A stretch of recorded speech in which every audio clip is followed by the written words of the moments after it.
In the 22nd century, modern people bored with many pleasures find salvation in virtual games. The reason for this is very simple. Advanced virtual technologies make it possible to feel as if you are controlling your own body. Today, thanks to the fifth generation, stimulation touches the five senses of a person and is therefore difficult to resist. Lahoen, an experienced gamer, now has free time to play the new game and explore it from all sides.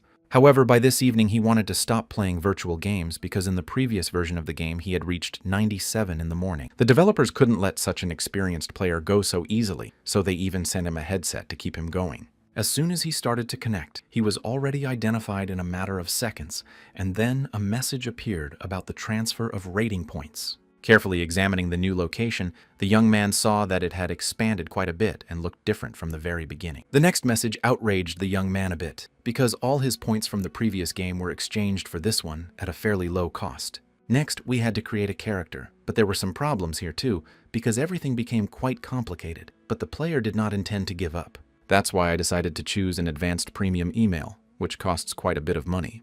To clarify the payment, the system issued a message asking whether the guy was ready to pay $3 million, to which he immediately replied yes. When creating the character, the guy decided to name himself something respectable. So in the city of mazes, his name will be Wilhelm Meyer. The gamer spent a few more minutes setting everything up, and then after synchronization, he found himself in the city of Brom on a street near the market. When the locals saw the newcomer, they froze in their tracks because he did not look like them at all, and therefore stood out from the crowd.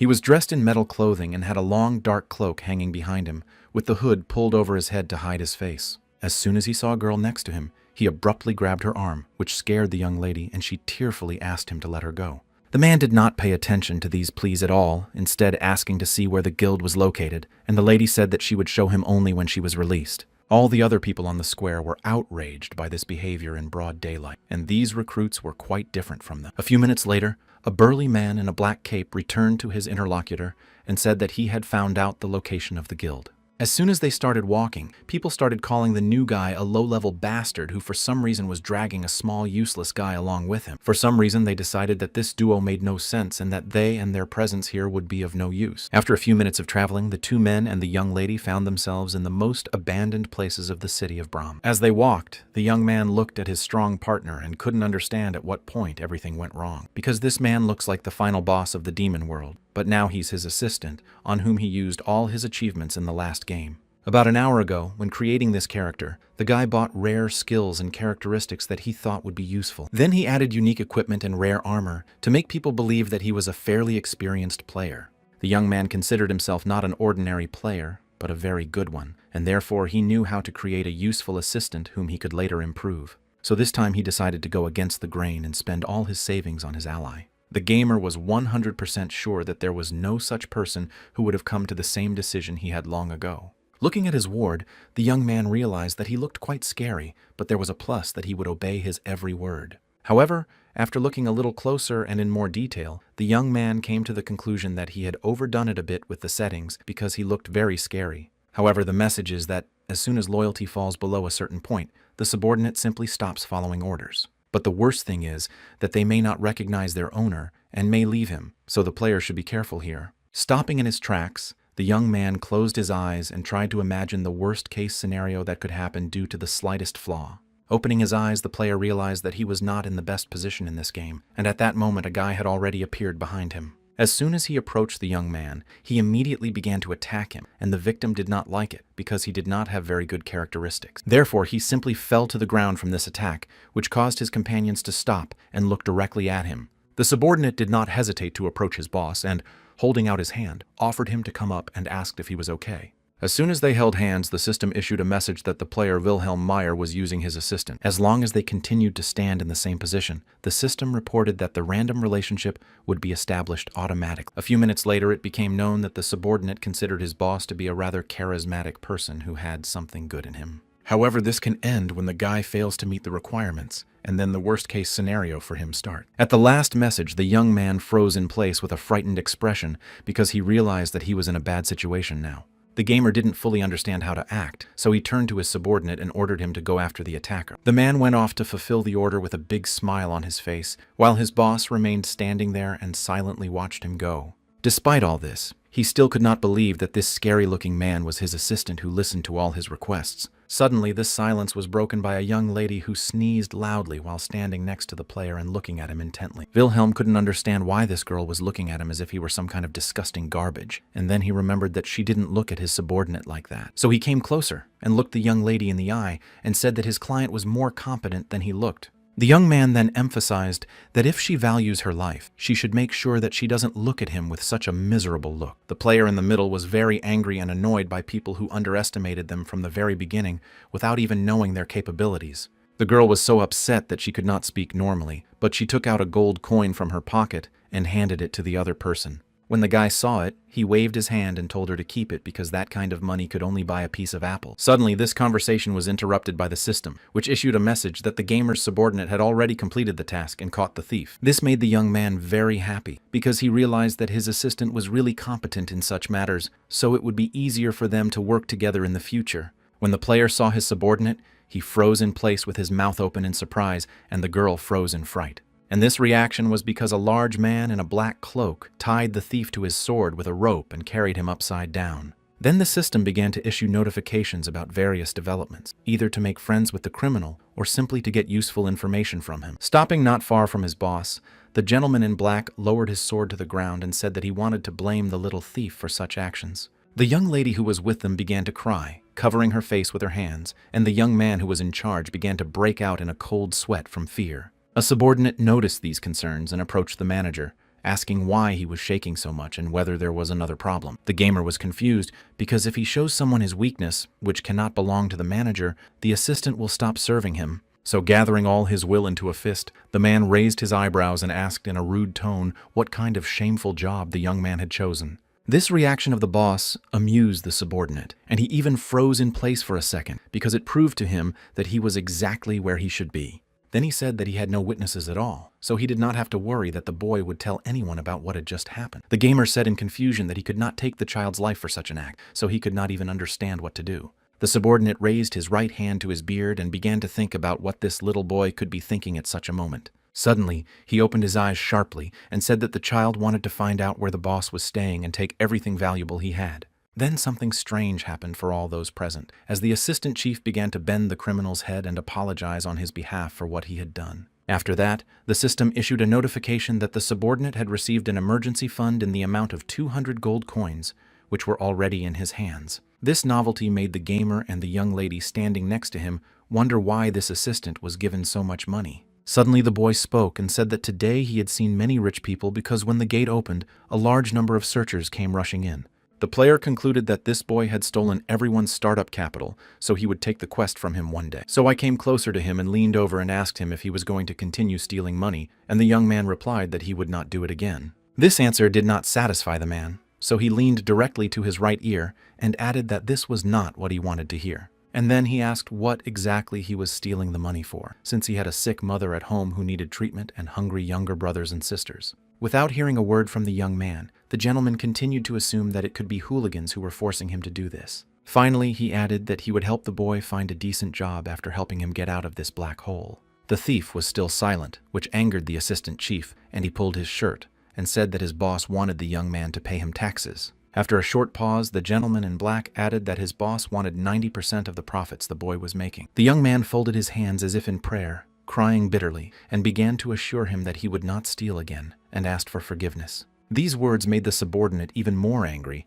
so he waved his sword and said angrily that they did not need people who would not be useful. The boy was very frightened, so he fell to the ground and said that he would try to do everything in his power, but in return he asked to spare his life. After these words, all the intimidation stopped and the boy even tried to stand up, but the boss was shocked by the behavior of his assistant, to put it mildly. In a few minutes, the system began to issue notifications that the thief would pay taxes and a new skill called charisma was available for the player. Even the young lady noticed it, but the man did not like it. As soon as they moved on, the assistant enthusiastically began to say that he was very proud of his boss because they now had 200 ancient coins. The player walking behind his subordinate turned to him and said that half of these coins would belong to him because he deserved it. The gentleman in black thanked him cautiously, and this reaction surprised the boss a bit because he expected to hear a little different words, but it will be as it is. After several hours of traveling, the girl suddenly stopped in her tracks and turned her gaze to her leaders and said that the guild house was in front of him. You could see the surprise on the men's faces because the room they saw in front of them did not look like its status.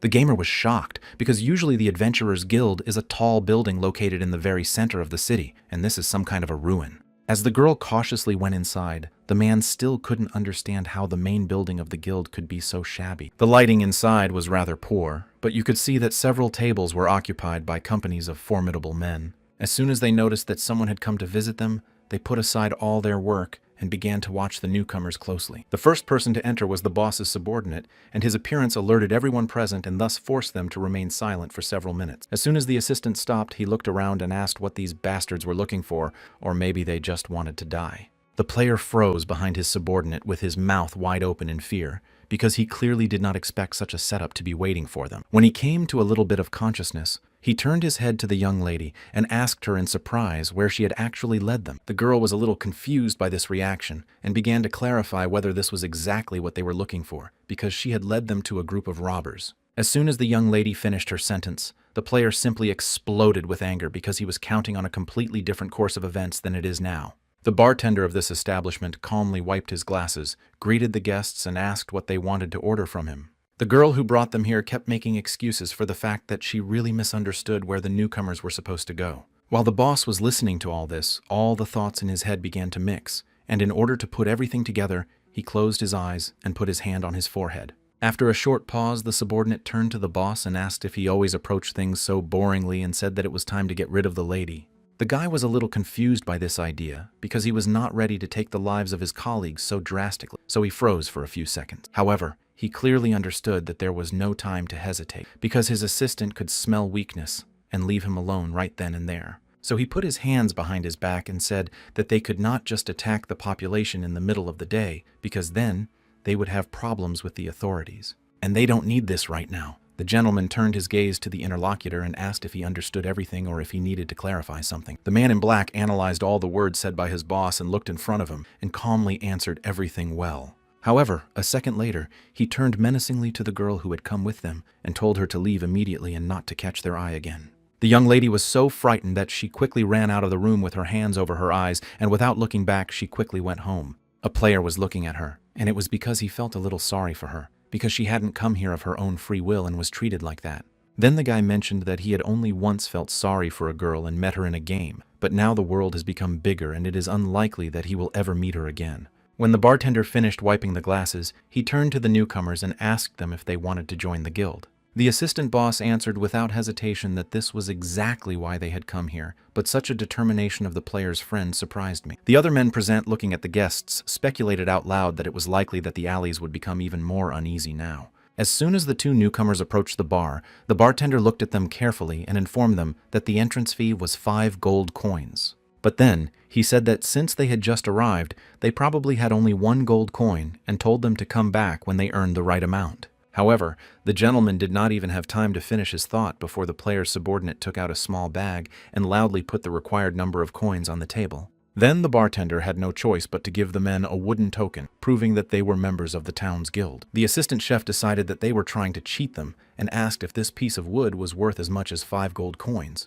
As soon as everyone present heard these words, they were shocked, to put it mildly, that an outwardly formidable man was somehow serving a snotty little boy. Then the room became a mess as everyone tried to explain why these two could be in such a relationship. Then the guild members began to discuss why this boss was dressed in rags and suggested that he wanted to pass himself off as a newcomer. However, the assistant did not let these words go unchallenged, as he was not ready to hear such dirty words about his boss, so he went to the scene. As soon as he approached the man who had said these bad words, he looked frightened at the man in black standing next to him. The player's subordinate wasn't even going to say anything. He just silently swung his right hand and struck his boss's offender in the face. It was so strong that the victim fell from the chair to the floor, and his nose started bleeding, which he tried to stop with his hand. After that, the gamer's assistant said that no one dared to discuss his boss and then added that he had already been delivered by this viper. The man just could not contain his rage. His eyes began to glow red, and he said out loud that he just wanted to destroy everyone here.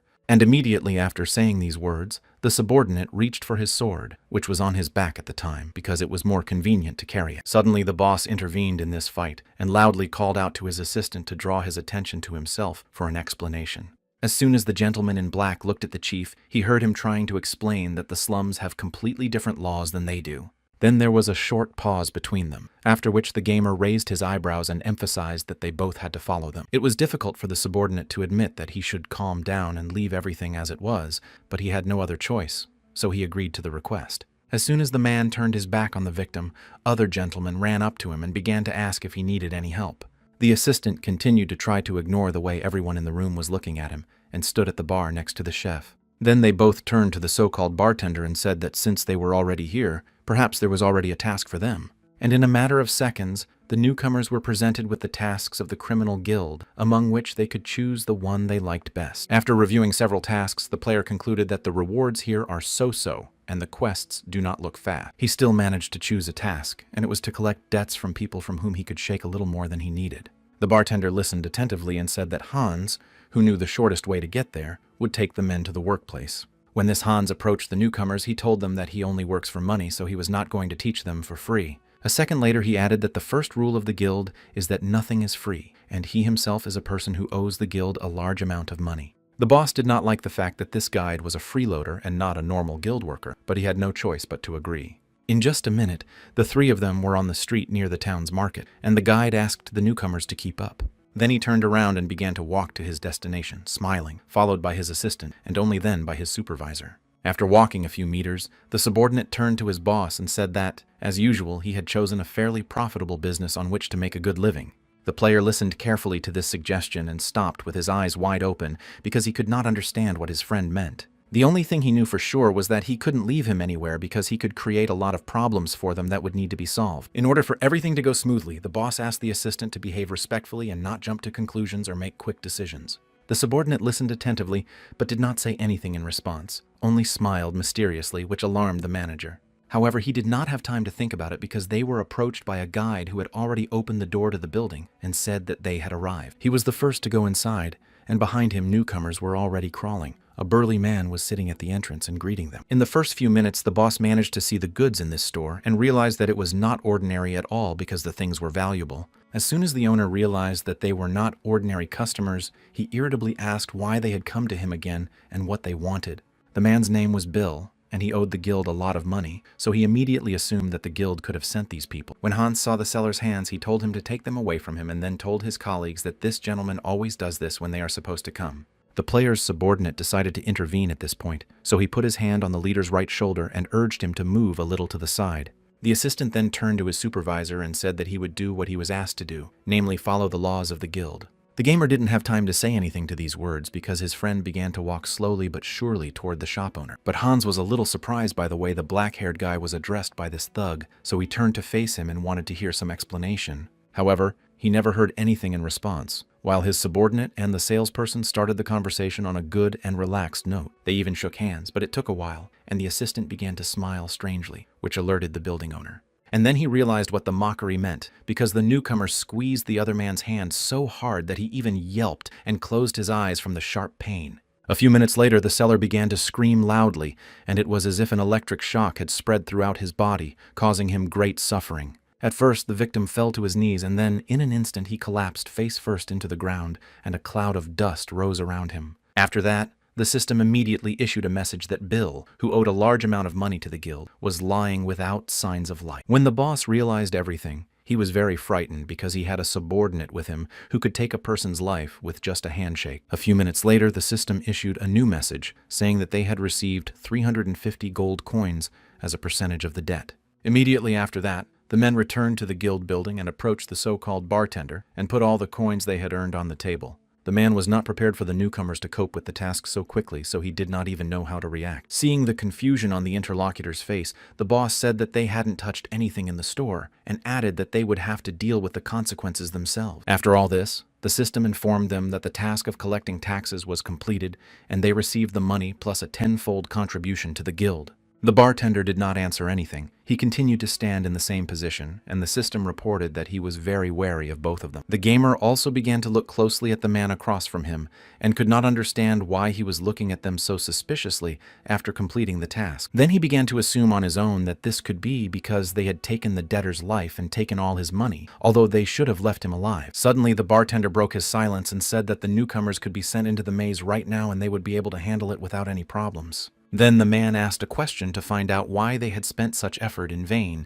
since she was only causing problems here. The boss's subordinate, gritting his teeth in irritation, replied that his boss wanted him to do this, so he simply did not need any other reasons. Suddenly, Hans interrupted the conversation and asked if they could choose another job and leave this one for those who still needed to feed their families. The player looked at the gentleman who addressed him and calmly replied that he did not like the other tasks at all, so he chose this one. Then the bartender said that he knew they had money, so he was willing to raise them 10 gold coins for 2. The boss's subordinate, without thinking about the proposal for a long time, took out the required number of coins and threw them on the counter right in front of the interlocutor. The man quickly checked to see if all the money was there, and then took out the round metal badges worn by all official members of the guild. The bartender then explained that they are enchanted, so that they can recognize everyone, plus they can be used to develop the skills and abilities of the guild. They also cost a contribution to the guild, so it's better to hide these badges so that some vigilant citizen can't see them and complain. As soon as the chef reached out to take the badge, the bartender sharply replied that it was too early because he was just showing them off. This attitude made the manager very angry, and he began to think about why they decided to mock them and why they were organizing this circus. To show his anger, he leaned on the counter with both hands and stared intently into the eyes of the man who told him that he needed to enter their data. The bartender decided to correct the situation and said that he shouldn't look at him like that because he was only joking, and then said that he would tell us about the accommodation. However, it was not as simple as he had imagined, because the boss's subordinate grabbed him by the shirt and demanded an explanation for the joke. Of course, the gentleman was afraid for his life because he knew what these two could do, so he told them that they could live there completely free of charge. However, even this did not calm the assistant down. He was more concerned that the man had allowed himself to mock his boss so brazenly. The boss began to look at his companion carefully, and the thought flashed through his mind that he wouldn't mind hearing about free housing. At that moment, a criminal man in black shone his eyes with a bright light and told the bartender to apologize for his bad joke. And a second later, he added that if he still wanted to live a little longer, he should try to apologize because he had no right to speak to his boss like that. After these words, there was a short pause between them, and the two men looked each other intently in the eyes, while the player tried to guess what might happen next. After this pause, the bartender asked the attacker the following question, asking if he didn't think that such actions were too much. Of course, the boss's subordinate didn't like this, so he got even angrier and began to clarify what was going on. And literally in 1 second, he instantly drew his sword and struck the counter on the right side of his interlocutor, and it cracked in half. A cloud of dust rose in the room as part of the table collapsed to the floor, and the player was shocked to see how everything unfolded. But the other men present decided that it was too dangerous to be here now, so they began to head for the exit without looking back. After that, the bartender realized that he had no other option but to apologize for being rude to the newcomers. The assistant did not like the fact that the man was apologizing while looking at him, so he angrily emphasized that this should be done with his boss. The gentleman quickly turned his head to the gamer and looked him in the eye and hastily apologized for the way he had joked about it. The black-clad attacker didn't even like that, so he leaned even closer to the bartender and asked why he could hear sincerity in his words. The man suddenly pulled out a bag with an inscription of 100 gold coins on it and offered it as an apology for having humiliated them somehow. When the system gave a message that they had indeed received this amount, the boss was surprised that they had earned so much money in one go. Then he closed his eyes and, smiling sweetly, began to think that if people would apologize to him so constantly, it could be quite profitable. At this time, the assistant was quietly watching his boss's reaction, and he was unable to correctly decipher his attitude to the money offered. So he angrily grabbed the bartender's shirt and angrily emphasized that his boss was not happy because he did not hear the sincerity in the gentleman's words. The player just grabbed his head because he didn't understand how this was possible and wished it was over. The man who was supposed to apologize was confused and agitated, so he decided that he would take advantage of the last offer. And in a second, a sword appeared in the air with a double-sided sharpening, and the advantage is that it adds 3 times the strength to the owner. When the gamer picked up this weapon, he emphasized that this sword was well sharpened and also very enchanted. Putting it in front of him, he assumed that it could cut 2 centimeters longer than its end, so it was a great weapon for close combat. While he was examining the weapon closely, the bartender and his subordinate were watching him and trying to figure out whether he liked it or not. The reaction was not long in coming, as the assistant exploded again and turned his head sharply to the bartender to make a complaint. The boss couldn't understand this because he was happy with all the gifts, but for some reason his partner behaved quite the opposite.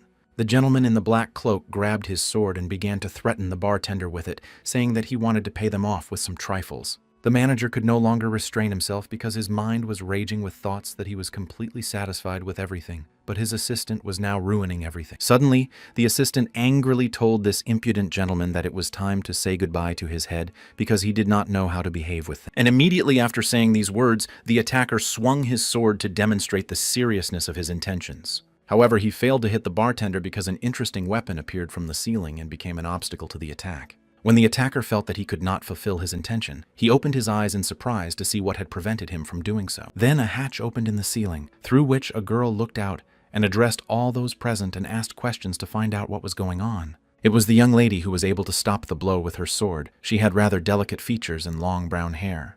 The subordinate was not at all frightened or surprised by her appearance, so he looked her straight in the eye and told her to just disappear. The lady continued to hang upside down, saying that a real spear had appeared in the guild, and so she asked a question to find out his name. The interlocutor did not know how to talk to girls, so he rudely replied that his name was Caesar, and then asked what her name was. The young lady closed her eyes and mockingly replied that her name was Lena, and then called the interlocutor His Majesty based on his name. After that, the room fell silent because no one knew how to react to this, and none of them understood how to properly end this fight. The only one who became very worried was the boss, who could not understand how she could talk to his psychotic assistant in such a tone. The reaction of the gentleman in the black cloak was not long in coming, so he turned to the girl menacingly and told her to just disappear. The lady put her hand to her head and asked why he asked her name if he didn't ask her for it anyway, but called her as he pleased. The gamer froze in place in shock because he could not foresee what could happen to the girl after her subordinate had warned her several times. Then, the guy concluded that Caesar had come a long way in the past and could probably identify a strong opponent with a single glance. And from this, the player realized that this young lady could be strong and even several times stronger than Caesar, since he was in no hurry to attack. And just a second later, the thought flashed through my mind that she might be from the very top of the guild, so she could behave so arrogantly with them. Then the gentleman analyzed her appearance and was surprised by her reaction and wondered how much skill she had. After all, as he knows, his assistant has 20% strength and 10% dexterity and cannot be called slow at all. However, dexterity is responsible not only for speed, but also for dynamic visual acuity and reflexes, and at this time the girl was going down to the floor. When the guy saw that these two were going to fight, he realized that at the beginning of the game, he didn't want to risk anything against such an opponent. Then, the player bent his head down a little in sadness because he did not understand that he could not just retreat, because then he would lose Caesar's loyalty. But all he had to do was try to settle the matter somehow, so he addressed the young lady in a calm tone. He did not succeed in doing so because he had confused her name from the very beginning, and therefore began to beat himself up a bit in his head for it. However, he pulled himself together and asked in a serious tone of voice if the seller made a mistake. Who was to blame, himself or the store where he worked? The girl, holding her chin, began to think at first, and then asked if the interlocutor was trying to complicate things. The player began to explain what he meant by this, saying that if the employee was guilty, the client could complain about him and receive an apology. At this point, everyone listened to him attentively, and as soon as he finished speaking, he clarified whether he was saying everything correctly, and he addressed this to the lady. Without answering, the young lady sharply swung her weapon and with a single blow managed to take away 2 badges from the bartender who was standing next to her. All those present were shocked by such actions, and therefore stood silently in their seats, waiting for the girl to explain why she had done so.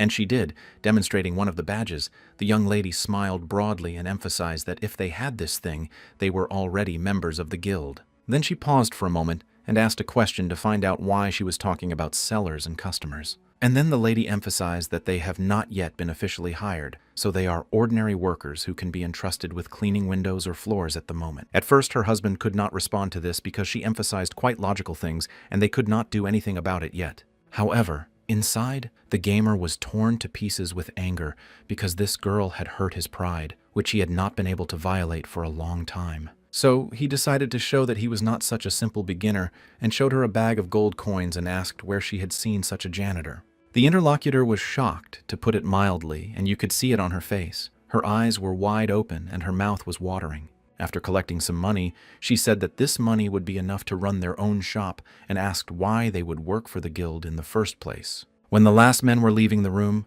the boss said in a serious tone that all big stores have their own secret. Then he again demonstrated a bag of coins and added that these secrets are experience and knowledge that no amount of money can buy. The young lady was simply fascinated by these words and began to smile broadly because she had never heard such words from anyone before. So she came closer to the player and looked him straight in the eye and said it was a cool idea, and then asked him a question to find out his name.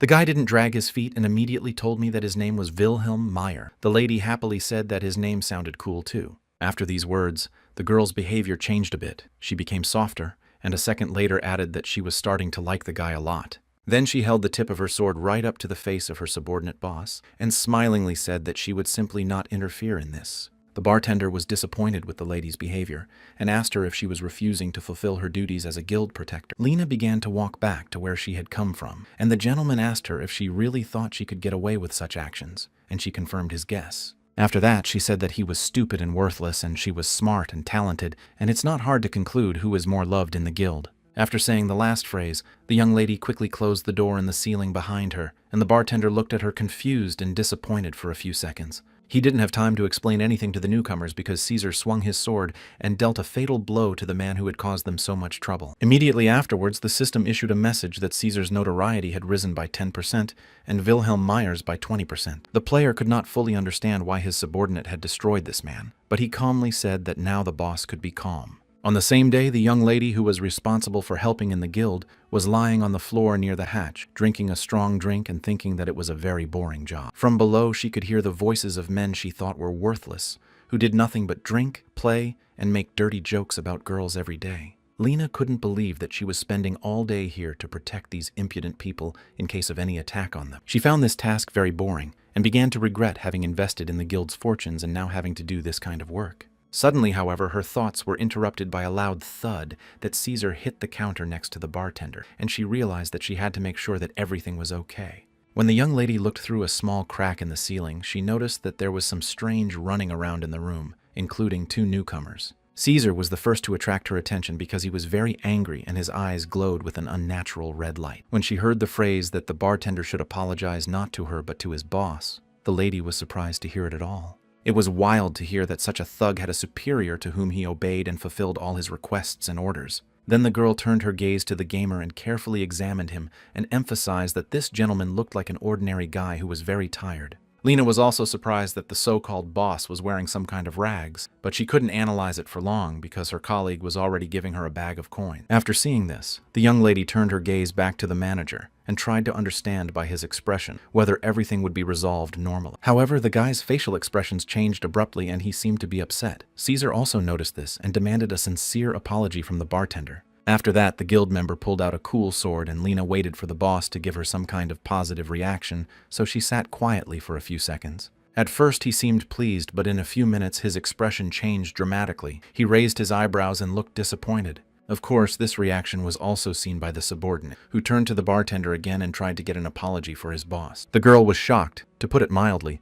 that the assistant intended to take the life of a guild member, as it was tantamount to self-destruction. Therefore, when Caesar tried to strike his interlocutor with his sword, the young lady decided to intervene in this dispute. Of course, at first Lena behaved quite confidently and professionally, but when the boss showed her a bag with a tidy sum of money, she was confused. And in a matter of seconds, Caesar's supervisor began to explain to the girl that no experience and knowledge can be bought for money. With these words and his self-confidence, he bribed the girl, and she stood there like a spellbound and believed everything he told her. Therefore, at some point, she raised her sword and, smiling broadly, said that she had decided not to interfere in this fight. As it turned out later, the player has such a sad and tired look because of poor synchronization with a real person from the real world. However, now Caesar's act, which he did not think through, will lead to very large and possibly very unpleasant consequences for both of them. The boss began to think that if the guild members decided to take revenge for their comrade, his assistant would not be able to cope with them alone. The guy looked at his partner anxiously and summarized for himself that things had not gone well from the very beginning. So he decided to talk to his subordinate about what he had just done and emphasized that he always does what he wants and what he decides. Caesar began to smile broadly, saying that he should have realized that this would not be enough to lessen his master's anger. And a second later, he added that he should have asked the bartender and then found his family and done the same to them, and then it would have satisfied everyone. The player simply didn't know how to talk to his assistant anymore because he understood some parts of the conversation correctly and some parts not. Suddenly, Lena interrupted their conversation, peeking out of the hatch and saying that Caesar's boss was a real monster whom she had never seen before in her life. When the gamer turned his gaze to the interlocutor, he was surprised that she turned and assumed that the lady had come to report. The subordinate angrily emphasized that it had long been obvious to him that his boss was a great man who would destroy this world in the near future. As soon as he heard these words, his mind was a mess of thoughts, full of anger at his friend who was always talking nonsense. In a matter of seconds, the girl came down to them and told them that she was only 16 years old, that she was killing people and had ties to the guild. After finishing her presentation, the young lady turned to Caesar and asked him if his boss needed such a nugget. When the player listened to all this carefully, he could not put together how she could be so naive and take people's lives at the same time. So he folded his arms across his chest and asked her in a serious tone of voice if she had heard everything she had said a few seconds ago. Then the girl pointed her index finger at her subordinate and said that she finally understood why this burly maniac was following all the guy's orders. The gamer was just beside himself with disappointment because he didn't want this girl to join them because he couldn't handle them both. Lena did not pay attention to the guy's reaction at all. Instead, she asked him if he had really decided to set up his black office right here. Without waiting for an answer, she raised her sword in the air and joyfully said that this organization would become the best in the town. After that, the young lady came up to the boss and looked him straight in the eye and told him that she wanted to work for him from that moment on. After a short pause, the lady added that she was informing him that she usually works at a fixed rate and nothing else. Mentally, the player replied to the girl that he would not have anything to do with her because he had enough of Caesar, and therefore she should achieve everything herself. This time, Lena also did not wait for an answer and began to smile happily to herself, saying that she was a member of their team. The system immediately issued a message that the guy had managed to recruit a criminal, and for this, he received 3% of his charisma. The only thing the boss could not understand was how she could fit into their team if he had clearly and explicitly told her that he did not want to give her any opportunity. When he looked at her, he concluded that this girl was just Caesar wearing a short leather skirt. A few hours later, they reached the city square, where the system clarified that members could add themselves to their team without the consent of the leader. The boss walked in front with his head down, followed by a subordinate, who asked if the lady would be able to handle the task. The guy said that he didn't need to worry about her because he thought she could never find them in this big world. The two partners walked on in silence, but the thought flashed through the manager's mind that he was tired, even though he hadn't done anything today. And he already knows that this man will behave so viciously in the Adventurers Guild because in his mind there is no limit to his communication with others. After this one incident, his character may simply disappear, and his relationship with Caesar will come to an end, and the game will be over for him. So he decided that he couldn't just watch his subordinate, on whom he had spent all his savings for 10 years, turn into an NPC. Suddenly, the assistant stopped and looked at his boss, and said that he was looking at him as if he wanted to ask him something. Next, their attention was drawn to a little red-haired girl standing alone, crying loudly for her mother, whom she must have lost. The supervisor turned his gaze to his subordinate and asked him if he also saw a little girl crying in the middle of the town square. After a short pause, the man asked the assistant the following question to find out what he wanted to do when he saw her like that. The gentleman in the black cloak looked at the object that attracted their attention and stood silently considering it because he needed to think it over. The girl still continued to cry loudly, standing in one place, and all the people who passed by did not pay any attention to her. Caesar suddenly raised his index finger to the level of her chest and sneeringly said that the boss really wanted to force her to beg. The player was upset again because his partner has no good qualities at all. He is full-blown evil in his big body. However, he did not intend to give up so easily, so he said that he did not want to hear about himself, but wanted to hear what the assistant wanted to do. After these words, the black-cloaked man thought about them and took a few minutes to respond. Then, without saying anything to his boss, he began to walk slowly toward the girl, who was still standing there, calling out loudly for her mother. As soon as he approached her, he stopped abruptly and looked at her with a serious expression for several minutes. Then he turned in the opposite direction and told the manager that he would not have done anything, and a second later added that he would have simply ignored her. After the situation on the square, the men went to the gate where the Adventurers Guild is located because their next mission is to take place there. As soon as they entered the room, the boss began to look around carefully, and he emphasized to himself that everything here had changed a lot. Suddenly, these thoughts were interrupted by a subordinate who turned to the manager and told him that the line they would have to stand in was very long. The player was angry that he said that, so he asked him to shut up and just silently go and take their place in the line. Caesar quietly went to get in line without any objections, and the boss concluded that he seemed to know how to handle his assistant. The people who saw the young man ordering the big man to go and fulfill his request were shocked and began to discuss the situation among themselves. While standing in line, the subordinate began to smile suspiciously, as if he had heard what the people around him were talking about and was amused by it. After standing in line for several hours, they finally approached the counter where a young lady was sitting and told them that the registration fee was 1 gold coin. After payment, the girl gave them 2 adventurer badges that they can use in the City of Mazes. The gamer picked up their badge and asked a question to find out exactly how to use it because they didn't know. The lady began to explain that first you need to drop a little blood and then the system will display all the information about their characteristics. After a short pause, the girl added that according to this information, the system would suggest the optimal class for the maze. Caesar was very pleased with this, so he smilingly addressed all those present, saying that now they would see the full power of his boss. Then he turned away in the opposite direction and continued to smile broadly, saying to himself that these people had never seen anything like this before. The gamer angrily asked his subordinate to keep quiet because he didn't want to spend even a drop of blood to get any information. Because of these words, everyone immediately paid attention to them, and it took the boss a few minutes to calm down and realize that he was still interested. Cautiously, he looked around and saw that there was a heavy silence in the air, as if to symbolize that everyone present was a little afraid of them. And this may be because one of them has 4 advanced features that ordinary people simply cannot afford. But since he has charisma, the young man still decided to pierce his right index finger to get a drop of blood. After that, he began to smile ominously and then said to himself that he was afraid to see his true potential. Literally in a second, he dropped a drop on the pass and turned to face the guild worker, saying that everyone would find out everything now.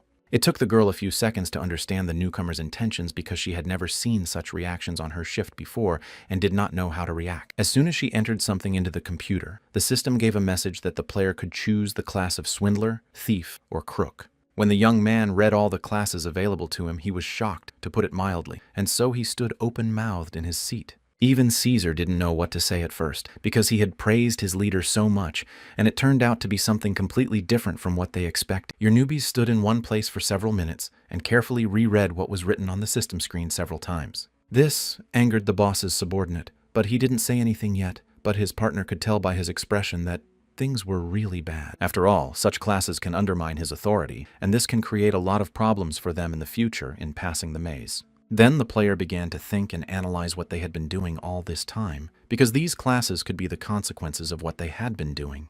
And the first thing he remembered was that he had threatened ordinary people, or rather a girl, and then he took the life of the criminal. The gamer realized that Caesar did not do it, but it all happened because he allowed the trouble to come from where no one expected. Suddenly, the assistant changed his face and began to smile mysteriously, and then said to himself that it was really his boss. However, what happened next surprised the boy, and he could not understand why the system changed the classes to completely different ones than he had heard before in a few minutes. To find out, he approached a member of the Adventurers Guild and quietly asked her what was going on and why his classes had changed. The girl calmly explained that in order to get an accurate result, the system needs to analyze the owner more deeply, so the classes can change. Having received an exhaustive answer, the young man began to carefully study the offer, which included the possibility of becoming a boss, organizer of a disappearance, or a mercenary. At that moment, Caesar came up behind him and said that a subordinate should answer to his superior, so he would make a great contribution to this case. These words only irritated the guy, so he ordered him to shut his mouth in a stern tone, even without looking at his partner. And after he had said that,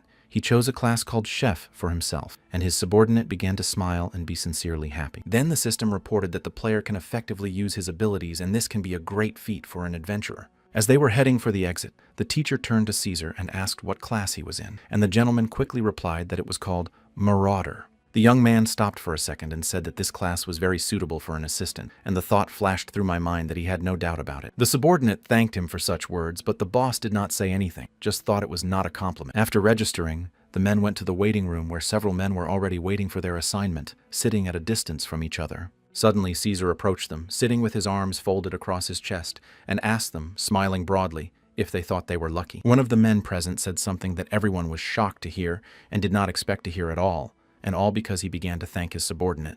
Even the gamer himself froze in his seat with his mouth wide open because he sincerely did not understand why his partner could be so grateful. The gentleman in the black cloak went on to say that he would pardon and release those who had good reasons to get out of this place. The boss decided to intervene, so he gritted his teeth and angrily turned to the assistant and reminded him that he had been told earlier to respect others. The interlocutor calmed down a bit and turned his gaze to the manager, apologized, and repeated the word respect, which he did not like very much. After that, he turned his head to all those present and said that he would keep his promise and allow everyone to leave the place unharmed. The player again froze in place with his eyes wide open because this was clearly not what he wanted to hear from his subordinate.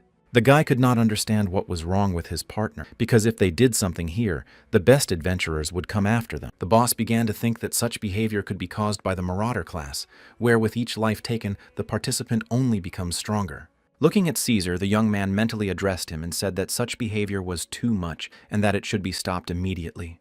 However, he suddenly stopped this monologue because he realized that his subordinate had decided to start the retaliation right then and there. And the fact that he promised to let everyone go unharmed was a pure lie, and it was readable on the face of the gentleman in the black cloak. Suddenly, one of the guys stood up and showed the bag and said that he had completely forgotten to put the money in the right account.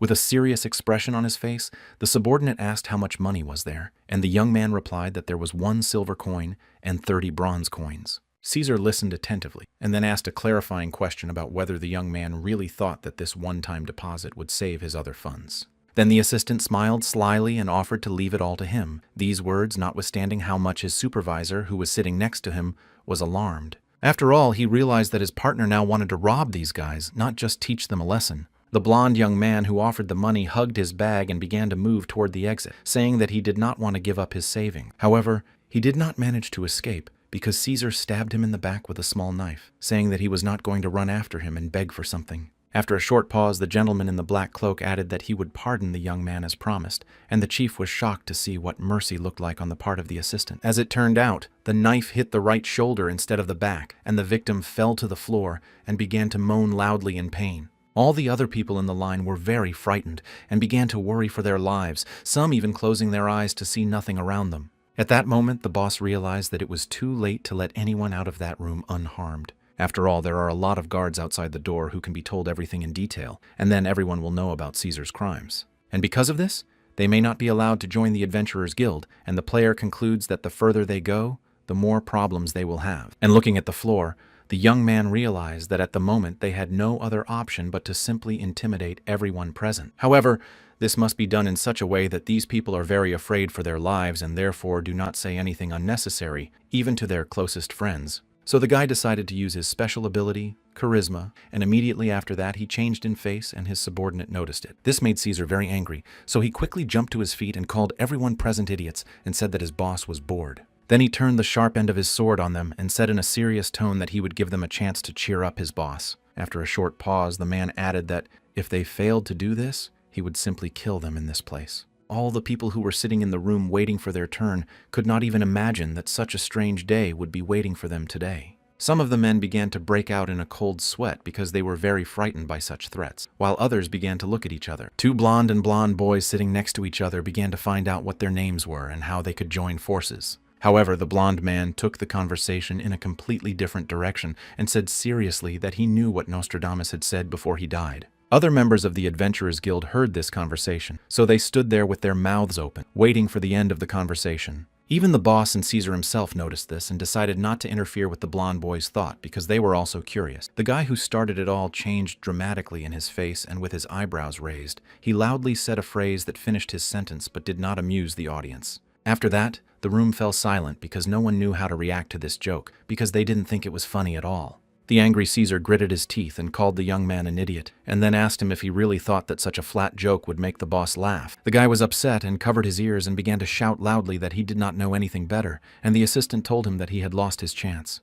The subordinate sharply raised his sword in order to deal with the guy who had made a rather unfortunate joke and did not make his superior laugh. But what happened next made the gentleman in black stop, because the player seemed to be holding back and started laughing in order to attract attention. Then, rubbing his face, he began to think about what he didn't want to admit, but it was really very funny for a blonde. The subordinate turned his face to his supervisor and began to carefully study his facial expressions to find out if everything was really as he saw it.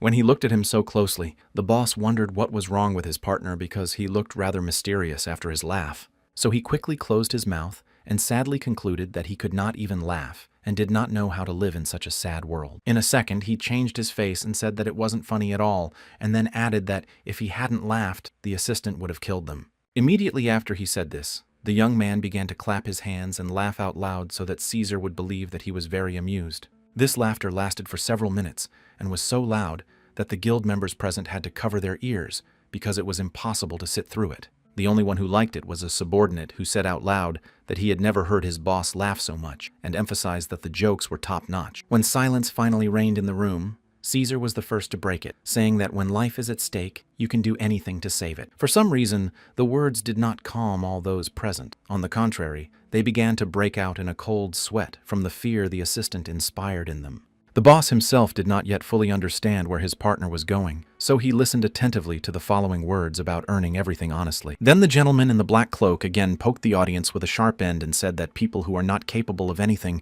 will not leave this room alive. And finally, he added that the game had just begun, and it turned out that the waiting room of the Adventurers Guild turned into a prison cell.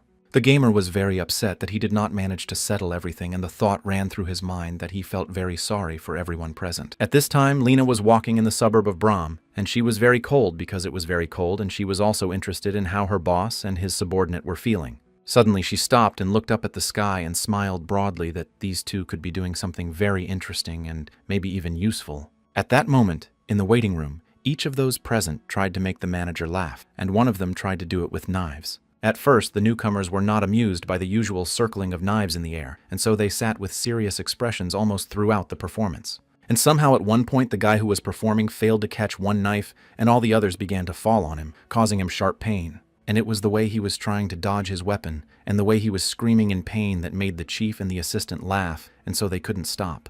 The girl who was looking for her future partners closed her eyes in the middle of the street and blushed a little, immersed in the memories of their first meeting. She remembered the eyes of her boss, in whose gaze she noticed that he was not afraid of any danger, but she wondered what was behind them. Then she fully imagined the boss and assumed that he was endowed with so much charisma that it was simply impossible to reach him. Then she remembered Caesar's words that the leader wanted to create a dark organization that would destroy the whole world, and this alarmed her a little. In a second, she imagined the three of them being in this dark organization that was not controlled by the Guild of Criminals and would destroy the world. At this time, something strange was happening in the waiting room again for the newcomers, but they gave everyone a chance to show their best. One young lady, whose turn it was to make the boss laugh, sat down and began to cry loudly because she needed to earn money to treat her mother. After a few minutes of watching the sobbing, the player turned to the girl and said that it was very boring and let her come up with a better lie. When Lena opened her eyes, she clenched her hands into fists with joy and shouted loudly that the boss would definitely succeed in his plan. In a second, she was already raising her arms in the air and at the same time jumping with the pleasure of being part of this dark plan. Then she remembered that she had failed even the first task of her new boss and had simply run away from the guild. Mentally, she apologized to her boss and then emphasized that even he would have a hard time if he was pursued by a guild of criminals.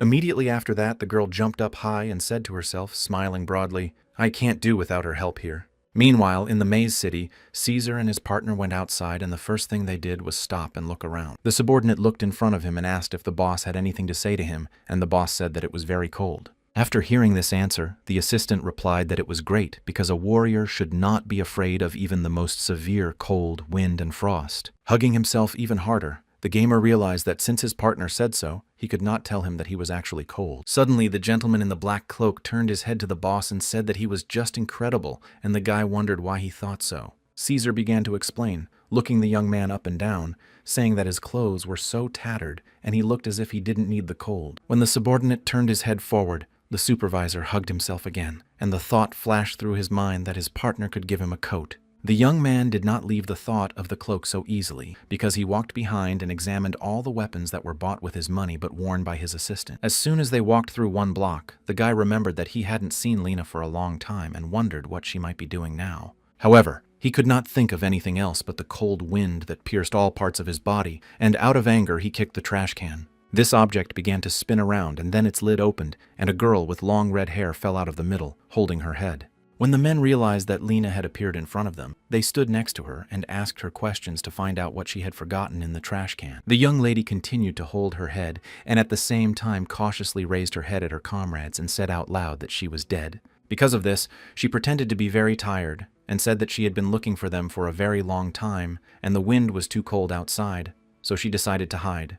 The boss listened carefully, and then clarified that she was not serious, because she could have waited for them in the guild. Lena was a little upset and angry that she was waiting for them in the trash and they were in a warm guild all this time. The player folded his arms across his chest and said in a serious tone that they were sitting in a comfortable waiting room and had a pretty good time. Then the young lady sadly looked forward and said that some members of the criminal guild were also members of the adventurers guild. A second later, she added that if the men had met them, they would have made a big noise that would have attracted a large number of people. After these words, Caesar wanted to say something to his boss, but he did not let him say anything because he had a question himself. And after a short pause, the young man looked into Lena's eyes and asked her a question to find out if they had managed to cover their tracks. The lady made a strange grimace on her face, smiled nervously, and replied that she had said she was done and that she had screwed up the assignment. At these words, the boss was simply beside himself with anger, but at first he tried to keep it in check as best he could. However, he could not contain his rage, so he loudly shouted to his assistant to put the garbage back where it belonged, and the latter immediately agreed to comply. When the girl saw her subordinate approaching her, she began to say that her whole body was frozen, and that is why she could hardly move. However, this did not stop the gentleman in the black cloak, and he still shoved the young lady back into the trash can and put a large stone on top. After that, the men turned in the opposite direction, and walking there, the player said that he felt much better than before. Then the gamer had a thought that he was becoming more and more like Caesar, who was known for his cruel actions. A few hours later, the men were caught up by Lena, who began to explain on the move that as soon as they left, she had gathered everything of value. Then the interlocutor said that she hid all her valuables in a space bag in the office of the head. The boss stopped to listen to the lady's story about how she wanted to make the mercenary guild look guilty, but to do so, she needed to work with the body. However, as soon as she began to do so, the manager returned to the room and caught her doing this shameful thing. The player began to clarify that she did not have time to get rid of the evidence and was caught by her supervisor, and the girl confirmed all this. Then, the boss plunged into his thoughts, because everything the interlocutor said made him conclude that she had taken on Caesar's guilt. However, even after that, he decided to get rid of her because she was useless, because she didn't do a good job even with the first task. At these words, the girl stopped in her tracks and began to cry because the decision was not fair, because she was caught when she was doing dirty work. Hearing the sobbing, the manager turned to the girl, and the thought flashed through his mind that he was powerless when someone was crying. Then he came up to her and put his hand on her head and said that she was good for getting out unharmed, but she could have taken the space bag.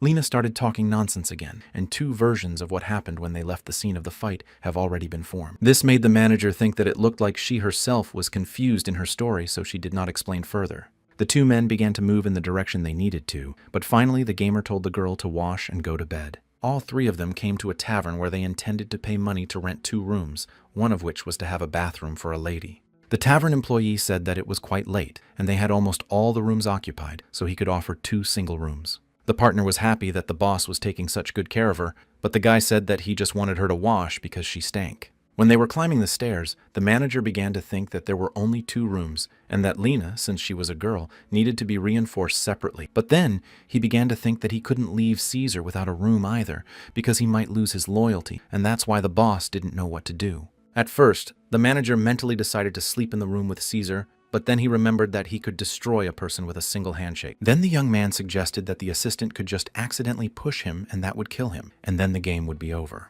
As soon as Lena was about to close the door to her room, the player realized that he should never spend the night with his assistant. So he stopped and turned to Caesar and told him to stay here and he would find another room. The man in the black cloak stopped and was silent for a few minutes, thinking about something, and then slowly turned his head back. And as soon as he made eye contact with the boss, he asked if he really wanted to kill the tavern owner, and then clarified whether the sound would disturb his sleep. The guy closed his eyes and replied in a serious tone that his subordinate was completely right, because his precious sleep was simply not worth it. Turning his back on his interlocutor, Caesar said that it was quite strange that the most cruel boss in the world gave him a room and refused to take revenge. Suddenly, he stopped on the spot and, smiling mysteriously, asked the supervisor a question to find out if he really cared about this criminal Lena. The young man blushed a little at these words, and so, looking away, he replied that he did not understand what the other man meant. The subordinate decided to clarify a little that she was just a loser who couldn't cope with the first task and was given a room with a bathroom. After a short pause, the gentleman in the black cloak added that they both knew she was an insatiable evil,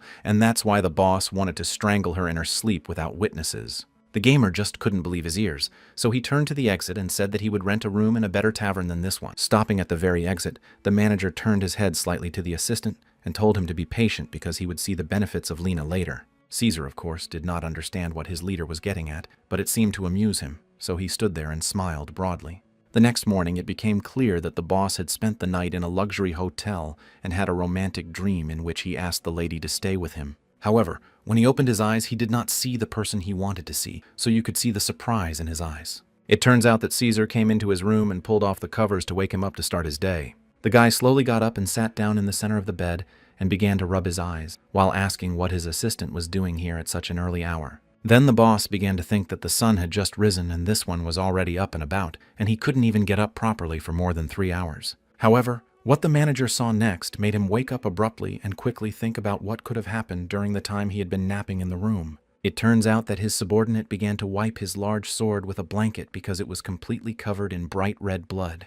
The chief, sitting on the bed with his eyes wide open, slowly asked questions to find out what it was and whether his partner had killed anyone. Smiling broadly, Caesar happily announced that he had killed 7 people overnight and that there were no witnesses to this crime. Looking at the blood on the bedspread, the player looked down and wondered if his assistant could really do this to so many people. Then I remembered a subordinate saying bad things about Lena and assuming that the boss wanted to take her life in her sleep. After that, the young man opened his frightened eyes and looked at his partner, wondering if this maniac could really do away with the young lady. Suddenly, the door on the ceiling began to move, and a second later, a red-haired lady appeared and asked the manager how he slept. There was a pause in the room for a few seconds, and then the boss looked up and asked the girl a question to find out how she got there. Lena quickly replied that the boss would soon become an important person and explained that she was worried about his life, so she decided to watch him at night. Lena and Caesar clapped their hands together, saying the same words as if they had spent the night doing the same thing. Watching this, the manager emphasized for himself that from the outside it looked very strong, but some things in the room caught his attention.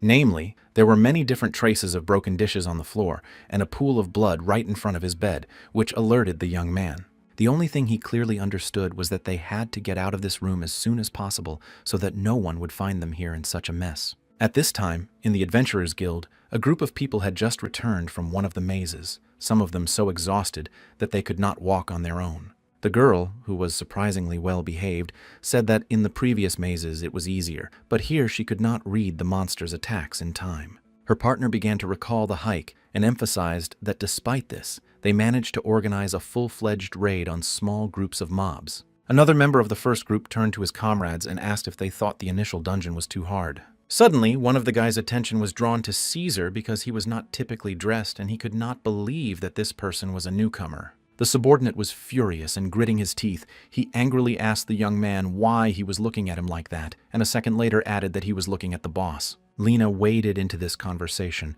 smiling broadly, saying that this man was looking at her, and then asked the supervisor to order him to be killed. Without even turning his head to the assistant, the player was able to convey his order to him, and Caesar slowly began to take his sword out of the special sheath. However, he didn't get it all the way through because this time he decided to use energy that damages opponents from a distance, so they flew apart. Lena was very happy to see all this, and the system gave a message to the gamer that the notoriety of his subordinate had increased by 1%. After that, the boss turned to his partners and said that it was time to stop wasting time because today they had to take measures for further action. Caesar reacted quite calmly, but the girl began to jump up and down with joy because they were finally going to do something. The leader decided to ground the young lady a bit and said that first they would go to the maze and start with the tasks for beginners. There was a short pause between the comrades, which was broken by a subordinate who asked why they should get involved with some nonsense. The boss explained that they needed records of the tasks performed, so that later they wouldn't have to demonstrate their strength and threaten everyone on every corner. Finally,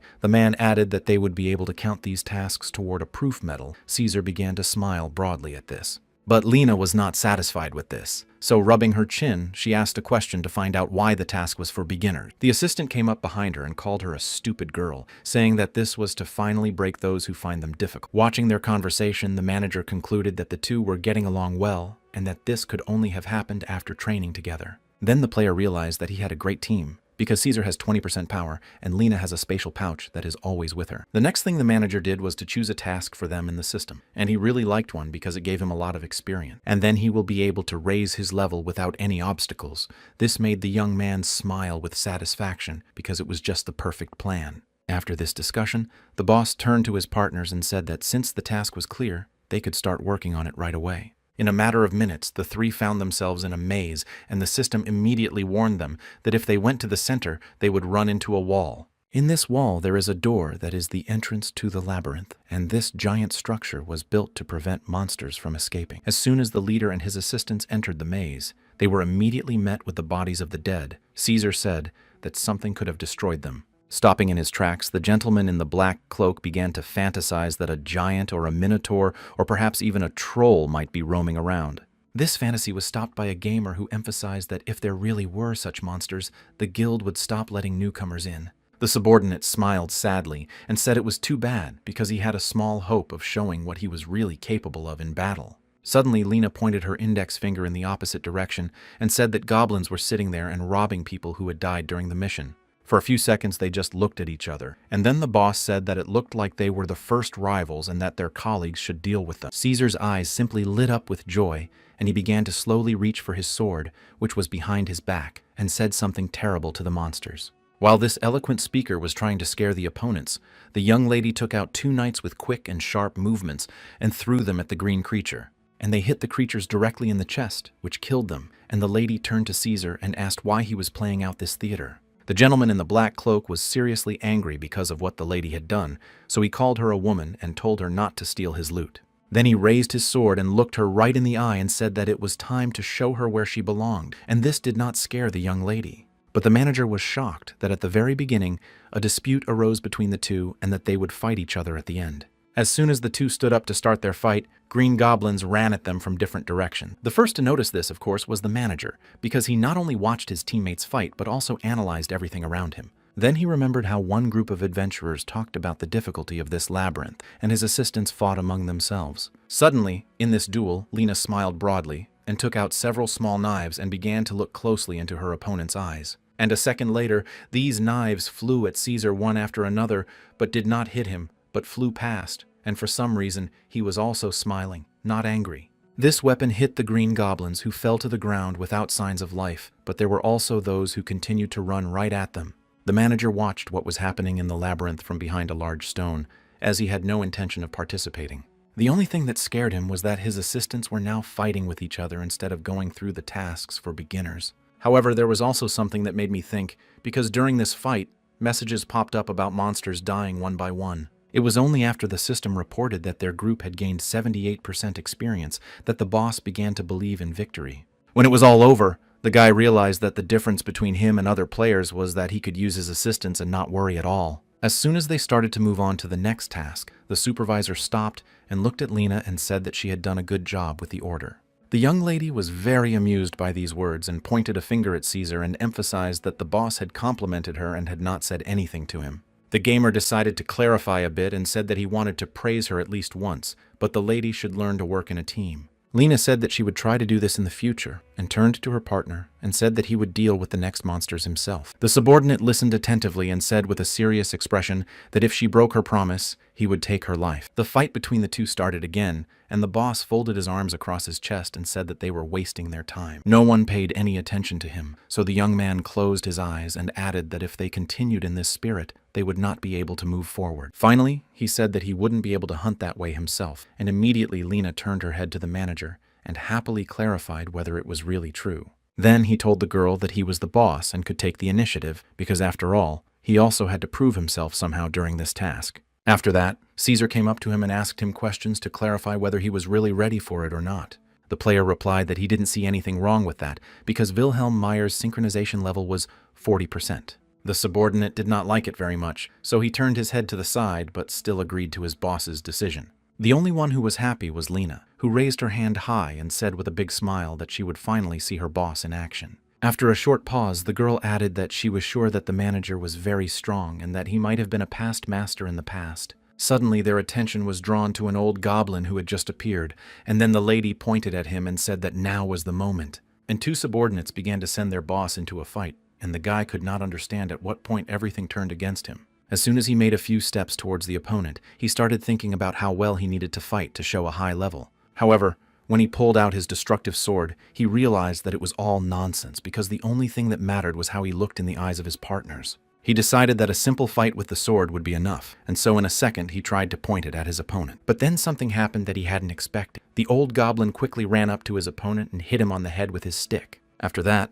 the guy realized that the old man was quite fast and decided to use his weapon better. During the next blow, the creature was able to dodge and even jump back a few meters, and the player was a little tired of waving his weapon. The only question that interested the leader was whether he had taken the life of this monster, and to do so, he turned his head back to see it with his own eyes. However, the goblin not only did not die but stood there unharmed, and then he abruptly turned in the opposite direction and began to run away. The gamer began to order him to stop and come back because he wanted to deal with him once and for all, not stay like that. However, the monster had no intention of stopping, and the young man decided to run his sword in its wake, as he was sure that it would stop the creature.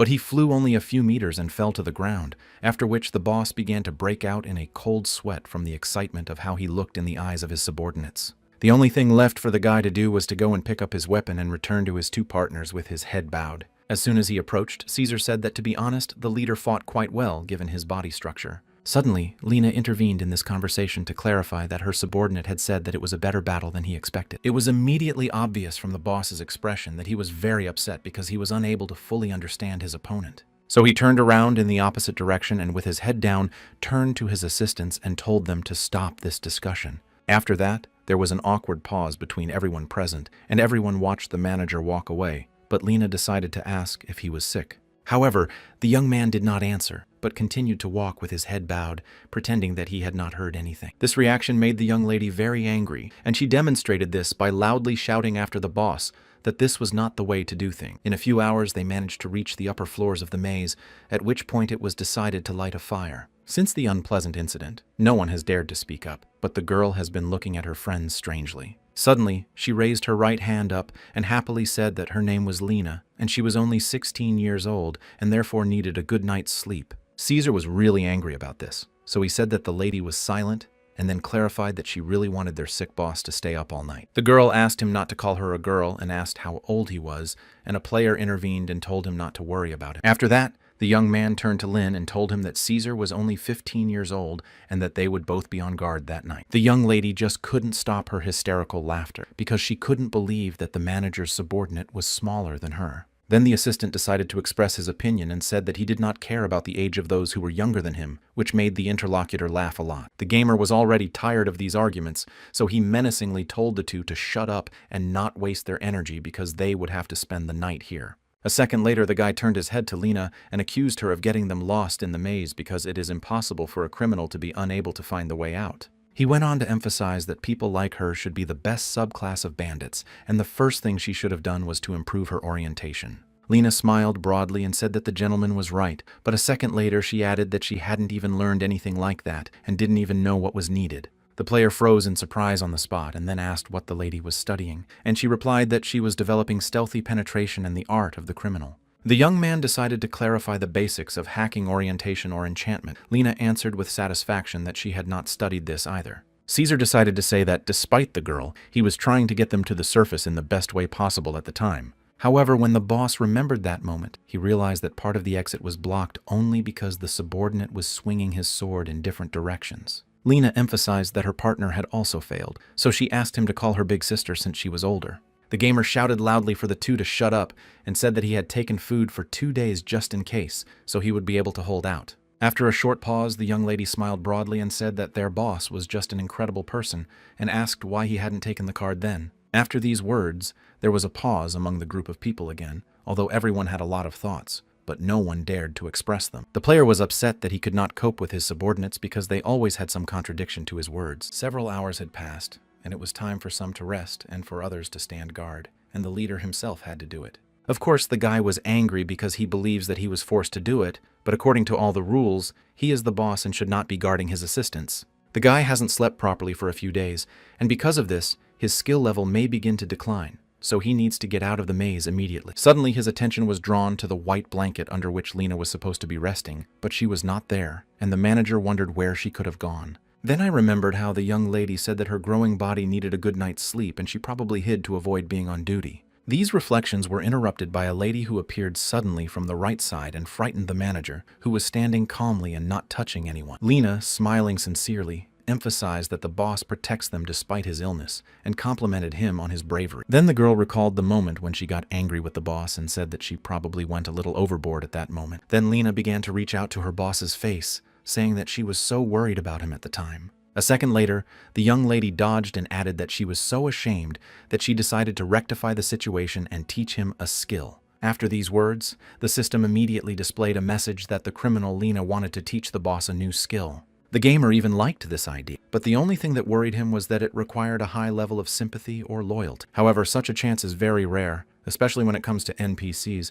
because they usually do not agree to share their skills for any money. Immediately after these thoughts, the guy asked the woman what skill she wanted to teach him right now. The young lady, smiling broadly and looking directly into the chief's eyes, asked him if he knew what skill was most necessary for a criminal. The young man did not hesitate to answer that it could be the art of destruction. Lena confirmed her supervisor's guess. Almost licking her dagger, the girl began to say that there was a very important trick to this art, and it consists in getting to the target quickly and hitting only vital points so that the victim dies quickly. Covering the chef's mouth with her hand, the lady added that speed and accuracy are important here, and the target should not even realize what has happened. The gamer was interested to hear this information, and the interlocutor continued to say that they would start training now. Then she asked the boy to look up, and pointing her dagger there, she used a force that released a blue laser. When a small hole appeared in the ceiling, the lady turned to the boss and said that he should do the same thing 1,000 times. For the first few minutes, the young man just stood there silently and looked at his assistant's weapon. And then he sadly replied that his sword could not withstand this,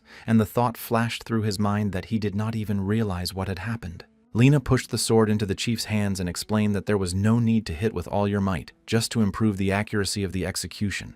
Then she added that you need to keep a sufficient distance, and then the sword will not wear out quickly and will last for several years. Then the young man had to make a slight lunge and barely touch the wall with his sword, and the chief began to try to do everything the young lady advised him to do. However, he had an urgent question that he immediately asked, and it concerned what would happen if he did not calculate his strength at some point. The girl replied that then the victim's blood would be dripping in different directions, and it would be easy to recognize the perpetrator, so she had to run away immediately. The last phrases alarmed the boss a bit, and he even suggested that the girl might just be making fun of him. The only thing he learned from the training was that he shouldn't hit the wall, so the blow should be stopped before it reaches the desired point. And immediately, at that very second, he used a force that fired a blue laser right into the wall opposite the manager. However, for some reason, a bump was formed at the site of the impact, not a hole, and then the system issued a message that the training was over. Next, a new message popped up saying that the progress made was only 3% and that the manager had failed to learn a new skill. At that moment, a girl came up to the player and patted him on the back, laughing and saying that it seems that he has no skills to kill people. The gamer was very upset by this. He gritted his teeth, closed his eyes, and concluded that he had lost more than he had gained in the maze. Suddenly, Caesar was behind him, yawning and turning to his supervisor, who did not expect his subordinate to catch him. But he was so upset that he turned to his assistant and told him that if it was nothing serious, he could go back to sleep. The interlocutor turned in the opposite direction and said that there was a group of adventurers around the corner, and everyone turned their heads there.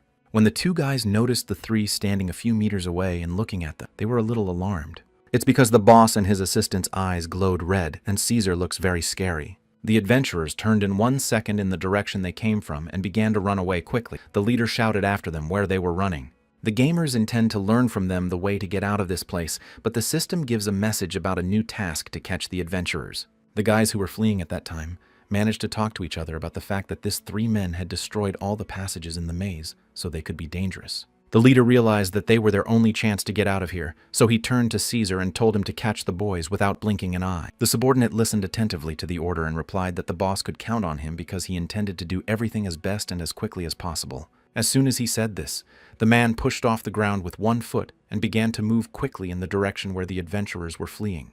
The two partners remained in their seats and were shocked, to put it mildly, at how well Caesar was able to move. Lena went on to emphasize that the assistant uses force to push off the ground better and accelerate, but it can be done even faster. After that, the lady turned her gaze to the boss and asked him if he was worried, and he replied that he was almost 100% confident in Caesar. However, the girl decided to clarify whether the guy was worried about both of them, and these words made the boss wonder what the interlocutor meant. Lena decided to help with the thinking a bit and said that Caesar was also very poorly oriented in space. The boss still couldn't understand what the young lady was getting at, so a second later she asked how Caesar would be able to find them if he ran far away. And only now the guy realized and began to worry that they really didn't know how far they could run, so they needed to catch up with everyone. So he turned to Lena and told her that she had to run after him immediately, because later she would have to perform a task to find her subordinate. Without waiting long, the two partners began to run, and at some point the boss emphasized that they should run with all the strength they had. After 3 minutes of such intense running,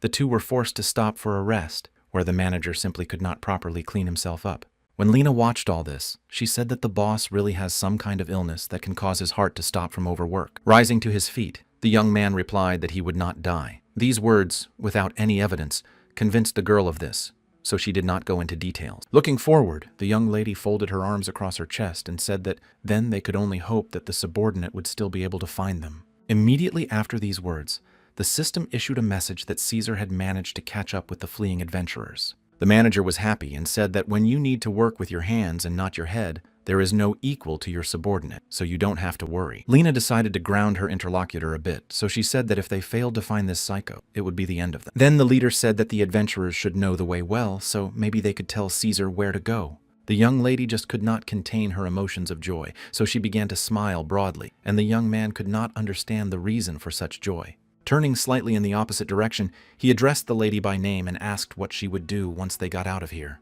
Without waiting for any response, he said that her desire to teach him something inspired his respect, so he would like to buy her something. Immediately after hearing everything, the girl froze in place with her eyes wide open in surprise because she clearly did not expect such a proposal. As soon as she understood the meaning of all the words, the lady blushed a little, and then sincerely said that her boss was simply the best. Overjoyed, Lena jumped up to the manager and looked him straight in the eye and said that she would like to have a delicious meal right after her dismissal.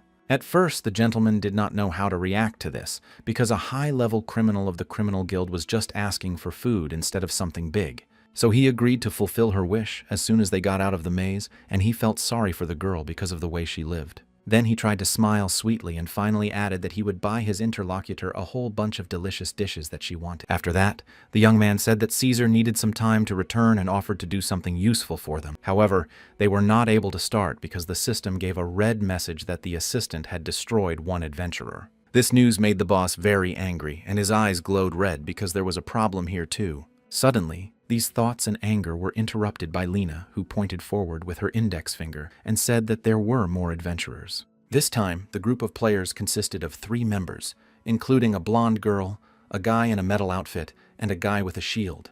As soon as these 2 saw who was approaching them, they got very excited and began to make a plan in their heads to take them hostage. However, the 3 of them were not going to give up so easily, so each of them took out his weapon, and then the gentleman in metal clothes turned to Lena and told her to run away. And a second later, he added that the man standing next to her was dangerous, and the girl was just shocked to hear such statements from someone new. After that, the adventurer turned to the manager and called him a bastard and asked how he dared to hold the girl hostage. Hearing such words in his direction, the player began to think about why they were addressing him like that and why they were talking about such nonsense. The only thing that worried the boss at the moment was that he was definitely not up to the task of sorting things out because his performance was declining due to lack of sleep. But if you do nothing, Caesar will come and kill everyone. Then the Adventurers Guild will announce a hunt for them, and everyone will be looking for them. Then the guy decided to look for support from Lena, but when he turned his head to her, he noticed that she could hardly stop herself from laughing. However, she could not restrain herself, and laughing loudly, she said that she was really a poor girl who was taken hostage by this thug.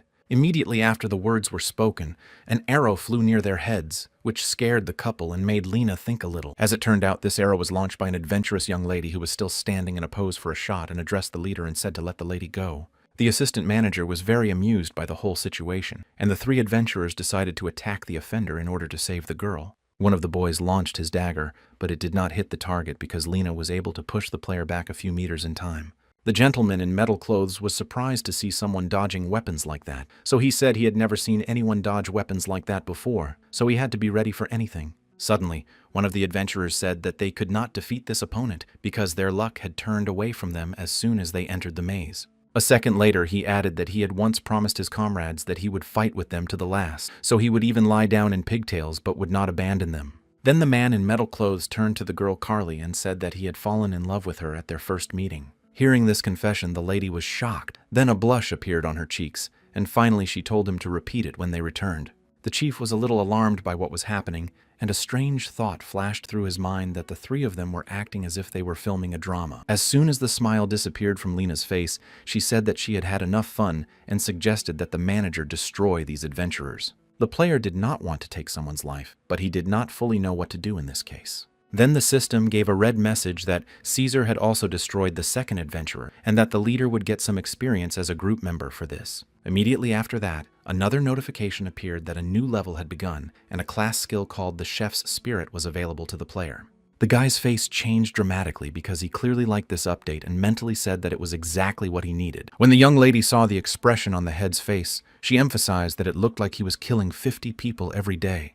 These words made the young man come to his senses, because such figures alarmed him a bit, and he began to wonder if he really looked like that from the outside. Then he put his head down and said a little sadly to himself that he would like to look at his reflection in the mirror now. However, now the young man decided to test his new skill and looked at the attackers and told them to freeze in their fear. After that, he stood in one place and waited for the outcome. But the adventurers were getting closer and closer and had no intention of stopping. As soon as Lena realized that her boss's life was in danger, she turned to him and shouted at him why he was standing there like a stone and pushed him aside. Suddenly, a gentleman in metal clothing approached him and, drawing his sword, immediately pointed it at his opponent to deal him a crushing blow.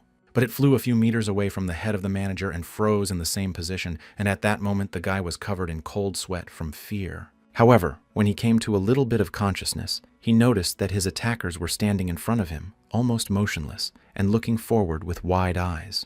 The first thing that came to the gamer's mind was that his new skill had worked, but there was something behind him that he hadn't seen yet. As it turned out, Caesar was already standing there and demonstrating the weapons he had, and then he even clarified that the attacker had a toy sword. At first, there was a pause between all the participants in the fight, as everyone tried to develop a plan that would be beneficial to them. Suddenly, this silence was broken by a gentleman in metal clothes, who opened his mouth wide and said to the opponents that they would never retreat. Immediately after the words were spoken, the so-called adventurers attacked the subordinate, and they did so simultaneously to distract attention. Lena intervened in the fight and sniffed her partner's clothes and said out loud that she could smell blood. A second later, she added that it didn't look like it belonged to Caesar, after which the lady turned her gaze to the boss and asked his opinion. The gentleman in the black cloak began to explain that those two bastards turned out to be the killers of the adventurers and were waiting for the groups to rob them. After a short pause, the subordinate added with a smile that he had taken care of everything and even brought their various weapons with him. The chief was interested in one question: why did these murderers of the adventurers run away when they saw their group? Caesar replied that it was quite obvious because the leader had a look on his face as if he were taking the lives of 50 people every day. Then the gamer turned to the attackers and decided to ask them a question that he could not answer on his own, but maybe they could. As soon as he saw that all the attention was focused on him, he asked what they were thinking and looking at his expression. None of the three could dare to speak first, so after a few seconds of pause, the fallen man in the center said that he thought he was dead. For some reason, Caesar did not like the answer and called the adventurers ungrateful and asked if they really thought they were already safe. Then he shouted and asked if that was all they were thinking when they looked at his boss's face, because there was not a drop of sincerity in those words. Finally, he added that he saw no reason to leave them alive, so he would kill them all at once, but the leader managed to stop this impulse. And he turned to his attackers and said that the punishment for what they were trying to do would be to wash the weapons Caesar had brought. For some reason, Lena was not surprised by what was happening around her. She jumped for joy because her boss recognized that she looked quite scary. After a few hours, they managed to get closer to the exit of the maze, and the girl emphasized that the boss was just a good man for thinking of cleaning the weapons. The young man replied that there was no other way, because it was stolen and therefore he needed to make it look good to sell it at a higher price. Almost before leaving, the gamer stopped and turned his head to one of the adventurers and thanked him for helping him get out. The young man was certainly pleased to hear this, but decided to warn his companion about what might be waiting for them on the way out. And a second later, he said that the guards at the gate were even worse than any bandits, so they would search everyone on the way out and take 10% of the loot. As soon as the young man listened carefully, the thought flashed through his mind that this had never happened in the city labyrinth. Therefore, he decided to clarify what would happen if they did not want to give anything away. Caesar immediately suggested that everyone be killed and everything be taken away.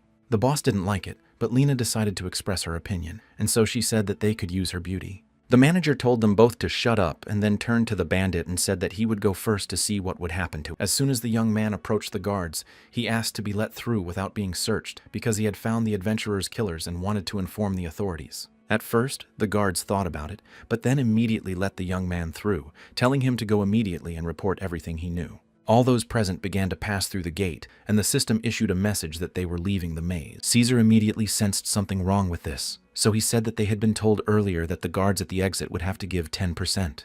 And here they passed without any problems. Then the gentleman suggested that the boy could have told about the adventurers' killers to appropriate their experience. The boss saw that his subordinate might snap, so he asked him to calm down and suggested that the captured people should be sold into slavery. The group of adventurers, hearing these statements, began to panic and attack one of their own for wanting to deceive someone even in such a situation. After that, the system displayed a message that Caesar had a new skill called intimidation, which amused the man. The assistant and his supervisor began to laugh out loud in unison, and the system then reported that their notoriety had increased several times. Immediately afterwards, their group turned to their partners who helped them get out of the maze and said goodbye while still laughing. As soon as they headed for the exit, they received a notification that the task was completed, and their team received a certain reward for it. When the group approached the reception, the lady sitting there happily thanked them for dealing with the adventurers' killers. Then she smiled broadly and said that she would not call the guards thieves, who only take 10% of the profit. The manager wanted to end the conversation because he realized that there was no point in it, but suddenly the girl said that the guild also takes the same percentage. Lena managed to say that there were some thieves here, and the boss leaned over to the reception and said that this simply could not be because he had never heard of such a thing. The lady kept smiling and asking if it was really such a big percentage, and without waiting for an answer,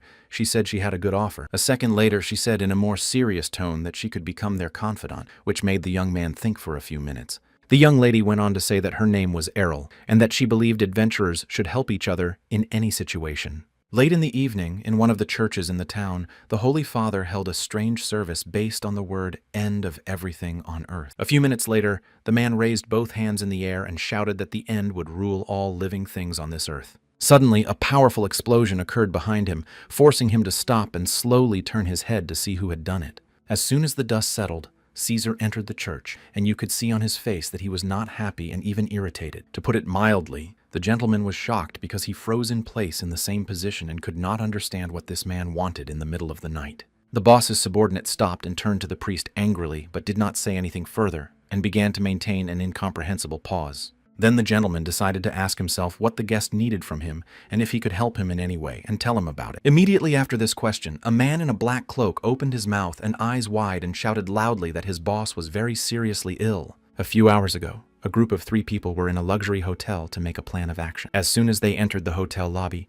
the boss told his assistants that they would stay in this nice place for the night. Lena, as always, exploded with joy and raised her hands in the air and began to say loudly that the manager was the best, but Caesar just calmly thanked her. Then the girl began to run around in a circle, saying that last time he left them in a tavern and that she did not understand where the miser had gone before. At these words, the man began to smile broadly, because he knows that they have finally earned enough money and he is not going to stop there. After all, he did make a deal with the young lady at the guild's reception desk, and in return for her cooperation, she decided to reduce his team's income in the reports. The guy started to rejoice because he thought this system was a great idea, but he didn't understand where it all came from, whether it was a new skill or charisma. While the boss was not listening, Lena took the opportunity to tell her partner that sometimes their boss turns into a real bastard. When he came to, the young man said that they came here not only to sleep, but also to eat and drink and have some rest. However, he immediately decided to warn them that before they started doing all this, he had a condition regarding his assistants. Closing his eyes, the boss calmly told them that while they were here, they had to behave properly. Caesar emphasized that these words could only be intended for Lena, but she did not intend to take it personally, so she responded in kind. This fight was already gaining momentum, and the hotel employee decided to intervene and stop it at the initial stage because they were already disturbing others. After calming down, the 3 moved to the luxury hotel restaurant where they sat at one of the tables and ordered a drink. After they clinked their glasses, the young lady happily said that she finally understood how it feels when adults do this. No one reacted to this statement because the boss was just taking another sip and thought that it had been a long time since he had drunk in a game. Putting the glass on the table, the young man emphasized that it was very tasty, and then he turned to his subordinates and asked how much they usually drink. Caesar calmly told the manager that they were both underage, and Lena added that they were not allowed to drink alcohol by law. The guy completely forgot that they did not look their real age, so the assistant poured cold water into the glasses. Then the boss decided to discuss the important issue that they would not be able to explore the maze if they could not navigate. So after that, he suggested that Lena learn a skill for this, to which the lady sharply replied that she did not want to because it was too boring. After a short pause, the leader said that he had thought about what she would say, so he would probably look for a bandit to join the group or buy a card. Taking another sip, the player reasoned that no matter how much good he did to these 2, they still wouldn't listen to him. For some reason, Caesar became very angry, and although he had initially restrained himself, he began to blush and grimace. But then he slammed his hands on the table and shouted that the chef had drunk a whole glass of beer, since he was only allowed to drink 1 sip. The manager did not expect to receive such a reaction, so he did not know how to react to it and simply stared at his subordinate. And the assistant continued to say that the gentleman was forcing them to celebrate with them while their illness was getting worse every day. The boss immediately requested a health report from the system, and it showed that he was completely healthy, and then the guy did not understand why the assistant was so worried. Without waiting for any explanation from Caesar, the young man turned his gaze to Lena and mentally asked her to explain what was going on here. But I noticed that tears appeared in the girl's eyes, and she said through them that despite her pain, the manager decided to arrange a holiday for them. Then the young lady began to punch her partner in the shoulder and asked him not to stand like a pillar, and Caesar decided to bring the priest immediately. In just a second, the subordinate turned around and began to quickly head for the exit to fulfill his plan to save his boss. Somehow, the young man ended up in Lena's arms and tried to stop his partner because he didn't need any priest. A few hours later, the assistant returned with the man he was looking for. The man entered the room, greeted him, and said his name was Luverick. At that time, the girl put the manager to bed, and the young man sitting next to him on the floor got up a little and said hello back. Looking at the book brought by the guest, the boy reasoned that the maze of priests in the city could be counted on one hand because they were hiding. When the priest came closer to the chief, he said that his assistants had simply blown it out of proportion and apologized for disturbing him so late. After a short pause, the player added that he couldn't let the priest go empty-handed, since he had come to help him. As he handed over the bag of gold coins, the young man still reflected that he had never heard of such an organization as the End Times Witnesses before. So before the guest left his room, he decided to satisfy his curiosity and asked what the man preached in his church. The gray-haired gentleman raised his eyebrows angrily and replied in a serious tone that he was preaching the end of the world. This seriously frightened everyone present, and the leader began to break out in a cold sweat and reasoned that this man was clearly a member of some dark sect. The gamer decided to find out how this gentleman's treatment was going, so he asked him if he could cure him at all. The man took one hand to the side and said again in a serious tone that of course he would do it,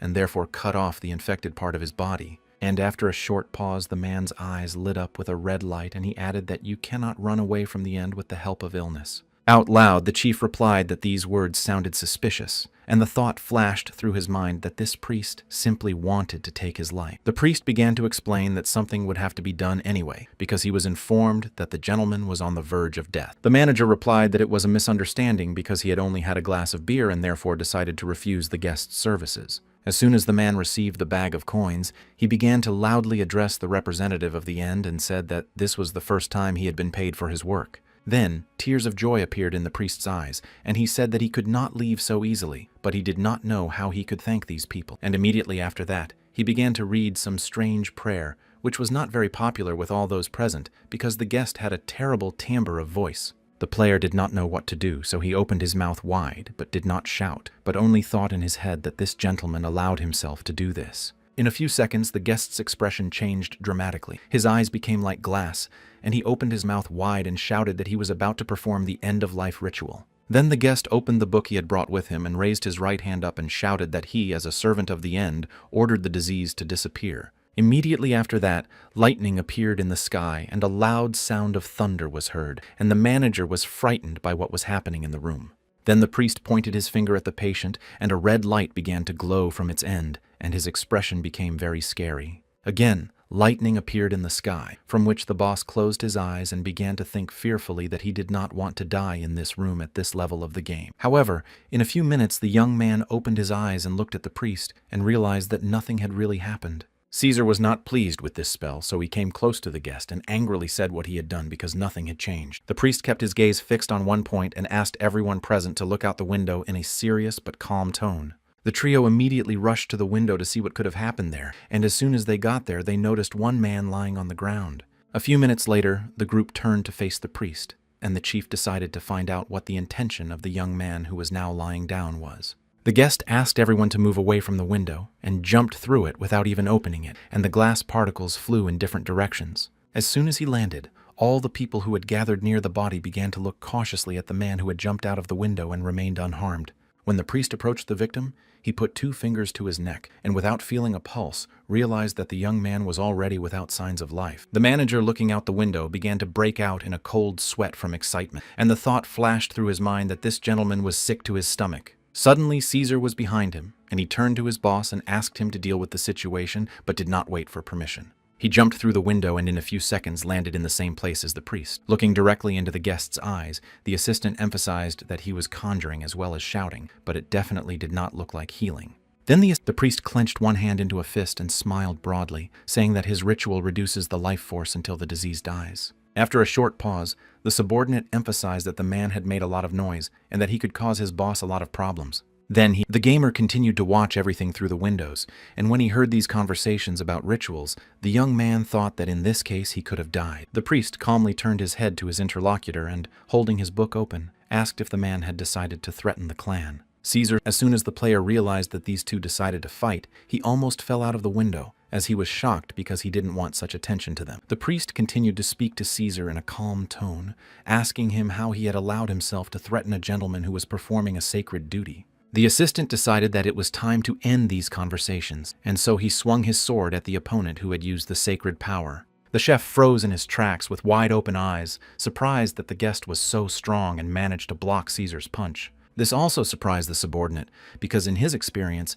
he had never seen an opponent able to resist his blows. He was obviously not going to stop, so he continued to wave his weapon from side to side, but no successful strikes occurred. During the next blow, there was a powerful explosion, and when the dust settled in a few minutes, the assistant chief began to peer closely at the ground where the sword had fallen. The victim should have been standing at that spot, but he was not there, so the weapon hit the concrete, which cracked into small pieces. Then, as it turned out, it was a displaced priest who continued to look into his book and mutter something under his breath. At that moment, the man decided to use ultra-fast shadow daggers, which in a matter of seconds headed towards the subordinate who was standing with his back to them. However, somehow the gentleman in the black cloak managed to react in time and dodge the weapon that was moving to take his life. The supervisor froze with his mouth wide open as his subordinate managed to resist the skill by simply waving his black cape. As soon as the assistant came to his senses, he wasted no time in running at the enemy, holding his large and heavy sword. However, the priest gave a worthy rebuff to the attacker because he used magical powers that he drew from a book that was supposedly sacred to him. However, everything turned out not to be as it seemed at first glance, because at the moment of alleged weakening, the man was preparing shadow daggers. Therefore, when leaned out of however, the boy could not even imagine that they would have to fight a representative of the evil forces who uses ancient magic. At this time, despite his injury, the subordinate continued to fight with the enemy, using all his remaining strength. Watching this battle, the boss stood there for a few minutes, thinking about nothing, but then he came to his senses and began to think about what to do.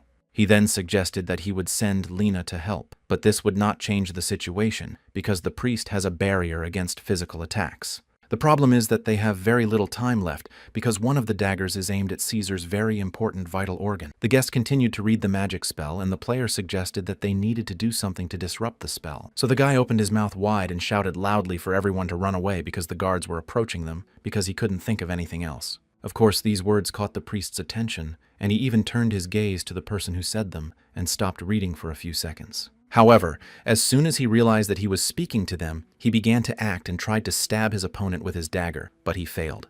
Because of this, he was a little confused and lost his vigilance, which Caesar took advantage of and grabbed the priest with his big hand and began to pull him back. However, in a second he threw the attacker to the ground and put both hands on his chest and pressed with all his might so that he began to cough. When the subordinate realized that the man was no longer breathing, he happily informed his supervisor that he had dealt with the upstart who wanted to harm him. All the locals who were present during this battle were shocked by the way it unfolded, and especially by the way it ended for one man. But it didn't end like that, because the police were approaching the square, and the leader had noticed them from afar and didn't know what to do. When they approached the assistant, they saw that public property had been destroyed, and a holy father serving in the church had been attacked. Suddenly, one of the women started pointing at the hotel windows and told the policeman that the accomplices of the thug were there. A second later, she added that she was sure it was the black-haired boy who was behind it all, because Caesar addressed him as his boss. While her assistant was being tied up by the police, Lena was thinking about what she should do in this case, since she couldn't escape from such a thug. Then the gamer had the idea that the two of them could escape and continue the game, but he could not realize his plan. After all, they were caught and interrogated in the police station in a few hours because they wanted to know if the boy really gave orders to Caesar. Not receiving any answers to his questions, the investigator emphasized that the so-called chief himself had not been involved in criminal activity. Again, the man said that everything was clear with the priest from the side of evil, but they were still interested in the corpse of a man who had been killed by lightning the day before. A minute later, the gentleman added that the man must have been injured during their fight, so in his opinion, this is enough to press charges against the guy. Only then did the manager dare to speak, and he said that he might not look like it, but in fact, he was terminally ill. And that's why his assistant went and brought the priest to him, but at the time the assistant did not even suspect that this gentleman was a member of the Witnesses of the End. Then the chief put his head down and said the following. He asked the priest to leave immediately, but he did not comply and decided to treat him anyway. After a short pause, the young man added that the lightning was aimed at him. The police officers listened attentively to the whole story. Later, the chief among them said that they had a witness who claimed that it was they who asked the priest to take the life of the guy on the street. Looking intently into the suspect's eyes, the man assumed that perhaps they wanted to recruit the guest, but everything did not go according to plan, and therefore a fight broke out.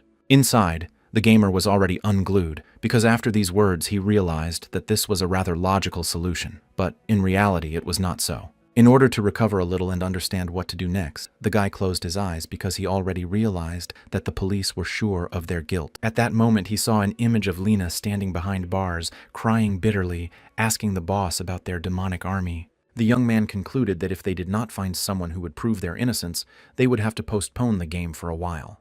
The manager continued to sit with his eyes closed and his head down, and by this expression one could understand that he was upset by all this. The chief among the police officers smiled sarcastically to himself and looked at the suspect and realized that he had almost surrendered and accepted his guilt. That's why he decided to break the silence, because he wanted to say that he was going to invite a witness to this room to prove the guilt of this guy's group. As soon as the door opened, a girl with purple hair named Errol entered the room, and she works at the reception desk in the guild. The supervisor immediately recognized her because they had previously entered into an alliance with each other. The young lady smiled broadly and told the detainee that she was glad to see him. When the policeman heard the last phrase, he froze in his seat in surprise, because he could not understand how it could be that these two knew each other. Errol turned her head to the employee and smiling sincerely apologized, because in her opinion there had been some misunderstanding on her part. Hamer, the chief officer, began to clarify that the lady had previously said that she had heard the priest's words, and the girl replied that they probably did not understand each other then.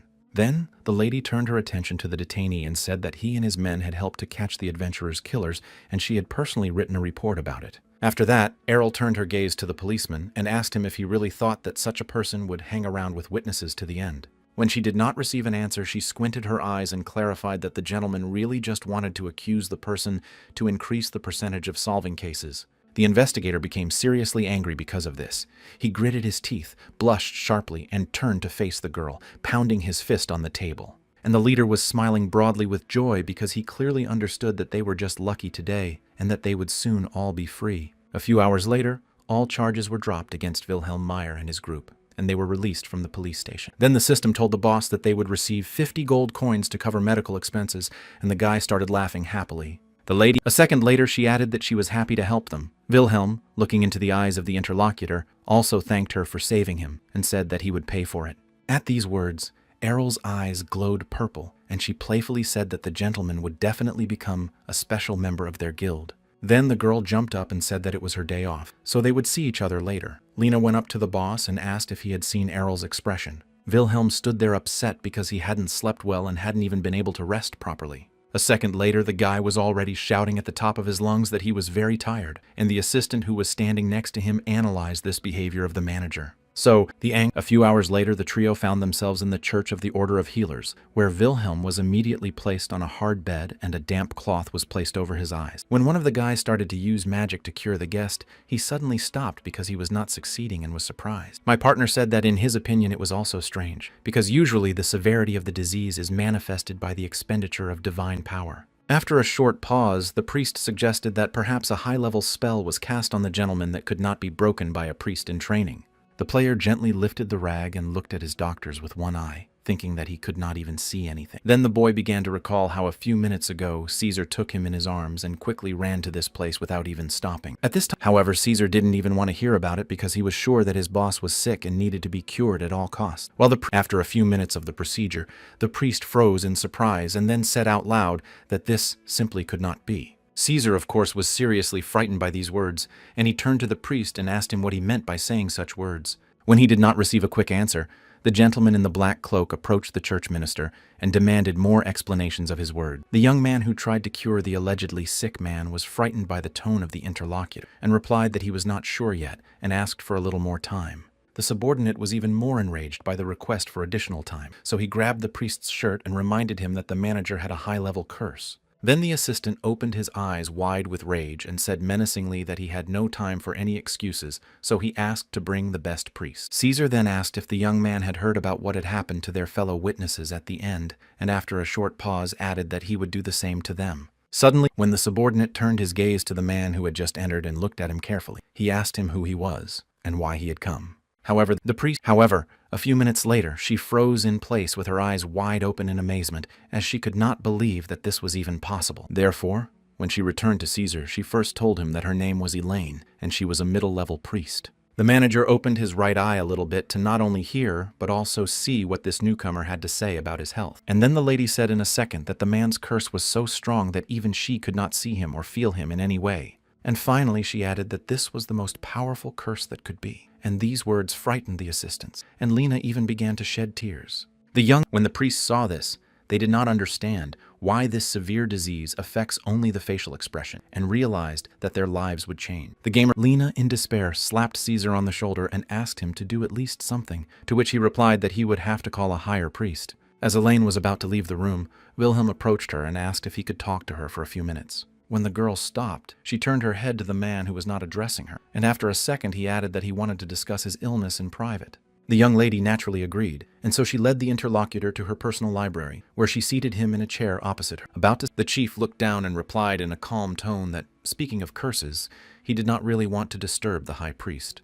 The lady began to say that if they studied such a rare curse, it would eventually help their order, and they would cover all the costs. The guy sharply clarified what would happen if they did even worse, and so he decided to remind them of the reputation of his assistants. After saying this, he paused for a moment and then added that even the Brahma police could not stop them because they only listened to him. Then the young man said that if everything goes wrong and he dies, he will die, and immediately after that, he asked where his assistants will go first. After listening carefully, the girl turned her head and gazed to the side and began to cough loudly with her hand over her mouth. And then a second later, Elaine began to cry bitterly, saying that she felt sorry for the boy because he knew he was living with such a great curse and did not lose heart. Then she turned to the god of healing and asked him for help because this guy was sacrificing himself to protect them from his subordinates. The boss burst into tears again because he was so tired of proving to everyone that he was actually completely healthy and did not need any treatment. Elaine said at the last minute that she was a priestess of healers, so no matter how strong the curse was, she could at least slow its manifestation. As soon as the young man stopped in his tracks, he felt an unfamiliar energy approaching behind him, and it belonged to the Order of Healers. A minute later, the system informed the boss that all protective effects had been removed, and then he turned his head to the interlocutor and asked what she had done. The young lady opened her mouth wide and loudly shouted that she was a priestess serving a great mission of healing people from various diseases. After a short pause, the lady asked the leader if she could join his group and walk further with them. At first, the guy wondered if she really said what he heard, but LA continued to say that she did not need money or fame at all. The only thing she asks is to be allowed to follow them because she likes the way they treat each other. The player realized that in any case, they would have to search for the priest and it would take a lot of money, especially with his average level. However, he was interested in the suggestion that this participant needed neither money nor fame, so they would keep the preservation. After that, the system issued a message that they could accept LA into the group under special conditions, which means absolutely free of charge. The guy froze in his tracks in surprise because the system confirmed that he could actually do it, and he hadn't even thought about it. However, he still could not explain to himself why he had such luck in getting new players to join his team, and it was definitely not because of charisma. But he simply cannot refuse Elaine either, because the fact that she is a mid-level priestess and wants to join them is absolute luck. For several minutes, he continued to stand in one place and stare at one point, thinking that this was not the first strange situation in the game that had happened to him. Then he recalled his image from the last game and suggested that perhaps there was some special treatment for past runners. While she was waiting for at least some response, she began to worry and asked if the gentleman really doubted the Order's abilities. For some reason, the guy suspected the developers in such situations because they would definitely want to get all the benefits if he became a runner with their help. So, he began to explain to the girl in a serious tone that everyone in his team was putting their lives on the line and that her determination might not be enough to survive. When everything was finally over and the boss left LA's library, her colleagues came to her and saw her condition and did not understand what could have happened. As soon as the boss met with his subordinates, Lena happily emphasized that the gentleman's expression changed and she wondered what he was doing with the priestess. At this time, Elaine leaned over her desk and wept bitterly because she felt very sorry for her guest and considered him unhappy. She then invited her colleagues to come closer to her in order to pray together for Wilhelm, who had left them. It had been an hour since the three left the healing order, and during that time they had managed to take a seat in an inn on an unfamiliar street. After chewing another piece of meat, the girl turned to the chef and asked why his face was so radiant, but his expression was still horrified. Caesar looked at his colleagues and agreed with the young lady's opinion, so he clarified that something might have angered the manager. The guy put his hands on his face and said that, to tell the truth, he does not want to blame anyone, but there is something that worries him. The subordinates even stopped doing anything and froze in their seats, and the guy continued that they could not cope with even the easiest tasks. For some reason, Caesar turned to face Lena and called her a slut, saying that she must have done something wrong again. The lady could not keep silent and in turn began to blame her partner, but the boss intervened and emphasized that he did not blame anyone for this. As soon as the two calmed down, the guy closed his eyes and calmly said that the accusation made no sense and that there was a completely different solution to this problem. And after a short pause, the boss said that he was now talking about eloquence, which gives you a chance to get what you want almost without using force. Lena didn't like it and said so right away, but her supervisor shouted that a thief like her should have this skill. After the player shouted, he realized that he had overreacted and, covering his face with his hand, calmly said that he would demonstrate everything by his own example. And literally at that very second, he turned to face the bar and called for the cook, who immediately came to their table. The gentleman was very stout in appearance, and his face was marked by large, round eyes. When he approached, he asked how he could help.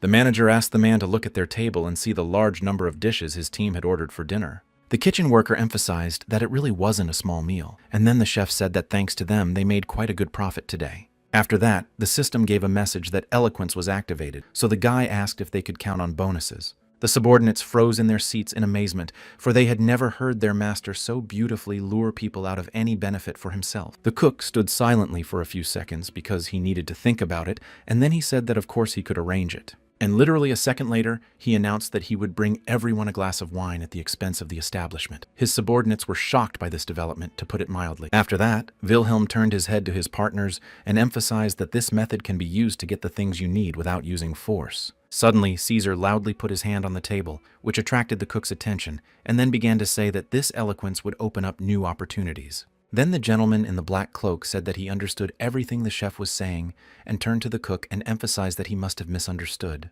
And a second later, when he added that the manager actually wanted something else, the gamer was mentally torn apart by what his assistant was doing. When the kitchen worker saw that the thugs started to get up from the table, he said that if they were violent, he would call the guards. Caesar calmly asked the question about whether the interlocutor knew that they had just left the police station. Then the assistant added, smiling sarcastically, that the boss had destroyed half the city and was not only let go, but was also apologized for in the end.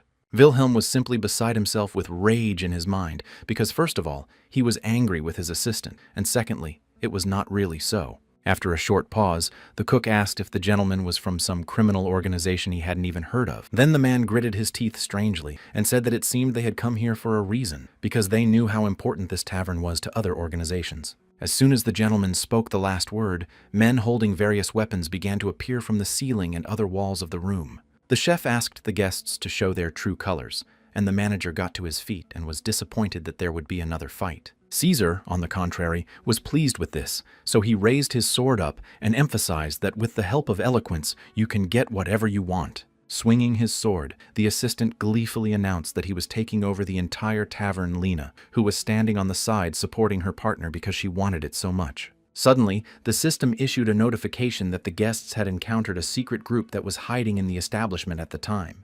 The main one among these participants was a cook who watched the battle and saw that half of them could not even withstand one blow. Because of this, he began to shout loudly to his men to disperse, because they would all be killed if they stood in a bunch. At that moment, Lena approached the man from behind, tapped him on the shoulder, and addressed him as if he were the owner, asking if he had forgotten about her. Next, the young lady showed her dagger, which she began to lick with her tongue, again clarifying whether the gentleman had forgotten it. It was only after this gesture that the man first screamed in pain, and then tried to say which organization the lady belonged to, but he could not because he was in pain. At some point, the men who were hiding in this tavern began to run away, shouting loudly that these guests were just some monsters. Several hours had passed since the battle began, and now they were sitting at a table where the cook was apologizing to the 3 tavern guests.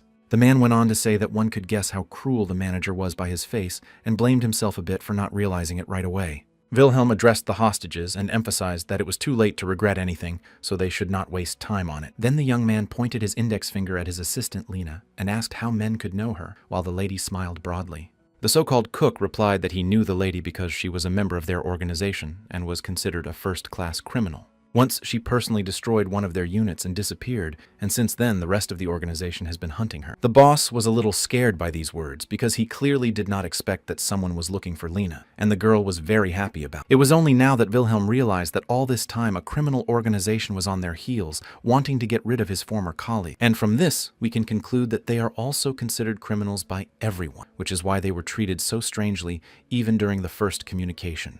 The leader realized that he could not change anything now, so he stood up and started walking towards the attackers and asked if they had been following them all this time. The men didn't have time to answer because the guy said that since they were members of the organization, and now they were also witnesses, they had to be killed immediately. These words seriously frightened the prisoners because they seemed to them like a bolt from the blue that they could not control on their own. After saying that, the boss turned to the exit and turned to Lena and asked her to clean up better this time than the last. In the last seconds, the cook shouted loudly that from now on the tavern could belong to them, and they, in turn, would obey them. This offer made Wilhelm stop, but he emphasized that now the attackers are ready to offer anything to save their lives. The chief among the criminals sadly replied that this was not even the point, because their organization was not as smooth as they would like it to be. Lena came up close to the so-called cook and looked him straight in the eye and asked him if these problems were not due to the fact that they were left without her. The giant knelt down and bent his head down and said that their organization is not the same as it was a few months ago, and it's all about their newcomer, who is a rather strange fellow, but also smart, and one of his peculiarities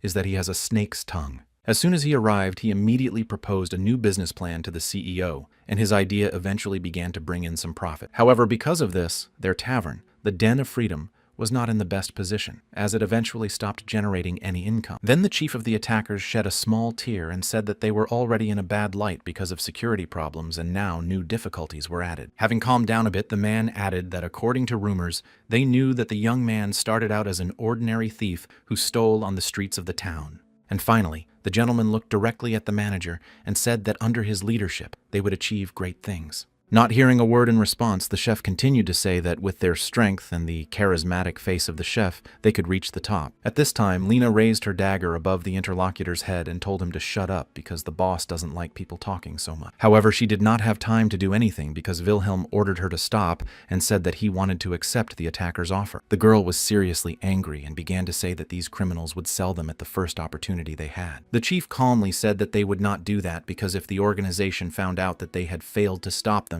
and had submitted, it would destroy them. And then it turns out that in any case they will be deprived of their lives, so they have no choice but to accept them into their team. The young man then suggested that they be reborn and swear allegiance to Wilhelm Meyer in order to save their miserable lives. In a few minutes, the system showed that the criminals from the criminal organization were now subordinate to them, and that the inn in the alley was now their territory. The giant cook knelt down in front of the chef and kissed his shoe, and the system informed him that he could take a part of the profit. After that, another message appeared saying that now Wilhelm could create his own organization because he already had all the components and just needed to choose a name. The young man decided to consider all his subordinates his family, and in a few minutes he announced the name of the organization, the Black Mountain Association. The system then displayed a message that Wilhelm would receive additional experience and skill points when he created the organization. Finally, there was a reminder that organization is a key element of the chef game, so you need to create it in the best possible way. As soon as all the organizational issues were over, Caesar turned to the manager and asked questions to find out the plans for the future. The young man, looking at himself in a serious tone, replied that the main goal of the Black Mountain Association was to overcome the maze. Lena looked into Wilhelm's face from the right side and asked if this was too simple a goal for them, since they were capable of more.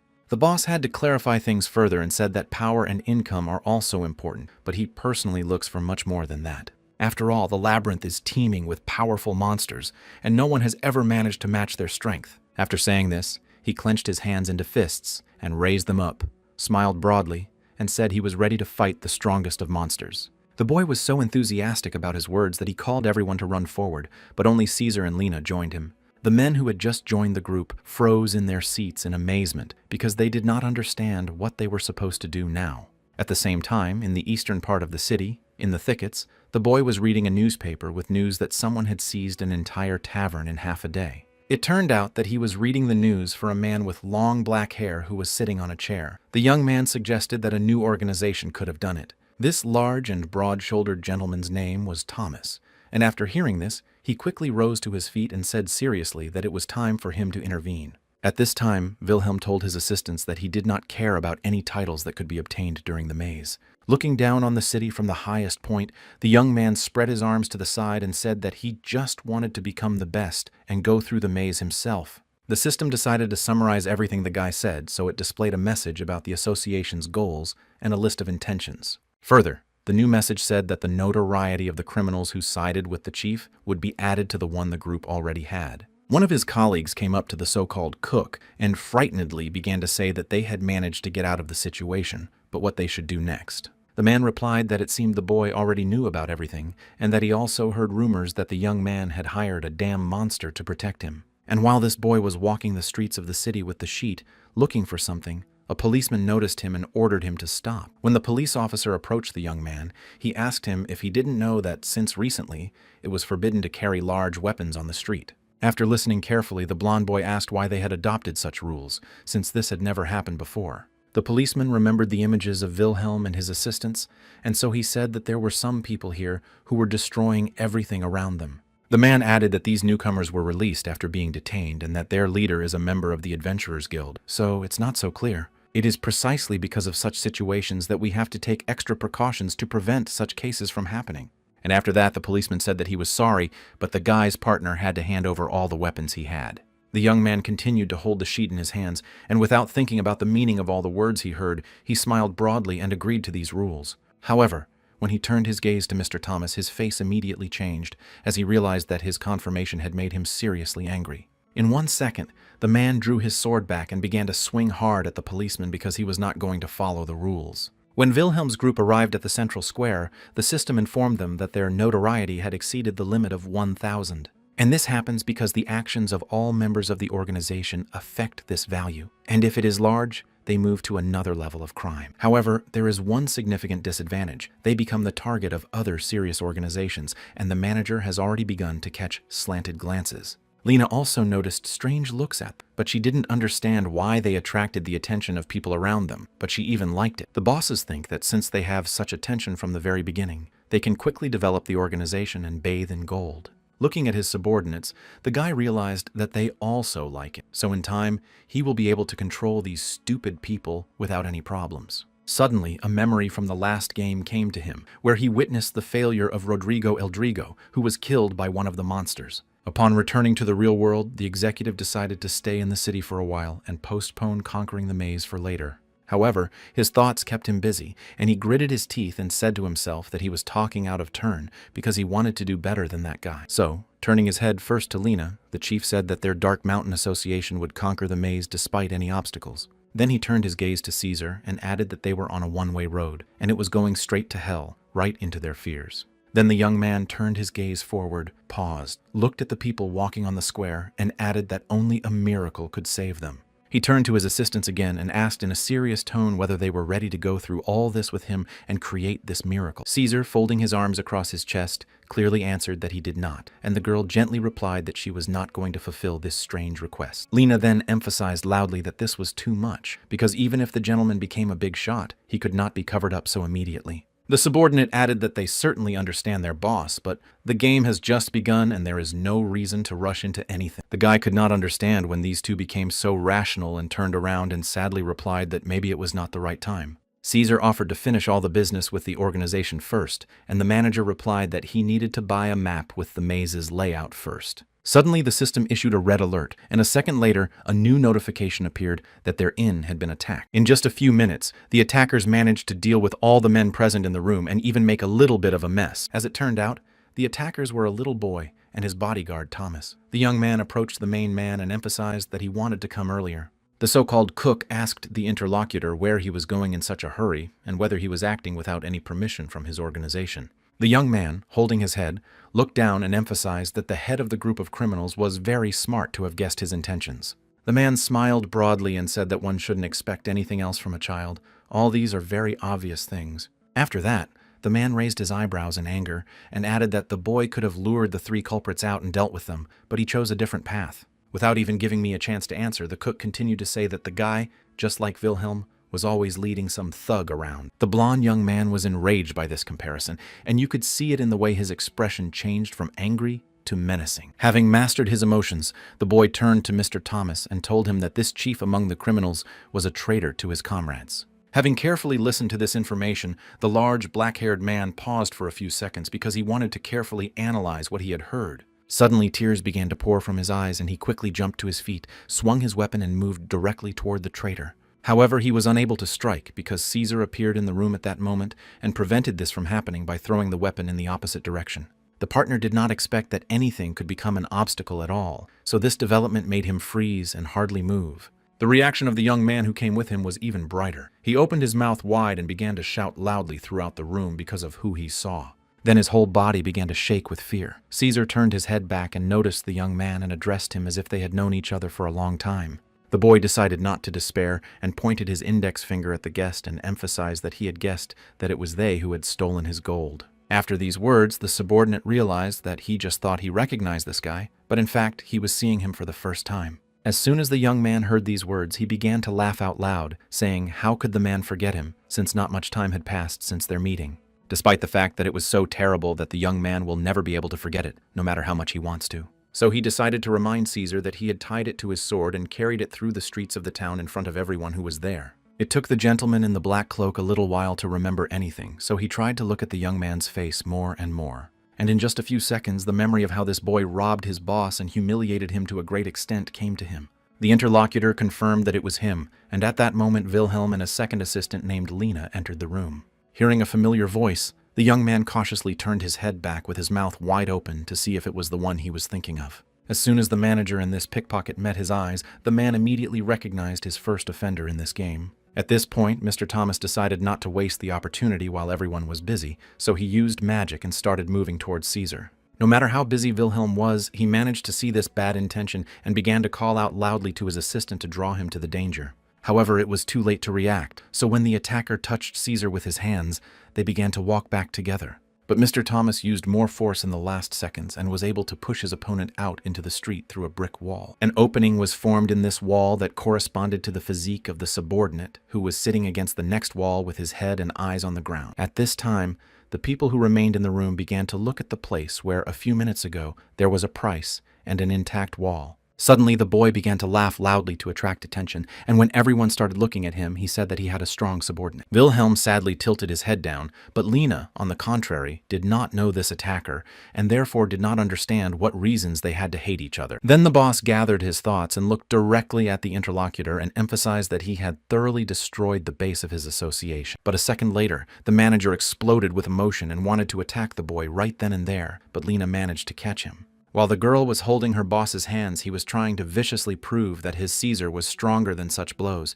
and that is why he was alive. The blonde young man, looking closely into the eyes of his interlocutor, sarcastically emphasized that the gentleman was completely unaware of Mr. Thomas's blows. After all, this man is nicknamed the Piercing Wind. He was an adventurer who managed to get to the depths of the labyrinth and lost his comrades in the process, and so he was defeated at the threshold of the unknown. And perhaps because he could not accept the fact that his friends had died, he became like that. He managed to get out of the maze on his own, and it was only thanks to this escape that he alone managed to survive the task. And because he could not come to terms with the fact that he had left his loved ones in the maze, he simply went crazy. While the young man was telling the story of his assistant, the latter, standing in front of Caesar, told him to get up because then his comrades would die by his hand.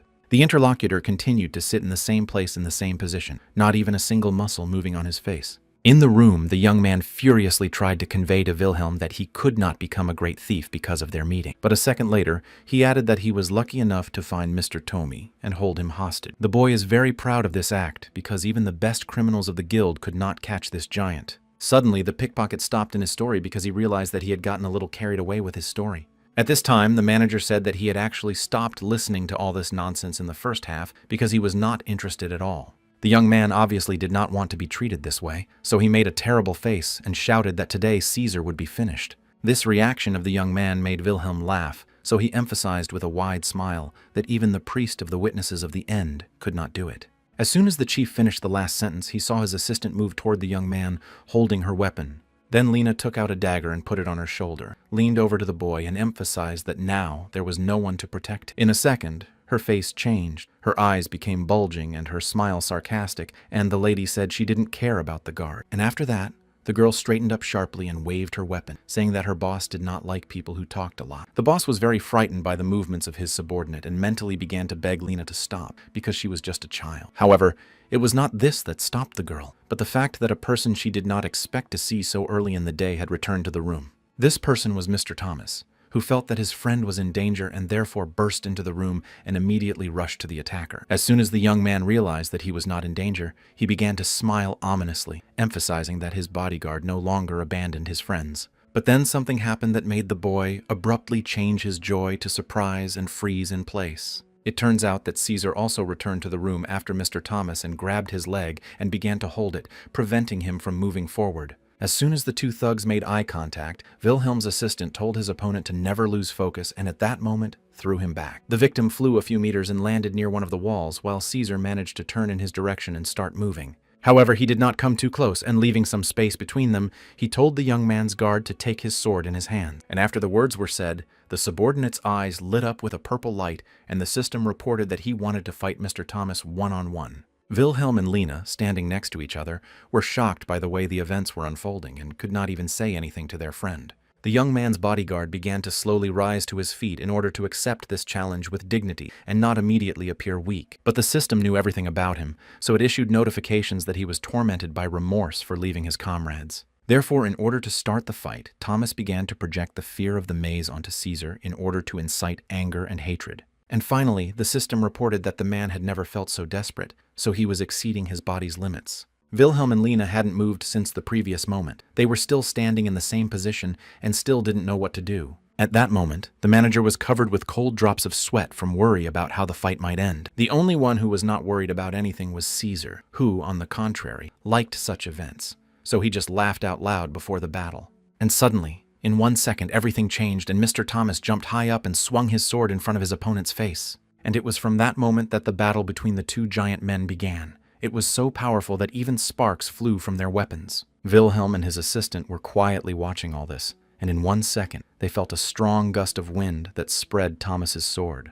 The manager realized that this was a pretty strong opponent, so he turned to Lena and asked if she wanted to help her partner. At this time, the two giants were engaged in a life-and-death duel, each of them exerting maximum strength during each blow. Finally, the young lady decided to answer, and without taking her eyes off the fight, said that she specialized only in covert killings. Mr. Thomas barely had time to take the correct stance to stop the kick his opponent was about to deliver. After that, his anger reached its maximum, so the man swung his sword wide and threw Caesar a little into the air. As soon as Lena saw this, she hid behind Wilhelm's back in surprise and fear, and he could not believe what this gentleman had done. The man in the black cloak was seriously angry that he could be pushed up so easily and he didn't even prevent it. Suddenly, the system issued a red alert warning him to be careful because Thomas was about to use his devastating technique. This happened a second later when the man sharply raised his sword, which was illuminated by the purple color of the applied magic, and wanted to strike his opponent with it. And he managed to do almost everything he had planned because after the collision there was a small explosion that caused even more destruction in the room. There was a lot of dust around, which had not yet settled enough to see anything properly, but Wilhelm was already calling out to Caesar because of his excitement. Suddenly, a young man approached the man, who had been hiding behind a small board all this time so that nothing would harm him. As soon as the supervisor paid attention to him, the boy began to smile broadly, emphasizing that his assistant had died at the hands of Mr. Thomas. Then, the young man turned to his bodyguard and asked him to look at Lena and her boss, who were shaking in fear of such a force. The man turned in their direction and began to walk slowly, and his friend emphasized that the two were just watching their friend die. Wilhelm was still looking at the hole in the wall and couldn't understand how it could happen that Caesar lost and Lena was still hiding behind the leader. The man has only now realized that the quests he considered useless and unimportant at the beginning have already caused him harm at this level. Suddenly, these thoughts were interrupted by Lena, who gathered the courage to come forward and pulled out her dagger and said that it was her time to fight. The boss was angry with the girl for not intervening immediately, and now she used a skill called illusion. And exact copies of her began to appear around the room, so it would be difficult to find the real one to attack. Lena was happy that her opponent could not catch her, so she moved quickly, and then realized that he was very slow in his movements. Therefore, she concluded that she needed to get to the vital organs, and that the battle could end there. And without hesitation, the young lady threw several of her daggers at Mr. Thomas, but it didn't go as she had hoped. All these weapons simply bounced off the opponent and began to fall directly towards Lena, who fell to the floor and began to cover herself from her own daggers. Suddenly, out of nowhere, Caesar appeared through a hole in the wall and emphasized that his partner should not have interfered in his battle. As soon as he finished speaking, he quickly flew into the room and went straight to Mr. Thomas, with whom he had not yet fully understood. The boy's guard put his hands forward to protect himself, and so they began to hold hands, each trying to demonstrate their strength. Caesar looked into his opponent's eyes and asked him why the man was so concerned about his dead comrade. Without waiting for any response, the gentleman in the black cloak smiled slyly and suggested that Thomas could have been betrayed by a friend at the most important moment. As Caesar said the last words, he noticed the black-haired man's expression change, and he could see the confusion and incomprehension on his face. But Wilhelm's subordinate decided not to stop there and continue to verbally attack his opponent in order to bring him to some kind of emotion. So a second later, Caesar added that the opponent was simply weak at that moment, and that's why everything happened exactly as it did. Without receiving a single word in response, Wilhelm's assistant illuminated his eyes with a red light and emphasized that the man still did not understand how the world works. And after a short pause, he said that in such a world, there is no place for weaklings. The boss was shocked that his subordinate could speak so eloquently. Lena, who was standing next to the manager, leaned over and began to smile broadly because she was pleased with the way her partner was behaving. When Caesar began to put more pressure on Mr. Thomas, he angrily said that a weakling like him would never be able to defeat him. All this time, the young man's bodyguard did not react to the words spoken, and all that remained unchanged were the tears that flowed from both eyes. And all because he was concentrating on his thoughts, in which the image of a girl crying and asking him to save her life appeared. Thomas was overcome with rage, which forced him to grit his teeth and use all his strength to fight the attacker. In a second, he just exploded emotionally and began to shout loudly with his mouth wide open while he was clutching Caesar's hands tightly. Everyone who watched from the outside froze in their seats in shock. Even the young man who brought the man here was surprised by his behavior. Suddenly, the system issued a message that Thomas's rage had exceeded the point where he could no longer cope and withstand its pressure. At this time, Wilhelm looked down and could not believe that his subordinate had almost defeated such a strong opponent. And Thomas could no longer stop the process inside him that he had started with the help of his rage, remembering the past that brought him pain.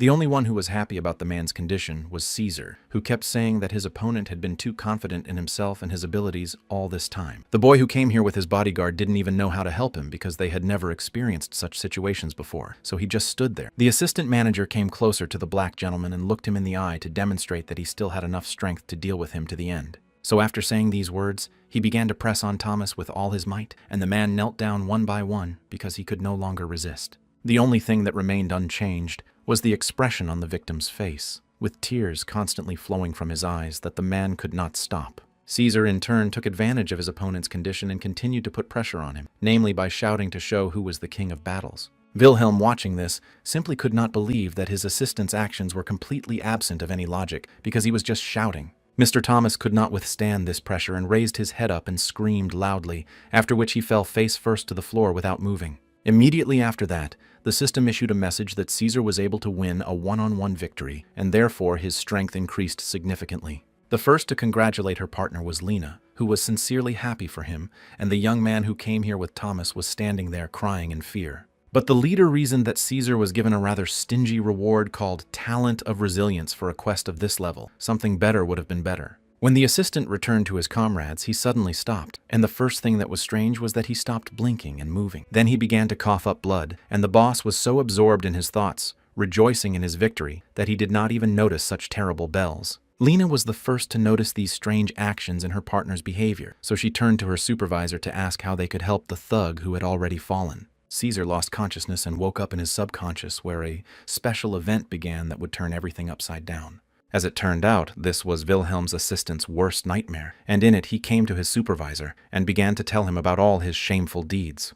The man did not believe it because it was not obvious that the gentleman in black clothes had participated in any fight. After saying that, the boss turned his head to the other side and did not want to look at his assistant, who did not meet his expectations when it came to using his force. Caesar was upset that William did not praise him, but rather expressed his dissatisfaction and began to tell him how he should have acted. And finally, the chief emphasized that horrible actions and shameful behavior are in no way suitable for his large, newly created organization. There was an awkward pause between the men, which was broken by the manager, who told Caesar that he was relieving him of his job and that he could leave. These words upset the subordinate, who threw out all his rage, and because of this, blue lightning formed in the sky and struck his sword. After that, Caesar realized that it was definitely a dream, because Wilhelm could not have said that to him in real life, and so he attacked him with a sword. However, there was no continuation because the victim woke up in a hospital room and at first did not realize where he was. But when he sat down on the edge of the bed, he noticed that on the bedside table near the flowers there was a small note addressed to him, but it was not clear from whom.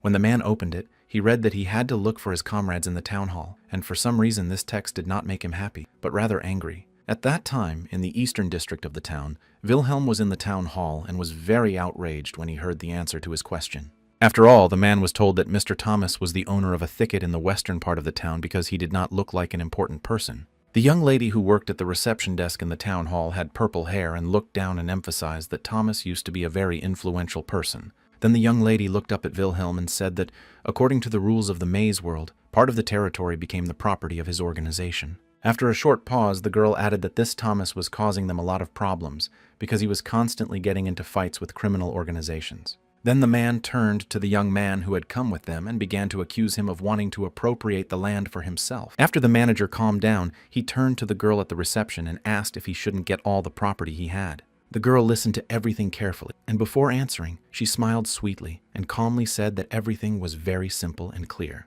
And turning her gaze to the boy, she said that part of the territory was going to be owned by this cute blonde boy. The news made Wilhelm angry, and he began to threaten the young man with a sword for not telling them anything when they went to this place. The boy began to piteously ask for mercy and to take him at least as a slave, because he had no one to go to after the death of the guard.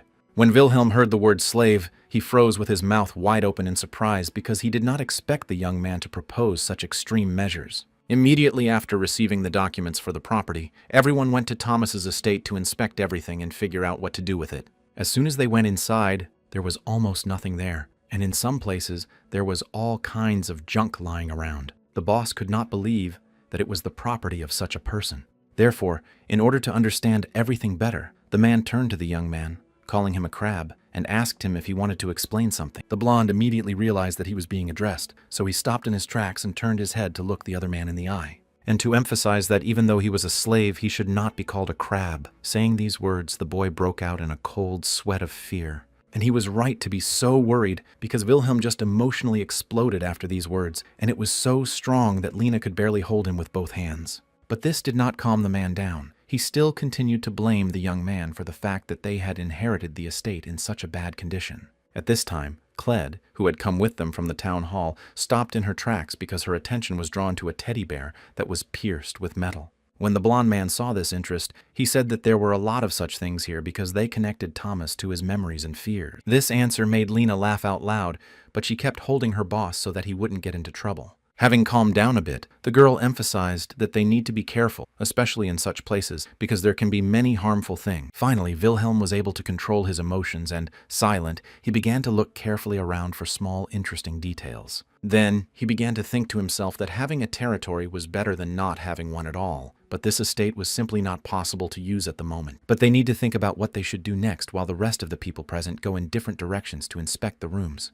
Cled, who was standing next to the new owner, holding her glasses, said that perhaps the best solution would be to demolish everything. These words surprised the boss because for him it was a very drastic decision that he was not ready to make, let alone implement.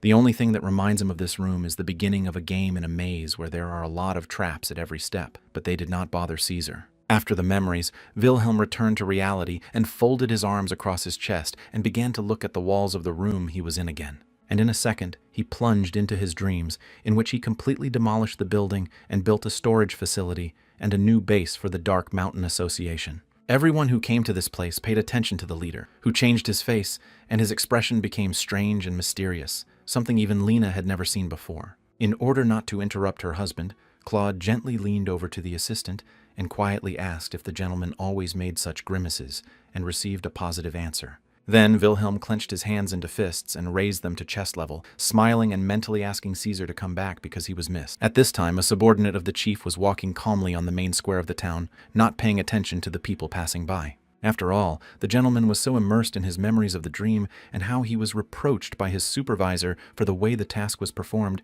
and how it should have been performed. Suddenly, a man's voice interrupted these memories as he addressed Caesar as an ordinary passerby, but emphasized that the gentleman had a large sword. Wilhelm's subordinate stopped and slowly turned his head to the person who was addressing him and asked who the man was. Without waiting for an answer, he added that he should leave if he wanted to live, but the interlocutor smilingly said that he could not be defeated so easily. This statement made Caesar seriously angry, so he quickly approached the interlocutor and looked him straight in the eye and asked if he really decided to joke.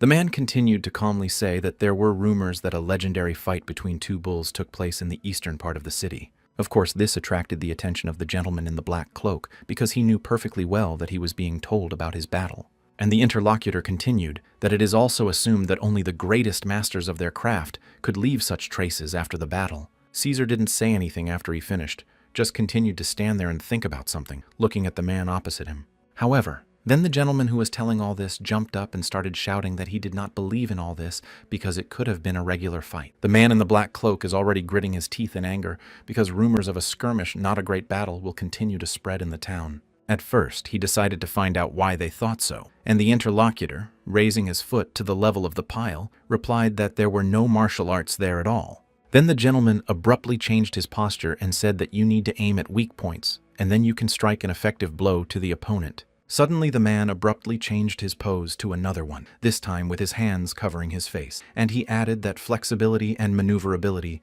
would lead the fighter to victory. A second later, the other man changed his stance again and was standing with one arm outstretched forward, saying that this was the art of the 100 steps. After saying this, the man turned to Caesar and asked him how he felt about it and whether the swordsman wanted to challenge him to a fight. Without waiting for an answer, the gentleman activated the magic that illuminated his body in blue and emphasized that then their names would be remembered for a long time. After a short pause, the gentleman still hoped to convince the thug not to lose his chance and get the prizes if he registered right now. At first, Caesar was a little hesitant about whether he really needed it now, but then, just for fun, he decided to agree and asked where to register. At this time, at Tomi's estate, Lena tried to teach the blonde man how to use his dagger, and he was quite good at it. The system reported that the slave had passed the first training level, and the girl was pleased with this and said happily that the boy had even outrun the boss. Wilhelm did not react to these words, because then Cled turned to him and asked when Caesar would come, since her workday had long since ended. In his mind, the man was simply out of his mind with rage, so he turned to his subordinate and asked where the hell he was and why he hadn't come yet. To entertain the young lady a bit, the manager first apologized for the assistant's delay, and then said he wanted to ask the lady a few questions. Cled looked at the interlocutor with a playful glance, then said sweetly and lightly smiling that she would answer any question. And Wilhelm began to say that when he first came here, he looked around and noticed that things were not going well in this part of the city. The young lady just sat there and listened attentively to the continuation of the story about how even the town hall could not put things in order for the betterment of the local residents. After a short pause, the supervisor emphasized that he was confused by the fact that the state employee agreed to take them here after hours. And then he asked if they had noticed Caesar's potential and wanted to lure him away to use him for their own purposes in the future. Cled looked down and replied that the gentleman was cutting everything off his shoulder, and it was not surprising because he was the leader of a new organization that was on everyone's lips. Then the girl looked up and began to look the boss directly in the eye, hinting that such help on her part might be out of personal interest. Wilhelm's cheeks immediately flushed from these words, but in his mind he was still trying to understand what the young lady meant. In the era of the Great Templars, the difficulty of the levels in the maze increased very quickly and dramatically. But in exchange, items were given that increased the basic characteristics of the character, which is why they became simply irreplaceable. This led to the fact that players started playing even in the dark and enjoyed farming some enemies and different events. Those who were the first to find an object were very happy, while those who were a step away from finding it were upset and screaming at their comrades. That is why a gap was formed between all the players, which depended on the object with which they passed the game levels. And there were those who did not have any objects, so they were rejected by society, and so they tried to reduce this gap by their hard work. And what they chose for themselves was martial arts, which they practiced constantly in a group of people dressed in white clothes. Of course, the effect of improving character control from training was not bad, but it didn't bring what the players would have liked to get. But no one dared to leave this business because it somehow saved their position in the game and allowed them to stay here for a while. It was these people in white clothes who invited Caesar to their house, and as soon as he was in the room, one of the students got his head stuck in the wooden floor. The gentleman in the black cloak stopped in his tracks and began to smile broadly, for he saw it as just another leisure activity. Then he continued to look at the victim, emphasizing that he already liked it, and asked if this was the martial art they had talked about earlier. But the man who invited Caesar here angrily replied that he was an incompetent waver who was far from the art of the 100 steps. However, this development only made Wilhelm's subordinate happy, so he smiled broadly and emphasized that these fighters had chosen a strange name for their art. The gentleman in the old clothes was simply out of his mind from the anger that took over his body and emotions, because he did not think that anyone would mock them. And to bring the man to his senses, Caesar grabbed him by the shirt and emphasized that he was not interested in any weaklings and asked him to bring a worthy opponent. Without waiting for an answer, he added that if they didn't, he would just close this useless mug for losers in a second. The students who heard these threats began to fuss with each other because they expected to see a newcomer, not this monster. Suddenly, behind Caesar, they heard the footsteps of a not-so-small man, and as soon as the disciples saw who it was, they froze in their seats. When the gentleman in the black cloak turned his head, he saw a rather large opponent who was furious at the chaos that was being created here. The man was also wearing white clothes, but his shirt barely fit because he looked like a rather pumped-up person. Caesar quickly pushed aside the loser who had brought him here and turned his attention to this giant because he expected a worthy battle. However, when he approached him and began to look him closely in the eye, in a few minutes something happened that made the man very disappointed. After all, the gigantic man simply could not withstand the pressure of the gaze and first made a face, and then tears began to flow from his eyes. A second later, he ran past the opponent, heading for his comrades, covering his face with his hands and swimming loudly. As soon as the upset man got to his friends, they surrounded him in a circle and began to calm him down, saying that the coach would deal with the impudent man. Caesar was seriously enraged by this because he was clearly expecting something more than just tears when he came here at the invitation to the battle. So he decided to demonstrate all his anger to all those present, and the men immediately felt that something very bad could happen to them. After all, the gentleman in the black cloak illuminated his eyes with a red light and said that he had hopes for this place but was completely disappointed. Then Caesar turned his gaze to the one who had brought him here and began to reproach him for telling everything so beautifully, but in reality, it was not so. After saying this, he began to walk confidently toward the students who were standing closest to him, while the man looked them in the eye. And when he stopped a few meters away, he smiled broadly and emphasized that now they would have to avoid dying to prove their point about the art of combat. Of course, these threats were like a bolt from the blue for all those present, and they froze in their seats and did not know what to do in this case. Suddenly, one participant threw his sign on the ground because he could not stand the pressure and wanted the guest to finally start what he had planned. When the chief saw what his ward had done, he loudly addressed him, asking why he had thrown his sign confirming his path. The man, with tears in his eyes, angrily shouted that all this time he thought he could overcome any problems with his own strength. But looking at this monster, he realizes for sure that he can do nothing with it, and he points his index finger directly at Caesar. Wilhelm's assistant, in turn, simply smiled because he felt that everyone in the room was afraid of him. Then the gentleman who spoke continued to emphasize that this guest had so many different weapons that he would deal with them all in a matter of seconds. Finally, it began to dawn on the mainstream of these students that something was really wrong here, and Caesar did not look like a beginner in his field. And the system decided to add some information and said that this gentleman in the black cloak was just a subordinate who was subordinate to some player. After that, the man began to shout sadly, "If this is just a ward, then it's scary to imagine what kind of monster his leader is, who destroys weaker players once or twice." Another student, holding his head, emphasized that they were doomed to die from the very beginning,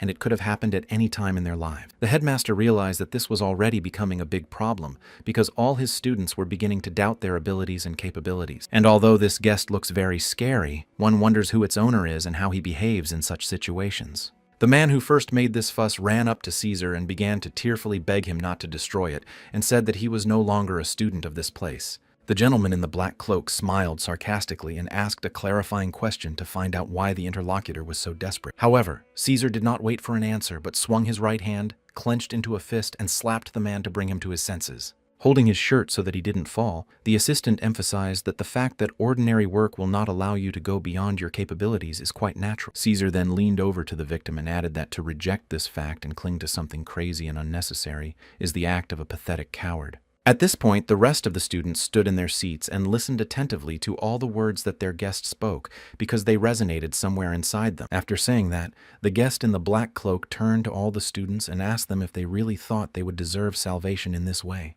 And finally, the man clenched his hand into a fist, smiled sarcastically, and said that since they were so confident in themselves, they had to prove their immortality. The chief among these disciples again exploded with emotion and began to think that this Caesar was just a sick man who was ready to fight all the time. The rest of the students present began to shout loudly, throwing away their wooden certificates that they were indeed trained in martial arts. Some people blamed themselves for wasting their time on these useless trainings because they could have been farming in peace. The man who had brought Caesar here looked around in confusion and said that there was no need to make hasty decisions because there were so few of them left. Suddenly, a voice he had never heard before addressed the guest and menacingly ordered him not to touch his students with a finger. Of course, it attracted the attention of Wilhelm's assistant, and because of this he stopped what he was doing and started looking in the direction where the voice was coming from. The unknown man came out of the secret room and at first did not want to show his face, so he remained in the shadows, where only his silhouette was visible. At the same time, events of a similarly large scale were unfolding at Thomas's estate,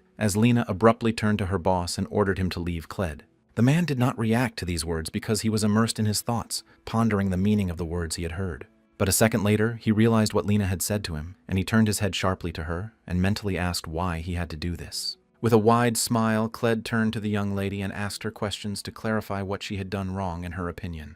Wilhelm's subordinate quickly ran up to her interlocutor and leaned into her face, emphasizing that she was taking too much liberty from the very beginning. A second later, Lena added that she hadn't liked the lady from the very beginning, and the manager couldn't understand why the two had a fight.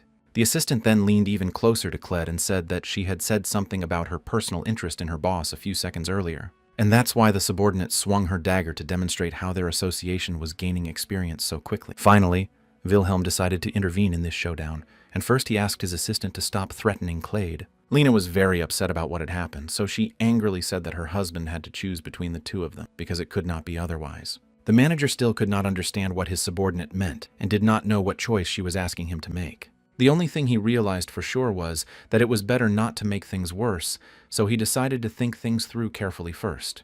It was only when he thought about it that he realized that it was a fight to determine the attitude of the participants, and that Cled's words were the first blow. As Wilhelm continued to think, he emphasized to himself that his heart was indeed beating much faster than it normally does. After all, with his body and charisma, such a conflict was only a matter of time and could have happened at any time. At this time, while Lena was frantic with anger, Cled hugged herself and smiled sweetly, pretending that it didn't concern her. The boss realized that he needed to be perceptive in order to see what was hidden from view, but only very strong people have this ability. Therefore, he initially wanted to succeed in the fight by first conquering Cled with charisma, and only then using an ability called penetration. However, then something happened that made the gentleman quickly close his eyes to avoid seeing what was before his eyes. But when he opened his eyes, nothing changed. Everything around him was in some pink shades, and as it turned out, it was his subjective view. The boy who came with them to Thomas's estate had gotten a box of popcorn somewhere and was watching the situation and enjoying the treat.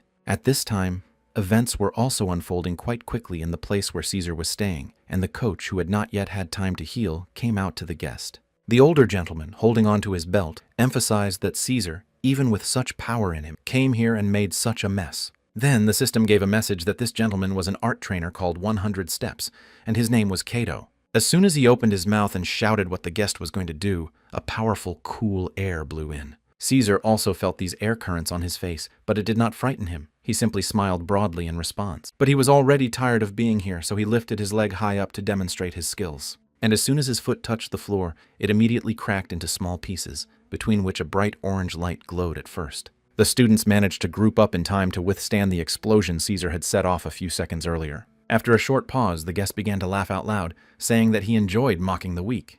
The trainer also decided to keep up and used his abilities, which manifested themselves through magic in 2 streams of turquoise color. Then the man opened his eyes and looked at his opponent and warned him not to expect a pardon from him because he would not do it. Immediately after the last words were spoken, the older gentleman spread his arms and legs wide apart and loudly proclaimed the power of 100 steps. After that, the coach directed these 2 streams directly at Caesar, who had been standing in front of him all along, but not too close. Dodging this attack, the subordinate was thinking about how he could not win by dirty methods so as not to upset his boss again. After all, a true victory must be unquestionable and elegant, for this is what Wilhelm had hinted at in his terrible dream. Therefore, as soon as the coach launched his force towards Caesar again, and when they collided, there was a powerful explosion that destroyed a lot of things around.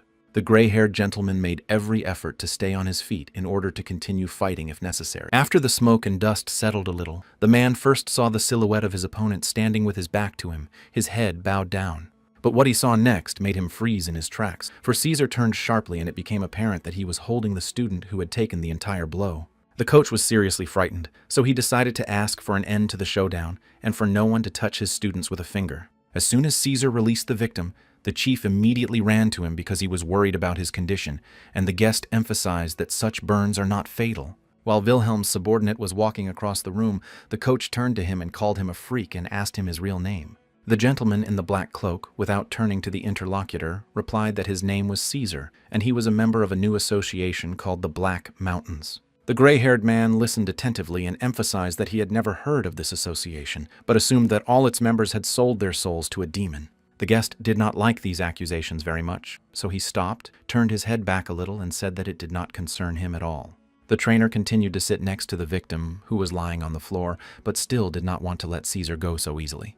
However, the gentleman in the black cloak made it clear that he wanted to learn perfect combat, but the teacher was not competent in the learning process. After a short pause, Caesar illuminated his eyes with a red light and said that he was not going to waste his time on them anymore. After these words, the gray-haired gentleman knelt down and told him never to come back to them again, and finally wished him to leave in peace. The last phrase made the guest laugh, so he changed the trajectory of his movement and even asked what kind of peace he should leave this place with. When all those present noticed that Caesar was coming at them again, they naturally froze in their seats in fear because they did not know what to expect from this man. Suddenly, Wilhelm's subordinate stopped a few meters away from the students and emphasized that the lighting was good and that he would own the place. The coach, of course, did not like this fact, so he quickly jumped to his feet and shouted that it was simply not possible while he was still alive. Immediately after saying these words, the gray-haired gentleman turned to his disciples and ordered them to take the life of this monster at any cost.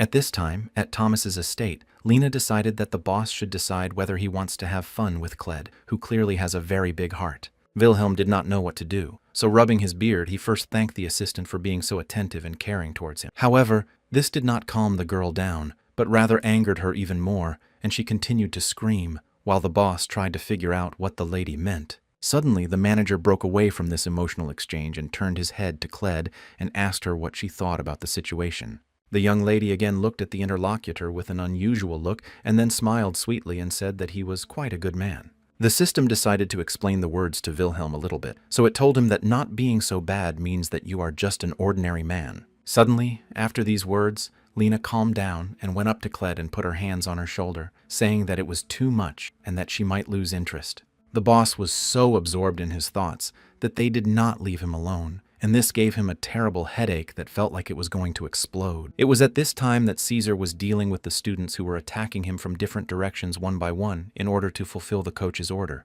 As soon as he realized that he wanted to rest a little, he grabbed his sword and struck the floor with it, creating a small earthquake and destroying the flat floor. A second later, a powerful explosion occurred, after which it became clear that Caesar had won and his characteristics were gradually increasing. And what Caesar did raised the profile of the Black Mountain Association by 50%. While Wilhelm was trying to sort out the fight between the girls, the system gave him a notification that his fame had also increased. The boss was a little shocked by what he saw, because he didn't know what his subordinates were doing, and it might even be damaging their reputation. So he decided to immediately look for Caesar to see how he was feeling and to understand what he had been doing all this time. As soon as they entered the room where the martial arts training was taking place, they saw men who had been beaten badly. Lena stopped in one place and asked with a bewildered expression what the mess was and who had made it this way. The boy, who is considered to be Wilhelm's slave, now goes with them all the time, and even he did not understand what could have happened to make this happen. The manager himself did not understand what kind of place it was, but according to the messages sent by the system, the premises became theirs. So, to clarify the situation a little, the boss turned to the man who was sitting next to the gray-haired gentleman and asked what had happened. The student first looked up frightened and then carefully asked if the other person was a black goat. Of course, Wilhelm was upset that the name of his association was confused, so he first corrected it and informed us that its real name was the Black Mountain Association. Suddenly, the coach interrupted the conversation, sharply raised his head a little and pointed a finger at the boss and said that there was not a single scratch on the guest. After saying that, the gray-haired gentleman put his head back on the floor and began to reproach himself for being such a failure because his haul was the worst. A second later, the man began to cry out to the whole room that he had neither the strength nor the desire to continue his favorite work. All the students present were upset and began to cry. Wilhelm could not understand what exactly he was being accused of. Lena quietly froze in her tracks because she did not understand what was happening, what these people wanted from her boss, and what they were accusing her of. The only thing that came to the boss's mind was to simply fold his arms across his chest, turn around and face the exit, and say that he didn't care about this place. The head of the students, hearing these words, turned to the guest and asked questions to find out why these people came here. Wilhelm didn't like this tone, so he stopped, turned his head a little to the other man, and said that he needed to think about who he was talking to. However, in a second, the man realized that there was no need to make things worse and apologized for everything that had happened because his subordinate had done it on his own. Upon hearing these words, the students began to look at the guest with surprised expressions, and even the coach quickly raised his head. People began to hope in vain that they would be treated normally, because then the manager said that losers like them would not understand his employment. Then he turned a blind eye and said that he did not have time to deal with unprofitable premises, so they could continue their activities here. After hearing this, the students and their coach didn't say anything. They sat there for several minutes and didn't even blink because they hadn't expected such a development. Suddenly, the gray-haired gentleman came to his senses and put his right hand forward and said that the head of the Black Mountain should not speak so carelessly. Wilhelm, of course, did not appreciate this statement in his direction, so he asked with a scrunched-up face what exactly the man meant by the word carefree. The trainer looked down and said that the reason their gym was in such a state was because other gyms had lured their students to theirs. The guest suggested that perhaps people there receive more praise, but the coach said that this was not the only reason. And he began to tell me that martial arts are inherently connected to the spirit and body, but here they only teach practical techniques. After a short pause, the man added that this was the reason why they had problems, because not everyone could withstand such a load on the body. And finally, the coach added that if people found out that his students had been beaten by a gangster, the fate of his gym would be doomed to failure. The manager could not listen to everything properly because he could not understand why Caesar was constantly getting into such incomprehensible situations. Suddenly, these thoughts were interrupted by a gray-haired gentleman who fell to his knees in front of Wilhelm and began to simply beg for help to resume their work. Lena laughed at this situation and said that her boss doesn't know anything about girls, but sweaty men crawl on his lap. Then what happened was that, in the leader's opinion, was just crossing his swords, the coach came closer to his feet and said he was ready to kiss them for their help. The slave boy who came here with his owners was shocked by the way the events that should have ended with a conversation began to unfold. Dodging the attacks of the courtesy of the coach and his students, Wilhelm said that he understood and would try to solve the problem. The main man among the men who studied here simply could not believe what their trainer had to go through for their training. But he decided not to stand aside and support the initiative of the gray-haired gentleman. So he fell to his knees and crawled over to the guest and said that he would also crawl between his legs. A few hours had passed since the three had arrived, and the boss found the visit very tiring, while Lena, on the other hand, had a lot of energy. Standing by the wall, Wilhelm looked at one point with a tired gaze and said to himself that he never understood where Caesar had gone. At this point, his subordinate was happy to try to show some new techniques to the coach and his assistant among the students. Suddenly, the student stopped and looked at the girl and said that if he were Caesar, he would have gone home right away, so he should have just gone to them. Immediately after the words were spoken, the man had a memory of a giant guest saying something strange before leaving them. At first he could not remember, but after a few minutes he realized that Caesar had said that his thirst was not quenched, and that it needed to be quenched immediately. After the recollection, the student began to say that they had never imagined that Caesar would be so interested in martial arts. Then, the man clenched his hands into fists with joy and added that this is why the coach advised him to go to the Cheonhak gym. Of course, Wilhelm listened attentively to this information because it gave him a small hope of finding his subordinate quickly before he did something. But then the boss began to think about why this gray-haired gentleman was helping the man who had destroyed his life's work, and it raised some doubts. So to get to know him better, the manager activated the skill of penetration, which made his eyes glow with a bright red light. And what he saw alarmed him, so Wilhelm shouted angrily to Lena that he needed to run to Cheonghak Hall immediately. At first, the girl did not understand why there was such a rush, so she asked why they had to go there at all, and the boss shouted again that Caesar was in danger. At this time, the last evening training session of martial arts students was taking place in the main building of the Cheonhak dojo. The manager of the place, Ego Cheonhak, was watching this training from the balcony. Then a master approached him and said hello, since they hadn't had a chance to see each other all day. The man quickly said that he was already aware of everything and he simply could not believe that such a commotion had taken place when he was not there. The master folded his hands as if in prayer and bowed a little and apologized for the security problems because they had no idea Caesar was so strong. The manager turned his gaze to the interlocutor and asked in surprise whether the attacker was really as strong as he had been told. From the very beginning, he was told that this man was an ordinary bandit who could not pose any threat to his people. The master continued to stand with his head bowed because he did not want to look the chief in the eye, saying that the report was not entirely accurate, and not for nothing did the man worry so much. The last phrase made the dojo seriously angry, and he did not hesitate to hit the interlocutor in the face. The man was angry that he looked miserable at the guild meeting, where he was delivering false information to all its members. The master began to tell how everything really happened, and it turned out that the unknown person attacked and surprised several students and one coach and was detained afterwards. After a short pause, he added that they were surprised that the attacker used the dojo style called 100 steps. The manager was listening to all this while looking into the hall where his wards were training, and according to the story, he realized that the rivals were still passing on their knowledge. Then the gentleman turned his gaze to the interlocutor and said that he finally had a reason to meet with Kato and discuss what had happened. Turning to the exit, Dojo said that he was giving the master one more chance, so he had to guard the attacker until he returned. In conclusion, the gentleman added that there would be no second chance and emphasized that this time he forgives, so please do not disappoint him. At this time, Caesar was kept in a deep underground room, and the attacker was tied to the wall so that he would not escape and cause trouble. The three men who guarded him said among themselves that it was this bandit who had taken Thomas's life, and that the guild could use such a person. The gentleman with the red hair could not believe these rumors, because then they simply could not have caught this thug and would not have handcuffed him here. Caesar was smiling broadly as he listened to this discussion, for he was amused by it, but he could not keep silent, so he said that everything about Thomas was true. The blonde guard was furious that the attacker had spoken, so he threatened him with a sword and ordered him to shut up and not to say anything else out loud. At the same time, the thought flashed through his mind that if this was true, he wondered what had happened to the boy who was always with Thomas. After that, the room fell silent, and while no one intended to break it, only the attacker was happy and excited. At this time, the young man turned to Wilhelm and, jumping from foot to foot, said that he really wanted to go to the bathroom and could not stand it any longer. The boss was furious that this boy was making such a request, so in order not to appear soft-hearted, he replied that he could not help. But in the room where Caesar was chained, he finally broke the silence and said that his superior had turned the young man into his slave. Of course, these words made the three guards very angry, because in their minds, children and any other human being should not be forced to do this.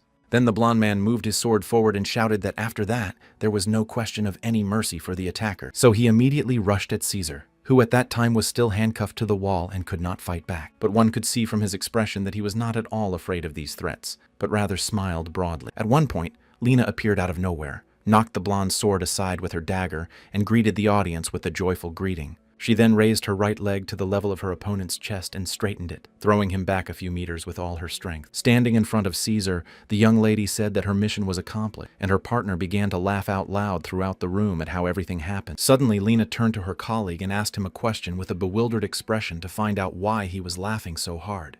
Wilhelm's assistant continued to smile, but said that he was glad that the girl had dealt with these annoying people. Then the gentleman in the black cloak asked if Lena had decided to obey him, to which the young lady replied that he shouldn't make her laugh because she was not the one who was chained here. Suddenly his partner said that this was a very pathetic sight, and that if she put a dagger to his throat he would not be able to do anything to her. Caesar was not affected by this in any way, for he was already happy that they had found him, and had come to his aid in spite of everything. Lena continued to mock her colleague, so she asked what the gentleman meant by unquestioning. Without giving him a chance to answer, she continued, saying that Caesar was talking about the absence of injuries, and demonstrating this, she emphasized that there was not a single scratch on her. Then the young lady said that her partner had had enough of climbing on sweaty men and offered to learn from her because she was a year older. The last words did not make Caesar so happy, but rather made him angry, and he took it as some kind of insolent behavior. Standing in one place, almost without moving, the girl emphasized in a calm tone that her colleague had lost his temper out of the blue again. Of course, this phrase did not calm the already angry man,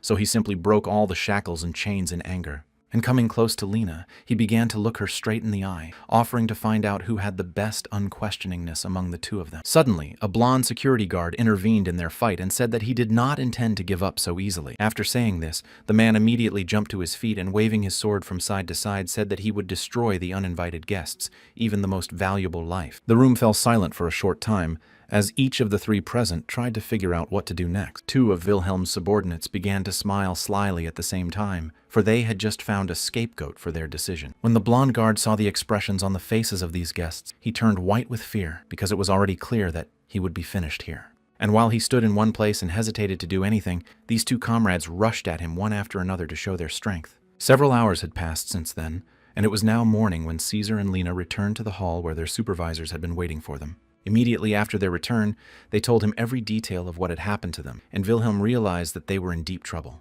However, the assistant was not upset at all. She was so happy to say that she did not even know that the Chanhak Dojo was a major criminal guild. Then Lena turned to face Caesar and spoke to him, not realizing the seriousness of what they had gotten themselves into that night. Another fact that surprised the manager was how the two began to communicate nicely with each other, and that they had not quarreled at all since they returned. Lena saw that the boss was looking at them strangely, so she jumped up and down and told him that something had happened to her and Caesar. And after a short pause, the young lady pointed to the wound on her partner's face and said that it was proof that he had lost a bet with her. After saying these words, the girl turned to face Caesar and, holding his chin, began to say something sweet in his ear. At this time, a special event took place in the tavern, namely its reconstruction, and from that moment on, it will be considered the base of the Chorna Hora Association. The former owner walked up to the new bar and turned to the people standing behind it and said with a big smile that everything was finally finished. But suddenly tears flowed from his eyes, and he said that he could not contain his feelings because he could not believe that they had done all this with their own hands.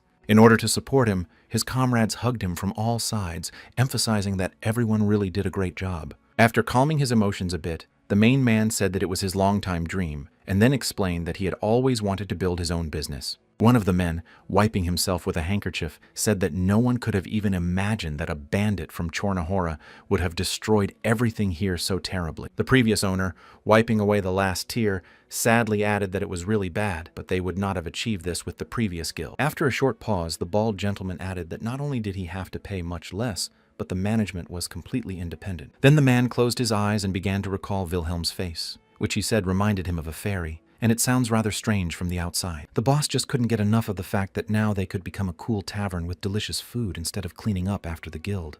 And as soon as he opened his eyes, he began to sing loudly and circle around the institution, all his subordinates watching with a smile as their boss rejoiced. When he finished singing, the man closed his eyes again and imagined a large number of people coming to them to have a good meal and a good time. Suddenly his thoughts were interrupted by the front door, which someone opened from the street, and while the guest was just entering, the host began to quickly tell him what they had here. But when he saw who appeared in front of him, he just froze in place with a stony expression on his face, because he did not expect to see him here so soon. It turns out that it was a boy who was considered Wilhelm's slave, and shaking himself off, he loudly announced that the boss was calling all the members of the organization. The bald gentleman composed himself and asked questions to find out why he was in such a hurry, but the young man replied that he would find out everything on the spot. When the man came to Thomas's estate, he noticed a note on the wall that said that the place should be destroyed before William returned. The bald gentleman was a bit shocked by this proposal, so for a few minutes he just stood there holding the note in his hands and looking in front of him. At this time, the boss and his little slave were watching the good relationship between Caesar and Lena, and for some reason the young man wanted to vomit from this cuteness. However, this idyll was abruptly broken by the system, which issued a red message warning of a fast-approaching intruder. And of course it was not long in coming, because at the same second, the door flew open in the room, and purple light began to flow through it. The main one among the students, feeling the energy that was seeping through the room, turned to his coach to clarify whether he had felt everything correctly. The man did not have time to answer anything, because a young man with a dark blue cape and dark short hair appeared in the place where the door was supposed to be. The gray-haired gentleman immediately recognized the guest and called him Cheonhak, and he emphasized that he had not seen his blood enemy for a long time. After a short pause, the boy turned to the coach named Kato and asked him a question to see if he knew why he came here. The older gentleman, gritting his teeth in anger, wanted to say something, but the guest did not allow him to do so, saying that there was no need to justify himself at all. After all, everything he says is just ridiculous because the man originally left the dojo of his own free will claiming to be a martial arts master. And then a second later, Cheonghakam emphasized that now the coach had become a pawn in the hands of all kinds of gangsters. Of course, the famous three were watching this conversation. The last phrase infuriated Caesar and the boss, and they changed their expressions dramatically. But Lena didn't care who was talking about them. A gray-haired man holding onto his belt said that he wanted to make an honest confession, and said that he was not the same as he used to be because the years had taken their toll. Plus, it was already clear that he had very little time left, and after that the gentleman clarified that the guest hadn't outdone him long ago. After all, he first stole the master's secret weapon, and then improved it without permission, and before all that, he recruited a bunch of bandits to his team. Cheonghak angrily asked the other man to shut up, because the master did not want to pass the weapon to anyone after the gray-haired gentleman left them. The coach said that it was just ridiculous to listen to this, because the only reason they didn't want to give him anything was because he was living a wild lifestyle. The young man did not like the last phrase and began to reproach the older man for frequently going to different women in the town. After that, the guy was out of his mind with anger, and blushing, he shouted loudly that it was time to finally start a battle between them. Wilhelm and his subordinates continued to cautiously observe what was happening on the street, and Caesar even managed to find some popcorn somewhere. The coach decided that he would not back down today, so he agreed to fight his blood relative at such a young age. The first to strike, of course, was Cheonghak, who swung and sent a stream of purple energy toward his gray-haired opponent. The older gentleman was not far behind and also managed to use strength and energy, but it was different in color because it had a turquoise tint. And as soon as these two streams of different energy collided, there was a big and loud explosion a few meters away from the coach. As soon as the dust and smoke settled, the silhouette of the guest appeared behind him again and asked in surprise that the coach had betrayed and abandoned his brother for this. The gray-haired gentleman reacted indifferently to these words, or he tried not to show his opponent what was really going on in his heart. At this time, Wilhelm and his subordinates were still standing in the same place and trying to understand the essence of the conversation between the two men. The manager turned to his assistants with a surprised look on his face and asked if they had also seen how amazing this guest was. Caesar was very angry at these words, and to vent his anger, the man grabbed a box of popcorn which upset Lena, who wanted to eat more. Suddenly the police intervened in the fight, blowing their whistles and shouting at them to stop, as fighting on the streets of the town is prohibited by law. Immediately after their warning, a thick fog began to spread down the street, but the police officers were not at a loss and still searched for the perpetrators. A few minutes later, we could see everything around us, and a guy who had come to the hall to fight was standing in the middle of the street. The policeman who noticed him told him to come over to him, and then turned his attention to Caesar, who was smiling and said that he would also be detained. The leader among the police officers began to say that they were now facing the head of a large criminal organization and the head of a new association. After this realization, the man emphasized that the situation was very dangerous, so he suggested that his colleagues just watch. The whole fight attracted a lot of attention from the local, who also decided to watch, even though they did not know the players who were arguing. Caesar was pleased with the attention to them, but Wilhelm was a little surprised that people decided to watch the fight. Instead of investigating the conflict, the police decided to ensure the safety of the locals who came to watch the fight. Hearing these words, the manager realized that everything was definitely out of control and he did not know what to do next. And because a lot of people have gathered, the reputation of Chornahora will change, depending on how the duel between these two people goes. And Kato is not in his best condition anymore, and his martial arts are also a little off the mark to be a worthy opponent. Wilhelm was of course saddened by the fact that their situation was not good, but looking at the gray-haired gentleman, he saw in him a great deal of confidence. At this point, Caesar decided to make a real show of the battle, so he loudly addressed the audience and said that they were about to see a powerful battle. The system reported that the subordinate had activated the eloquent skill to say this, and the boss did not understand what had gotten into his assistant. When all those present heard the giant's words, they naturally froze in their seats and turned their gaze to those between whom the duel was to take place. Lena was smiling broadly because her partner had managed to get people's attention so quickly, but Wilhelm was not so happy about it. In 1 second, people began to move closer to the battlefield and shout that they really wanted to watch it all with their own eyes. The subordinate, clenching her hands into fists with joy, said to Caesar that what he had done looked cool and that well-chosen words work wonders. At this point, the boss was simply beside himself with rage, because not only who wins and loses depends on this battle, but also the reputation of his new association. Employees who were supposed to keep order on the streets were concerned that people were so lively that it would be difficult to control them. The guest finally managed to catch a pause in the din and said that he had come here to end it all, and that only one should survive. The gray-haired gentleman took a stance and said that he did not care who would die today, only that he knew for sure that it was his turn to attack. And the first technique that the man decided to use is called Valiant Diligence, while he gained a quick acceleration and began to run at the opponent.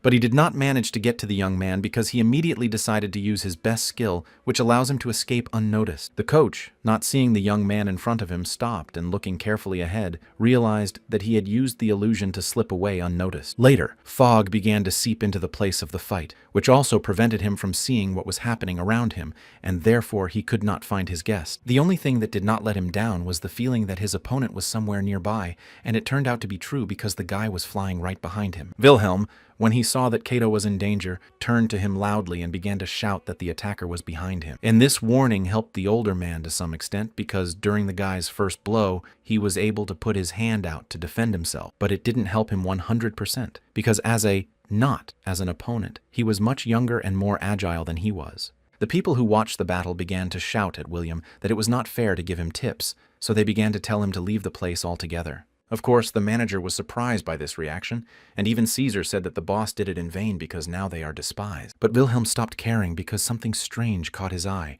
and he asked his subordinate if he had also seen it. Caesar didn't understand what the boss wanted to hear from him, so he asked what exactly they were talking about, and the gentleman said that the last attack on Kato was strange. At this time, the coach angrily called out to his opponent Junghak by name and asked him questions to find out what he had done to the master. The young man calmly replied that the master's power was always such that he had two thoughts that were equally equal, but at the same time contradicted each other. As soon as the guest wanted to continue his story, the older gentleman interrupted him and said that it was all nonsense, and he just twisted everything in his own way. Of course, the boy did not like this development, so he abruptly turned around to face the coach and emphasized that he had already cognized infinity. Then the guest, squinting his eyes, decided to demonstrate everything clearly, so he put 2 fingers forward and applied a point discharge. Kato did not have time to react to this attack, so the discharge hit him directly in the chest and was too strong to save himself. When Wilhelm saw this, he was very upset and began to scream loudly, saying the coach's name because he did not want it to end like this for him. At that moment, the family just started jumping and clapping their hands at the same time with the joy this discharge brought. After it was over, the gray-haired man was still on his feet,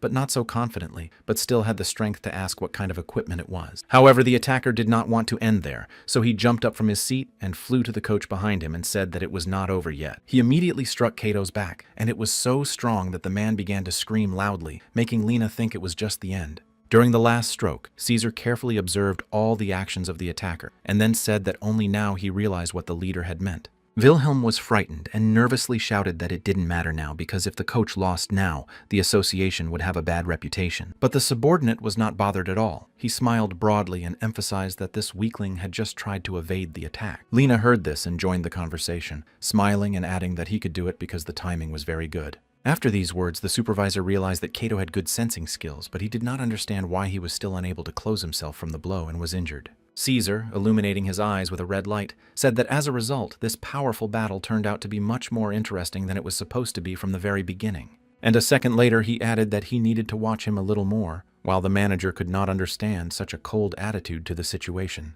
When Capo began to walk slowly, he was already coughing up blood, and the attacker noticed this and said that the man really had little time left. Then he pointed to the 3 newcomers and emphasized that it was all because the gentleman had contacted these thugs from the new Chornohora Association.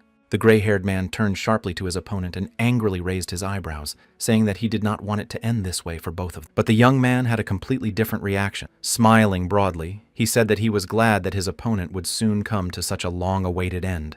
The trainer, barely able to stand, agreed that they should have resolved their conflict long ago and not delayed it for such a long period of time.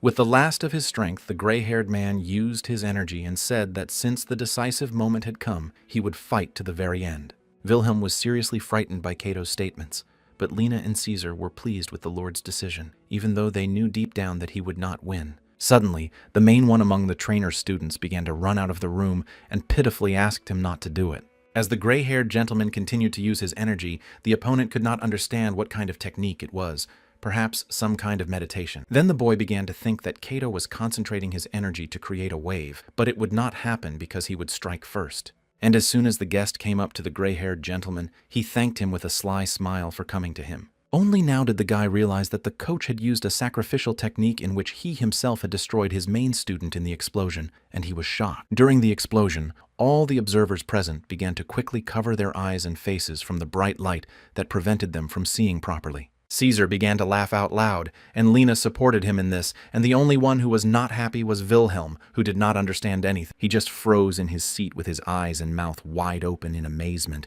and could not believe his eyes. As soon as the light dissipated a bit and people could see properly, they saw a young man standing in front of them, unharmed. After the boy realized that he had all the attention, he asked with a satisfied expression who wanted to be next. Without receiving a single word to his question, the guest pointed his finger somewhere past Caesar and Lena, who had not yet realized who exactly was getting the opportunity. Suddenly, Cato's best student, pounding his chest with his fists, shouted that he wanted to be next because he would not forgive his coach's enemy. Wilhelm's subordinate decided to reason with the man, so he slapped him hard on the right cheek and told him to step aside. After the deed, Caesar went to Chonghak and asked him questions to understand how he performed his blows, which were so powerful. The young man stood still and did not answer, so the interlocutor asked him the next question about why he was standing up after such an attack. The guest decided that he should change the subject, so he pretended to remember that Caesar had just been in his room as a bandit who had been caught. So the lady asked a logical question about how the gentleman managed to escape. Lena jumped up and smiled broadly and said that she had helped him. A second later, she added that she was very disappointed because her previous guild was no different from the one where her partner was held. Then the memory of the guard being tied up came to her mind, and she said that the men of such a respectable gentleman could not even touch her hair. And with her hands in the air, Lena emphasized that they were no better than this institution, and that, in her opinion, that place was at most an ordinary preparatory school. The guest listened attentively to all the words the girl said, and when she finished, he asked if she understood what she was saying or not. Suddenly, Wilhelm intervened in this conversation, and because he could not stand the tension around him, he ordered them to stop. The guest immediately obeyed this request, but without speaking, he began to apply energy, and it was evident that his body glowed purple. Watching this, the manager realized that if he left everything as it was, events would develop in an unexpected direction for him. Therefore, I decided to calmly talk to the attacker, first by sticking to him, and then by offering some solution to the problem. However, the young man angrily raised his eyebrows and told the other man to shut up, calling him a small potato and emphasizing that he did not talk to weaklings. Naturally, these words angered the boss, and he froze with a bewildered expression on his face, but Caesar began to glow red with anger. A second later, he shouted at the guest and said, how dare he call his boss that, and then added that the guy just didn't understand who he said it to. Cheonghak expected this reaction, but he realized that Wilhelm might have a condition where he could not control his chi energy. The boss didn't know what to do anymore, because today's events had taken all his strength, and the only thing left for him to do was to throw his anger out on Caesar. Then the attacker began to rub his face and said in a serious tone that now he understood everything, and that it was because of the sick leader that the coach gave his life. After these words, Wilhelm emotionally exploded because no one could believe him that he was absolutely healthy and had no illnesses. When the three began to move at the attacker at the same time, he said that in any case, their story would end here today. And stretching his hand forward, he added that Cheonghak, who owns the Cheonakryu blade, declares war on them on behalf of the dojo. Caesar and Lena gladly accepted the challenge because they are always ready for battle, and the only one who was upset was their boss. Also, upon hearing this announcement, the people who had been watching them all this time also burst into loud applause, and the police were worried about their safety. Even the chief scientist Kato, lying on the ground, thought it was a great challenge because he still hopes to avenge the death of his teacher. After all this, Wilhelm sat and read the messages that the system gave out that he needed to capture new factions to expand his staff. He received all this while sitting at a festive table in honor of the opening of his association's first tavern called Chorna Hora. Suddenly the boss turned to Caesar and, without looking at him, began to ask for an explanation as to why his subordinate had allowed himself to go so far. The assistant paused for a moment and then said with a broad smile that he was doing all this for the sake of an unquestioning fight. This answer shocked Wilhelm because he expected to hear a more substantial explanation, not this complete nonsense. But the man wanted to clarify everything to the end, so he asked if this was really all, because Lena had told him that this fight should go without getting injured. Caesar said that Cheonghak had clearly demonstrated that he had taken on Kato's brave attack and had not received a single scratch. After saying this fact, the subordinate said that when they fought with the Cheonghak dojo, they would be able to learn this secret. Immediately after that, the assistant turned his gaze forward and began to laugh out loud, and Wilhelm could not listen to it all properly. After all, this obsession is very close to insanity, and the man could not understand whether a subordinate could interfere with his manager in such a way. Turning his gaze to Caesar, the boss realized that they were still lucky because everything turned out better than it could have been. But then William became angry again because he realized that all his plans were destroyed by Caesar's rash actions. Suddenly, the manager realized that if his subordinate continued in the same spirit, he would not be able to achieve anything personally. The man was so absorbed in his thoughts that he didn't even hear what was happening around him, and at that moment, he was offered a new dish. The only one who noticed the boss's suspicious behavior was Lena, and he whispered to her quietly that he needed to leave for a while and they should wait for him here. Immediately after these words, the system issued a message that the player was exiting the maze world and had been lying on his bed all this time. After logging out, he slowly sat down on the edge of the bed and carefully began to take off his black glasses, and the daylight hit his eyes sharply. Then the guy put his hand to his head because it began to hurt a lot, because all this time he had not been resting normally, but rather straining his brain. Looking around his room, the player thought that there were 10 days left before the war of the organizations, but in real life it was only 1 day. So the guy decided to take a short walk around the city and have lunch with his friend, who immediately noticed that something was upsetting him. However, he was in no hurry to answer the question, and the interlocutor began to guess that it might have something to do with his gaming life. Without receiving any response, the guy with yellow hair said that recently, his workplace has been discussing game updates. And it turned out that not only the mazes themselves were updated, but also many everyday things, and the bandits were running around from the very beginning. After all this, the friend added that, of course, he was not sure, but for some reason he thought that the moderation just decided to wait a little. The young man then turned to the man named Li Hoyan again and asked him if he had really refused the position of runner that was offered to him. Li did not respond to this question, but continued to drink his drink through a black straw, staring at one point without even blinking. The guy with yellow hair was tired of such a one-sided conversation and emphasized that he did not like such communication at all. Suddenly my friend took the straw out of his mouth and asked what he was talking about the moderators who decided to wait, because that was what interested him the most. Then the interlocutor explained that since the guy loves mazes more than anyone else, he had a very big impact on the calm flow of the game. After all, in a rapidly darkening world, Rodrius Eldrigo rose to the top thanks to his courage and perseverance, which many people lack. The guy went on to emphasize that in their time, people can achieve a lot if they need to, because a lot of aids have appeared in the world. Therefore, the routine needs for food, exercise, and sleep were abandoned, but with the emergence of new opportunities, new challenges had to be found. And that's how the idea to create a new ideal world was born, and Lee has already experienced all its possibilities while playing the games. An hour ago, when the player was walking to the cafe where he was supposed to meet his friend, he looked around and realized that a lot had changed, and he left the game in order to collect information that he could get quietly from Pa Il Dong, who works among the developers of the game maze. After a short dialogue between the guys, there was a pause during which everyone began to savor their meal because there was not much time left for lunch. Lee was worried about whether the developers were really letting things go, and whether it meant they just wanted to close the game. The guy looked at his friend and concluded that he liked the game and was trying hard to achieve something in it.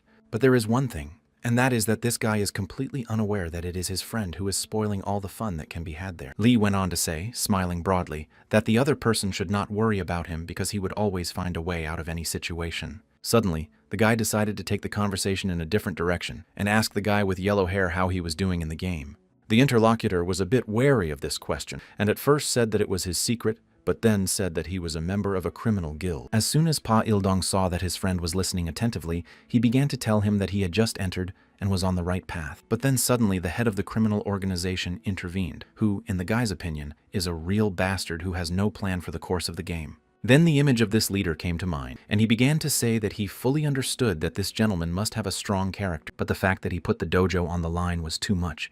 And a second later, Pa Il added that the chief had also contacted the new Black Mountain Association. After all this, the guy with yellow hair emphasized that he had just decided that he could make a decent living playing this game. Lee lightly pounded his fist on the table and rejoiced because he had received the information he needed and had been missing. At this time in the game, the master came to the basement where Caesar was previously kept and freed the blonde guard who was shackled. The rescued man began to thank him for the rescue, but the gentleman told him not to be so carefree because he did not know what his mistake had cost them.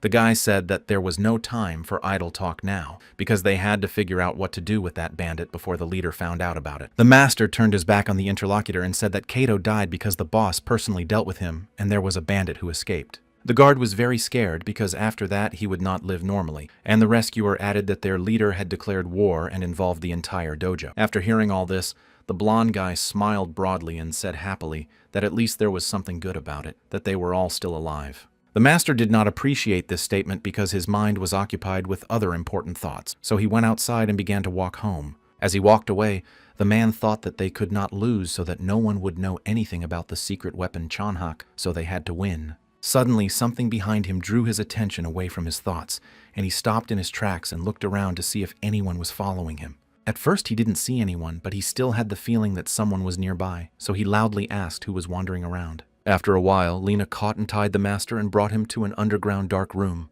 And as it turned out, the instructor of the Junhak dojo named Barden was in real life Pa Il Dong, who has yellow hair. Lena was joined by her friends, and while the detainee was in his thoughts, they tried to shout to him to get the information they needed. When he finally looked at the girl, she warned him that she didn't want to do to him what she had done to the others, so he had to tell them about the secret weapon. The supervisor stood on the side and watched the detainee's reaction, as it was already clear whether he knew something useful to them or not. After a moment's pause, the master called his captors bastards and asked them if they even knew who he was and what guild he was a member of. Lena leaned sharply toward the man and called him a pig, saying that she would know him if he were an important person, but that she could not be confused. The boss did not like this communication of his subordinate, so he turned to the girl with his mouth wide open and ordered her to shut her mouth. The young lady was angry that Wilhelm was living according to some old-fashioned laws because in the modern world she would have simply taken his life. The manager did not react to the lady's words. Instead, he pushed her away and turned to Barden and said that he had heard about him and was sorry that it had happened.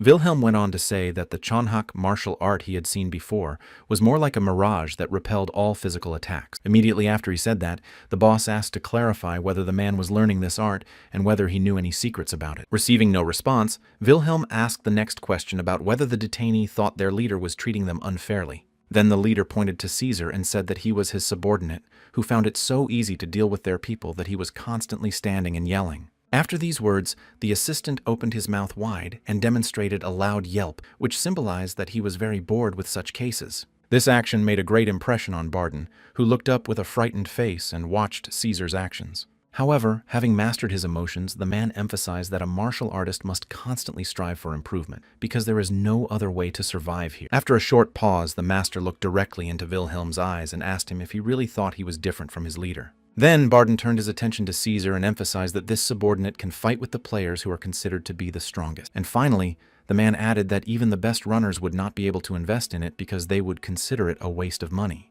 There was an awkward pause between all those present, which was broken by Barden saying that Wilhelm had lost the spirit of a gamer, and that's why everything was happening. The boss froze in his tracks at the words he heard because he had no idea that he could lose the spirit of a gamer, but Lena was glad that the detainee was so sharp.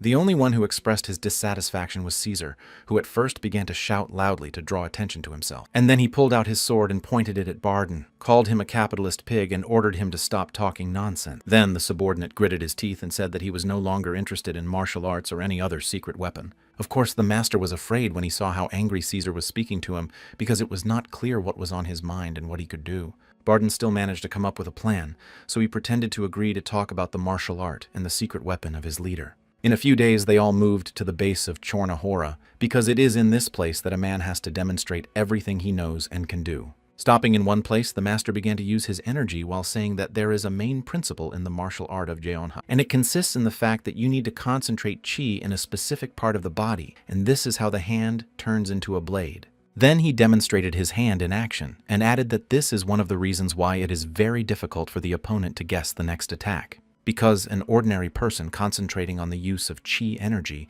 loses his strength very quickly, and his mobility also decreases. But with Chonhak, everything is radically different because he started training at a very young age. That's why he has good reflexes and manages to successfully dodge all the blows that are directed at him. Suddenly, the main man among Kato's former students interrupted the story and began to cry, asking him to stop because he could no longer listen to it. Because everything he has just heard is an exaggeration, because you need to add his coach to this story, with whose help none of this would have happened. Caesar did not think twice about hitting the guy on the head with his hand, so that he took a few steps to the side and told him not to interfere with their interrogation. Then the subordinate approached Barden and began to clarify that his leader had no flaws that could be used against him. The interlocutor paused for a moment and then replied that even if they existed, he knew nothing about them and had never even heard of them. And a second later, he added that if they had seen his usual attacks, they would have understood why all the people who tried to fight him later regretted it. After all, the main man constantly uses a deceptive technique that makes it impossible for any opponent to touch him, let alone injure him. The last sentence of the man's speech caught the attention of everyone present, because he said that despite such power, there is a way to defeat the leader. The three lined up in a row to hear this method, and seeing the interest of the listeners, the gentleman said that they needed to be faster than Chonha. Wilhelm and Caesar stood silent after hearing this, but Lena smiled sweetly and then emphasized that she was responsible for the speed. The master scratched his chin, looked down, and emphasized that since she had managed to catch and chain the best student, she could try. The girl became even more excited about what she heard, but Caesar could not share her joy because he wanted to hear his name. Even Wilhelm could not believe it, so he asked if it was Lena and not Caesar who was supposed to fight Chonhak, and the man confirmed his guess.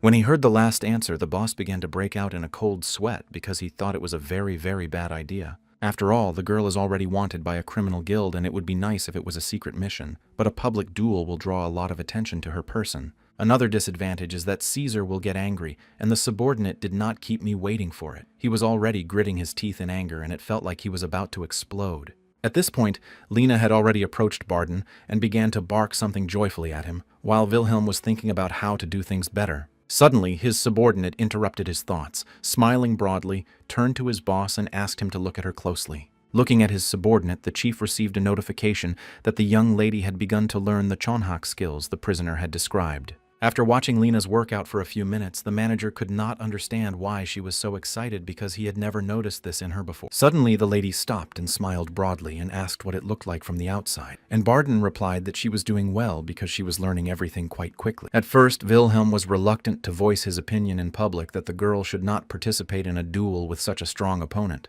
But when he saw that she was determined, he decided to go ahead and started by saying that she was really good at it, but Caesar was the one who would fight. Lena pretended not to have heard the last words, and coming up close and looking him straight in the eye, emphasized that he could see for himself that she could do everything. Then the girl made a cute expression to convince the boss that Caesar, who is a giant, could do what she could not. After everything was said, the room fell silent as everyone thought about the pros and cons of the battle in which Lena would participate. And suddenly, Wilhelm started saying that Chonghak was a very strong opponent who defeated big-name players, so he asked her if she was sure she wanted to fight him.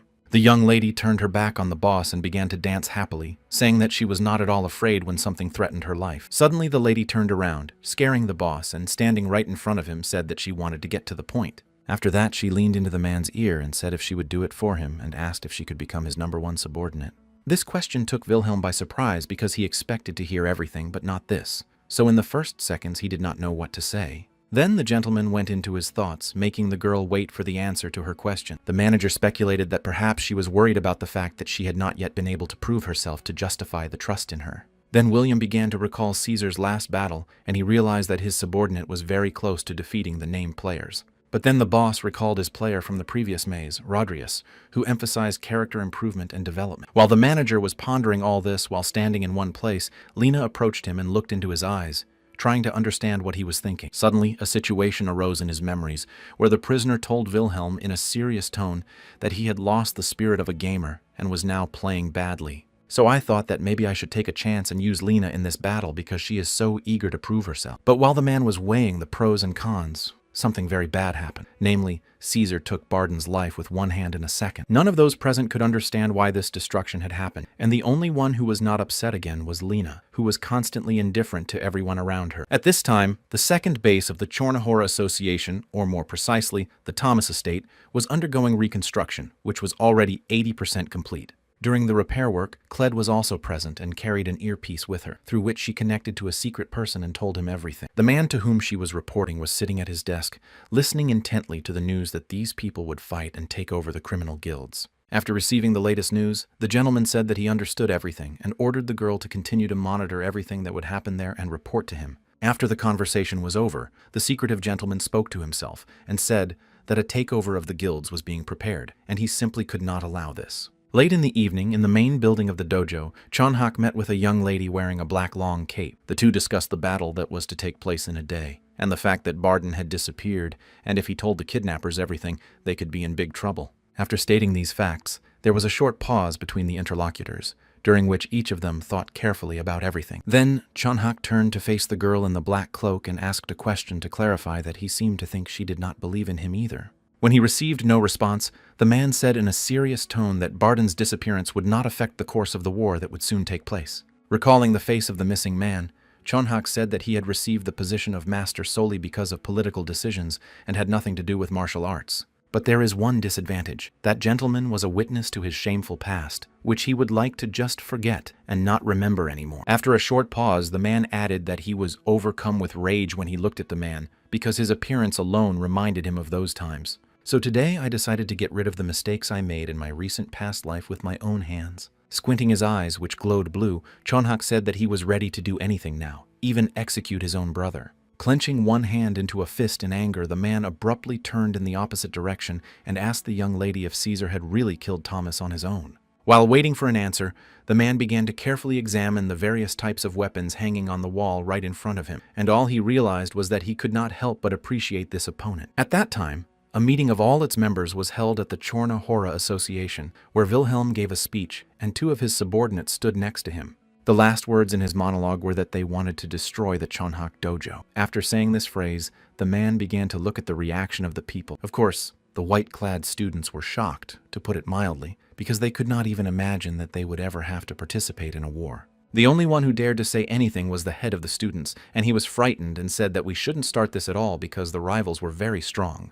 Wilhelm listened carefully and calmly replied that he simply did not care about his opponent's strength and wanted to use the strategy of surprise. However, the student was not convinced by this answer at all, because he was worried about himself and his friends, so he asked for an explanation that the words did not matter about the strength of the opponent, because he did not understand why they wanted to humiliate the honor and dignity of his coach, who gave his life for them to continue his work. The boss knelt down on one knee in front of the interlocutor, leaned toward him, and continued to speak in a calm tone, emphasizing that he had misunderstood everything. A second later, the leader's expression changed to a more serious one, and he said that Chornahora would win at any cost. Then, activating the speaker's skill, the gentleman said that as far as he knew, the dojo was a criminal guild, and then there was no point in following the rule. After saying that, Wilhelm turned his gaze to the rest of the association members and shouted loudly that they were also listening attentively to everything he was about to say. And then he said that Kato, who taught them, had died and left the dojo to him, and that is why he is taking on all the responsibilities for this conflict. And that is why all the remaining students have to follow the leader, whether they like the principles of the Black Mountain or not. Of course, the men who were dressed in white were a little scared of the way Wilhelm addressed them, and they did not want to die in this war.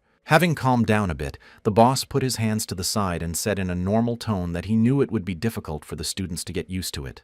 And a second later, he said that only now he would give them a chance to leave here forever in order to save their lives and continue them outside the association. The chief among the students was surprised to find that if they left, Chonhak would have a great advantage in strength to win. Wilhelm closed his eyes and said that, in his opinion, they would be of no use to him, and pointing to Caesar added that he would have enough of one such subordinate. After a short silence in the room, the manager folded his arms across his chest and looked everyone in the eye and said that they did not need them. And then, angrily and loudly, the man said that all this time we have been wasting our energy here, and those who do not want to act will only interfere, so they should leave. At first, no one knew how to react to the words spoken to them, so everyone stood in their places and just looked at each other. At this time, Lena turned to face the manager and said, smiling broadly, that she thought he had told her everything very nicely and ordered her to leave. Suddenly, one of the students turned sharply toward the exit and quickly said that he was the real weakling and would be the first to leave the place. However, he did not even manage to reach the exit because Caesar raised his hand and used it to throw a small knife at the fugitive's back. After the incident, the subordinate said, smiling broadly, that it seemed that the student had misunderstood his boss's words about leaving the place in peace. And a second later, he emphasized that if they do not want to do any good and refuse to fight, it is the same as taking their own lives. This means that the cat boss said that the students would die if they tried to leave. At this time, Wilhelm was thinking that he did not mean it at all.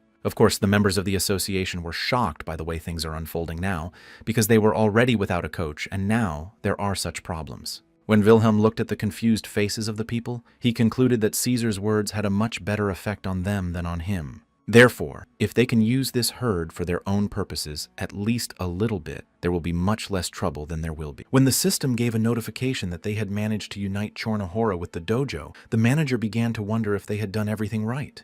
The next morning, the participants of the Black Mountain War and Chonhak Dojo gathered on the main square of the labyrinth, plus people who wanted to see it with their own eyes. Chonhak was accompanied by a blonde guard who once failed to hold Caesar hostage and was eventually chained himself. As Black Mountain was running late, the head of the criminal organization Dojo recalled the last conversation he had with a girl in a black cape where she mentioned this battle. The lady tried to convey that he had put everything on the line in vain because the guild did not understand why the man did not calm down when he took Cato's life. After hearing the words, the interlocutor's face quickly changed, and it expressed that he began to think carefully about something, perhaps even his answer. Without hearing a single word, the girl asked a question to clarify what was bothering their main master and why he could not calm down. Suddenly, these thoughts were interrupted by one of the locals who pointed to the side and said that the Black Mountain was coming from there. Wilhelm walked in front of everyone, as he was considered the leader of this organization, and on either side of him were his subordinates Caesar and Lena. When he saw them, Chonhak's blonde assistant called the 3 cowards who had declared war without even warning anyone. No one said anything to the guy, because everyone had already turned their attention to Lena, who just rushed over to the opponent to greet him. Looking into each other's eyes, Chonhak could not understand why this young lady was so happy, and why she would even approach him. Then the girl slightly moved to the side, swung her dagger and a few millimeters away from the opponent to demonstrate her skills. But such actions did not surprise or frighten the man at all. He said surprisingly calmly that such petty tricks could not work on him. Lena laughed out loud and said in a playful tone that she felt like what she had done had worked in her favor. Only after these words did Chonhak realize that something was wrong with him, and when he turned his gaze to his lower body, he saw blood oozing through his clothes. When the blonde assistant saw this, he was seriously afraid for his captain, but Wilhelm tried to calmly watch the battle. When Lena explained what kind of fighting style it was, the opponent realized that Barden had betrayed them, and it made him very angry. Gritting his teeth, the man was trying to redistribute his strength and energy properly, while the girl was trying to get his attention back. Realizing that the opponent was too deep in his thoughts, the young lady decided to stir him up a bit by heading towards him again to attack. But then everything did not happen as she had imagined it. This time, Chonhak was able to react in time to the attack, and therefore did not carry out the attack that was aimed at him. After that, he flew a few meters away from Lena to choose a more favorable position for himself, but his opponent was not going to pause. And as soon as she wanted to attack the man again, he countered the blow so quickly, and it was so powerful, that the lady even rolled over on the ground. After this blow, Lena did not immediately get up but remained lying there, holding the place of the blow and screaming loudly in pain. When Wilhelm saw the condition of his subordinate, he was mentally torn apart by his fear for her life. Then the chief began to replay the last encounter in his head, and he clearly understood that Chonhak was aiming for the face, but the blow fell in the stomach, so there was something suspicious here. And this suggests that the opponent could have simply foreseen everything. And then the manager came to the conclusion that Lena alone would not be enough in this battle. And immediately after these thoughts, Wilhelm turned to Caesar, and at that very moment, his assistant shouted for everyone to wait a little longer. Of course, this confused everyone present, especially Chonhak, but for some reason he listened to this request and stopped in one place looking at the girl. At this time, Lena was able to get to her feet, and turned around to face her boss and said that there was no need to send Caesar to her match yet. Then she turned to the side where her opponent was standing and asked the manager to just look at her because she hadn't lost yet. Wilhelm, hearing these words, shouted angrily that now was not the time to show off because it was clear that it would be difficult for the girl to do it alone. At that moment, Lena's last sentence plunged Chonhak into memories from his childhood, where he was just a little boy, and during one of the training sessions he asked the master to give him another chance because he hadn't lost yet. In those days, as a young man, the head of the dojo tried to prove to everyone around him that he was also capable of something, but he just needed time to manifest it. While the man was in his memories, in real life, a blonde assistant tried to shout to him and warn him about the attack. When Chonhak regained consciousness, he saw Lena holding a sword in front of him and asking him what he was thinking about. Not receiving any response, the young lady emphasized that her boss was watching them, so the man could not simply be distracted from the battle. Watching what was happening on the field of the match, Wilhelm was furious that his subordinate did not seize the moment and just started talking. Even Chonhak's blonde assistant began to look more closely at the two, for he also did not understand why the young lady did not take her chance. The lady's supervisor could not stand it any longer and turned to Caesar and angrily said that this could not go on and asked him to help Lena. You don't need to ask your subordinate twice, because he is always ready to join any battle in order to win. However, it was the blonde man who first realized these intentions and set out to attack Caesar with his sword to prevent him from carrying out his plan. And a fight broke out between the two, in which each of them tried to prove their strength, and Wilhelm became angry that Caesar did not go to help Lena. His strength might be needed now, because Chonhak had just returned from his thoughts and began to swing his weapon at his rival. His first blow was not very powerful, but it turned out to be quite successful because he managed to lightly scratch the girl's right arm. During the battle with Caesar, the blonde aide tried to keep an eye on his captain's progress in order to help him in case of need. Suddenly, Chonhak stopped in his tracks, and the system gave a message that this man had taken out the sword Chonil, which he knew how to use quite well. That this weapon has several advantages, including a strong increase in uranium, which affects the speed of attack and range. When Wilhelm saw this sword, he began to break out in a cold sweat from worry for Lena, who has very little chance of winning at the moment. But this did not scare the girl in any way. She was so determined to win that she did not even pay attention to the opponent's change of weapon. So she rushed to him and tried to wound Chonhak, but the man was able to repel the attack and they turned in opposite directions. The battle had already lasted for about an hour, and Lena gritted her teeth and angrily told her opponent that she was tired of him and wanted to end it as soon as possible. Immediately after the words were spoken, the girl received a blow that knocked her to the ground, and her opponent came closer and said that her defeat was simply permanent. And then, raising his sword, which he pointed at Lena, he added that it was time to end it all and finally win. The manager, seeing Chonhak's intentions, stretched one arm forward and shouted his subordinate's name loudly because he was so worried about her. In some miraculous way, at the last moment, Caesar managed to come to the aid of his partner and managed to hold the attacker's sword with only one hand. Then Wilhelm's subordinate looked the attacker in the eye and said that he knew this Bekpo technique, which is characterized by a rite of exorcism. His partner froze in her tracks because she saw the tip of a sword that could have taken his life right in front of her eyes. While she was in a state of shock, Caesar threw Chonhak's weapon aside so that he could not use it anymore. Suddenly, Lena turned to her partner and surprisingly emphasized that she really could have died and asked why he hadn't intervened earlier. And Wilhelm froze in his tracks because he couldn't understand how his assistant knew such a cool technique as Bekpo because he didn't even know about it. After all, even Chonhak himself could not evade this technique, and the main dojo asked questions to find out what it was. Caesar said only one word, which meant that the victim should just look, and then he began to twist the man from side to side. When the subordinate hit his opponent on the ground, he said that this was the Bekpo technique. Even all the people standing around froze in their seats because they were, to put it mildly, shocked by the way the events were unfolding.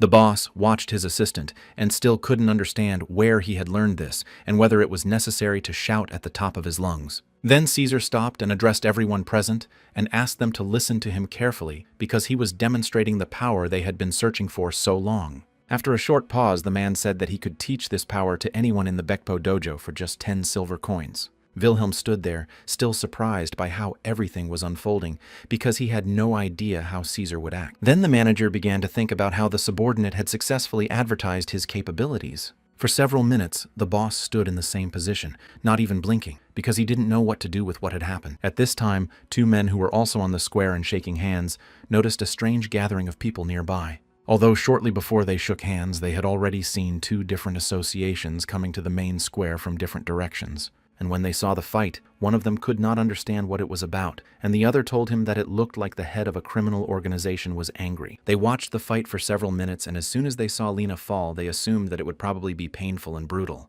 The men were so shocked by what was happening that they simply could not look away, because this had never happened on this square before. Suddenly, the bearded gentleman grabbed his face and asked what was going on and why they were here. In an instant, a stranger came up behind them and smilingly called the men minions of the Black Mountain, who just decided to observe. However, when the 2 friends looked closely, they realized that they knew this stranger well, because at some point in their lives they had met together in Kato. Then they decided that they would first have a bite to eat and talk, and only then would they think about whether to intervene in the fight. Later it turned out that the man who came to see the men in black clothes knew them back when they wore white clothes and were disciples of Kato himself. So, a logical question arose as to where the main one among the students had gone, and the interlocutor sadly replied that he had left them because he missed the coach so much. After receiving the answer, the gentleman raised his glass and asked a question to find out how the rest of their community was doing after their teacher died. After drinking the drink in one gulp, the young man replied that nothing had changed in them, except that the color of their clothes was a little darker than before.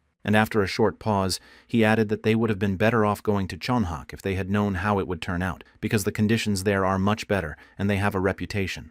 But now they are members of a criminal organization because at the time, they did not even imagine that things could turn out this way for them. While these friends were talking, Caesar was fighting with Chonhak's blonde assistant. After a few minutes of concentrated battle, the system issued a notification that the subordinate had managed to defeat his blonde rival. And when Caesar turned his gaze to Lena, he saw her lying on the ground, with an attacker standing over her, ready to stab them with his sword.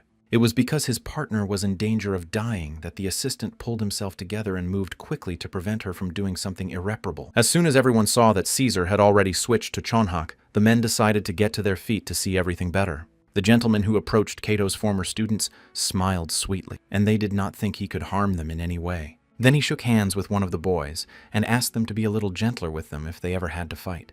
The interlocutor smiled in response and finally wanted to say that they had just begun to study. However, he did not have time to finish because he was interrupted by Caesar, who at that very moment was shouting that he could teach everyone for 10 silver coins. When Wilhelm saw one of the participants shaking hands with a man belonging to another association, he began to shout loudly to them. Then he abruptly turned his gaze to Caesar, and for some reason decided that his subordinate was in no hurry, even though they now had a chance to beat Chonhak. After all, this war was not started for the sake of destruction, because it is a dispute aimed at seizing the territory of the opponent and appropriating it for oneself. So it would be better if both sides remained intact. Suddenly, Lena interrupted the chief's thoughts and asked why the two were holding hands. And then the leader realized that he had to put an end to the traitors immediately, so when he went to the young man, he said that he would not allow them to have fun with the enemy. Everyone who stood to the side where Wilhelm was looking froze in their seats because they realized that now one of them might get a good deal. A subordinate who was standing next to the boss at the time happily told him that he had said his last sentence as if it had been spoken by Caesar.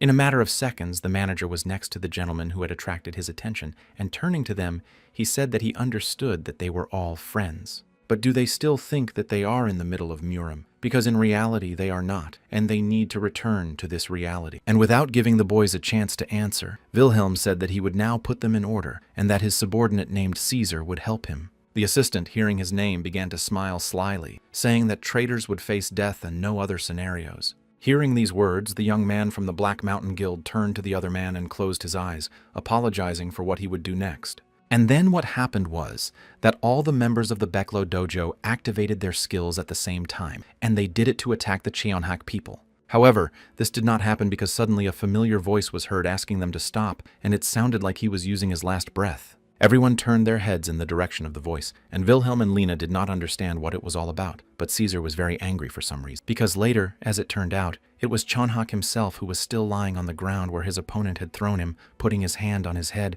and saying that he had lost. Immediately after that, the leader began to recall his last meeting with the master and several assistants, including the blonde man. On that day, Barden tried to explain to them all how the city was organized, and that some political issues were beneficial to them from any point of view. But the blonde man could not agree to collude with a criminal organization because it would contradict their long-standing principle. Another mustachioed assistant asked the young man to calm down a bit, because there was no need to focus on the words of some pathetic idiots who knew nothing. It was at this point that Cheonhak interrupted the conversation and said that he was allowing contact with the criminal organization and that Barden would be responsible for this contact. The master decided not to postpone his plans for a long time and turned to the exit and began to walk toward it, smiling slyly. After his colleague left the room, the blonde turned to Captain Jonghak and asked if it was too much to contact a criminal organization.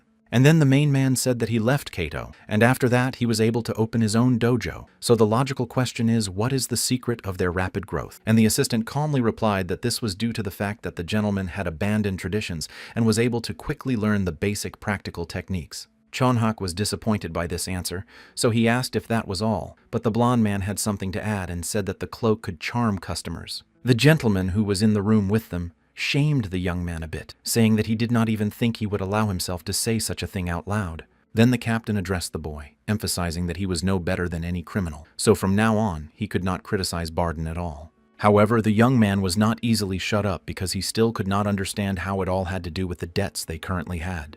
And the chief asked a counter-question about what the soldiers who are obsessed only with existing debts that do not allow them to live normally have achieved.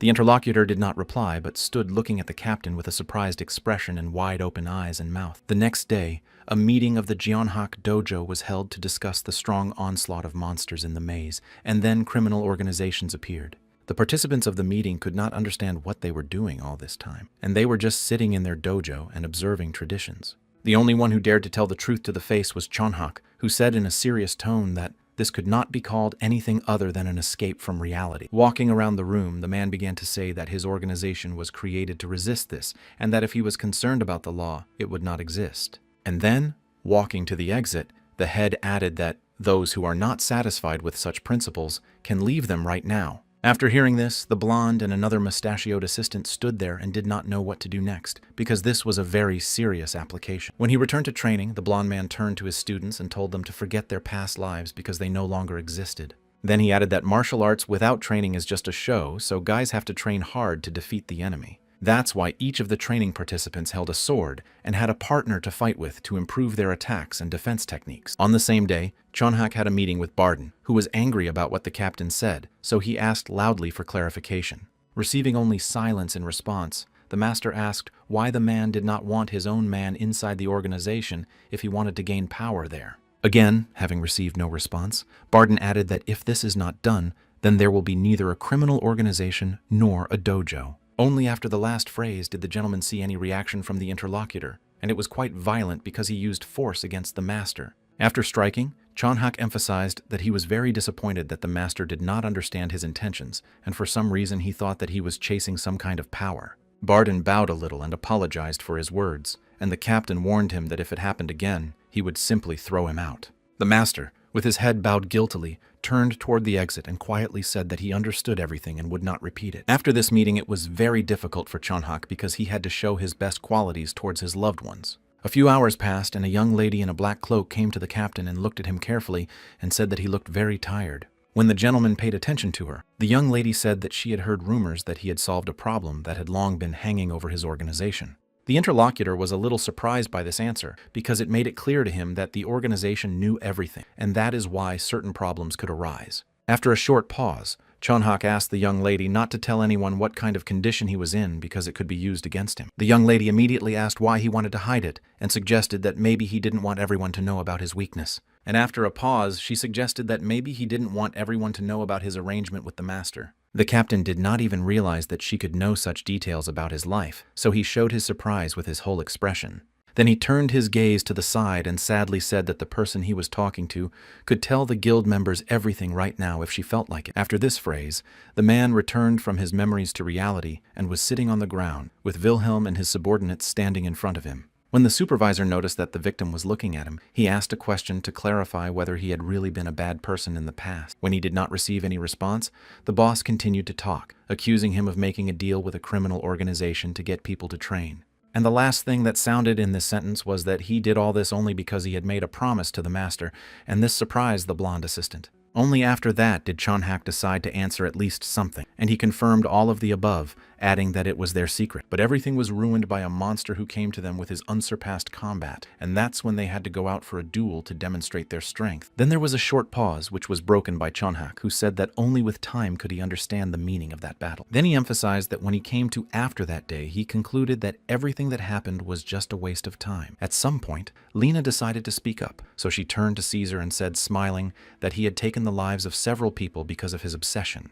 The captain shouted with his mouth wide open that he remembered his promise, but did not notice how he had become evil and emphasized that it was all his fault. Caesar was generally bored listening to the whole conversation, so he yawned defiantly, but Wilhelm, on the contrary, listened attentively. As long as no one interrupted Chonhak, he continued to sit on the ground and say that for some reason he thought he could manage this evil without any problems. Then his anger began to grow, and the man shouted that if he was defeated in front of so many people, everyone would not walk, but run to the Black Mountain. The manager did not respond to these words. All he did was open his eyes wide to demonstrate his surprise at what he had heard. In the end, the captain said that this was a dream that he and the master could not fulfill, so he asked Wilhelm to bear this debt for them.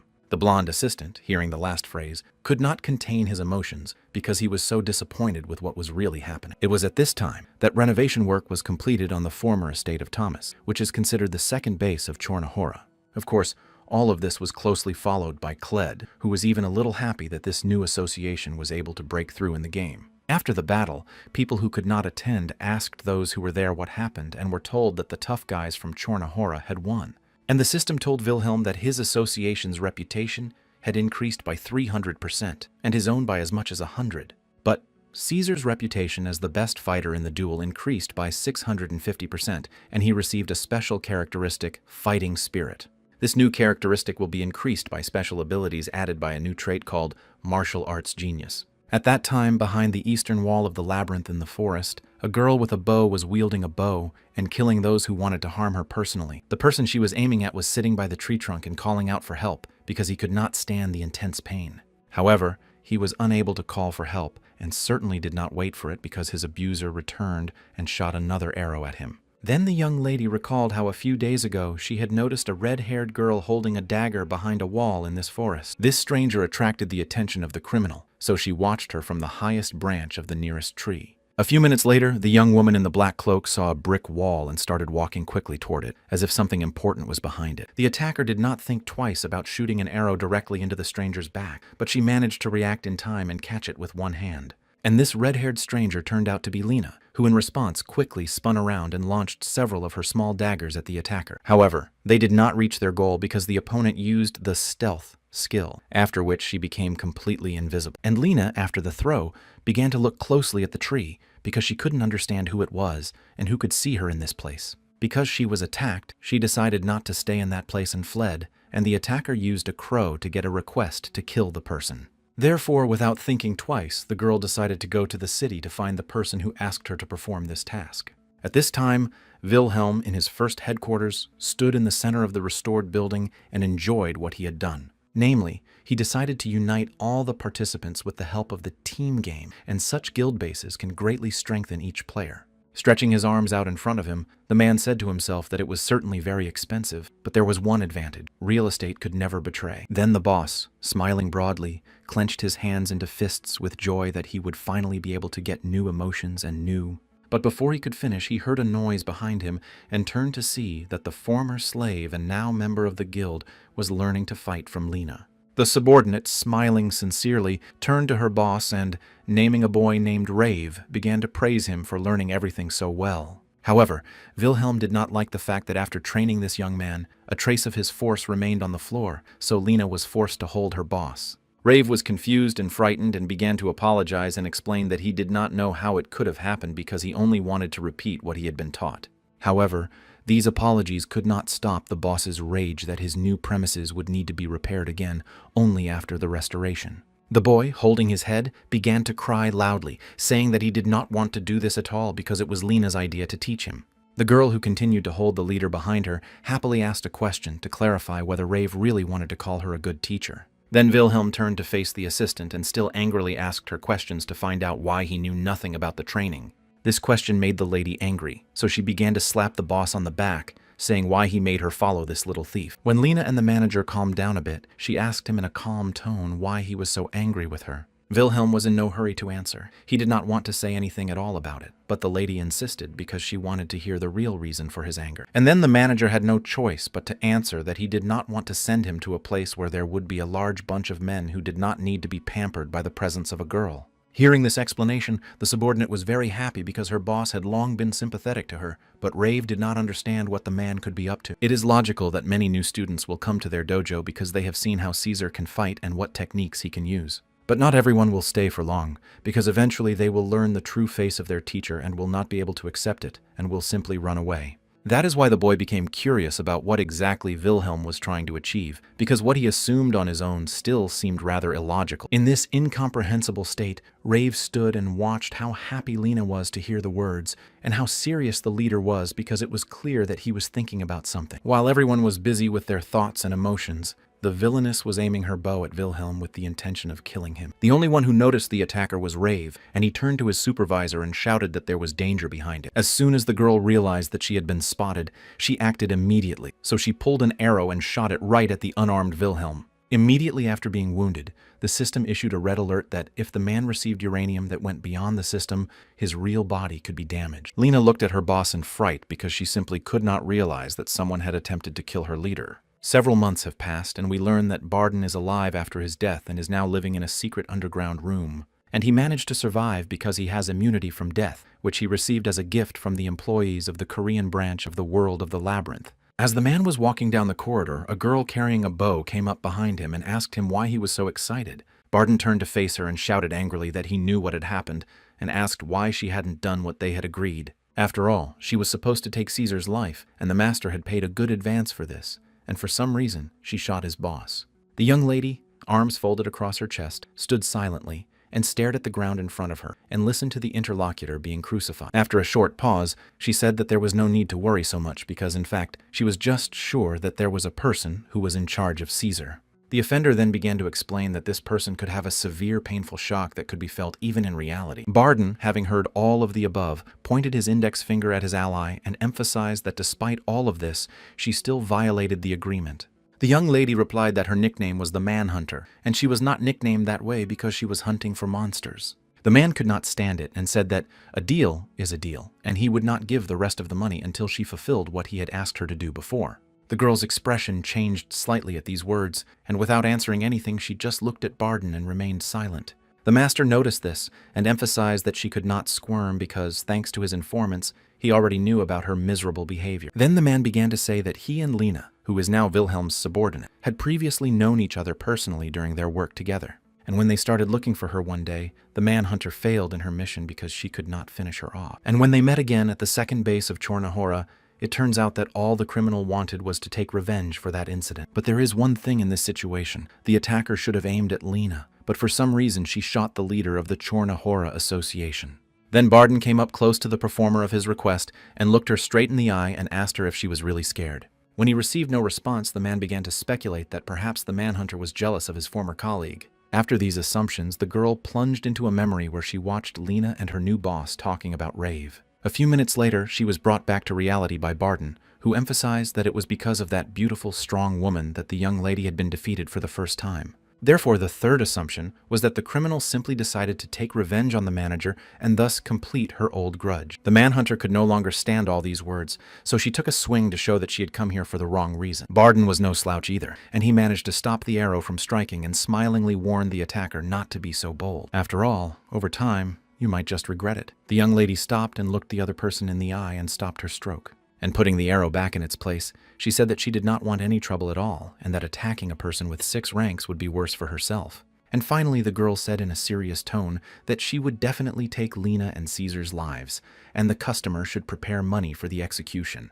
Immediately after she had said that, she turned to face the exit and began to walk confidently and quickly, the master trying to say something else after her. But he was unable to reach the girl, so he was seriously angry that the situation was starting to get out of his control. Borden began to break out in a cold sweat from excitement, and at that moment he said to himself that he could not trust anyone now because one was worse than the other. He still could not understand why the criminal did not fulfill the request, as it was quite enough to satisfy him. Then the man began to think that if this girl was caught and interrogated, she might tell who her customer was. And after that, they will want to destroy him again. And this option is definitely not suitable for him, because he has not yet completed the plan he has been developing for many months. Therefore, Barden has only one option left in which he will have to untie the hands of the 6 people he trusts the most. At this time, Lena and a blonde boy brought Wilhelm to the Temple of Healing because they tried to take his life in front of them, but only managed to wound him. This time, just like the last time, the victim was placed on a concrete table and put on a white blindfold to relax and trust the healers.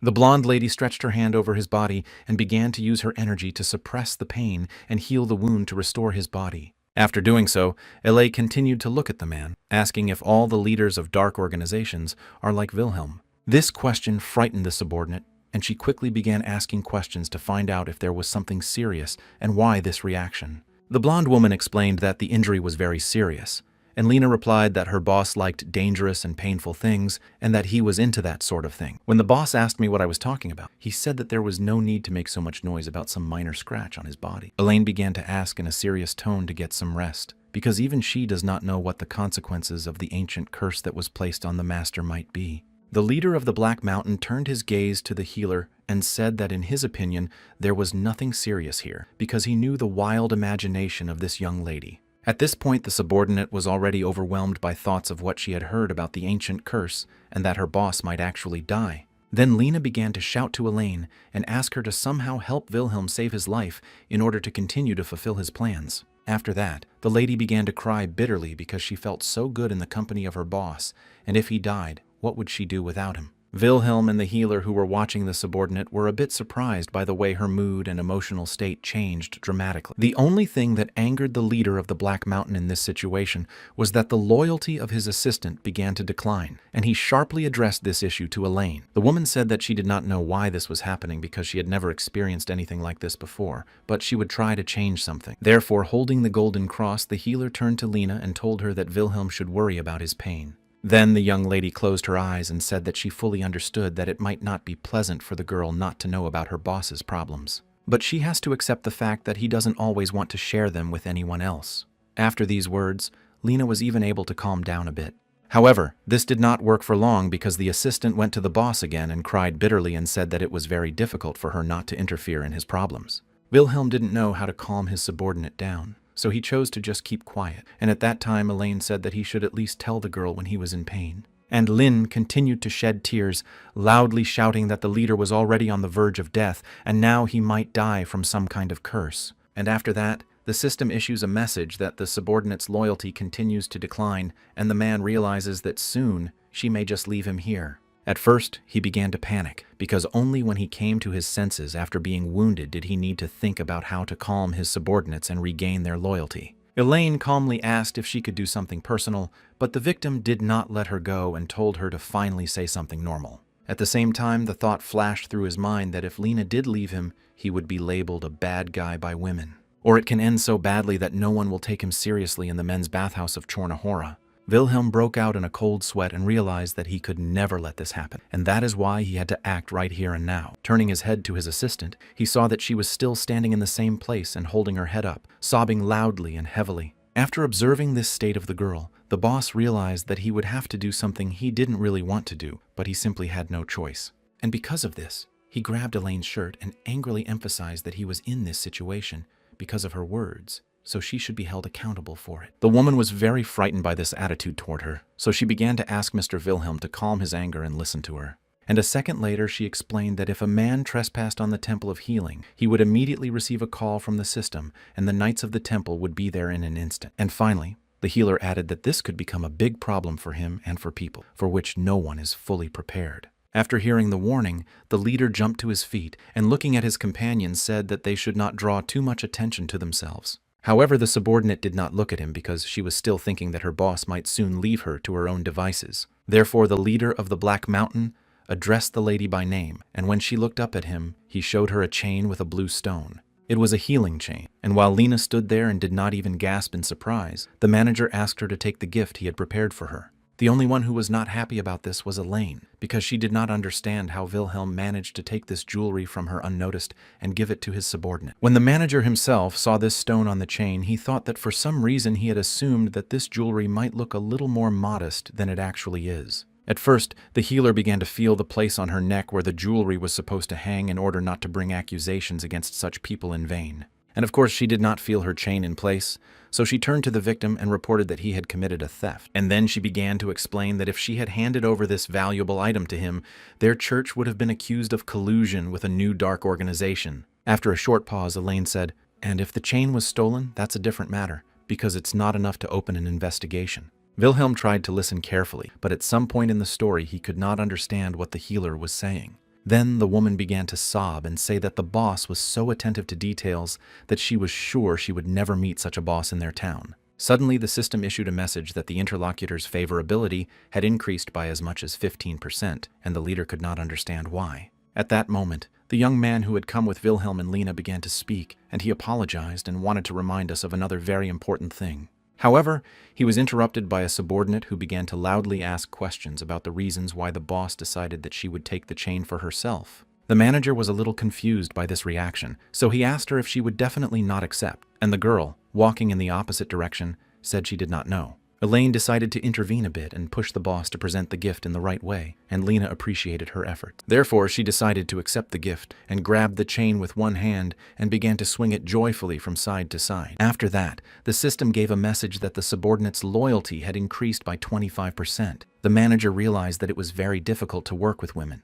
When he finished watching the assistant, the man remembered that Rave had wanted to say something important at some point, so he asked what he meant.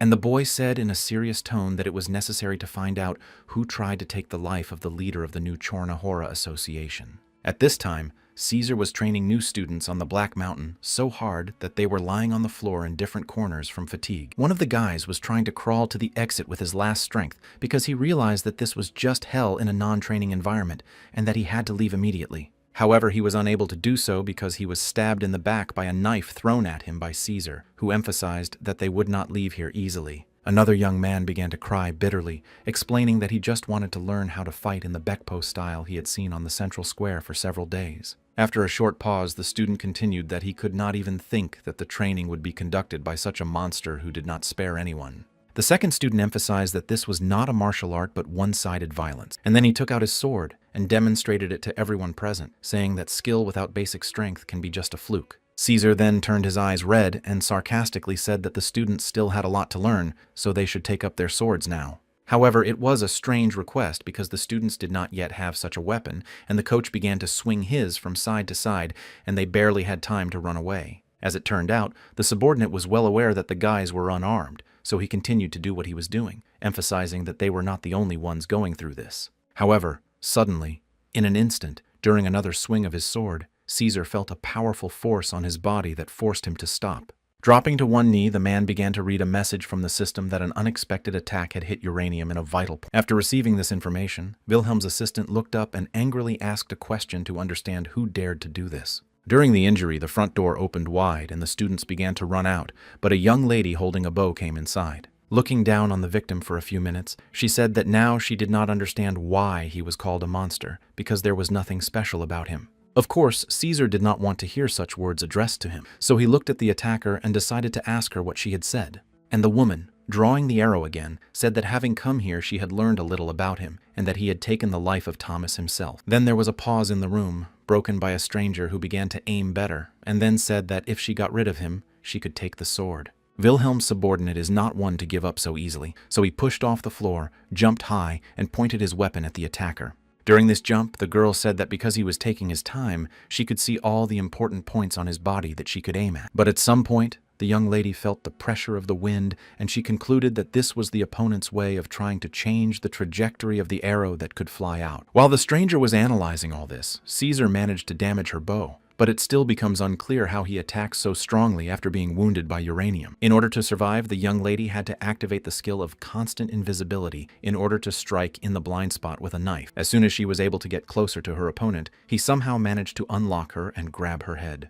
And when he turned her to face him, the attacker began to ask him how he saw her at all and how he managed to catch her so quickly. At first, Caesar did not answer, but began to twist it in different directions, and then, after a short pause, said that it was all because of his feelings. Suddenly, in 1 second, the door to the Black Mountain base was blown open by a group of people who did not understand why they were called to this place. A man with a red diamond on his forehead and a dark cloak said in a serious tone that they had to be very careful in this place. After all, he had heard from Barden that one person in this new organization had gotten rid of many strong opponents. A woman who was dressed in a red outfit and wearing the same hat began to smile mysteriously, saying that it was interesting that the newcomers began to win. As it turned out, this group of people were criminals of 6 ranks, and after all the discussion, they decided that it was worth going inside. A manhunter lying on the floor saw who was coming inside and began to say that these united people had come for Caesar. After all, people who had previously kept their distance from each other have now united to deal with Wilhelm's subordinate once and for all.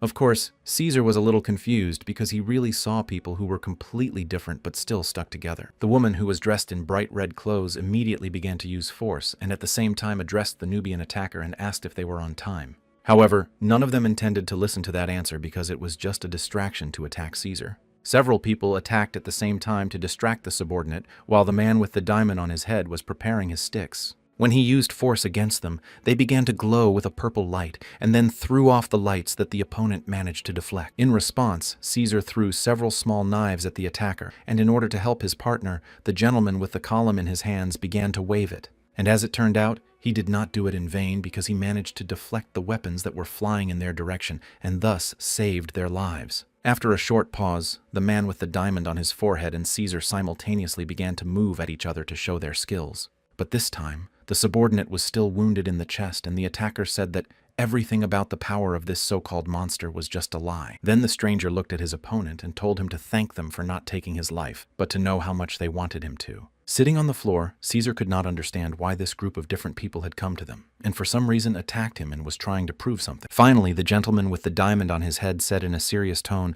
that if the victim did not want to obey them, they would simply destroy him, and that was that. Wilhelm's subordinate looked down and begged him not to make him laugh so much, because in his life he would listen to only one person. Then a woman dressed in a red outfit joined the conversation, taking Caesar by the face and saying that his boss had died long ago. The assistant, gritting his teeth in anger, shouted that this could not be true and that he would not take their word for it without proof. A short man who wore round glasses grabbed them and said, smiling broadly, that he would have to show me how it happened. And in a matter of seconds, he displayed on the nearest wall a projection of the scene in which Wilhelm had just been hit by an arrow right in the back and pierced. A gentleman with a diamond on his forehead standing behind him commented on the picture, saying that his boss was definitely dead and there could be no mistake. Of course, this news made Caesar very angry and upset, so he slowly got to his feet, saying that he had to leave immediately. The lady in the red hat said she didn't even think it would be that easy, and asked if the victim was that stupid. While she was saying all this, Wilhelm's subordinate began to use all his strength and say in anger that they would have to follow his boss to hell.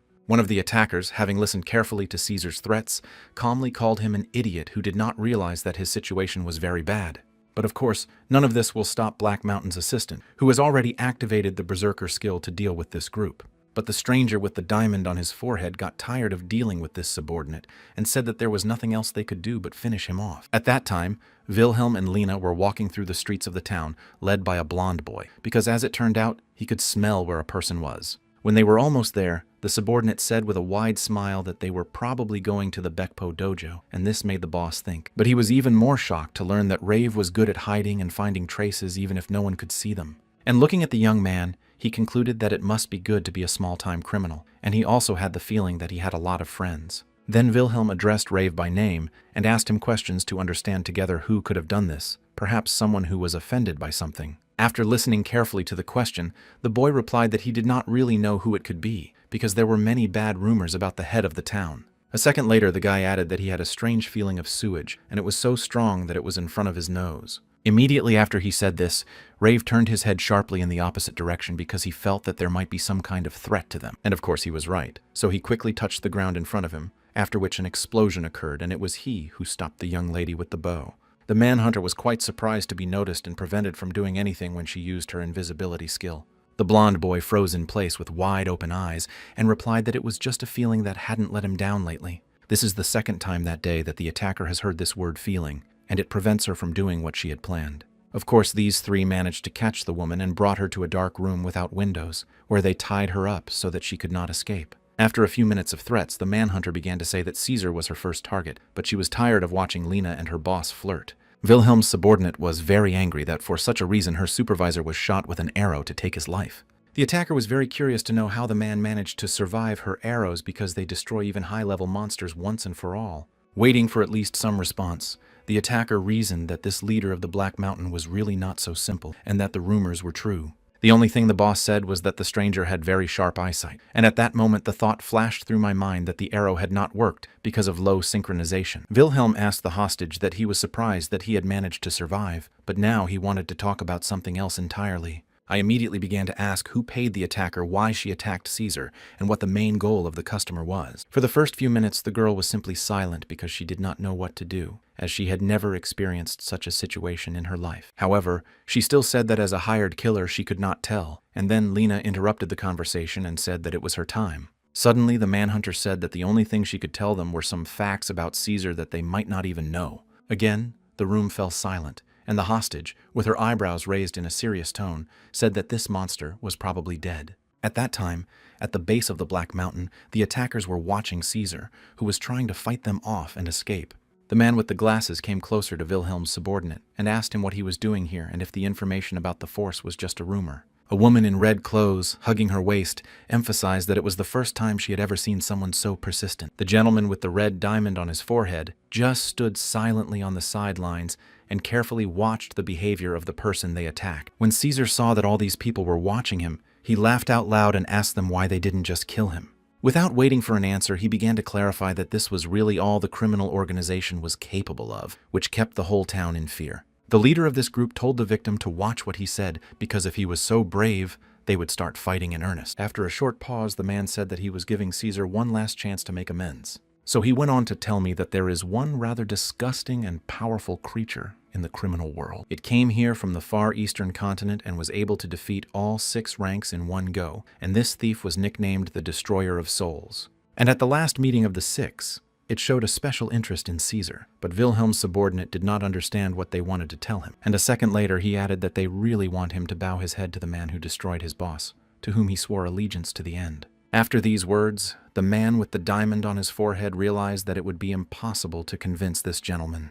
And finally, with a sly smile, he said that because of this, they would not even try it so as not to waste their time. Therefore, in a single second, without any order, all the uninvited guests began to move simultaneously right at Caesar in order to destroy him. However, Caesar did not intend to give up right away, so he used the art of Bekbo and chose a crushing blow that could hit everyone. As soon as he managed to use it, there was a powerful explosion that sent everyone present flying in different directions with their weapons. At the same time, the system gave Wilhelm a red message saying that Caesar had activated a skill called Ultimatum. Lena and Rave saw this news and asked him what happened to make him stop so suddenly. Then the subordinate noticed that the manager began to tremble, but it didn't last long because the gentleman jumped up and started moving forward quickly. At first, he was screaming loudly, and then began to break out in a cold sweat because he simply could not allow what his assistant wanted to do. After all, he has invested his entire playing life in it, and he can't just destroy himself by leaving his manager alone. Wilhelm understood that it was not yet time for Caesar to die, so he could not understand why he had activated such a bad skill for himself. At this time, at the base of Chornahora,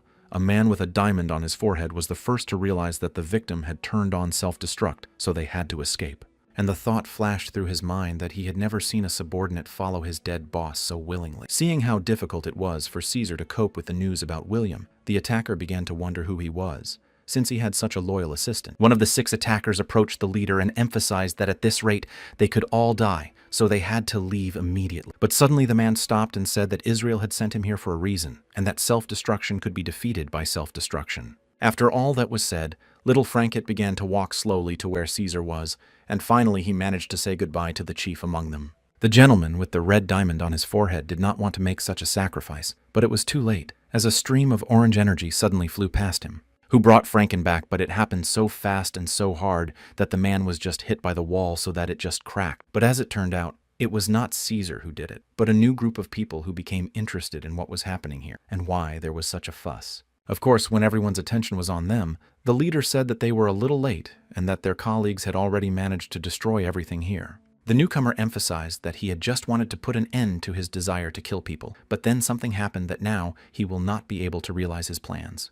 Then the black-haired gentleman turned his head to Caesar and addressed him as Hen, asking how he had ever thought of self-destruction. After that, the guest lightly touched Wilhelm's subordinate and said that he had come here to save him from certain death. Because of this, the victim's training was interrupted by the intervention of the allies, but at that moment, the subordinate said that he had forgotten to warn them about something. And a second later, he told his 4 selected comrades in arms not to interfere in his battles anymore, because he could handle everything himself. The black-haired man, smiling broadly, decided to agree to this request, but finally asked them to entrust this particular battle to them. The attackers, who had been calmly observing what was happening in the room all this time, could not fully understand who these new people were. In a few minutes, the group that came last began to move toward them, saying that now that they were equal in number, they could start the battle. The man with the red diamond on his forehead could not understand who these people were, because there was even a newcomer among them who had already become quite famous in the maze. The attacker went on to suggest that these participants could have been simply recruited and used for their own purposes, which is not good news for them. The only thing that kept them from giving up was the fact that these people had lost their leader, so the organization without an owner would soon collapse as if it had never existed. Therefore, the main task is to survive this battle, and then it will definitely be better than it was at that moment when a black-haired opponent approached the man. And all the other members of the groups were distributed so that everyone had someone to fight with until one of them died. Suddenly, the leader of the new group used an attack called Bekpo, which hit one of the opponents in 1 second and threw him back a few meters. Then, the attacker with the diamond on his forehead could not understand what kind of monsters these were with crushing lightning, as if there were 4 Caesars. When the rivals dealt with another member of the group, the man with the mark on his head, he concluded that they could all die here. So he began to think that he would have to retreat, but he hadn't even seen that a figure had now appeared where the door should have been. As soon as the dust began to settle a little, it became clear that this figure belonged to a man with black hair. And then it became clear that it was Wilhelm himself who was standing there, unharmed and unscathed, and the loudest among the attackers could not understand how he could return from the world of the dead. After all, they were told with such confidence that he would definitely die, and now he is standing in front of them, looking at them with a surprised expression on his face. The man was so shocked at how this could have happened that he began to panic, and so he raised his sticks up the hill and began to aim at Wilhelm. However, he did not only aim, but also released his black arrow, which flew at breakneck speed right at the leader of the Chornahora Association. The leader was very shocked by what he saw in front of him when he got to the base, so he didn't even notice how to launch a weapon. Lena, who was standing next to him, helped him to escape from it, and when she saw that he was not going to defend himself, turned his head away so that the arrow flew past. Such a reaction made the attackers think again about how the man managed to escape with his body on the verge of death. At one point, Caesar laughed out loud and explained that instead of delivering a fatal blow, they had hit the point that awakened the absolute martial art. Listening to all the words of his subordinate, Wilhelm could not understand exactly what he was talking about and where he got it all from. The black-haired man, who was the last to arrive, grabbed Caesar by the cloak and began to reproach him for saying that his words did not explain anything, because from that place the chief did not look like himself. At that time, the only thoughts running through the manager's head were that he was very glad that his assistant was alive, but he was equally interested in what had happened. Suddenly, the system issued a message that only 15% of the Black Mountain base was left, and it was no longer recoverable. This made Wilhelm very angry, so looking at the uninvited guests, he said that he did not know where they came from, but they would not leave alive. Listening to these words, the gentleman with the diamond on his forehead drew his eyebrows together because he was angry at the development of the situation, but did not know what to do next. At this time, the leader of the Black Mountain began to walk confidently around the room, saying that their death would not give him anything, so he would give them a special chance. After a short pause, he opened his eyes wide and said that they would have to pay him for the destroyed dojo. Lena looked at her boss with admiration because after this situation she began to consider him a very kind person. Seeing that this group of people was standing in their places and not going to do anything, I decided to add this condition to the list so that they could pass it on to their bosses. Then the speaker with the diamond on his forehead noticed that the interlocutor's eye color had changed, and he emphasized that he was not talking to them, but to their leaders. Then he said that they personally had to apologize and cover all the expenses related to the base of the Chornahora Association. After that, the system issued a notification to Evan with a diamond on his forehead that Wilhelm had given them permission to return to their owners. With his mouth wide open, the man began to laugh out loud, saying that he really liked this sharpness and was exactly like the others said he was. A second later, Evan said that in 4 days there would be a meeting of the six, and then he would see if Wilhelm could remain so fearless. Seeing some confusion and fright in the boss's eyes, Rave decided to diffuse the situation a bit and said that he had handled the situation well. After that, Caesar joined the conversation, laughing loudly and emphasizing that he expected such decisions from his brave leader. As the group of people began to move toward the exit, the subordinate continued to praise Wilhelm for his demonstration of fighting spirit. In the end, the assistant said that they simply had to come to this meeting because there would be time to force the top six to kneel before the boss. The leader of the Black Mountain did not like the words that Caesar spoke out loud, so in his mind he simply exploded with anger that enveloped his entire body. Suddenly, the attackers stopped and decided to reveal their identities, emphasizing that there must be reasons why Chornahora is receiving so much attention. Then the man with the diamond on his forehead said that his name was Raman and he was the head of the Dark Sect, and he was one of the 6 ranks. After a second's pause, the gentleman said that he was a member of the 6 and personally invited Wilhelm to attend the next meeting. But all those present, except for the head, stood calmly in their seats and simply listened attentively to what was being said in the room. Wilhelm was the only one who realized that they were in deep trouble, but nothing could be changed because the attackers said they would see him in 4 days. When the uninvited guest disappeared, Rave timidly approached the boss to tell him about a hunch that might not please him. The leader of the Black Mountain was so upset that he spoke to the young man a little rudely, asking him what he wanted to say about the situation. However, the blonde guy wanted to ask, not for that, but for whether the manager would look for the person behind the attack on him in broad daylight. Caesar, who was standing nearby at the time, snapped at the question and asked if he had heard everything correctly about the attack on his boss. Wilhelm became even more angry because he had completely forgotten about this situation, and now he had new problems no less important than that one. At this time, Barden was in his underground room, just about to sit down at his desk to record another day in this place. He already knew about what happened at the Black Mountain base, and he couldn't understand where these bandits got their strength from, so that even the 6 of them couldn't handle them. Without even sitting down, the man began to think about what could happen next if everything continued in the same spirit as it is now, and where he would be in the midst of it all. However, he was unable to think it through because suddenly, on his right side, he noticed a strange black ball falling down the mountain at his feet. A few seconds later, there was a loud explosion that sent the stones on the ceiling flying in different directions, almost killing Barden. Immediately afterwards, Caesar appeared in the epicenter of the explosion, holding his leader in his arms so that he would not fall and injure himself. When they landed, Wilhelm immediately asked Barden in a serious tone of voice if he had done everything that had happened. Of course, the boss had another question about how this gentleman had survived, but it was not time to find out this time, because the master did not understand how they had managed to find him. The leader of Chornahora replied with a serious expression that one person went outside and found the perpetrator by smell, and then brought them here. Wilhelm added that although the man was a bit out of shape, he still managed to quickly complete the task. At first, Barden stood there almost unmoving in shock, but then he asked how the gentleman realized he was the moderator. The interlocutor replied that, to put it bluntly, the foreman had slapped the entire management with his actions because he was acting behind their backs. The older man was not satisfied with this answer, so he opened his mouth wide and demanded a normal answer to his question. Then Wilhelms would say that Barden is an informant of Sujono Schwen,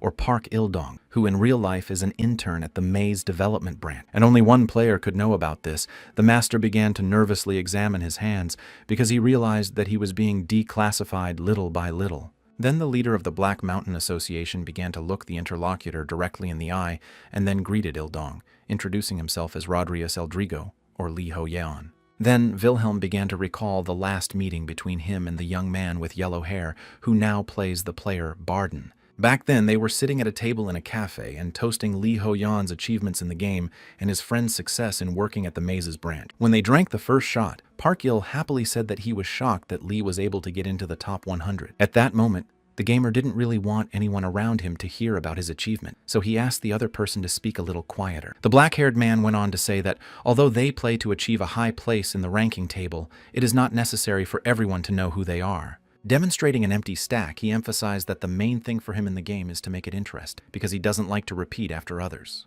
The young man with yellow hair froze in place with his mouth wide open, listening intently to everything his friend said. When he regained consciousness, he began to pour a drink and asked what was the point of following the NPCs and the bus every day, as it was boring. Holding the stack up to his face, Park Il turned to Lee seriously and asked him if he had any suggestions for the game. After this question, the gamer froze in his tracks because it surprised him, so he asked why his friend asked him such a sudden question. The guy with yellow hair said that he was a moderator and that it would be useful for him to hear feedback from a real player. Lee assumed that his friend was eager to get a promotion at his job, so he said that he would try to explain the game in detail. When Mr. Il heard these words, he was very pleased and immediately began to clarify whether the interlocutor really had any ideas for improving the labyrinth. This was the end of Wilhelm's memories, and he moved back to the game where Barden knelt before him with his head bowed down. A few minutes later, they picked him up and tied him up. The detainee realized that he had nowhere to go, so he said that he was actually a subordinate of one of the 6. After this confession, the room fell silent, which was broken a few minutes later by the manager, who emphasized that it was quite strange and illogical. He didn't understand the point of being a subordinate player at all, because then you can't experience all the feelings of being the main character. Barden did not respond to these suggestions, but instead opened his mouth wide and spoke the name Kled loudly and long.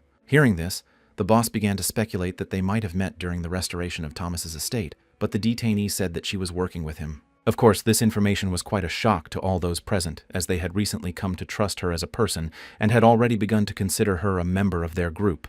Barden went on to say, with raised eyebrows, that Wilhelm should be careful with women, especially Kled, because she was subordinate to someone higher. And only now the leader of Chornahora began to realize that she could have been spying on them and that she had her own motives. For some reason, Caesar was not upset at all. He calmly turned to his boss and asked him if he could destroy it when they returned home. The head said that there was no need to do anything like that yet, because they needed to find out from the detainee how she was connected to those who wanted to take his life. Then Barden looked away and said that he did not know who William was, because it was clear from his actions that he would bring many battles. The interlocutor said that he would not be offended by this, but the master is the same because he is a moderator who works for a criminal organization. Then the leader of the Black Mountain began to ask, what kind of nonsense was this about some 6? Because he thought that the main element of the game was the maze. The older gentleman bitterly cried and said that he was going to take over the management because he also wanted to live well and not deny himself anything. After a short pause, he continued to talk about how he was doing well, if not for Caesar, who at some point began to look for the perfect fight. My husband also lent money to players who were not clean and earned interest, but everything changed with the appearance of Black Mountain. These players simply disappeared. Wilhelm listened intently and drew a small summary for himself that his friend was so eager to get rid of him because of the reduced flow of customers. Barden, with his head down, sadly replied that it was true, but that he hadn't succeeded in doing so and that he was very sorry for doing so. However, the leader of the Black Mountain did not believe him and came close to him and asked him how long he was going to live at the expense of other people. A second later, he added that he didn't think his friend would not realize that he was able to reach a certain peak only because of Rodrius's advice. And that's why the man never succeeded with the 6, because another man took possession of everything, and according to Caesar, he is called the Destroyer of Souls. Turning away from Barden, Wilhelm asked him to pull himself together and do what he was best at in real life. And the detainee decided to try his last chance and shouted loudly to the chief and asked to be allowed to join Chornahora. The leader of this organization was a little surprised by this request, because he expected to hear everything, but not to join his group of people. So he asked the other man why he needed it, and he persisted in asking because they were friends and he had nowhere to go. When he did not see any positive reaction to his request, the man became even more upset because he still had hope. Then Barden saw Caesar smiling slyly in front of him and drew his sword to put the detainee to rest. After that, Wilhelm and Caesar went out into the streets of the city. At first, the chief stopped in his tracks because he wanted to think about what had happened a few hours ago. The subordinate was very interested in why his boss made such a choice, namely not to kill the impudent man, and the gentleman replied that they would simply stop communicating. After all, at one time he received a lot of money and information thanks to Barden, and so he benefited from him until he crossed the line. Caesar did not know the fact that the detainee was the source of funding for Sujono Schwen, who was a very wealthy man. The assistant began to wonder, quite logically, whether Schwen would take revenge after learning that he had lost his income. Wilhelm replied that he didn't have to worry about that because his subordinate had gathered so much strength that he could fight a 6 on equal terms. The interlocutor emphasized that these decisions were indeed similar to his boss's, but he had other questions and their number surprised the leader a bit. But he still let his assistant speak, and he emphasized that all the damage that would be done in the future would not have happened if Barden had been left alive from the very beginning. And so Caesar wondered why everything was so complicated, whether the leader wanted to shed more and more blood. Wilhelm turned to his interlocutor and said that he was wrong about that because he never does anything just to be done. After a short pause, the man asked his subordinate to think for himself about whether they were responsible for what happened. After all, in a series of maze games, there is a merchant that only the strongest players can meet. And this trader is at a high level and can tell you about the location of high-quality weapons and other useful information. Then the boss's expression changed dramatically, and he said that if he were to meet with this trader, he would use the situation with the six to his advantage. And as they walked to their destination, they talked about all this, and what Wilhelm had planned had actually happened. As they walked down the street, they noticed that the guards were lying on the ground with injuries, and it turned out that his assistants had treated them this way. Caesar was only amused by this development because it seemed to him that the six of them were looking down on the associations of the Black Mountain.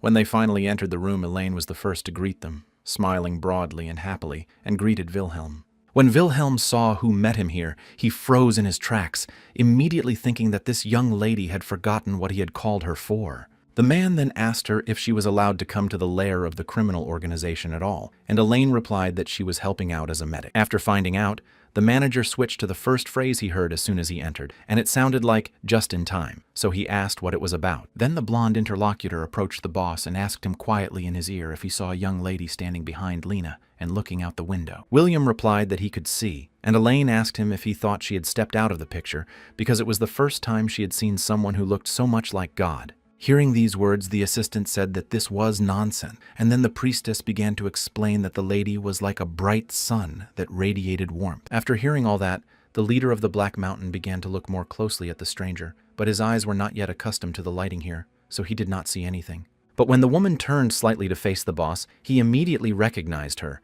even though she was wearing a black mask to hide her identity. Suddenly, these thoughts were interrupted by Caesar, who at that moment was flying over his supervisor directly towards the young lady with the mask on her face. The assistant who landed next to her smilingly addressed her as a lady and asked if she would like to tell him her name. But he didn't even give me a few minutes to answer, because he also wanted to add that if she didn't obey him, she would die right there. At this time, Wilhelm stood behind his subordinate and waved his hands, shouting at him to stop saying all the threatening things he had said at the first meeting. In order to convince Caesar not to jump to conclusions, the boss said that this is the kind of trader that even the best players worship. However, the assistant was so busy recognizing the person standing in front of him that he did not pay any attention to what was happening behind him. In order to prevent Wilhelm's subordinate from doing something stupid, L.A. intervened in this conversation and grabbed her cross and applied the healing chains. And in just 1 second, everything started to work, namely golden chains shackled Caesar's body so that he could not make any unnecessary movements. The only thing he could do with his legs was talk, so the gentleman took advantage of this and turned to the priestess, asking her what she was doing to him. Wilhelm himself did not expect events to unfold in this way, but he was only happy that the young lady would not suffer at the hands of his subordinate. But then an equally strange situation occurred, namely that Elaine, having shackled Caesar, approached the stranger, knelt down, and asked her to serve her. Demonstrating the cross, the woman said that she had been living with it all her life, but when she saw it, she immediately realized that it was a waste of time. After that, tears began to flow from the priestess's eyes, and she began to say that her body and mind belonged entirely to the masked lady. The woman carefully observed everything Elaine did and said, and at first did not know how to respond to this request. Wilhelm and Lena did not like this development the most, because in their opinion,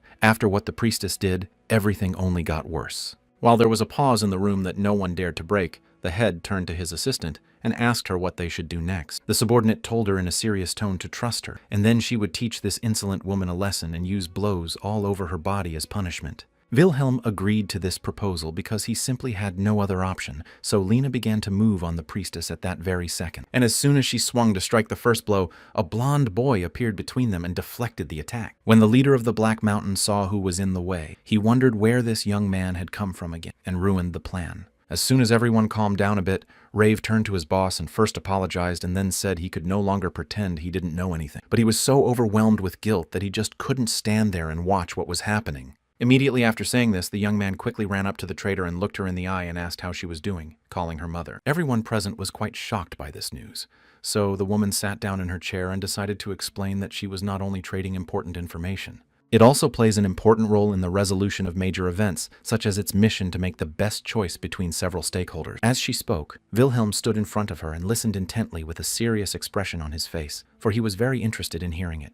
The woman further emphasized that in her sphere, war is an exception, because not one choice will be right and not one will bring her any benefit. After a pause, the lady continued that all her decisions were based on a sense of duty, but she was unable to stop the deaths and reduce the number of orphans. Therefore, she made an important decision and began to imitate a legendary player who ran an orphanage and helped people of all ages. And he was also the one who protected those children and gave them the most expensive treatment. After these words, Wilhelm realized that she was talking about him, but not about now, but about the player he used to be. The masked lady went on to say that after one consultation with him, she also opened her own shelter, and she did it in order to somehow smooth out the guilt and take responsibility for those decisions that turned out to be wrong. After that, the woman immersed herself in memories of her wards, but continued to say that what she did was not enough to wash away the consequences of the war. After all, the harsh outside world and the trauma of childhood made orphans into people who were at the lowest levels, and some even joined criminal guilds. The boss didn't like what the interlocutor said next, because she said that even the man who cared for them so much used them to pass the maze.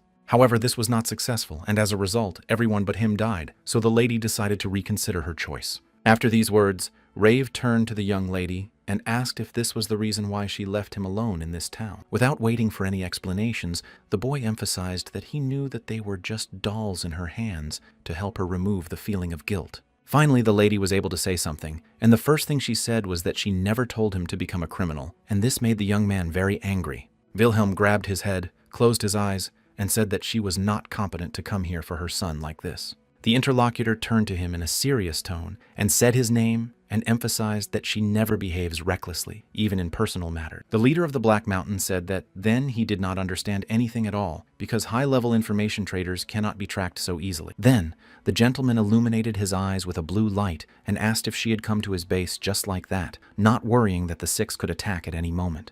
When Wilhelm saw that the woman turned her head to the right, he began to inquire even more about her true motive, if not something personal. After a short pause, the masked woman turned to face the interlocutor and looked him in the eye and told him that she had come here because of orders from above. Then she used a force that formed a small purple ball in her hands and said that she came here to punish him. Looking at the bright ball, the man was thinking that it was obvious that it was not there for the usual reasons, but why there was some kind of punishment. In a second, what happened was that everyone in the room froze in their seats in the place where the ball landed, and a magic circle formed. After a few minutes, a human-like hand appeared, and a couple of minutes later, an entity that did not look like any player appeared from the ground. While everyone was wondering who it could be, the newcomer looked around and apologized and asked questions to find out where he was. At that moment, Caesar and Lena burst into the room, holding weapons, and ran to save the chief because they thought he was in danger. But when they saw an unknown figure, they froze in their tracks with their mouths wide open and asked who they were. When Caesar recovered a little, he put his sword to the creature and said that he did not care about punishment and would not let a hair fall from his boss. In order to defend himself, the unknown man used his arms, which could stretch for several meters, to take something. At this point, Lena was not at a loss, and launched one of her daggers directly at the opponent to stop any actions on his part. However, when they began to see if the weapon hit the attacker, they were surprised that he was able to absorb it with his unusual body. But then, something even stranger happened. Namely, the newcomer abruptly changed his shape and asked why they were doing this to him. Wilhelm could not stand to see this and listen to this loud screaming, so he asked the woman what kind of punishment it was. The young lady turned her head in the opposite direction and said that she was just passing on information and was not here to answer questions. Suddenly, Lena turned loudly to her supervisor and ordered him to duck because she saw a danger to his life. At first, a second later, the stretched arm of the subject who had appeared a few minutes earlier hit his chest, causing him sharp pain. When Caesar and Lena saw what had happened, they gritted their teeth in anger because they could not do anything to prevent it. After that, the attacker turned to Wilhelm and said that it was because of him that he looked like this. At that moment, this impudent man was attacked from behind by Caesar, who waved his cloak and said that he could not believe that his boss could be attacked so easily. Then the subordinate turned to his partner and said that if the weapon did not help, they should tie up this stranger and then ask him about everything. Therefore, immediately after the words were spoken, the assistant chief began to wrap his cloak around the attacker from all sides, and he was doing a good job. At this point, Wilhelm received a notification from the system that he had no injuries but had just been robbed. When the attacker was finally wrapped in the cloak completely, his eyes were still miraculously visible even through the fabric. At first, everyone was surprised by this phenomenon because none of them had ever seen anything like it before, and then they became angry that it took so long to sort it out. Out of anger, Lena attacked the stranger and swinging her dagger at him cut off a piece of Caesar's black cloak. After that, the man was so absorbed in his thoughts that he didn't even notice Lena, who was waving her hands in front of him to attract his attention. After all, the girl wanted to know if her boss was okay after the attack, and Wilhelm thought that Caesar had felt some kind of threat from the stranger from the very beginning. At that time, the subject was speaking in English to a subordinate standing next to him, but Caesar said that he did not understand the language. The leader of the Black Mountain froze in place and was still trying to understand what kind of creature could inspire such fear, even in the strongest man in the room. Suddenly, the blonde young lady decided to clarify the situation a bit about who this stranger really was. So she told him that he was a player like all of them, but that he had received a divine curse for over-raising a certain trait. Lena just couldn't believe what they had just been told, because it turns out that the player had lost his body and now had such a strange physique. The only advantage of what he did to himself is that now he is named. Wilhelm continued to stand there and look at the stranger closely because he could not believe that the named player could do this to himself. The supervisor then turned his face slightly to the lady in the black mask and still could not understand what the punishment was that had been discussed from the very beginning. At first, the leader of the Black Mountain assumed that perhaps this creature had been ordered to take his life, but later it turned out that there was something else.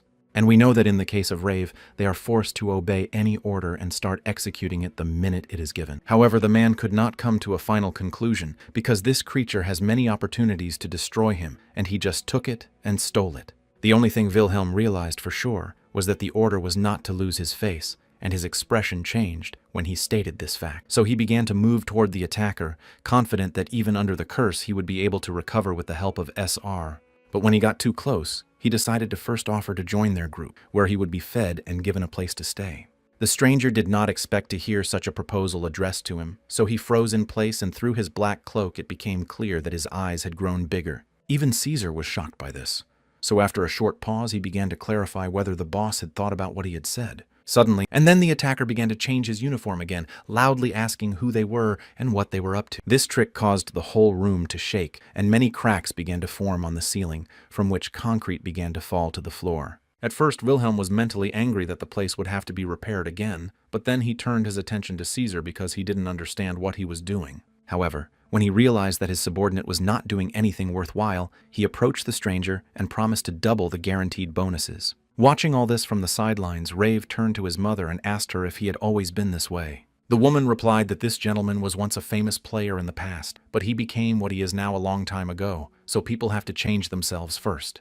The boy, after all, he wonders why Caesar began to cower when he saw this subject and does not understand where his reckless spirit went to run to attack. After a short pause, Mother said that she could not answer these questions now. The only thing she could say was that it was quite natural. The strength of the Black Mountain base decreased slightly, and because of this, an angry Wilhelm approached the traitor and asked if she was the one who was being punished. After the system informed him about the state of the headquarters, the man assumed that at some point the building could have collapsed and he could have died in a second. Rubbing her chin, she said that this was a very interesting assumption, but in her experience, this creature destroys everything without a sound. The leader of the Black Mountain began to shout loudly in anger, because he had already considered so many options and not one of them seemed logical. The young lady decided to calm the boss down a bit and said that she was glad that he was able to handle everything well enough. After that, the man somehow took out a green plate and showed it to everyone, emphasizing that he thought she did not fully understand the situation. Then he turned to the stranger, calling him a mosaic, and threw this brightly colored vessel past him. When the plate landed, Wilhelm ordered him to pick it up and bring it to him, but the subject did not do so immediately, but first asked him everything. The leader of the Black Mountain confirmed in a serious tone that he wanted the mosaic man to bring him the plate, and immediately afterwards he rushed to fulfill the order. After the gentleman ran out of the room, the system issued a notification that the punishment of the information trafficker was complete and that he would receive a regular pet as a reward. After reading all this, Wilhelm was angry that he was getting such a bad reward for passing such a test before meeting the 6. After listening carefully to the reproaches in her direction, the masked woman emphasized that the boss had managed to tame him, and that was very good. But if he manages to remove the rest of the curse, he will become a useful force. These words made the leader of the Black Mountain think. Seeing the interest in the manager's eyes, the interlocutor put her right hand forward and said that he could buy information from her. It was only after this offer that Wilhelm realized that it was a deal from the start, because traders always look for a profit where others have difficulty. Looking at the report on the amount of money he had in the system, he realized that he had no other choice because he had invested so much in this play. Turning his head to Rave, the leader of the Black Mountain began to think that he could use him for his own purposes, as he seemed very valuable to the young lady. Noticing his boss's strange gaze, the young man froze in place at first because he didn't want to interfere with his thought process. However, this had already dragged on for several long minutes, so the boy, covered in a cold sweat from excitement, dared to ask what the gentleman was thinking about. The boss never answered Rave's question because he turned to face his mother and said that he could not accept the offer because he did not have the extra money. After this refusal, the woman immediately asked him how he thought he would cope with the sixth, and after a short pause clarified whether he would be okay. With anger, Wilhelm clenched his hand into a fist, while he calmly said that it would be more interesting for him to go into the future without knowing what awaited him there. After saying these words, the gentleman stuck both hands in his pants pockets and began to be proud of himself for answering the interlocutor quite well. But their conversation did not end there, because the lady was not in the mood to give up so easily, so she offered to take the information on credit.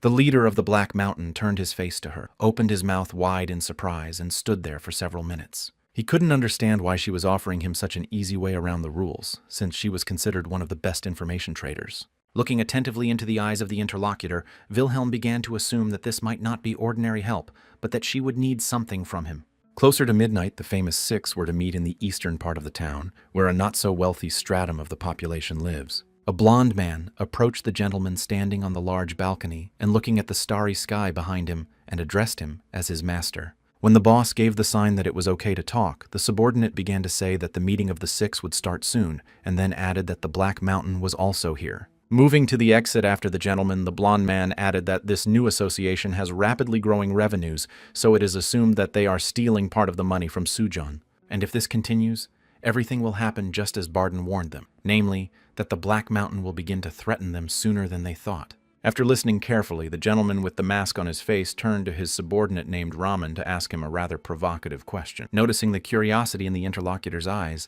the man asked him if he thought Chornahora was worthy of participating in the upcoming meeting. The blond man smiled broadly and sincerely replied that he had no doubt that the members of the new association might not have deserved it. After that, the two turned to face the balcony and began to look in front of them, because it was clear to everyone that they were on the right path, and it was clear to them that if Wilhelm did not prove himself worthy of their six, they would simply take his life in this place. At this time, the leader was looking around and could not understand where they were, and because of this, Lena began to beat Caesar because he was lost again. Watching this fight between his assistants, the boss thought that these two were not worried and did not care what awaited them. And he is worried because he received some information from the information trader, but some of it remained hidden from him. And as far as he knew, even the best traders did not know the true intentions of the Soul Destroyer, so it was only a matter of guesswork. Then the man imagined the image of this player looking directly at him and saying that he would have to take the life of such a good new leader. After that, Wilhelm imagined him stabbing him all over his body with a weapon, and the thought flashed through his mind that this could really happen. Walking on, the boss did not know what to do because he felt as if he was heading for certain death. Suddenly, Caesar came up behind him and put his hand on the manager's shoulder and happily said that it was time to show him his true value. At that time, Wilhelm had a lot of thoughts in his head that his subordinate was up to no good again, but Lena joined in with her agreement. Then the girl came up behind the gentleman and leaned into his ear, emphasizing that he was so strong now, and then asked if he could defend himself against the six, but not when they take turns attacking, but when they all decide to attack together. After this question, there was a pause between the comrades. The leader of Chornahora had thoughts in his head that he just wanted to return home, but he answered out loud so that his subordinates would not worry. After all, there will be no fight because he, on behalf of his association, will use this meeting as an opportunity to become one of the famous six. Lena did not immediately believe what her boss said, but Caesar began to smile broadly with pleasure because he understood his boss's hint. At this time, the six were already sitting in their seats, waiting for the guests they had asked to join them today. However, the members of the Black Mountain entered the room very loudly, and Caesar drew his sword and attacked the founder of this group. Behind him came Lena and Wilhelm, who tried to stand confidently and not show that he was very nervous about how everything would go. And the masked man sitting in his seat did not fully understand what had happened, because he was determined to talk first and not fight right away. A few days ago, an information trader told Wilhelm that the higher the value of information, the more veiled it is presented. And then you have to unravel the true intention and turn the tide of the game yourself. She told the interlocutor all this in his private room. Then the young lady took out a book and began to extract important facts from it, which she passed on to the manager in a few minutes with the help of an energy flow. During this program, light orange lightning bolts glowed around the leader of the Black Mountain, moving rapidly in a chaotic manner. Then a scene from a special event was shown where a meeting of men was held to decide who would take over after his death. His colleagues simply could not believe that their leader was no longer with them, as he had tried to leave the business for the sake of his young daughter. All of this was discussed in the presence of a young lady holding a soft bunny in her hands while the gentleman tried to figure out what to do with it. One of the men said that they might need her again, so they could fill her up and use her as a puppet in the future. 9 years have passed since that day, and the girl has grown up and is now sitting at her own large table with many different flasks on it. That day, she turned to her supervisor and said in a serious tone that she thought her father would have been against her continuing this work. After all, the sale of medicines during the war led to many victories, but there were also many troubles that had great consequences. The gray-haired man listened attentively and began to clarify what exactly the young lady meant by troubles, perhaps the fact that the East was losing this battle. Without looking at her interlocutor, the girl replied that this was exactly what she meant, because it was where her father took her until he got bored. The warden did not say anything after these words, but showed with his expression that he was ready to listen to everything the young lady had to say. The girl looked at herself and began to say that her only daughter, who would have nothing to do with the business, had ended up becoming a puppet in. Looking down a little, the lady said that she was very sorry for what had happened, and after a short pause added that she was not the type to just sit there. The listener was a bit alarmed by the last phrase and turned his head to the girl and asked her if she already had a plan. The lady quickly got up and replied in a serious tone that even though she was in this situation, she still wanted to avenge her father. Then the girl began to walk slowly towards the interlocutor, holding his hands, and told him that she needed his help. After a pause, she suggested that he inform the leaders that she had died and that he should act on her behalf. A few days passed after this conversation, and the young lady's guardian was present during one of the meals that ended in poisoning for the leaders. The latter suffered for a very long time, but that's why he tried to reason logically that the gray-haired phenom could not have made a poison of such power. Seeing no reaction to his words, the man assumed that the girl was a miracle worker and asked him to kill the main ones with his own hand. After everything was over and all these people were dead, the lady sitting at her desk said to herself that now her revenge would begin. And the sixth girl was the first to feel the consequences of revenge for making her father a criminal, even though he always wanted to alleviate people's suffering. It was after this that the system notified Wilhelm that the special scene was over and that the transmission of information was ending. The boss was shocked by everything he saw because he had never even thought that the game could have such intricate plots. I'm also surprised that one of the six is a traitor who plans to destroy everything while listening to the young lady's orders. After realizing all this, Wilhelm began to smile happily because he could use this information to the great benefit of his association. Then the leader moved to the room where the meeting of the six was to take place. But they disrupted the entire order in the place with their arrival. Looking at the man in the mask, the manager thought that if he could prove that he was not who he said he was, he could take his place. At this time, Caesar was so happy that he was finally able to show his strength because he hadn't fought anyone for so long and had already missed it. Suddenly, Wilhelm's expression changed dramatically because he saw something that surprised him, and he was confused because everything did not go according to plan. And it turns out that his joyful subordinate had beheaded the wrong man, and that man is now standing quietly behind him. Out of anger, the leader of the Black Mountain simply could not control himself and his emotions, so he began to shout loudly to Caesar, who had killed the wrong person. After this attack, the rest of the participants of the meeting jumped to their feet because they were afraid for their lives and did not know what to expect from the attacker. At this point, the system issued a message that the leader of the Black Crown organization, Suyun Shuen, had died, and this fact upset Wilhelm. Caesar still did not realize that he had done something wrong, so he returned to his boss and said that he had done exactly as he had asked. Lena was trying to explain to her partner that he had made a mistake, and at that moment their leader was exploding with negative emotions because everything had not gone according to plan. After that, the masked man stretched out his hand and pointed forward with his index finger and called one of the guests an impudent person. And as it turned out, the gentleman directed his power at Caesar, and this is quite logical because he burst in here, attacked the man, and destroyed him. Suddenly, the assistant noticed that the flow of this energy could reach her boss, so she shouted out loud that she might not have time to cover him. In the last seconds, she tried to somehow protect Wilhelm, but at the same time she shouted at him to try to dodge somehow himself. However, the man stood there as if dug in, because from his side he saw a large animal face formed from energy, and it was impossible to escape from it. At that time, all the six's assistants were sitting in the waiting room, waiting for the moment when they could be called to help at any moment. But they were even more interested in Heifel, the same young lady who was constantly walking around with her bow and trying to kill the leader of the Black Mountain. The people sitting with her in the waiting room looked at her closely and discussed aloud her appearance and how she had changed. A woman in a red hat, smiling sarcastically, emphasized that an exile who clutches at straws by any means looks simply pathetic. The girl was not very pleased to hear all these words in her direction. At first she thought that she could just sit back and let everyone leave her alone.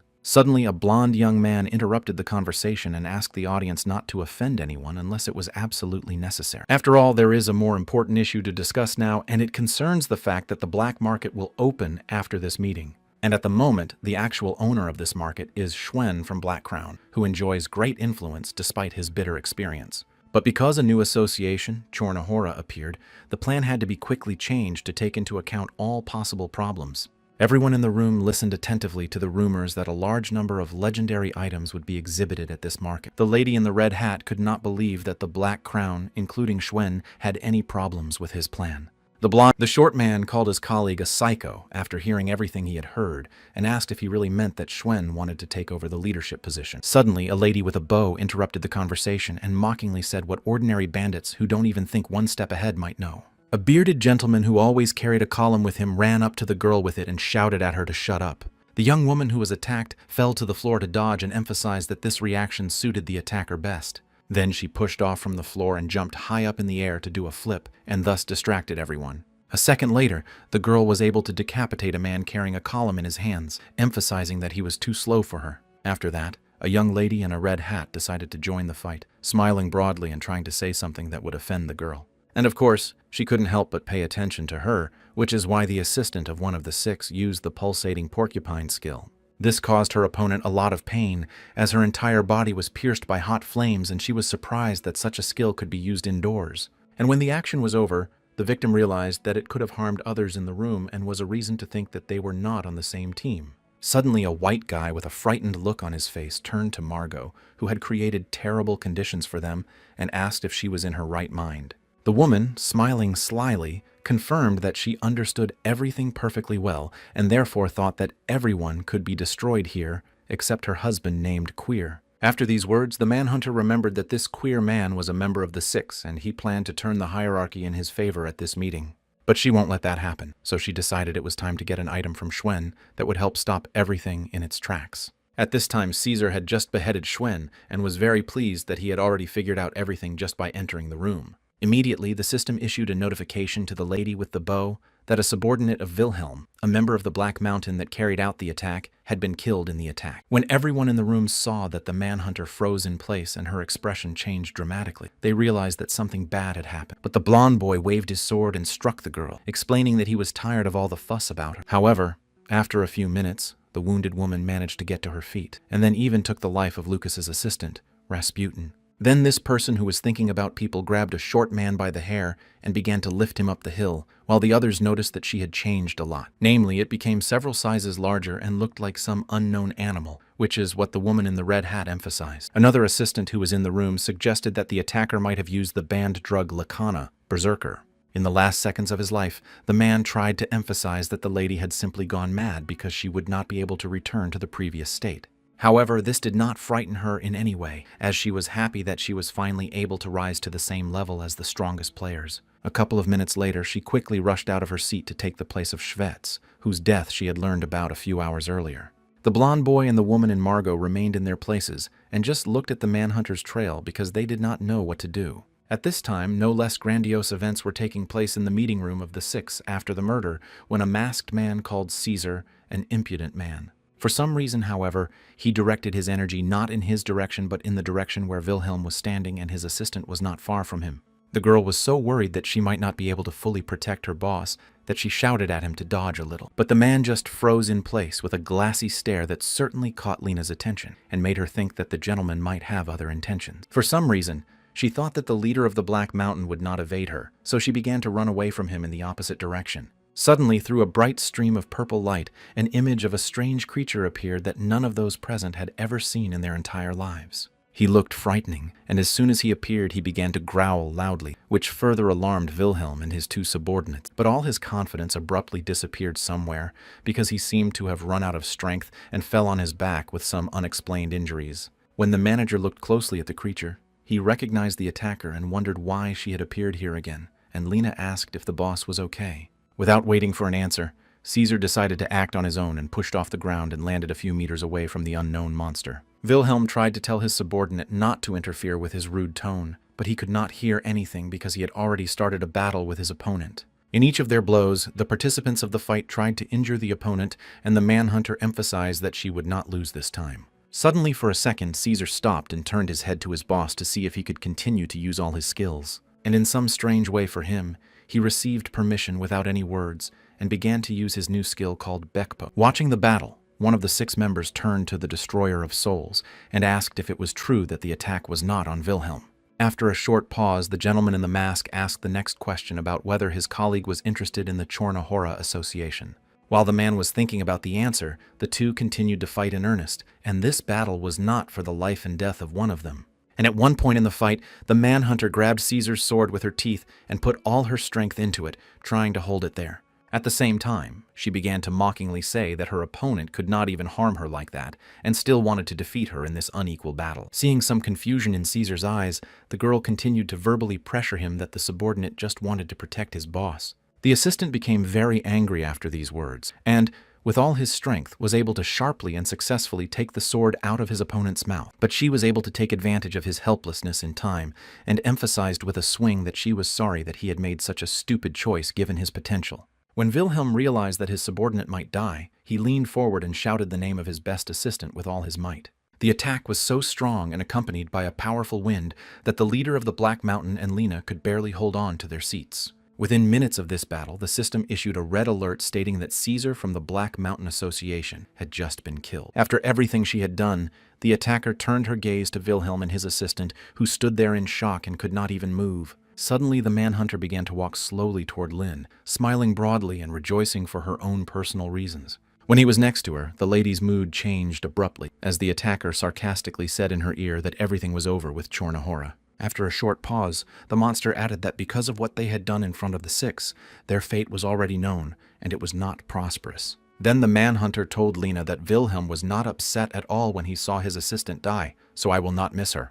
The young lady was listening attentively to all the above words, and it was clear from her expression with her mouth wide open and eyes wide with surprise. Although the attacker tried to somehow downplay the manager's reaction to the death of Caesar, the naked eye can see that the man was very upset.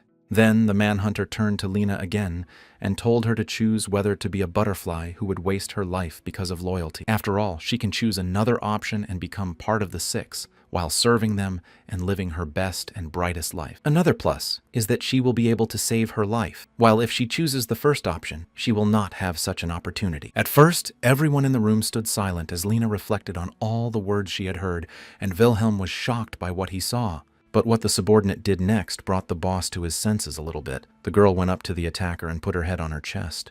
And then she quietly said that, of course, the most important thing for her was to survive after the time of these words. The huntress raised her hand to strike him in the back. However, she did not have time to punch it, because a second later something happened that made her turn red with pain and cough loudly. As it turned out, the assistant manager wasted no time in plunging her small dagger into the chest of the offender, who was still trying to fight back. After that, the girl began to make strange grimaces, saying that as soon as they got out of here, she would get all the property that belonged to Caesar. The leader of Chornahora was a bit surprised by the cynical behavior of his subordinate, so he emphasized to her that it did not matter now because they could die. Lena began to reassure the boss because she had an idea, and a second later said that she wanted to use the space pocket that was always with her. At this time, the attacker became even more angry because the two were not paying attention to her at all and were conducting some kind of negotiations of their own, so she began to shout loudly. It was simply impossible to listen to because, as it turned out, it was an activated skill of Leakenheifel called Wolf Cry.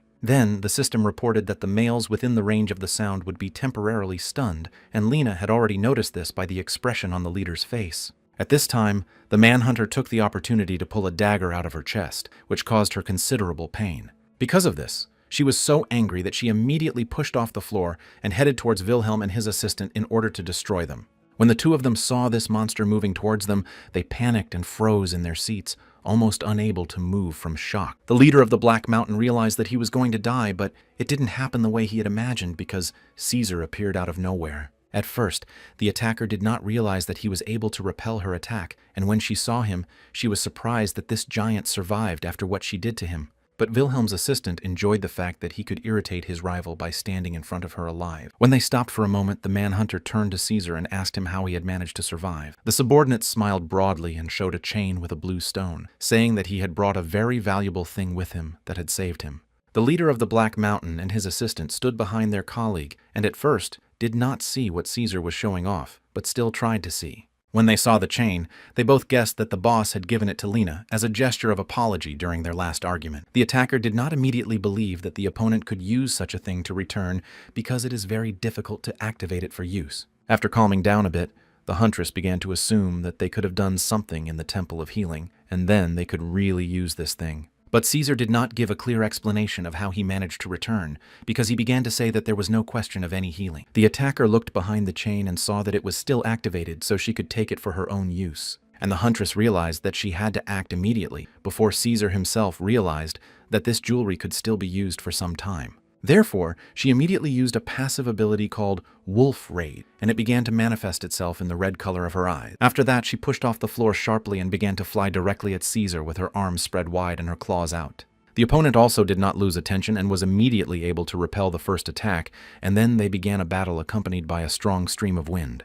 Wilhelm, feeling the wind on him, reasoned that it was a rather powerful force, and Caesar looked as if he had come to life and was about to die again. Watching the battle for a few more minutes, the leader could not understand why his subordinate stopped defending himself against the attacks. The opponent also noticed this and began to think about what she could have done to cause such a reaction, perhaps because he saw her getting stronger. The subordinate began to smile broadly and said that he was not at all interested in the talk of weaklings about the resurrection or some other kind of enhancement. As it turned out later, Caesar's last words were simply diverting his opponent's attention to deal him a blow that would keep him between life and death.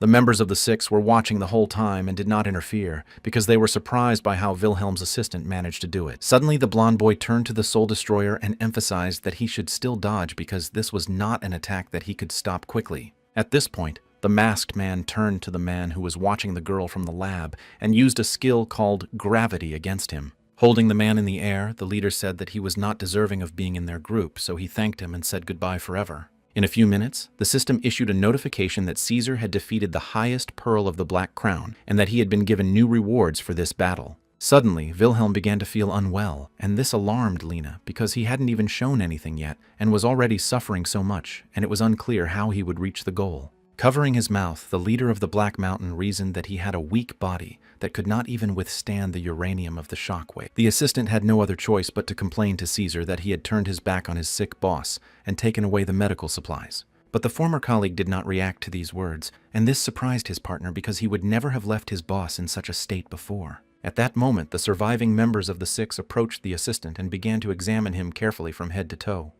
Pausing for a second, the man added that the assistant should leave the community called Chornahora and move to them and become their colleague. All of this was said by Lucas, who was the leader of the Lucas family mafia organization, and then he turned to the interlocutor, who looked more like a statue. This gentleman's name was Quior, and looking at Caesar, he said that his aesthetics were obvious because he was not neat in appearance, but he was very rough. Then, after listening to all this carefully, Wilhelm's subordinate put his hands to his sides and asked in surprise if this was all they could say to him. A minute later, he added that their Six were very boring, and then the Destroyer of Souls asked a question to find out what this giant expected from them. However, Caesar did not intend to talk for a long time. Instead, he illuminated his eyes with orange light and asked who would be the next gentleman to make him laugh. Wilhelm could no longer listen to the nonsense his assistant was saying, so he began to shout after him to make him understand and stop.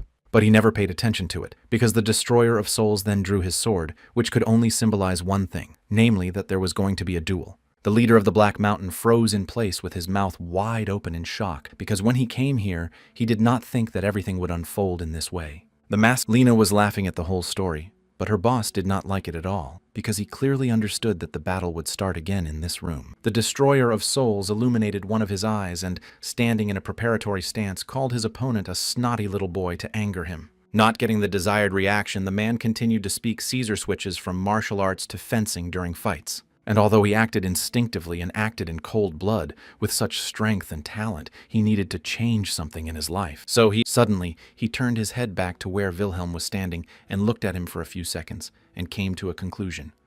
At first, the Destroyer of Souls did not understand what this giant was saying, so he continued to stand holding his sword in front of him just in case. And Caesar began to laugh out loud at this time because he was amused by all this, and not like the rest of the participants, who were a little on guard. Wilhelm was notified by the system that his assistant could act at his own discretion, and this could dramatically change the course of the current game. Suddenly, Caesar grabbed his sword tightly and held it out in front of him, saying that he was finally able to hear his leader's last order again. After a short pause, he added that this time his leader asked him to make the hearts of all 6 members stop on the same day. Even Lena was shocked by what she heard from her partner, and Wilhelm was still trying to shout to him to ask him to stop. The masked gentleman was listening attentively and said that he was very interested in how this giant was going to fulfill his superior's order. However, this combination surprised the leader of the Black Mountain, but he still looked attentively at the gentleman who addressed him. And then the masked man said that from that moment on, he officially appointed Wilhelm as the new member of their 6.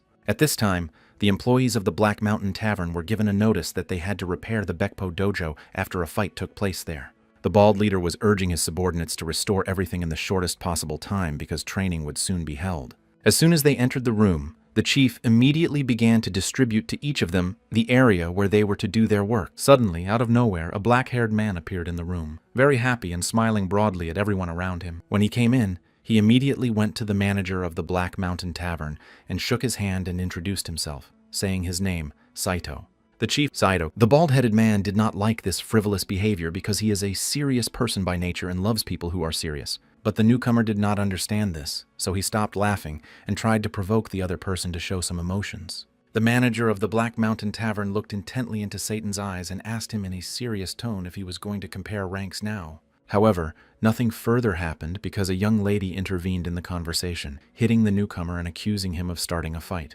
Then she grabbed his shirt and began to rub him, saying that they had recently been considered family and that they did not talk to their relatives like that. At that time, one of the workers approached the bald man and said that there were rumors that the two had started a relationship after one of the fights. And the girl still kept yelling at Saito for constantly acting like a jerk, and she couldn't understand how she could fall in love with him. In a fit of anger, she said a love confession to her colleague that she had never said to him before, and it embarrassed her a little. And turning her head back to see if anyone had heard her, she saw the manager and his employee standing there smiling sweetly at her. Then the two men turned around and began to happily discuss the wonderful feeling they had when they were training.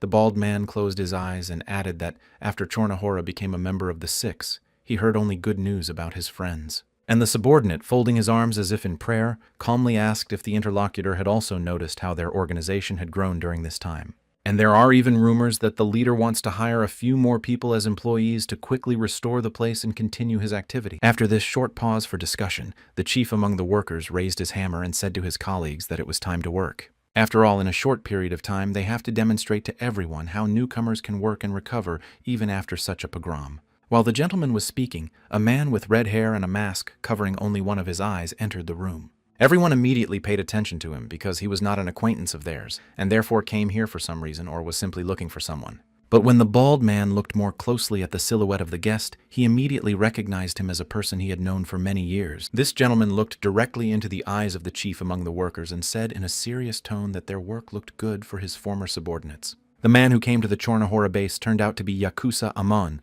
a high-level representative of criminal organizations located in the town. He did not like the fact that one day the people who had worked with him for many years left him without even trying to explain anything. Therefore, he decided to attack the bald gentleman at once, swinging his sword and beheading him, emphasizing that he was still too weak. At this time, the 6, along with their new member and 2 of his assistants, were walking to another place where they were to have another conversation. As they walked, a gentleman who was constantly smoking a cigar approached Wilhelm and looked him in the eye and said that he had a rather strange expression on his face. The leader of Chornohora was so exhausted by the events that had taken place in a short period of time that he simply asked the man to shut up and leave. After these words, the interlocutor began to laugh out loud, pushing the manager in the back and asking if he knew how this world worked. The gentleman went on to say that looking at his playing time, one can understand that he is definitely a N-Yub and that he cannot yet understand who can cover this newcomer. A minute later, the man with the cigar had a new suggestion and said that maybe the guy was a tough runner who didn't want to continue playing the previous game. Suddenly, the interlocutor was not upset by this and began to raise his hand up, but his subordinate grabbed it, and it was too strong to withstand the upcoming blow. At first, the member of the 6 smiled and simply emphasized that the giant, using his strength, could break his limb in an instant. Then a fight began to break out between them, which slowly turned into them pushing each other in different directions. And at some point, the gentleman with the cigar used his energy flow, which of course was directed at Caesar, to demonstrate who was stronger. Lena and Wilhelm were watching all this action from the sidelines, and the boss was not happy, to put it mildly, to see what he had to see with his own eyes again. So he decided to intervene and stood between him and Caesar and began to reproach him for the fact that they had just started their cooperation and were already having fights. The senior member of the six, holding his hands out to the side, first called the newcomers snotty and then said that maybe they needed to tell them everything in detail. So he raised his head up to look down on his interlocutors and said that they were planning to officially open the black market soon. After all, before the appearance of the Soul Destroyer, large and small wars took place in the old eastern district of the town every day, killing many players. Because that was the logic, which consisted only in the manifestation of strength, because at that time no one even guessed that one could show oneself in any other way. Therefore, back then, players chose to fight not for life, but for death. They organized battles in which everyone chose an opponent and fought with him to the last. But even if we assume that a war of endurance could have been organized in those days, the winner could have been betrayed by his own people over time. Then the gentleman paused for a moment and continued to say that suddenly one strong man appeared, and the situation on the streets began to change. With this man came Raman, who was a pagan who, for personal reasons, was constantly hiding in an old church where no one had been going for many years. Over time, the man began to involve representatives of other races in his community, whom he gathered across the continent and brought to Bram on purpose. And when they got there, their abilities were regularly tested without any fights, which is how the black market was once open. This was not an easy case, so of course a person would be chosen as a mediator who was also strong enough to fight back. After telling all this, the man began to ask whether the newcomers were interested in hearing who exactly these people were who were able to pull off such an activity. Of course, after asking the question, the gentleman paused to hear some answer, but without waiting, he pointed to himself and said that this person was him. Wilhelm and his subordinates did not react to these statements because, in fact, this man was just very annoying to her because he did not keep quiet. Lucas was so enthusiastic about his story that he thought the audience liked it, so he expected at least some commentary from them. After waiting for a few minutes, the man rubbing his chin emphasized that the main man who was responsible for creating the market had recently lost his head. Therefore, the member of the six believes that this time everything has worked out very well for the black market, and he is already looking forward to watching the chicken fights that will begin soon. Then the man turned his head in front of him and began to think out loud that the participants in these fights might think that these fights could lead to large blood losses. This behavior in the gentleman's monologues irritated and angered Wilhelm because he believed that he could have walked all this way in silence. A few hours later, the leader of the Black Mountain and his subordinates returned to their base and saw that its strength had been further reduced and that there were many dead. In the middle of the room, the leader saw the newest member of his association sitting on the floor, holding a young lady on his lap who showed no signs of life. Wilhelm said that they came here so quickly because they received a warning about the danger, but they didn't even realize that things looked so bad. The man in the black cloak suggested that only Yakus Amon could have carried out such an attack, but they hadn't heard from him for several years, and it was strange that he had reappeared. The interlocutor then turned to the leader of Chornahora and emphasized that he must have crossed many people's paths, and now they are manifesting themselves like this. The boss immediately began to reproach the new assistants for hiding and not helping, but the main man said that they had also recently arrived. And then and although he does not know personally who Yakusamon is, he can definitely guess that this group of newcomers came here on the trail left by his people. Then I remembered an image of a man with a cigar who was happily saying that they had begun to absorb and destroy the association called Chornahora. Immediately after these bad thoughts, the chief decided to talk to the victims to discuss what had happened and the current state of all the survivors. Only one guy who was bandaged in many places dared to tell everything, and the first thing he said was that 90% of the group was killed.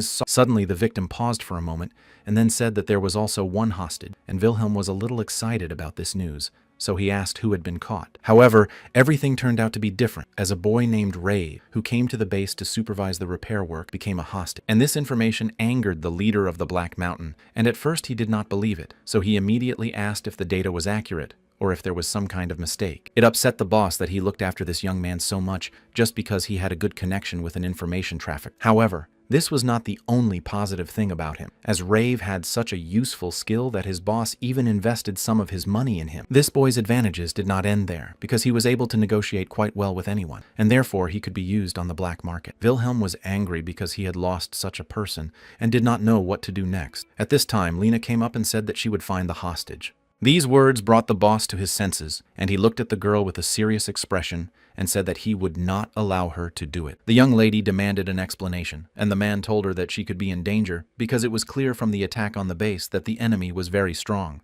Then Wilhelm was a little confused that his subordinate had become so serious at some point and suggested that perhaps she had grown up. While the leader of the Black Mountain was thinking about his 100 helpers, she began to step forward, saying that she had had enough of prohibitions and was going to search. Taking another step, the girl pressed her face into Caesar's chest, who asked if she had just disobeyed her superior's order. Lena was a little surprised that someone was in her way at all, but she gathered all her strength in a fist and told her partner to move away, or she could not vouch for herself. Caesar was so serious about all the rules that without blinking he announced that any subordinate who disobeyed his boss would be fired. However, and after these words, a fight immediately broke out between them, but this time it was rougher than the previous times, each of them giving their best. Lena was smaller, so she was able to move faster from place to place and perform various tricks in the air. At some point, the girl managed to disarm the opponent, but when she landed at the feet of the chief, she was hit in the head by him a second later. She fell. After that, the leader of the Black Mountain began to recall everything that had happened to him over the past few hours, and the news about the creation of the black market was the first to come to mind. This was followed by an attack on the Chornahora base by Yakus Amon, who is considered a high-ranking member of one of the best criminal organizations.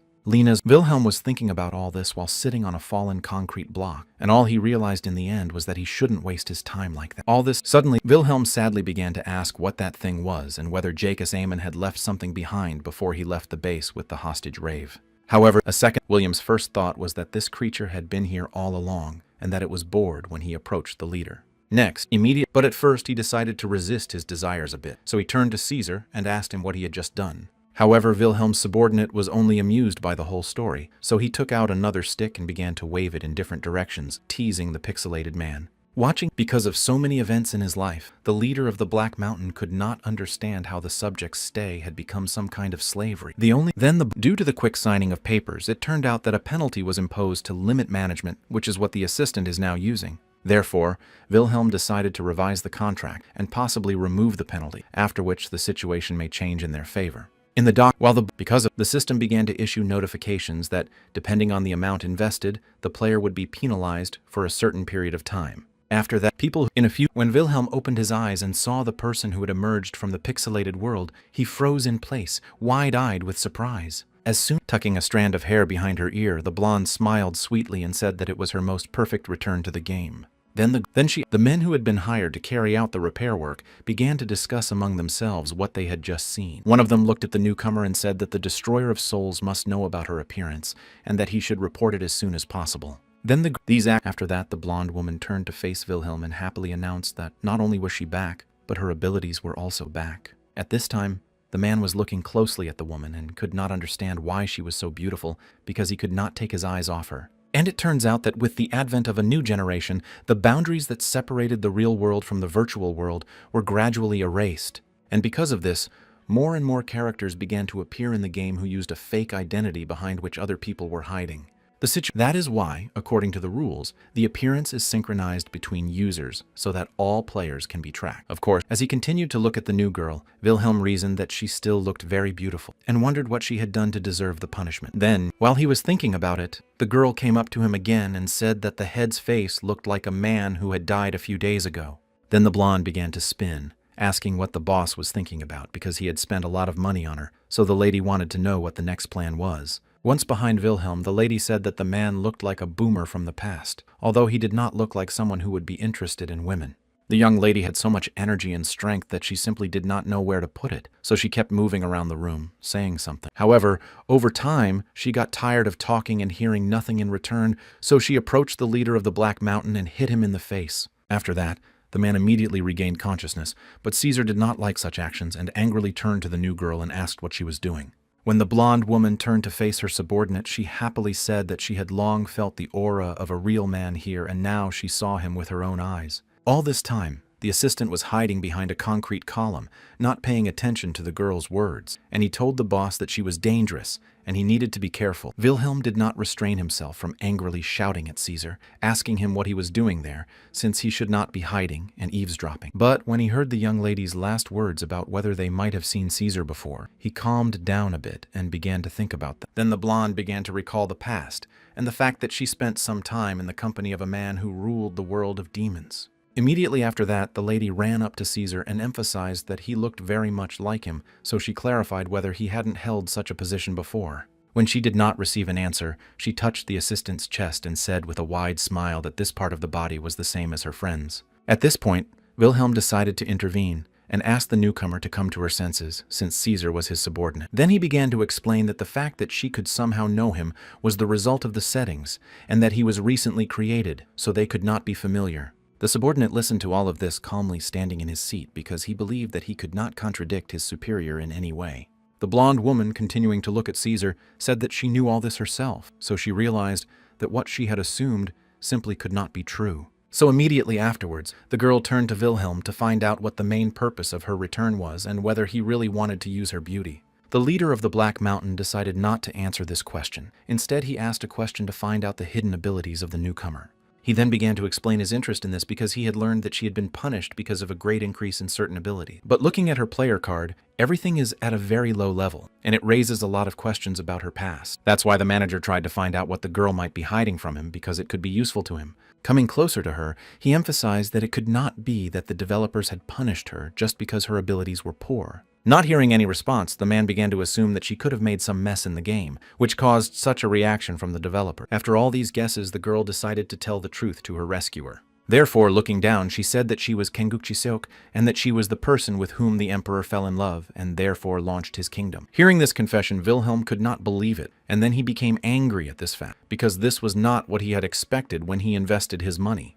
The blonde woman, covering her face with her hands, began to tell me that in the past there were many men who held high positions and wanted her to be with them. Each of them realized that they had a large number of competitors, so they tried to demonstrate their strength and influence in the best way possible. Smiling, the girl emphasized that some of them were fascinated by her beauty alone and did not need to know anything else about her. But there were also those who saw it as a trophy that would confirm their power, which they could eventually use for their political purposes. And at the end of her story, the blonde woman said that this is why the men she was with destroyed their empires and later her as a person. After listening carefully to the girl's story, the boss began to shout loudly, saying that there is only one character in the whole world in the middle of a series of mazes. Out of anger, the man simply could not see anything in front of him, so the newcomer decided to calm him down a bit by coming up and grabbing his face. Looking him in the eye, she sweetly said that this time, everything would be different, and then emphasized that she needed him and her money. Continuing to hold Wilhelm by the face, the young lady informed him that her special hidden ability was the highest class of attraction called charm. She went on to say that in normal cases, even the most ordinary bodily contact can lead to obsession, but it seems that the boss is different. And so she decided to try one of the most extreme methods to lure the leader of the Black Mountain to her side, and this method was a kiss.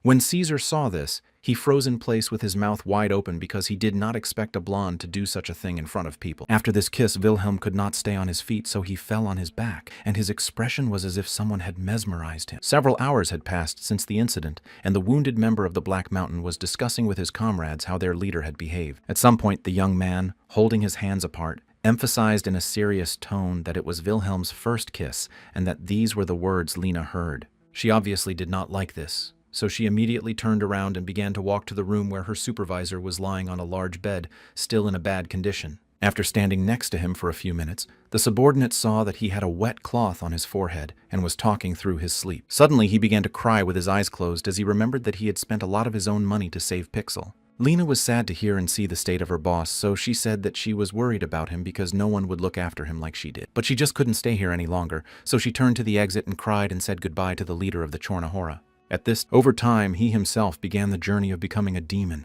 and it all started when he sat on the throne of the previous leader of these monsters. For 3 long generations, many brave characters have sacrificed their lives to defeat the Demon King. Although it was later sealed in the middle of the labyrinth, its darkness still posed a threat because many of its monsters remained in the world. The warriors of the 4th generation were strong and managed to get close to the middle of the maze, but did not reach the goal because they lost to the same king. And it was then that this monster felt that it was his time to come out into the world to completely consume it. This was the beginning of the peace of the 5th generation labyrinth. Wilhelm recalled all this with a look on his face, as if he did not care what was happening around him. Looking at him, the blonde girl could not understand what kind of person he was, because she had never met anyone who could not charm her with his beauty. For hours she had been trying to figure out what could have caused Wilhelm to be unable to succumb to her charms, and to become strange before all that. The only thing that came to her mind was to try again to use her special skill in order to know for sure whether it worked or not. So she came close to the manager so that their eyes were on the same level, but the man just lay there and did not react to her.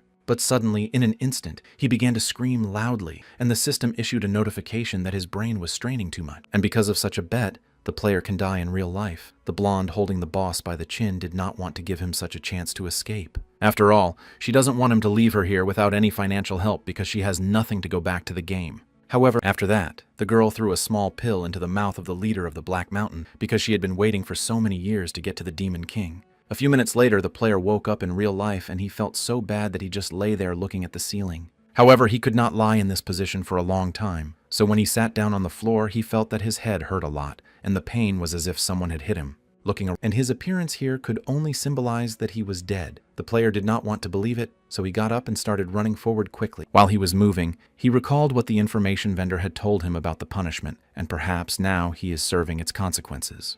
And because of this, he was so offended and sad, because in his subjective opinion, this ending was very cruel for him.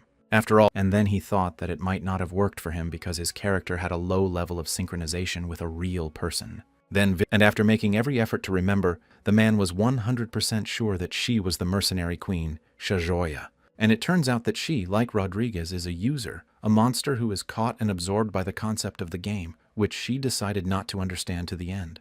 That's why she fought using her charm against her enemy, and that's why she was the first woman to reach the Demon King himself. Suddenly, Wilhelm moved into a room with white walls and began to wonder if Rodriguez could have ever met such a famous leader. These thoughts made the man stop in one place and think again about the reasons why he could not remember these events and what could have happened. Then the player realized that he did not remember at what point he left the game, because the last thing that remained in his memory was that he was having fun with his assistants. And before that, he was able to build a shelter for children without parental care to live in, and that's where he left the game. After that, the man began to remember that he had given up, and after a certain period of time, decided to return to playing games. The latter decision is understandable because he loved the game so much, but the only question that remains is why he decided to quit at some point. Then the pictures of him and then his two assistants began to pop into his head, so he hit himself on the head to remember better. And it was a bad decision because it was already hurting him. Falling to the floor, he began to think that he was quite comfortable in this world.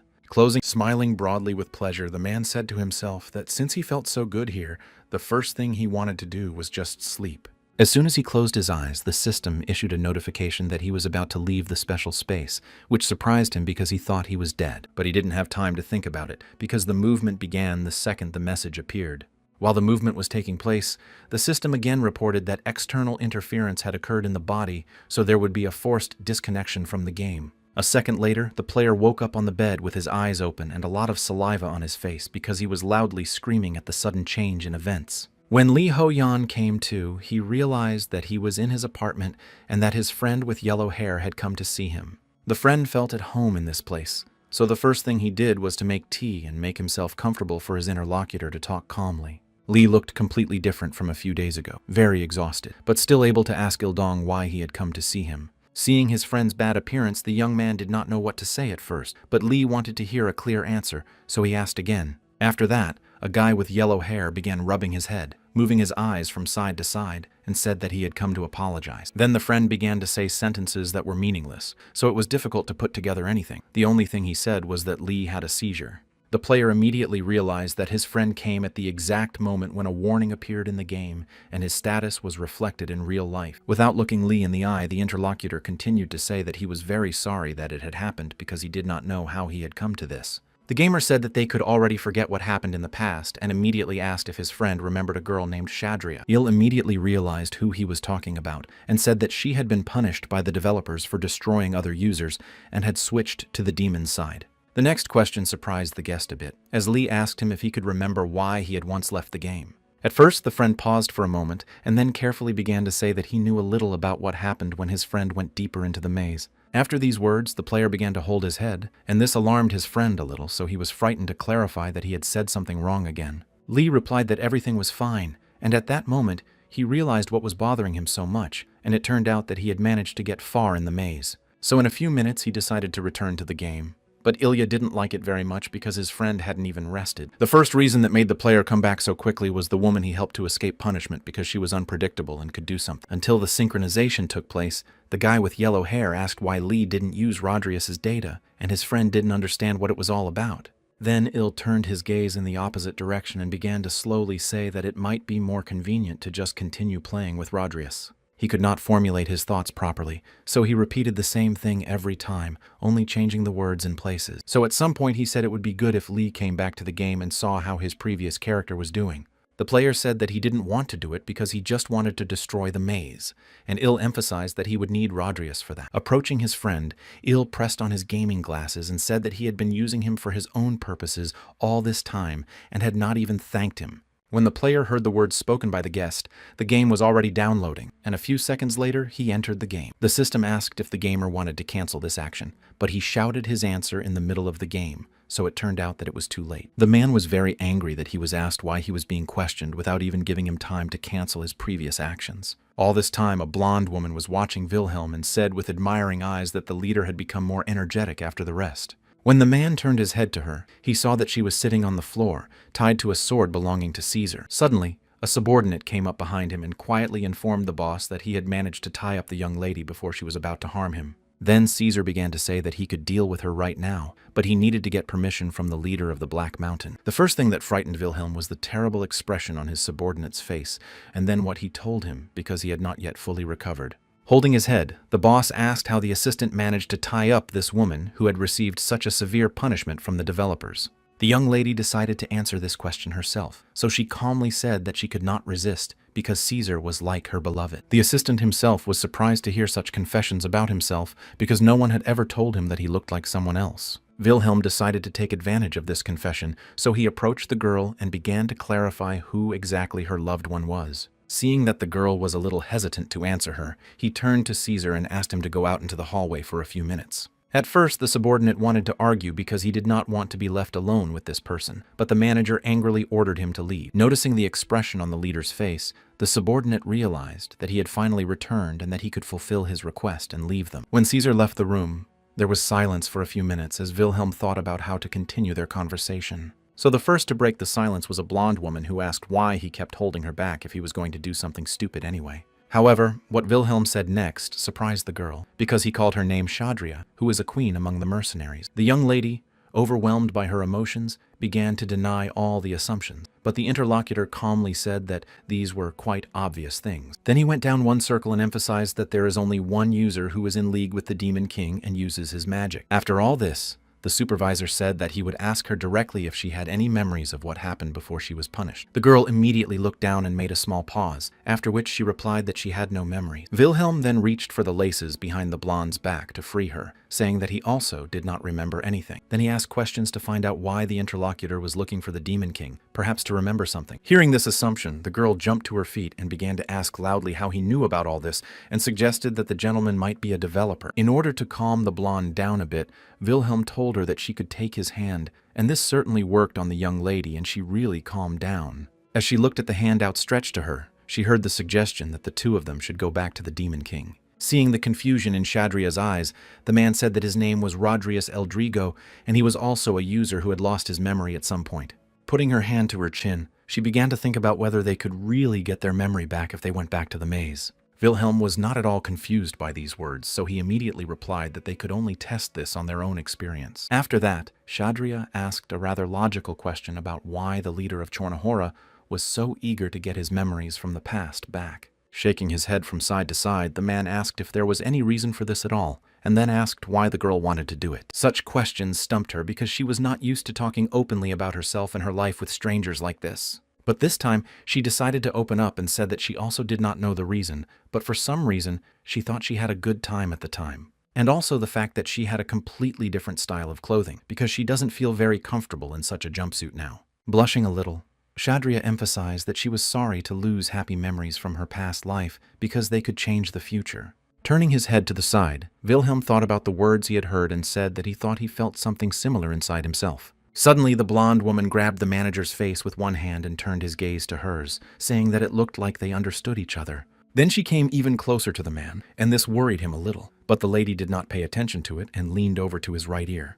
to tell him that he had to keep the fact that she was Shadria a secret, and this amused him because he thought she would use her charm again. Looking at the trail of the blonde woman who was about to leave the room, the leader of the Black Mountain wondered whether it was appropriate to team up with the man who wanted to destroy him. Going out into the corridor, the young lady said that at first she wanted to use everything in use by turning everything over and go to the maze by herself. Caesar was standing outside the door all this time, hiding his sword behind his back and asking the chief if they had finished their conversation with the detainee. The manager replied that he was saying that the black market would soon open and they would need to do something for it. Suddenly, the subordinate happily said that he liked the fact that the leader abandoned weak assistants for his ambitions and greed. Then the giant began to laugh out loud, emphasizing the fact that Wilhelm did not even think to start looking for Lena and Rave, who were not with them. These words made the leader of Chorna Hora come down to earth and realize that he had to think about more than just his plans with Shadria.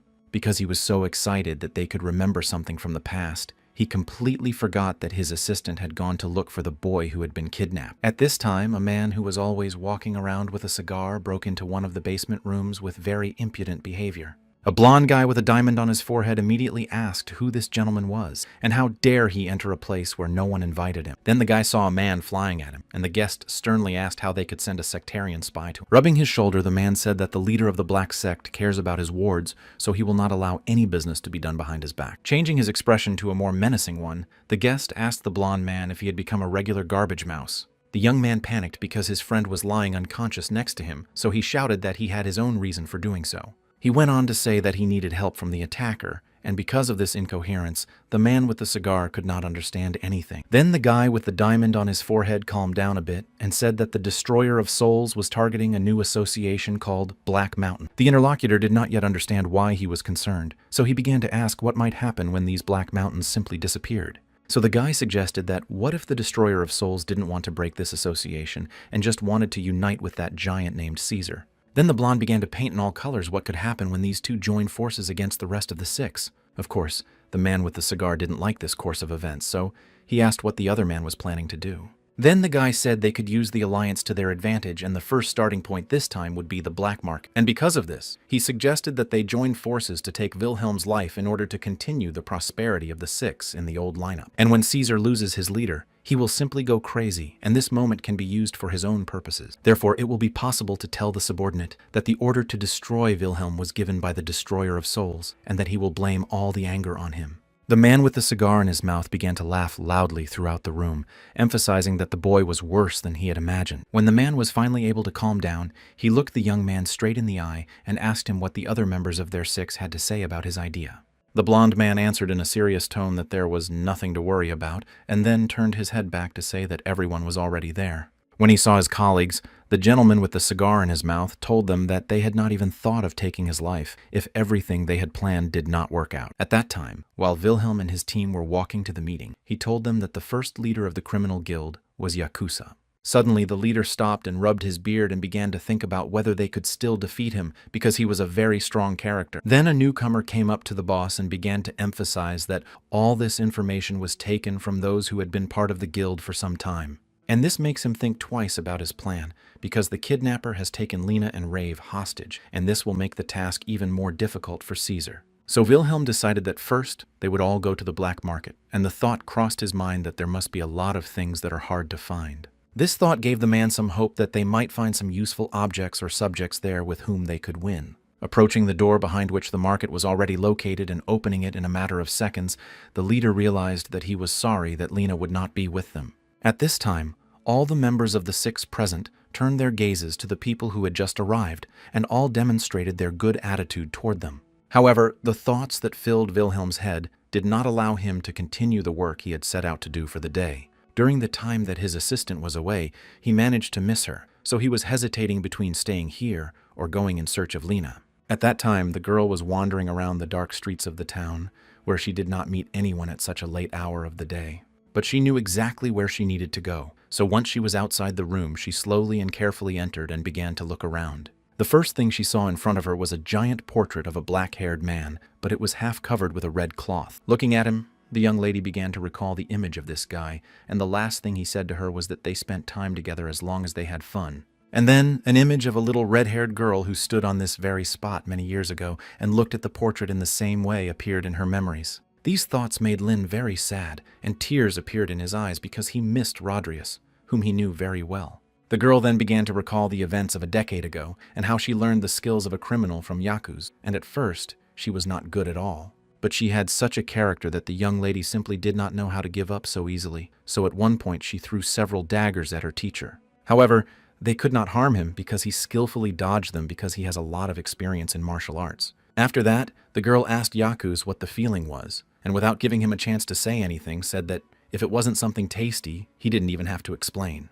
The man said something inappropriate to the young lady, calling her a pig who wants to eat all the time, and this angered the girl, and she pulled out a dagger. The teacher threw a pie at him, emphasizing that it was good that he had no other feelings but hunger, and then said that it was time for the first mission. While the young lady was trying to take a bite of her treat, the man turned to the door and told her to follow him. So, dressed in long, dark cloaks, the two began to move along the roofs of the houses and then found a young lady moving very slowly. Once they were near the place they needed, Yakus asked the girl if any of the nearby buildings caught her eye, and the student replied that it was a castle. However, this was not what the gentleman wanted to hear, so he said that he had to attract attention to the orphanage, and the girl did not know the meaning of these words at all. That's why I asked him what kind of place it was, and he replied in a serious tone that it was the most useless place in their town. Then they saw several children playing in the yard of the house, with adults watching.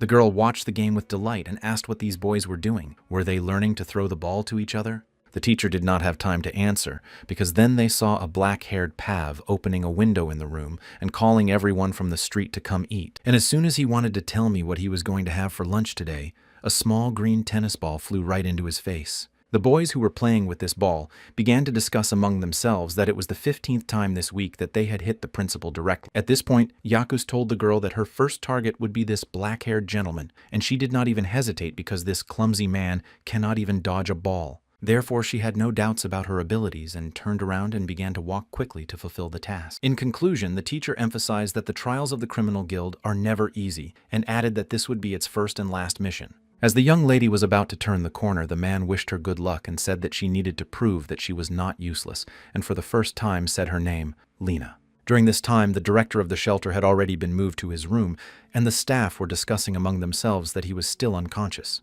The woman began to clarify whether such situations with this ball often occurred, and this gave the interlocutor a reason to think about a spy who might have appeared. Suddenly, the lady, addressing her colleague Bramberg by name, asked what could have happened in the maze that, after the main man had been there, it became weaker. The man paused for a moment and said that the director was not someone who had a lot of energy from the very beginning. And the problem with his weakness now is that he slipped once in the maze while the servants were talking, and the young lady was able to pass unnoticed. Approaching the door she needed, she first looked around and then, putting both hands together, began to use her energy. It helped her activate a unique skill called spatial projection, which allows her to move through objects without any obstacles. It was not easy for her, and that's why Lena's head began to hurt, but suddenly she switched from the pain to a large portrait she saw on the wall. And because of this, she concluded that this man was strange because he hung his own portrait in his own bedroom. Hearing the man mumbling through his sleep, she remembered that she had come here because she had been ordered to take the life of this young stranger. So she walked closer to the bed where he was lying and reached to his right side and pulled out a sword that immediately began to glow with purple light. She did not hesitate for a long time and raised the weapon over the gentleman and, closing her eyes, stabbed him. But the cat opened her eyes and saw a feather in front of her. It surprised her a little bit, and then she opened her eyes and noticed that she had hit the pillow with her weapon and managed to dodge the man. However, she decided not to give up and raised her sword again to strike this time, and this time it should work out just right. However, she was unable to hit her target, because no matter how hard the girl tried to strike, the gentleman managed to dodge them. The red-haired young lady simply could not understand why she could not fulfill her task, since she was trying so hard and putting so much effort into it. Then she began to look at her husband more closely to see if he was definitely asleep, or if he was already awake and aware of her presence. Finding out that the gentleman was definitely sleeping, she decided to use her best skill called the Hornet's Sting, which does not allow you to dodge. And at that moment, the door to the room began to open slowly, and the assistant director intended to enter to check on it. But what he saw in front of him made him stand still for a few seconds, because there was an unknown girl standing by his master's bed. The man began to shout loudly that an unknown person had entered the room and was attempting to assassinate the leader. During this scream, the young lady plunged into memories of where Jaku said that another purpose of human destruction is the fear that appears before an unexpected end. And it is simply impossible to miss it because it is such a tense situation, and at the same time it is a force that criminals can use to their advantage. Since the young lady was caught, enough time had passed for the director to wake up and come to see who was trying to destroy him. Having carefully examined the attacker, who was sitting tied up on a chair, the man began to ask how this young girl could be a criminal. This infuriated the young lady, so she shouted furiously that the gentleman could untie her and she could take his life right then and there. After these words, the director realized that she had been sent here by someone from the criminal guild, so he smiled and asked her if she was underestimating him. After a short pause, the black-haired gentleman began to tell us that several children had already come to this shelter to destroy it. Suddenly, the maid interrupted the conversation and said in a calm tone that the girl did not look like someone who would do such bad things. Then the woman sat down next to the attacker and asked why she would attack the director of the shelter, and the latter replied that she wanted to eat first. Such a whim from a homeless child was quite obvious, so the maid laughed sincerely because the girl had already held out for a long time. When the director realized what his subordinate wanted to do, he grabbed her by the shoulders and began to panic and tell her that she shouldn't worry about such children. Then the woman, smiling sweetly, emphasized that if they let her go, she would still try to destroy it, so they were forced to keep her. And when they are able to build a trusting relationship, then it will be possible to start educating her in order to raise a decent person. The maid's ideas calmed the director down a bit, and he began to think about what he could do to teach the attacker. Therefore, continuing to hold the woman by the shoulders, the man turned to the girl and said that from now on, she would be his subordinate. Hearing these words, the red-haired girl asked with a bewildered expression what the word subordinate meant and what she was supposed to do. At this time, the maid and the director began to discuss some of their problematic issues, which they had been putting off for several times. And something else the detained attacker asked them forced them to stop and turn their attention to her in order to explain everything. Rubbing his head, the man didn't know how to say it right, so he simply told her that she could stay and eat here for free. Hearing that the food would be given away for free, the girl's mouth began to water, so she immediately decided to accept the offer. The director was also amused by this reaction, so he jumped up to the young lady and welcomed her to his shelter, and finally told her that his name was Rodriguez. The maid decided to ruin this joyful moment by turning to the director and asking if he remembered their last deal.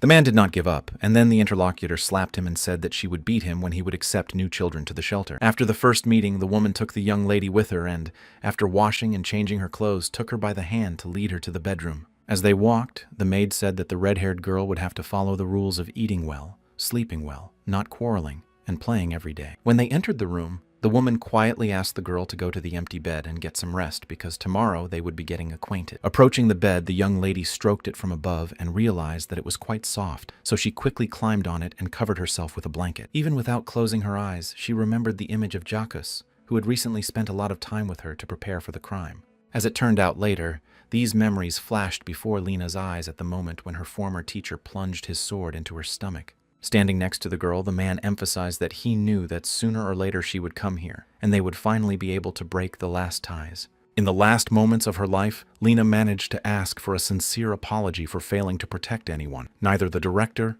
nor the boss. At this time, the Shastrikas gathered in a place where they are rarely all at the same time for the safety of them and the people around them. And this is the black market, where all evil gathers, so you need to use very powerful techniques to just survive. Therefore, Raman, a blond man with a diamond on his forehead, brought his sword to this place for his personal purposes and was already looking at everyone around him. Lately, he has been convinced that in order to stay in the top 6 and achieve his goals, he needs to destroy the Soul Destroyer and the Black Mountain Association. However, he told his plans only to those he trusted. So that evening, he approached the Destroyer of Souls and calmly asked him if he liked everything here. Then the masked interlocutor replied that he liked everything quite well and had the feeling that they had become stronger after the accession of the Black Mountain. Raman obviously did not like these words, so this time he decided to answer a little sharply and said that the gentleman was overestimating Wilhelm. Because of this, the Destroyer of Souls decided to remind us of the main goal of the 6. They seek to destroy order and leave behind complete destruction. So you can't just be strong, you need to attract people's attention in this regard, and new allies are useful because they are very popular. Watching Wilhelm and his group of people approach, the masked gentleman said that the day when the whole order is destroyed is very close. And a second later, the main man emphasized that he hoped his sword would not be pointed at the blonde guy because of his wrong actions. After all this, the man simply turned around and began to walk in the opposite direction, saying that he trusted Raman with the black market. Several hours had passed since the Black Mountain members entered the building, and their leader could not understand what was happening. So I began to quickly scroll through my memories that as soon as they entered the black market, I certainly felt something, but did not attach much importance to it. And he found it strange that everyone looked at him as if they wanted to take his life, but they did not try to attack him. Even though everything seemed to be going well, Wilhelm was still on the alert because different situations can happen out of the blue. Suddenly, a blonde woman who was walking next to me turned to the manager and said that she felt that everything was not as it seemed. The man did not understand what she meant, so the girl explained that they were surrounded as if for show, and everyone had a weapon. The interlocutor did not have time to finish her last sentence because a person who had attracted the attention of everyone in the room stepped up to the podium. The man was a blond man with a diamond on his forehead, and after looking around he said that it was time to start because the whole Shestrika was already here. The newcomer to the Chorna Hora Association looked at the guy who had just spoken and concluded that they were most likely setting up an ambush for them.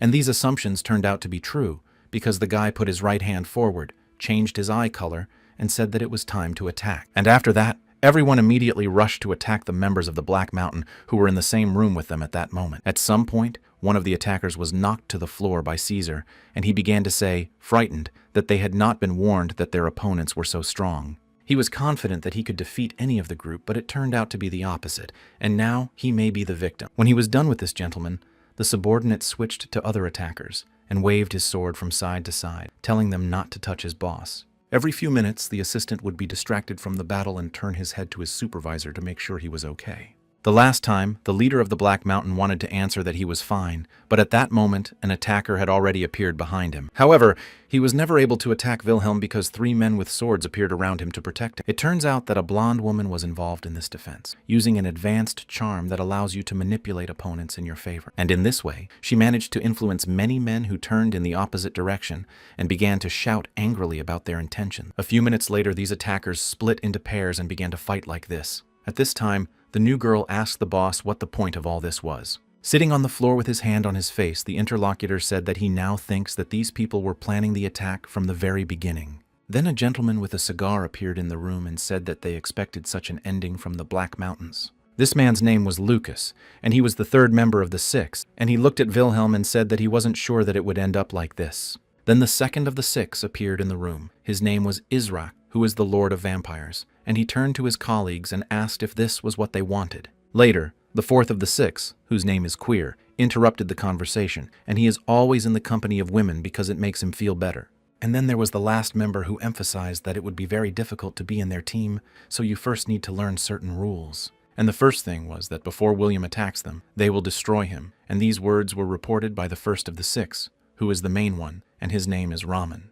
After all the words he heard, the leader of the Chorna Hora began to panic because he did not want to start any sort of showdown. Then the blond man with the diamond on his head began to form a black ball on one of his palms, saying that Wilhelm, as the leader, should already know about their plan. But he didn't even let me say anything, because he himself said that the main goal of their group was not only criminal activity. The manager continued to worry a lot in his mind, because he knew nothing about any plan or what goals these people had until that day. At that moment, Caesar laughed out loud and clenched one hand into a fist, saying that, as he expected, it turned out that the 6 had a plan. Next, the blonde woman expressed her opinion, also smiling, and asked Raman if he really thought that Wilhelm himself would not have guessed anything. The leader of the Black Mountain was so reluctant to interfere in the whole story that he simply mentally told his assistants to do whatever they wanted. Suddenly, a member of the 6th estate, whose name was Kveor, said that if everything was as it was, the arrogant characters would be punished. After saying these words, all the members of the group began to take their position, each taking out a weapon to launch a simultaneous attack. However,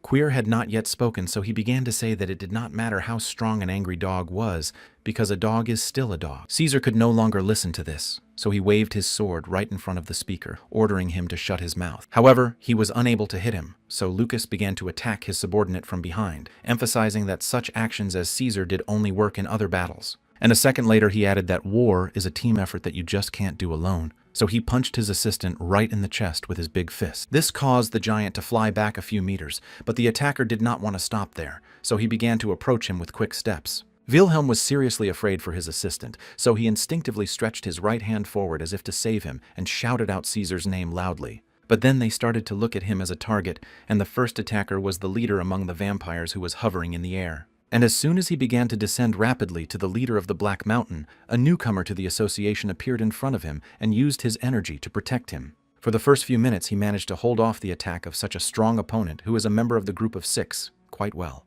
So I began to think that there was nothing special about these people, but then Raman decided to join the attack. Crouching down, he created a circle with hieroglyphics on the floor with his energy, which he directed at the opponent, and it broke through his defense. Hearing the screams of pain, Caesar, holding his wound, began to slowly rise to his feet, holding his sword, because it was not over for him. And in a second he waved his weapon in front of the face of the man who was the leader among the vampires, and a powerful burst of light occurred. Everything happened so fast that the member of the six who was attacked did not have time to react, so one of his colleagues intervened and saved him. However, Wilhelm and the newest member of their association could not escape the wave of energy launched by the assistant and were simply thrown back. In the first seconds after the fall, the leader of the Black Mountain was frightened because he realized that the fight was not about equal strength and opportunities. After that, a memory came to mind that Lena had previously restrained Caesar's anger and prevented it from manifesting itself to the maximum.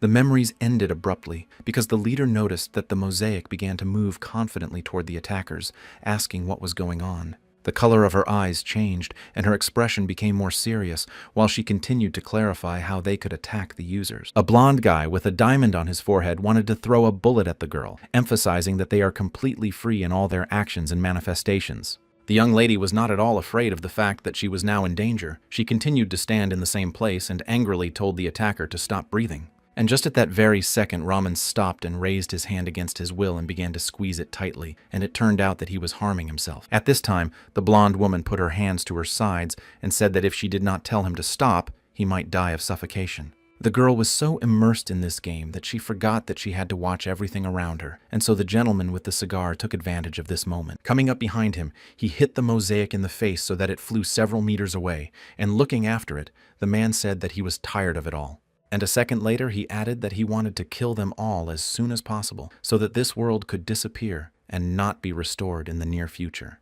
After hearing these thoughts, Wilhelm angrily emphasized that if all this is destroyed, Lucas will also disappear, and the latter replied that this is exactly what they want. A member of the six who was handcuffed and had to behave like a puppet, so he was tired of it all and wanted to just disappear, replied. After these words, Wilhelm felt the room begin to shake, and at first he thought it might be an earthquake, the like of which he had never seen here before. After all this, Queer illuminated his eyes with a red light and began to shout that they would all stay here, and it would be difficult for them to continue living their lives. In a second, his shackles broke, and the man fell to the floor and did not get up, so the leader of the Black Mountain assumed that he could have died. But events changed so quickly here that the man didn't even have time to think about it when a new character appeared who turned out to be a woman, but a very pumped-up one. Standing with her back to everyone, she asked if she was recognized because she really wanted to get to this place that everyone talks about and calls the black market. However, when she returned, she introduced herself as a man who was Ms. Dorocha's defense attorney and had come here to find a suitable groom for his boss. Wilhelm was shocked, to put it mildly,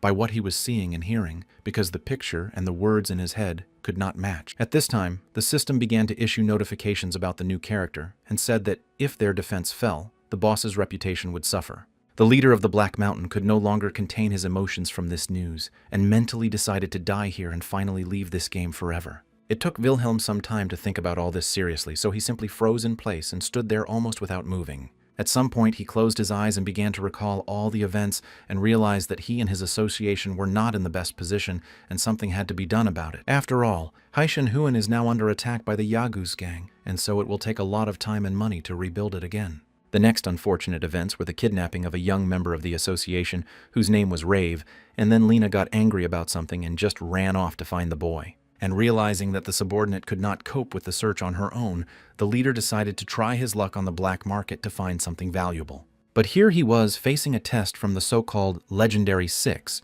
who turned out to be people who collect money and simply destroy other players. All these events made Wilhelm's head spin, because not only did he fail, but his life now hangs in the balance. However, this was not the end of the matter. The man could not bear the fact that Yagus attacked Haishenhuan just like a bolt from the blue. Even though the guards tried to fight back, they did not have enough strength to resist, so they laid down their lives in that place. And finally the boss summarized that, as if all that had happened was not enough, this giant beauty appeared out of nowhere, who in 1 second managed to deal with the man with the cigar and was already preparing to fight back the attackers who were already moving towards her. In order to deal with them simultaneously, the young lady concentrated her strength in her legs and then jumped high off the ground. And as soon as it landed, there was a very powerful explosion that threw the potential attackers several meters in different directions. However, there was one more that she decided to deal with on her own, so she approached the blonde guy and punched him in the face. The victim flew out of the window and did not understand where she got her strength from, while Wilhelm was calmly watching all this happening.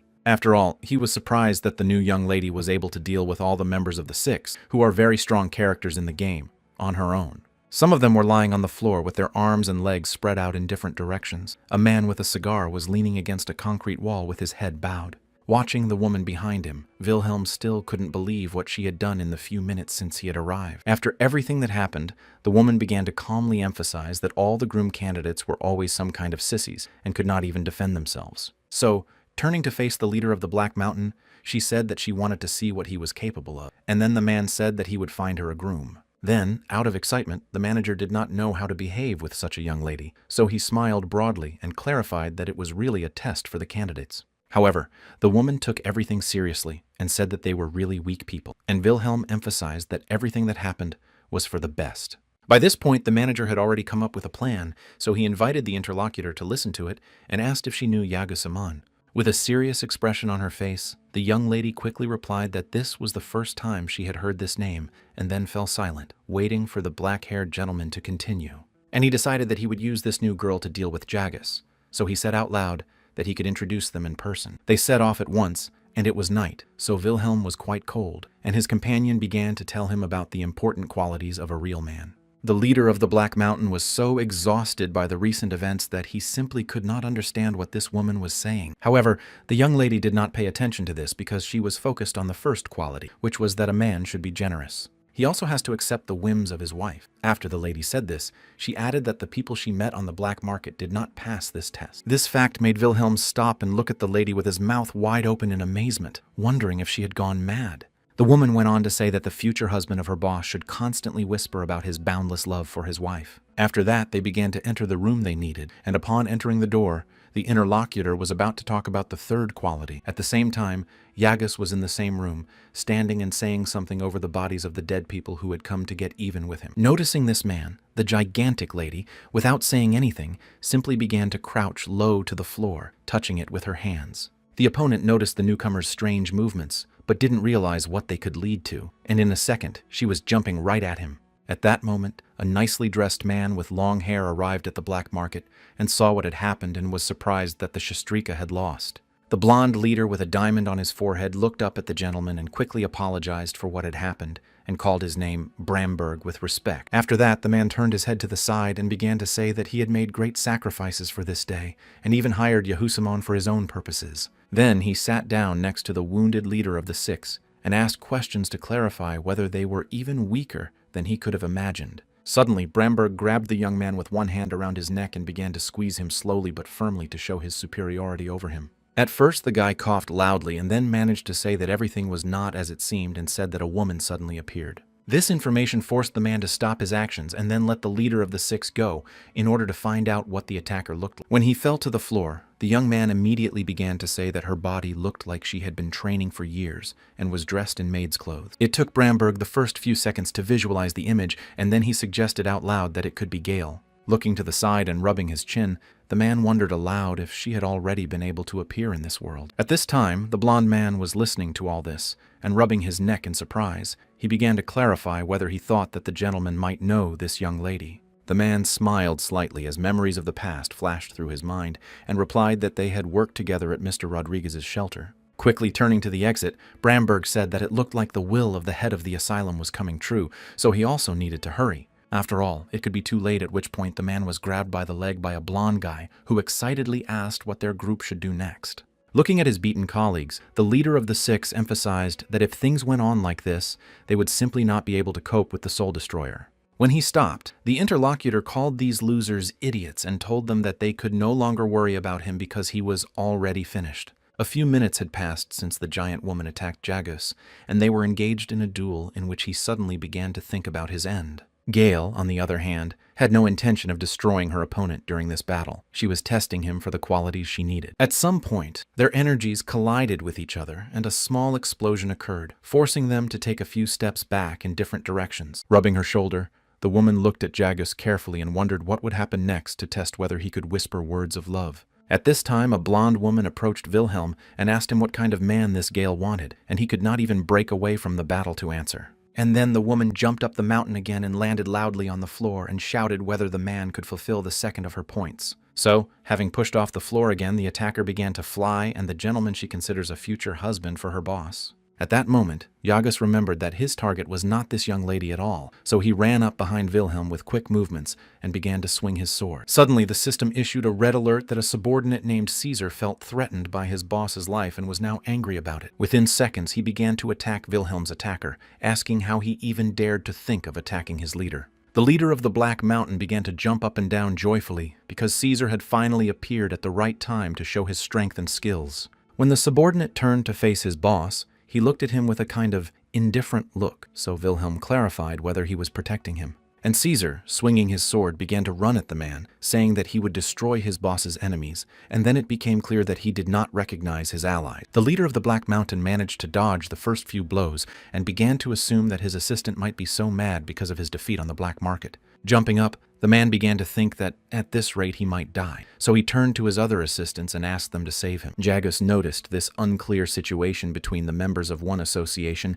and began to smile broadly, thinking he could use it to his advantage. Therefore, he pushed off the ground and began to move quickly toward Wilhelm, loudly shouting to him what would take his life. And at that moment, the manager froze in his seat because he was confused by the fact that he was being attacked by two strong rivals at the same time. And it was at this turning point that he instinctively remembered his past, namely how Rodriguez, his previous character, became the strongest of all. Therefore, the first thing that came to mind was the image that was characteristic of him at that time. He wore a red long cloak with white fur, and after that, in the depths of his memory, the man began to look for a way to help him survive in the situation that had developed at the moment in his life. And in a matter of seconds, in his thoughts, he shouted to himself that he needed to immediately gather himself in order to save his life and continue the game. Therefore, the system began to issue notifications about the possibility of using servants, which allows you to control them for your own purposes. And with the right investment of charisma points, or if you're lucky, you can get a servant who will be much stronger than his boss. However, in order for them to have a decent union, the boss must meet the expectations of his servant, otherwise nothing useful will come of it. But when all expectations are met, only then will this character seem to fully reveal its potential, and then the boss will receive the command skill. Rodriguez was able to reach the top of the rankings only because he was able to successfully select assistants for himself. However, his attitude to everyone was different, because there were servants to whom he was strict and kept them constantly in discipline. But there were also those with whom he behaved like a real friend, and they even went to different places together to have fun. And he showed each servant his own special face, but at the same time he managed to unite them all and give them all orders. And it was this ability that made him a legend. Finally, the system reported that it had taken this information from an official source on the maze. After all the information he received, Wilhelm seemed to understand something, and so decided to take the opportunity to try what Rodriguez was doing. And turning his face to Caesar, he concentrated all his energy and ordered him to become the new demon king who would serve him. Not seeing a quick reaction from his subordinate, the leader of the Black Mountain again used a rougher tone and told the giant to get a grip. A second later, he noticed that Caesar was hesitating, so he continued to press him, asking if he would leave his boss to his own devices. And only after these words did the assistant regain all that he had before. He remembered his supervisor, and his loyalty returned to him, which increased significantly. Therefore, he continued to move not toward Wilhelm, but toward Jagus, who wanted to attack his boss in order to take his life. The first blow was unsuccessful because the opponent was able to repel it because he was preparing to attack, so he managed to raise his weapon in time to defend himself. Standing in their places, the men looked at each other attentively, and Chus reflected on the fact that Caesar had become even stronger than he had been before. At this point, Wilhelm approached his subordinate, who first called him a seal and then told him to hurry up because they didn't have much time. Seeing no reaction, the man used all his energy and said that his subordinate would not have hit him anyway if he had not swung wide. These words had an effect that the leader of the Black Mountain did not even expect, and all because Caesar turned to him and asked what he should do. And then Wilhelm realized that he did not have the strength and skills to fight, but he had experience in managing servants, so he said that the assistant would fight on his orders. The system gave a message that the command skill was activated, and then the man told Caesar to use his speed to get closer. Once he is in front of Jagus, he should not strike with his sword, but only pretend to do so, as this is enough to frighten the opponent. And as soon as he gives a weakness that can be noticed by his movements, Caesar should take advantage of it to strike with his legendary fist.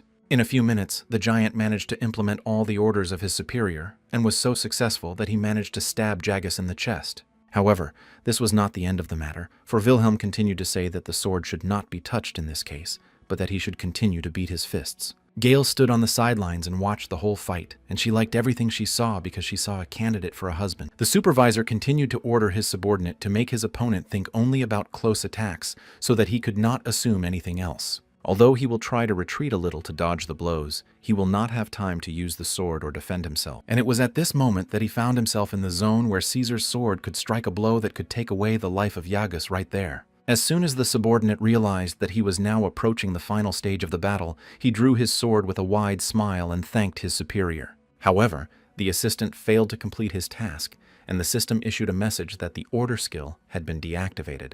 Wilhelm could not understand what was happening, but then he saw a man with long hair appear in front of Caesar. The assistant did not know this gentleman, so he immediately asked who he was, and the man smiled slightly and emphasized that no one had asked him about it for a long time. So, taking a confident stance, the man said that his name was Bomber and he was the mayor of Barm and he came here to stop this battle. Everyone who was present was frozen in their seats because they were curious to see how the events would unfold. At this time, Bramber, holding his hands out to the side, emphasized that crime cannot be destroyed in one fell swoop, but he cannot leave his people in trouble. The man then turned to face Wilhelm and looked him intently in the eye and asked if he had anything to say to him. The leader of the Black Mountain, like everyone else, stood in his place with his mouth wide open in amazement because his entire plan had been ruined by this gentleman. And then the manager was very upset, and after carefully examining the interlocutor, the man realized that he could not do anything right now. After all, he mentioned Brahms and the fact that they had known each other in the past, which means that Wilhelm remembers that this gentleman has been following all the rules since the time of the orphanage. And even if he finds out that he is Rodriguez, he will still take his life, and no facts will be able to stop his intentions. Suddenly, these thoughts were interrupted by Caesar, who turned to his superior and asked whether it was necessary to kill this long-haired man. The boss immediately asked if the subordinate could handle this task, and then he approached the leader of Chornahora with a tilted head. And after a short pause, he said that it was probably too much for him to handle, so he would follow his boss's advice and refrain from doing so. These words shocked Wilhelm, and in his mind he became angry with the assistant because he decided to back out at such an important moment. Therefore, having mastered his emotions and gathered all his strength into a fist, the man decided to talk to Brahms in order to resolve everything. However, he didn't even have time to finish the first sentence because a giant woman interrupted the conversation and quickly walked toward them. From her words, it became clear that she knew the man who had recently arrived, because she said that the mayor himself, who is always sitting in the same place, came to such a place on his own. Finally, she asked if he was up to something, since he had left his safe place, and then the interlocutor emphasized that the lady was very narcissistic. Approaching each other, the two began to look into each other's eyes, and at the same time tried to convince each other of who had come here for what. At this time, Wilhelm was deep in thought, and it was in his thoughts that he asked the two to go elsewhere to fight because he had Rave's kidnapping and Lena's disappearance to worry about. Suddenly, these thoughts were interrupted by a blonde woman who quietly turned to the manager and asked him if he knew this new, elegant man. Turning his attention to the newcomer, the chief replied that this gentleman's name was Bramberg, and he was one of the most strict and serious people in his asylum. Then there was a moment in my memories when this man burst into Wilhelm's office and angrily began to clarify the situation that bothered him. And this behavior was caused by the fact that the director broke his promise that he would no longer accept children in his own shelter. However, this did not bother the main man at all. He just smiled back, which made his interlocutor angry, and he simply could not restrain himself. Therefore, emphasizing that there are already more than 70 children in the shelter, and the fact that the director cannot remember all those he took in even recently, is a plus. After all of this, Bramberg shouted even louder that they did not establish this place as a shelter, but as a place to create a group to go through the labyrinth. Recalling all these events, Wilhelm said out loud that this gentleman always liked to talk, and the thought flashed through his mind that he was useful, though annoying. Looking to one side, the blonde woman suggested out loud that the interlocutor might know the giant lady, to which he quickly and clearly replied in the negative. Turning her gaze to the manager, the girl put one hand to her side and asked how he could be so sure of this since she still couldn't remember anything.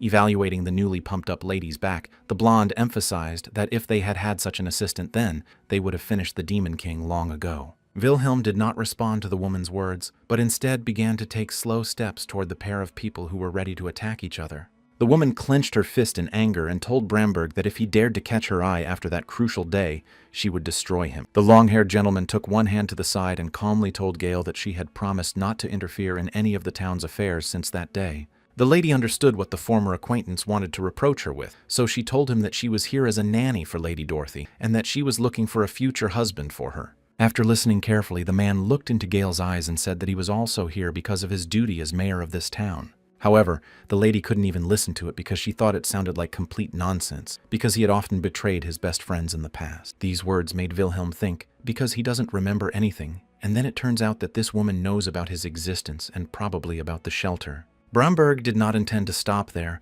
so he said with a sweet smile that Rodriguez wanted to change the world for the better back then, but he failed. The interlocutor then grabbed the man's clothes and, holding on to him tightly, told him not to mention the director when he said stupid things. Finally, she added that she was asking for the first and last time, and sharply pushed the gentleman away from her, and he was forced to take a few steps back. The long-haired man was unaffected. He calmly straightened his outer garment and said that the lady could do as she pleased. Pointing back to where the unconscious man was lying, he asked if everyone present would mind if he took this criminal with him. Gale abruptly turned her back on her interlocutor and replied that she could have him, because this gentleman turned out to be a worthless future husband. Bromberg liked this, so he turned around and walked in the opposite direction, but before he could take a step, Wilhelm called him to ask him something, namely what Rodriguez's will was, and the man slowly turned around and replied that a criminal like the chief simply did not need to know. This answer did not satisfy the leader of Chornahora, so he immediately clarified whether he could get the information as a person connected to Rodriguez. These words made my interlocutor laugh, and he began to laugh loudly throughout the room without restraining his emotions. After a few minutes of this laughter, Bromberg was able to calm down a bit and emphasize that he sees similar actions in Wilhelm and the former director of the shelter. But coming up close to him, he whispered in his ear that if he was going to hide behind his name, he should be prepared for the whole town to become his enemy. Finally, he added that every power has its price, and after all this, he said goodbye, putting his right hand on Wilhelm's shoulder. In the real world, the player was so engrossed in the game that he was lying on the bed with glasses on and talking loudly to himself about the events that had happened. When Wilhelm returned to the virtual world, he stood still and tried to understand what Bromberg wanted to tell him with a serious expression. Then the man thought about what might have happened in the labyrinth in the past, but a second later, his thoughts were interrupted by a blond young man who was loudly addressing the boss. When the leader of the Black Mountain turned his head to the voice, he saw Rave, who was frightened and nervous, saying that a big trouble had happened. And a second later, with tears in his eyes, he said that Lena was now lying on the cold floor of the room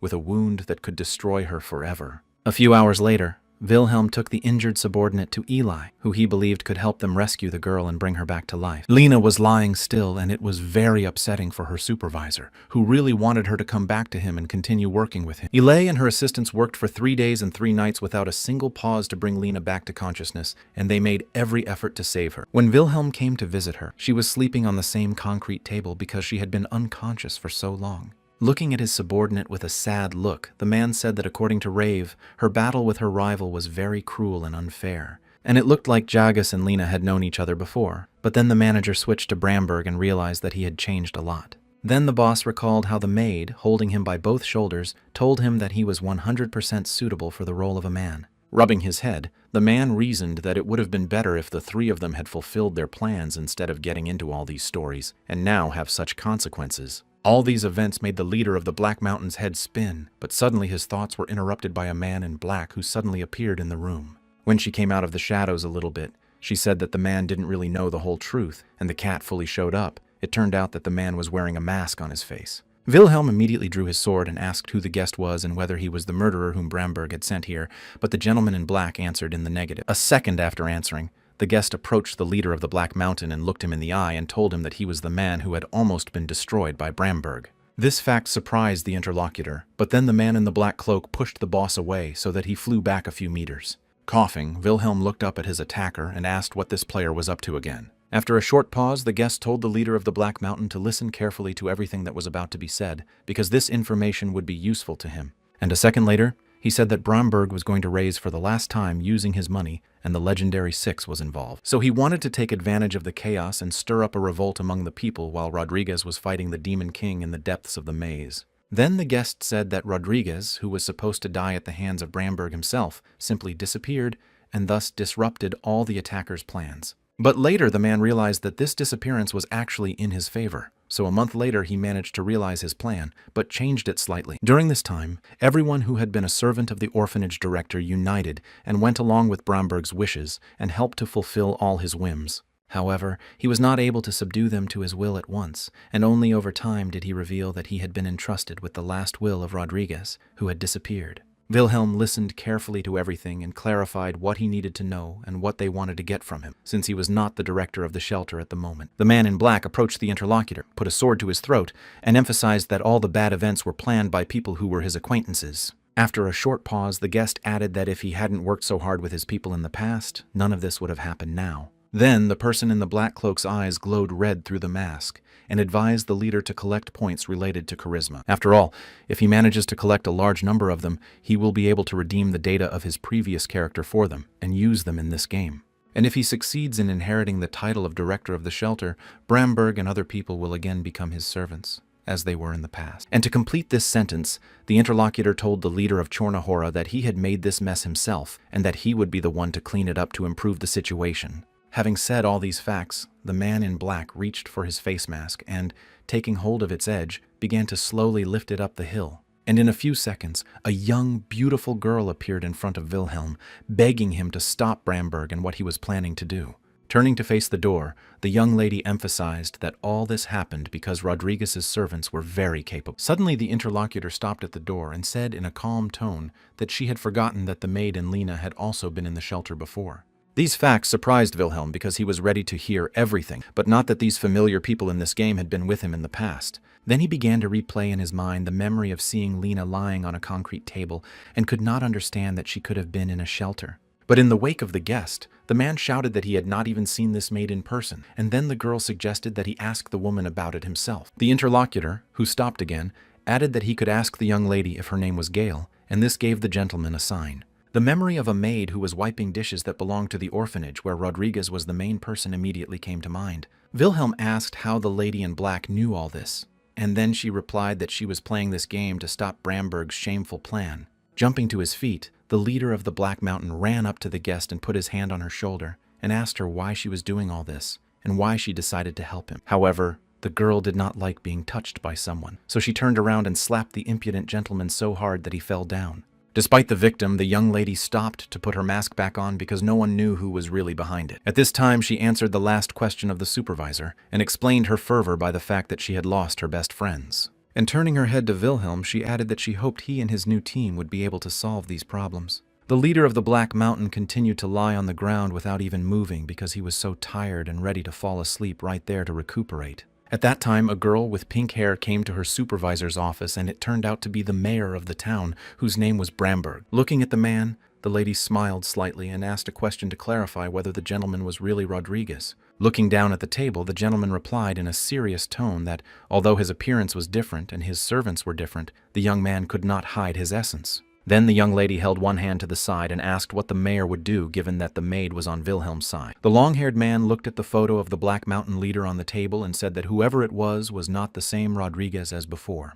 But at the same time, they need to speed up the implementation of their plan, even if this young man may try to harm them and get in the way. Approaching the window, Bramberg put his hands behind his back and said that he needed to get rid of Wilhelm before he became Rodriguez. Several days had passed, and the leader of the Black Mountain was walking down the corridor, thinking that he was very tired because he had to work a lot lately. During this time, Lena has been feeling much better, but she has not yet regained consciousness, so she is still lying on the concrete table where she was placed from the beginning. The pixel lady said she needed to check something, so after putting on a black cloak one day, she still runs here and there like a meteor. Caesar told his supervisor that he was very impressed with his abilities and therefore trained every day, sometimes causing innocent people to suffer. Although at first glance everyone seems to be busy with their own business and therefore there are no problems, this is not the case because there is another woman to talk to. And it was the same drugged maid to whom the man came to the room, and by her expression it became clear that she was already waiting for his visit.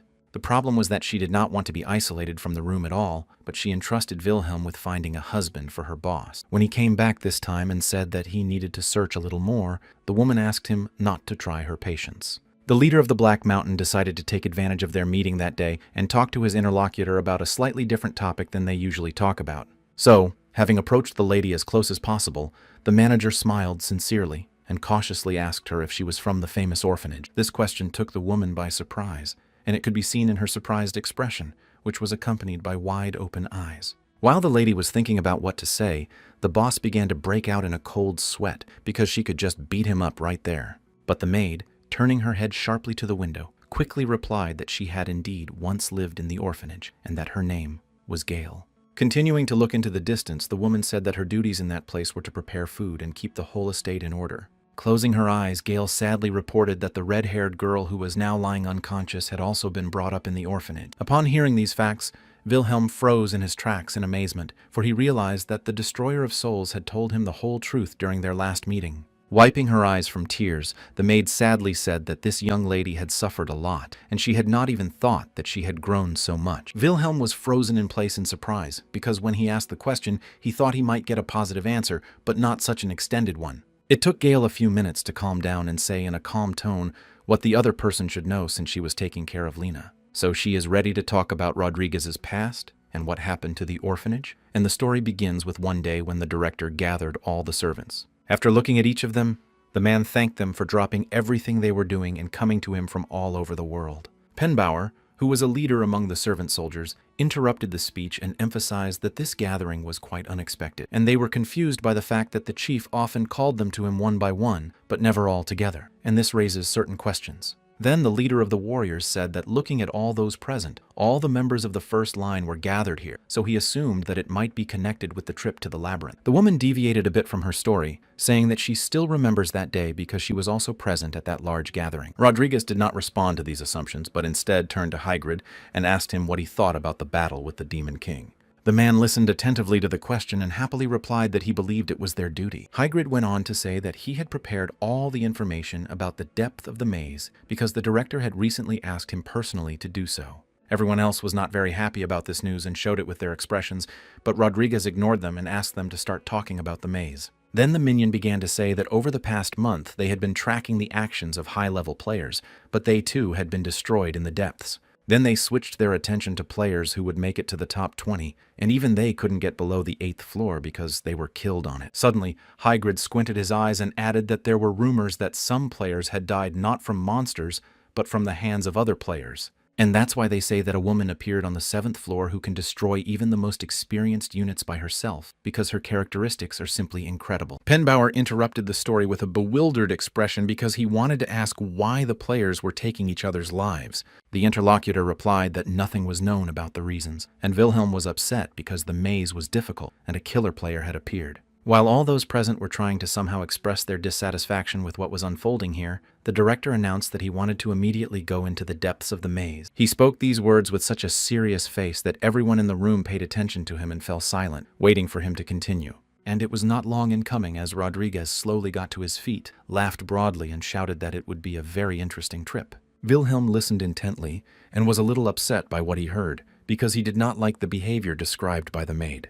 Then he began to run through the idea that he didn't remember what happened in the maze, but according to the stories, it could have been him. Putting his hand on his head, the man closed his eyes and emphasized to himself that he was always so ambitious, but did not think much about the consequences. Gale folded her arms across her chest and added that Rodriguez's face was really funny at the time, and at that moment Wilhelm asked if it was a crime. The woman became a little more serious and said with raised eyebrows that it was definitely not a crime, but she would definitely call it a problem. And she immediately returned to her story, saying that the servants of the shelter director were very capable people for everything. Hearing these words, the leader of the Black Mountain recalled that he had already heard about the abilities from his former assistants from the Soul Destroyer. So he decided to ask what it meant, and the lady replied that it meant that those people had things that were more important than the boss's entertainment. Then Gale continued the story, and it was already based on the fact that Penbauer was angry because he did not understand why they were going to the maze. Frost, who was Rodriguez's advisor, told the servant that the system would not allow them to disobey and obey the will of their boss. He then asked why they should risk their lives when there are already known cases of the best players dying there, even those in the top tables. Wilhelm was angry that his subordinates spoke to him like that and did not support his idea, so he said that he wanted to be as good as the others. Jumping back to his feet, the director of the shelter put his head down and reminded me of the precious charisma points. He generously gifted them all with them, so they already have to thank him for it somehow. Then Rodriguez just couldn't control himself anymore. He was furious and began to blame them for the fact that it was very difficult to raise them in the conditions they had originally. Finally, he shouted that he just wanted to relax and enjoy the game using his minions. Pointing a finger at each of them, the man said that although he had fun with them, he had to sort through a large pile of documents. Pounding his fist on the table, The director added that in order to have such a large number of people in his team, he had to prepare a lot of different reports. Jumping up the mountain, he said that he was so tired of all this work that he, like the others, wanted to go to the maze and play the game normally. Seeing this reaction from their boss, one by one, the assistants began to express their consent to leave with him. Having received what he wanted, Wilhelm said in a calm tone that he was done, so people could leave the room. The only one left was the maid, who asked if the director really wanted to go to the maze just to have fun. The interlocutor decided to first ask if the lady knew why he had come to this town, and when she asked why, he began to tell her that every high-level player just dreams of challenging the Demon King, and added a second later that it might sound really selfish, but it's not. When everyone left the room, they didn't go far, because even though they agreed, they still wanted to discuss everything with each other. At this time, Rodriguez told the woman that he would only take those who wanted to come with him, and he had built this shelter for those who would stay.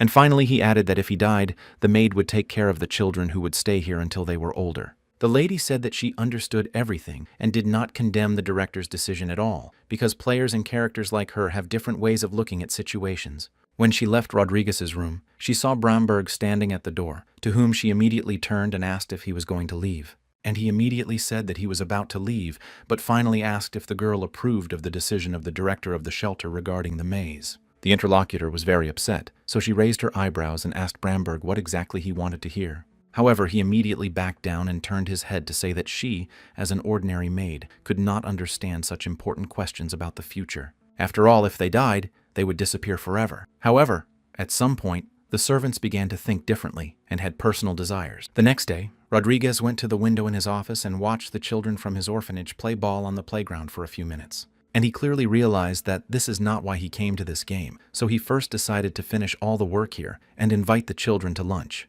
Quickly opening the window, he stuck his head outside and, addressing the children loudly, began to tell them that it was time for a meal. But a second later, the same ball that the children had been playing with before flew right into his face and accidentally launched it higher than necessary. Watching what happened among themselves, the children began to whisper that this was the 15th time this week they had been caught by the principal. But she came to the shelter in a different way than most children did. And with that, the woman ended her conversation about Lena. And finally, she added that somehow or other they ended up here, and now Wilhelm didn't really like that the lady had missed the most interesting point about the assistant. Then the maid put her big hand on the boss's shoulder and emphasized that he should be gentle with his subordinate because she had been through a lot. The leader of the Chornahora was confused because he was scared of such bodily contact, but he heard clearly that he looked like Rodriguez. Then there was a short pause between the two, which was broken by the woman saying that she had already decided everything for herself and him. And a second later, smiling broadly and joyfully, she said that Wilhelm would become the husband of her boss, Mrs. Doro. Mentally, the man was just covered in a cold sweat with excitement, and out loud he cautiously asked what this turn of events was all about. A few hours had passed since Wilhelm met the maid, and the first thing he did was go to the blonde, who immediately refused to help him. With his hands folded as if in prayer, the manager pitifully said that things could not go on like this because he could really marry for money. The girl put her hand forward and said that her charm did not work on everyone equally, and gave an example of a maid on whom it did not work at all.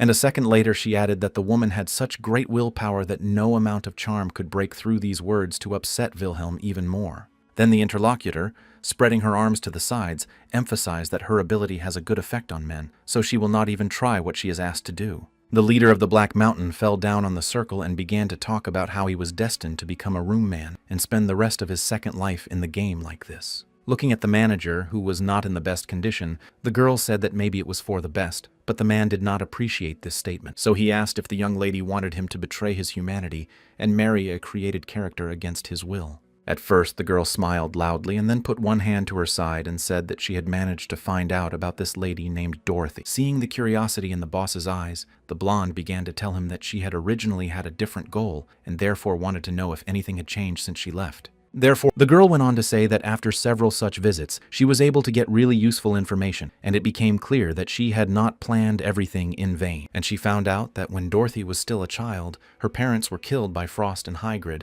because they were considered famous conquerors underground. And after the clan fell, as there was no family member to lead it, the girl was taken in and raised by the same maid. But despite what happened, there were still many people in the town who strongly supported Dorothy because they were worried about her future. The man could not understand what it was all about, and the blonde woman angrily said that it was not necessary to marry the girl because it was possible to establish a relationship with her. And after he is able to win Dorothy's favor, they will have a whole army of people who at least know something about battles at their disposal. It took Wilhelm a few minutes to realize what his new assistant was up to. So, looking her straight in the eye, I asked her if she really wanted to bewitch all these warriors and make them her own to use for her own purposes. After the conversation, the man went to the mansion and stopped near the large gate and realized that a fairly wealthy family lived there. Suddenly, a maid appeared behind him and put her hand on the manager's shoulder and told him that his future bride was very shy, so he had to be careful. Then the leader of the Black Mountain made a strange grimace and asked the woman what would happen if Dorothy didn't like him at all. The interlocutor did not hesitate to stare harder and said in a serious tone that no one had ever left this mansion surprised by this girl. After these words, the man realized that he was definitely in mortal danger here, but Gale did not care and offered to go inside. As soon as they entered, Wilhelm immediately began to cover his face, because for some reason he thought that he might be attacked immediately. However, when he opened his eyes cautiously and saw a beautiful girl in front of him, he could not believe what he was seeing at the moment. At first glance, the young lady seemed very innocent and sweet, but if you looked closely, you could see that her body was also heavily pumped. The lady folded her arms in front of her and immediately greeted the Black Mountain leader, and the system informed him that Dorothy was the only heir to the Aegis clan. At this point, the guest turned his back on Dorothy, but she took a few steps toward him and asked if this gentleman was really the same Wilhelm. Deep down, the manager was very nervous and afraid to talk to the young lady, but he mustered up the courage to say that it was really him. And after that, he began to gently extend his hand to the girl to greet her in this way, but in his mind he assumed that he could die from one of her blows. Dorothy, raising her hands to her face to cover her mouth, which was open in surprise, she stood in this position for several minutes. Dorothy made every effort to contain her energy, but she was unable to do so to the end. A second later, she punched the leader of Chornahora right in the chin, communicating the fact that she was very shy. And it was at this moment that Lena came to on a concrete bed and, not realizing where she was, began to slowly open her eyes. When she first looked at the man standing next to her, she recognized Rodriguez from her childhood and was quite surprised to see him. However, when Caesar heard these words, he folded his arms across his chest and asked what kind of nonsense she was talking about, and emphasized that she could have dreamed it all. Quickly sitting down on the edge of the bed, the girl immediately called her interlocutor a fighter jock, and he did not like it very much. So, these words made Lena very happy. She even blushed a little and put her hands to her cheeks, and asked again if the manager was really that worried about her. Once again, Caesar said with a serious expression that he had gone to get married, and the girl asked him again because she thought she had heard something wrong. However, Lena was just out of her mind with rage because he left her when she was near death, so he didn't like her, so he decided to marry her. While Wilhelm was lying on the floor after the blow, the system began to give messages that Lena's rage level had increased greatly, but her loyalty might drop. Several hours had passed since then, and the man regained consciousness, and Dorothy invited him to have tea on the lawn in the backyard of the estate. While pouring the tea, she apologized for what had happened earlier and explained that she was very nervous at the time. Sitting down on a chair, the young lady folded her hands on her legs and smiling lightly said that she had been waiting for a long time to meet a man like him. The leader, he was afraid not only of the person he was talking to, but also of the maid who was watching them, and warned him not to even think of doing something bad to Dorothy. After a short pause, the girl turned her gaze to the other side and quietly said that this curse actually spreads to her entire family. And she began to tell me that the Aegis Barons were under a family curse, which was quite strong, and that a very important witch had a hand in creating it. And the condition of the curse is that all members of the Aegis family must find their soulmate and marry by the age of 25. And it has to be a person from a completely different world with whom a family member will fall madly in love and think silently about her. And anyone who marries one of the Aegis, regardless of whether his feelings were genuine or whether he pursued beneficial goals in getting married, will suffer. When Wilhelm heard the first part of the story, he was beside himself with anger and wondered why he was the one who had been subjected to this stupid curse. The girl continued to say that her maid had been looking for a suitable husband for many years and had spent a lot of energy on it. Then the young lady again grabbed the jewelry she was wearing around her neck because she felt that the energy was overwhelming her again and she needed to restrain herself somehow.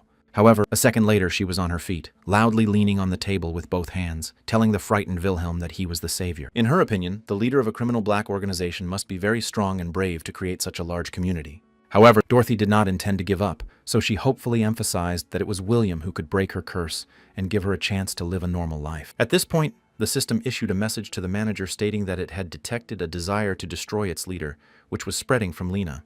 The boss couldn't understand what was happening, and the system notified him again that his subordinate was rushing toward him at high speed. And Dorothy, looking at the strange expression on her interlocutor's face, emphasized that with such a face, she definitely had a chance of being saved. Suddenly, Caesar and the blonde also came running with a colleague, so one of them shouted at the manager to be careful, and the other said that Lena was very fast. Wilhelm got to his feet and realized that something had gone wrong, so he nervously asked both girls to wait for the situation to be clarified. However, Lena had no intention of stopping. She was flying at the couple like a missile that could demolish anything that stood in its way. At that moment, Dorothy raised both hands sharply in the air and hit the table with clenched fists so that it broke into 2 pieces and fell to the ground. Then, with tears in her eyes, the young lady said that she needed to spend her wedding night because she really wanted to get rid of the curse that was on her. When Lena heard these words, she also looked at the young lady she was seeing for the first time in her life with a surprised expression. At this time, the gray-haired man was approached by his assistant, who was dressed in a classic black suit, and said that Gale was also in the game. This man turned out to be Frost, who in the past was Rodriguez's servant, and is now considered a Grand Duke with a large fortune. Then, a second later, he added that during this event, they would be able to at least kill half of the worthless and useless players in the town. He was pleased that these people would be gone before Rodriguez could go any further, and he looked at his assistant and asked about Hagrid. The young man with black hair was a little nervous at first because he didn't know whether he should say everything he knew or whether it was better to hide something. However, looking at the serious expression of his superior, he decided to tell it like it is and therefore said that Hagrid had gone to the maze. At this time in the maze, a gray-haired man met a huge bull that threatened to take his life, and the gentleman replied that he was not afraid of these threats. When Frost heard the news, he was surprised because they would not normally go into the maze alone and at such a time. Then the assistant said that there were rumors that Hagrid went there to recruit monsters, and it was true, but he wanted to fight against humans. When Lena landed on the walkway right in front of Wilhelm and Dorothy, she first recoiled a little and looked at them from under her breath. But within minutes, she picked up speed, thrust her dagger forward, and angrily began to ask what was going on here. She was unable to run up and harm Dorothy because a maid stood in her way, who considered it her goal to protect the girl from her attackers. However, the woman did not just appear on the way to the young lady. She grabbed the sharp blade of a dagger with her bare hand. Looking closely into her attacker's eyes, Gale asked her if the assistant hadn't learned her lesson and was still attacking people without understanding them. Hearing just this one sentence, Lena felt that this voice was quite familiar to her and immediately reminded her of her young life in the orphanage. So the girl carefully and quietly asked the maid if she was really Gale, and she smiled at her and asked her name like a young lady. However, Wilhelm's subordinate did not want to believe it, so she kept asking if this woman was really the same one who had worked at the shelter many years ago. When she finally began to realize, tears began to flow from her eyes, and she asked aloud where the woman had been all this time. Then Lena could no longer contain her emotions and shouted angrily, asking why she had left her and had only just appeared. With her head down, the girl began to calm herself down, but at the same time she said to the interlocutor that she had been alone all this time. After a short pause, Wilhelm's subordinate began to tell him that her uncle, sister, and brother had said goodbye to life in her arms. The girl just couldn't stop, because she was immersed in the memories of her past life and relived all those emotions again and again. Looking up at the maid, Lena shouted loudly that she had been alone for many years and that it had brought her great pain and disappointment in people. Continuing to cry bitterly, the young lady still said that everyone had abandoned her, so she had no place to go to get support. Finally, the girl said that due to all these circumstances, she was forced to return to Yagas and again contacted the criminal organization. Wilhelm froze in his tracks at what he heard, and his subordinate continued to ask Gale if she knew how lonely she had been all these years. Then Lena turned the tip of the dagger to Dorothy and angrily asked if the maid had spent all this time with this girl protecting her. The drugged-up lady was naturally upset by these words, but Lena did not stop and asked if she remembered what the director had asked her to do. The woman didn't answer because she was really ashamed that this was the life of one of the children in the shelter she was supposed to keep after Rodriguez's death. Gale could not stand it and went up to Lena and hugged her tightly and apologized for what had happened. After these tendernesses, the maid began to tell Wilhelm's assistant about what really happened when they lived in the shelter. So she began her story with the fact that one day Rodriguez and his men returned to their place of residence because they had lost. But when they returned, they were met not by those who remained to defend themselves in the rear, but by 3 strategists, Frost, Hagrid, and, of course, Bramberg. The soldiers of the second echelon, who were left to defend the shelter under the leadership of these 3, attacked the soldiers who had just returned from the maze and were very tired. When they killed everyone and set the orphanage on fire, Gale realized that something was wrong, so she secretly took all the children away. At that moment, the maid was so broken by the events that had taken place before her eyes that she simply could not hold back the tears that were rolling in. Then the drugged woman, clenching her hand tightly into a fist, said that she had to hide because she was too weak to fight them. Therefore, since then, the woman has been hiding in a dense forest and training every free minute to gain strength that she did not have before. And these trainings certainly paid off because in a few months she was able to achieve what they can see with her body now. Gale went on to say that her thirst for revenge was driving her forward, and so she decided to start by killing one of the instigators, and that was Frost. However, their first meeting turned out to be unsuccessful because, despite her well-prepared physical condition, she lost to him in a matter of minutes. The woman went on to say that while lying beaten on the floor, she met a girl who was sitting over her and asking for help to become stronger. Then tears appeared in the little lady's eyes and she said that she wanted revenge. Gale told her that she also lost because she was weak. The young lady was not satisfied with this answer, so she continued to speak loudly about how she was not ready to just sit back and do nothing. A second later, she looked up and shouted that it was not fair because she wanted to live like all the other normal families in the town. Looking down with a sad look, the maid apologized to Lena once again and said that she wanted to find them all, but only after her revenge. Wilhelm's subordinate listened attentively, standing still and almost without moving. The only thing that kept flowing were the tears she could not stop. After the story was finished, the leader of the Black Mountain slowly walked up to Gale and clarified whether everything he had just heard was true. The woman grabbed him by the shirt and asked him if he knew what Rodriguez and the shelter meant to her, and then the man looked her in the eye and said that he understood. A second later, his eyes lit up with a red light, and he said in a serious tone that his servants could not possibly do this to him. Then the man plunged into his memories, where one day a portrait of himself was hung in the living room of his apartment, which he did not like at first. It turns out that it was given to him by one of his servants because he wanted to demonstrate that he was proud to know such a person. Standing in one place and looking at the painting, Rodriguez tried to somehow justify and accept this gift, banishing his first thoughts. However, he immediately thought that people would come to him, and when they saw this portrait, you would think he was some kind of narcissistic psycho. Hearing these fears, the assistants laughed out loud and said that it was all planned, and then their supervisor laughed with them. Feeling the warmth among these characters, the player realized that even if for others it was just a game, it was very important to him. Although he was the director of the orphanage and had many subordinates, he spent time with them on an equal footing, meaning that he could play soccer with the children and have dinner with the older ones. These were unforgettable happy times, and when the gamer decided to quit the game, he swore to himself that he would never do it again. So the man thought about what made him come back, and in a few minutes he realized that he wanted to relive all those moments of vividness. But those whom he trusted so much and with whom he shared these memories did not treat him fairly and simply created a 3-member coalition behind his back. Wilhelm was out of his mind with rage because he could not understand how these people could be with him for so long, and then at one point act so low. Gale, who was standing next to the manager at the time, tried to understand and put together what he was saying and draw some kind of conclusion. After realizing everything, the maid hit the wall with her fist in anger and said that it simply could not be that Wilhelm was the same Rodriguez. After this suggestion, they moved to one of the rooms of the mansion to discuss everything one-on-one in a calm atmosphere. In order to prove that he was really the director of the orphanage, the leader of the Black Mountain began to name all his best servants and Brahms. The maid stood at the very end of the room and almost did not move, only listened attentively to the man saying that he had chosen all these people as his subordinate. Covering her face with her hands, she said that his story really matched the memories she still had. The woman had several questions about why he had appeared just now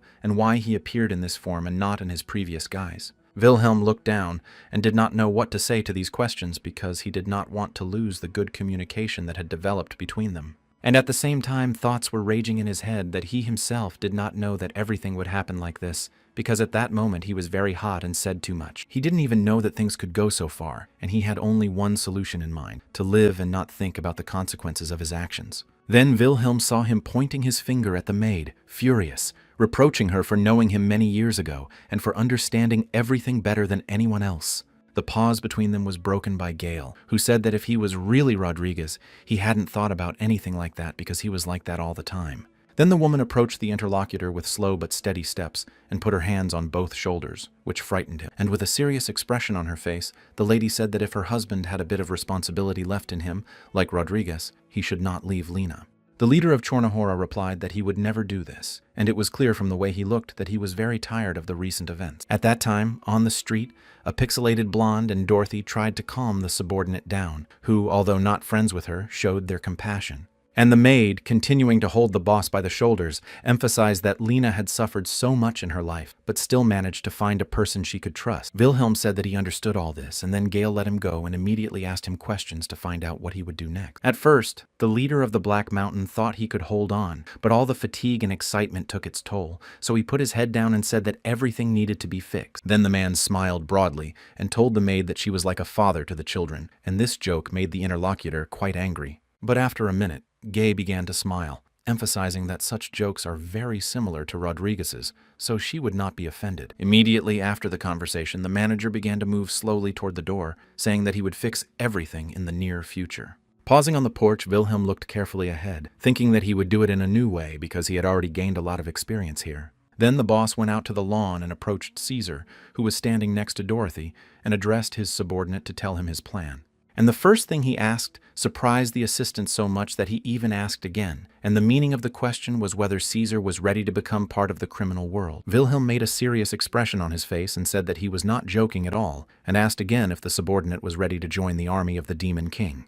The assistant, raising his hand to his chest, happily replied that he was always ready for such offers and would do his best. Then, the leader of the Black Mountain approached Lena and quietly addressed her, and at that moment, the girl was just saying that Rodriguez promised to return. Looking up at the boss, the young lady said with tears in her eyes that she was sure that he had kept his promise to all the residents of the shelter. Continuing to look into the eyes of the interlocutor, the subordinate began to clarify that he could really come back, but could not come because he was detained by bad servants. Wilhelm put his hand on the girl's shoulder as a support and said that she was thinking about everything correctly and informed her that it was time for revenge. Lena had been waiting to hear these words from her boss for a long time, so she clenched her hands into fists and happily replied that she was ready to help him with this. Then, a pixelated blonde woman interrupted the conversation and asked the assistant what she was thinking, as she had a determined look on her face. Without waiting for an answer, the newcomer walked up to Wilhelm and looked him straight in the eye and asked him what plan he had developed for his plan. The man looked ahead with a determined look and said in a serious tone that the time for childish games was over, and that was why everything was now for real.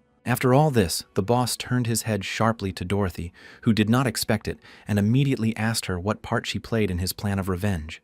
The man smiled sweetly and pointed his finger at the girl, and said that they would now organize a wedding night to make their enemies stir. Late in the evening, Wilhelm walked to his bedroom and thought that the pixel lady was right about keeping quiet with Dorothy being a good move, because he and his team will be able to get the support of people who have been with her since she was a little girl, which means they are 100% loyal to her. And if her family was engaged in clearing dungeons, she may have many strong adventurers whom they can make their minions. In addition, there are things in the labyrinth that are accessible only to people who have a certain power, and this includes participation in aristocratic meetings. Entering the bedroom, the man began to look around, and then a minute later, Gale appeared in front of him and came to talk to him. And in the course of their conversation, the leader of the Black Mountain managed to learn some interesting facts about Frost and Hagrid, because they have changed a lot over the years. And it turned out that Frost became Archduke, and Hagrid became Chancellor, and in a free city, a labyrinth, these people have to vote during important meetings. And it turns out that because of this, they have a great influence on the masses of people who,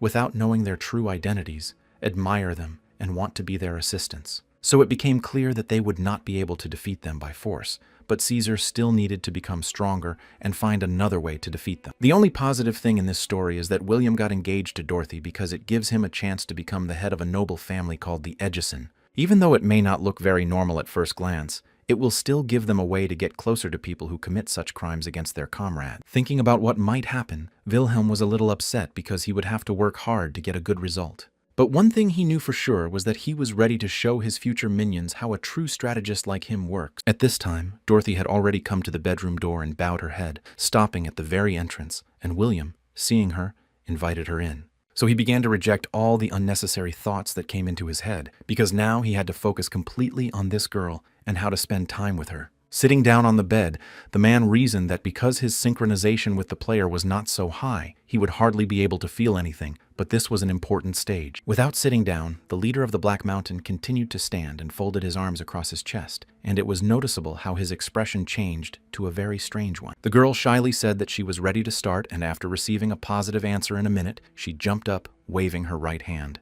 She hit Wilhelm right in the chest, and at that moment he thought that this time it was different, so he asked what she was doing.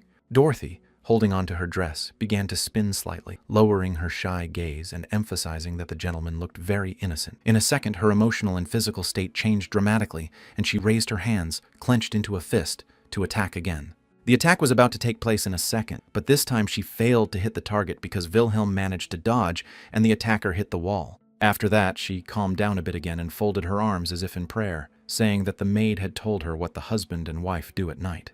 And looking at the chandelier, the young lady quietly said that she had been told to dim the light a little and stay alone with her soulmate. After a second's pause, she happily added that she would then have to fight with all her passion for her future husband, and this made Dorothy very happy. Wilhelm simply did not know what to say to all this and how to explain that the lady had misunderstood everything, but she did not want to stop and decided to fight. At this time, Lena was sitting on the roof of one of the town's buildings, looking at the starry sky behind her, when Caesar approached her and asked what she was doing here. The partner turned to her interlocutor with a sad expression and said that if he wanted to fight, he could start it first. Wilhelm's subordinate looked ahead and said that his supervisor had not yet canceled the order that he should follow Lena for her safety. After these words, the girl got to her feet and began to stretch lightly, emphasizing that this was a nice concern, but she did not want to be the third in his life. At first, there was an awkward pause between them, but it was broken by Caesar saying that their boss was not Rodriguez, and Lena did not really understand what he meant. Then his partner looked up and explained that whoever this man was in the past, he was following who he was,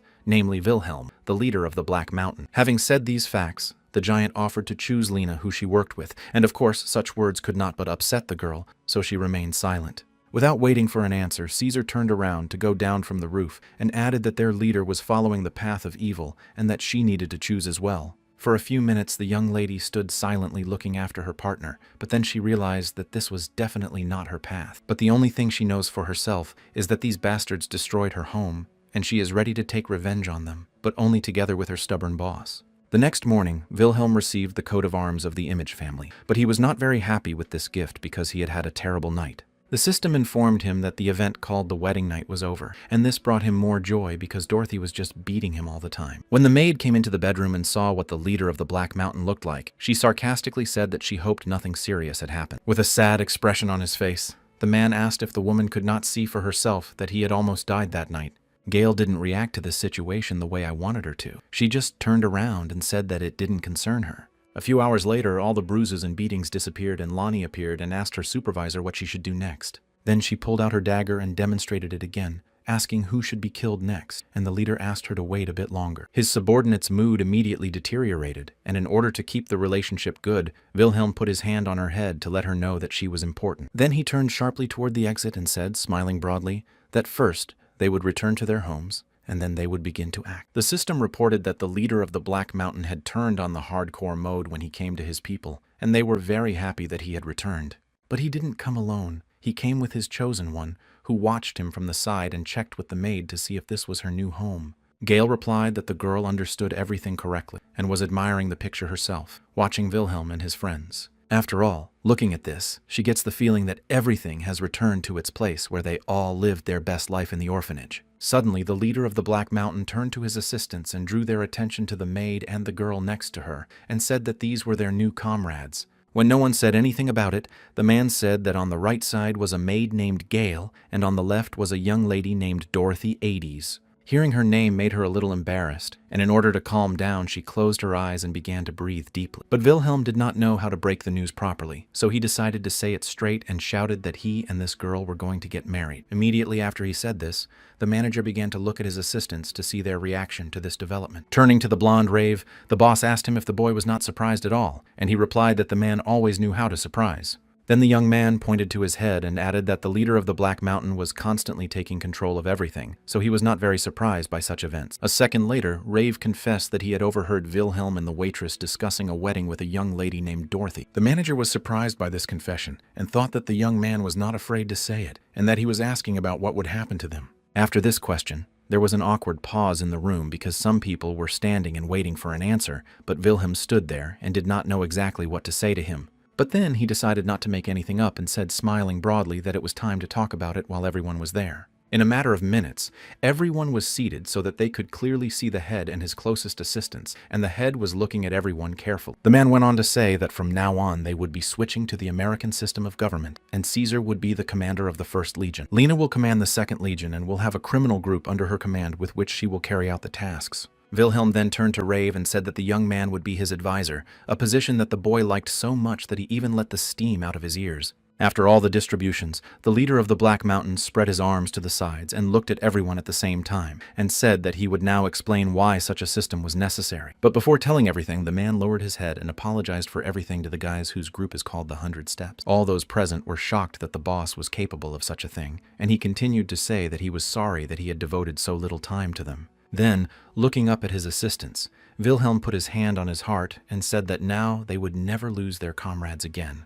The leader of this group said, smiling broadly, that they were happy that he had remembered them and therefore did not hold it against him. The other members of the group simultaneously jumped up with their hands raised and shouted that they would not let their leader down and would do their best. After that, the leader of the Black Mountain put his hand to his side and addressed the members of the criminal guild, because today he wanted to give everyone equal time. So he thanked them for not leaving him after the appearance of Yagus, although they could have done so, and the men began to rub their heads nervously. After all, they were thinking about leaving this place today, but the boss told them that from today they would receive a salary increase. And of course, this played its role, and no one was going anywhere, and the members of the criminal guild began to rejoice loudly at the changes that had taken place in them. Finally, Wilhelm turned to those left behind by the Destroyer of Souls and asked them about the fact that their leader had probably disappeared without a trace. They asked him where he got this information, but the man decided not to answer, instead offering them to listen to everything and decide for themselves whether to stay. Therefore, he said in a serious tone that from that moment on,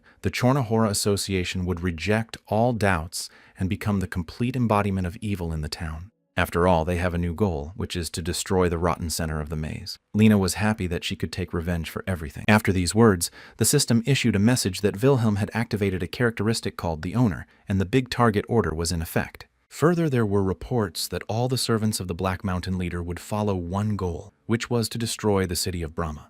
And finally, the leader added that now everyone present has the last chance to leave it all behind, because in an hour, the training will begin. That's why the First Legion is entirely made up of 100 Steps fighters, and this group will train real warriors. But we must not forget that they reject the light and choose darkness. So the Second Legion will teach men the skills of a criminal. Therefore, their task will be to capture all the underground channels owned by the criminal guilds, and the main person in these operations will be an assistant named Lena. While everyone was fulfilling their tasks, Wilhelm managed to make a board in his office on which he collected all the information about the traitors. Poking a pen at the portraits of Frost, Haygreed, and Brahms, the man said with a broad smile that he would show them what a real battle was. Suddenly, a pixelated blonde woman appeared behind the CEO, hugging him and saying that she was very interested in watching him from the outside. As she approached his right ear, she said that she had no idea he had come up with such an intricate scheme of revenge. Pushing the girl away, the boss began to explain that they would take advantage of a weakness in Bramber's plan because he wanted to seize power first, and only then will they hide in the shadows. But they will do the opposite. First they will conquer the underground, and only then will they rise to the top. Then the two began to look at the board, and Wilhelm began to tell them that Chancellor Haygrid controls and keeps a record of cash flows. Does Archduke Frost have a vote in the Council of Aristocrats, or does he often use it for personal gain and to implement his plan? As long as no one noticed his deceptive tricks, the man behaved in a friendly manner with all the respected members of the community. But the third member of the union had to take part in public life, and so Brahms is the mayor of the town of Brahms, where several hundred local residents live. And it is he who controls the most important thing in the world of the labyrinth, and therefore he decides who is allowed to enter it and who is forbidden to do so. Often he comes out to the people to demonstrate that he is on the same page with them and wants to listen to suggestions from ordinary people. But during all this action, he discreetly monitors the members of society who contradict him, and as soon as they are left alone, he deals with them. And so every day the system reports that there are more casualties among the characters, and Wilhelm wondered who the person was who was doing this. After this sentence, the pixelated blonde interrupted the interlocutor and asked if he really meant to say that it was the work of criminals. The manager thought about it and replied that these people had accomplished so much in such a short time, and it was hard for him to believe that ordinary characters were capable of such things. The girl said that, of course, this simply could not be true,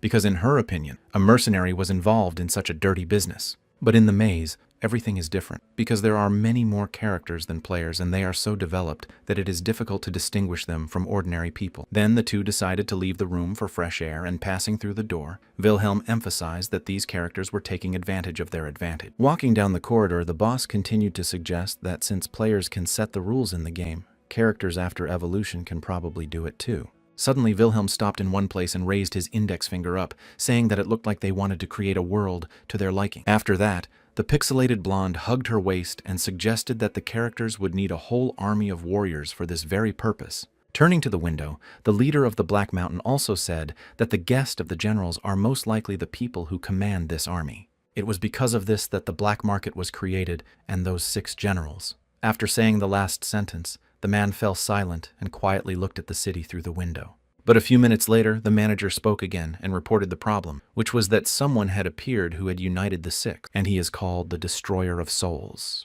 These facts interested the blonde more, so she came out to the front and smiled sweetly and asked where this gentleman was now. Wilhelm answered quickly enough, and he assumes that he first entered the Brahm hiding his true identity and then simply disappeared. After hearing this, the interlocutor leaned closer to the boss's face and asked him in a playful tone whether he knew where the Destroyer of Souls had gone. Then she hugged him, and the man said he didn't know, but one thing he did know was that they would take away the criminal world they had been creating for so long. Closing her eyes, the blonde smiled slightly and emphasized that it sounded good, but she was worried about whether Chornahora would be able to withstand this 6. Taking his interlocutor's hands away from him, Wilhelm replied that everything would be at the highest level since he was already one of the 6 generals. Seeing that the lady did not understand, the man explained that they did not need a war now because they just wanted to change the old order. That's why each of his minions is a master negotiator, and when they go to the right people, they offer the terms of the Black Mountain Association. At that time, Caesar and several of his assistants came to the man with the cigar to talk to him about the terms of the deal.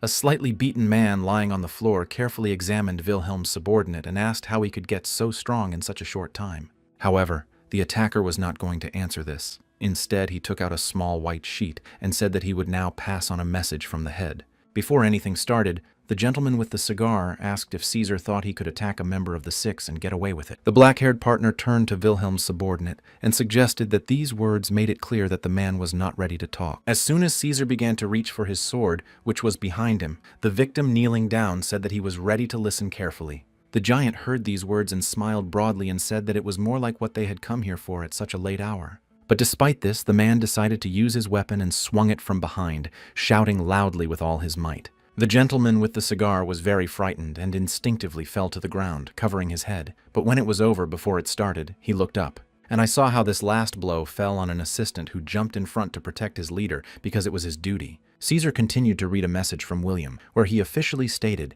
that the system with 6 leaders was not effective. The letter went on to say that the Chornahora Association was taking a bold step and wanted to create a single organization that everyone could join. They can inform the envoy who is now next to them about their decision, and if they are against it, it does not guarantee their life. At the same time, Lena would pass the same message to another member of the 6 and immediately clarify whether he wanted to accept the offer. It turns out that the girl visited the leader of the vampires and beat him up pretty good, and put her dagger to his throat. When she did not receive a quick answer, her subordinate asked the victim in surprise that he might have heard something he did not want to hear. After a short pause, Lena asked him if he was against this proposal, and at that moment, men with swords stood around them, who had come with the attacker. Although the man did not want to agree, he had no other chance to save his life, so he informed Wilhelm's subordinate of his consent. Caesar also received a positive response, so smiling broadly, he emphasized that this was the right decision, and immediately gave the next order. The gentleman with the cigar was frightened because he thought it would be the end of it, but Wilhelm's assistant said that he had to bring him to the boss immobilized. Lena, while performing her task,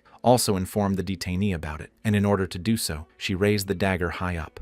And Caesar wielded his sword to do whatever was necessary with the member of the 6 with whom he had to work. After hearing his subordinate's reports, Wilhelm smiled broadly and said to himself that they were now demonstrating their negotiating skills. He then went downstairs from his office to the lower floor because Lena and Caesar had brought detainees with whom the leader of Chornahora wanted to talk. The two were on their knees with their hands tied with chains and bruises on their faces that showed they had been beaten badly. The man with the cigar shouted angrily at the top of his voice that it was not enough to simply seize the place to destroy them. Rubbing his ear, the leader said that there was no reason to destroy them because he had become the leader of 6 generals through recent negotiation. Blowing the dirt off his finger, the leader of the Black Mountain said that since they did not fight among themselves, it made no sense to take their lives. Then Wilhelm approached one of the detainees and sat down, looked him in the eye, and told him that they were now under their protection. After a short pause, the chief's main goal is to control the entire underworld, and he suggested that they achieve this together by helping each other. The two detained members of the six froze in their seats almost without blinking, because they did not really want to believe what this man was telling them. Seeing the doubt in the eyes of the detainees,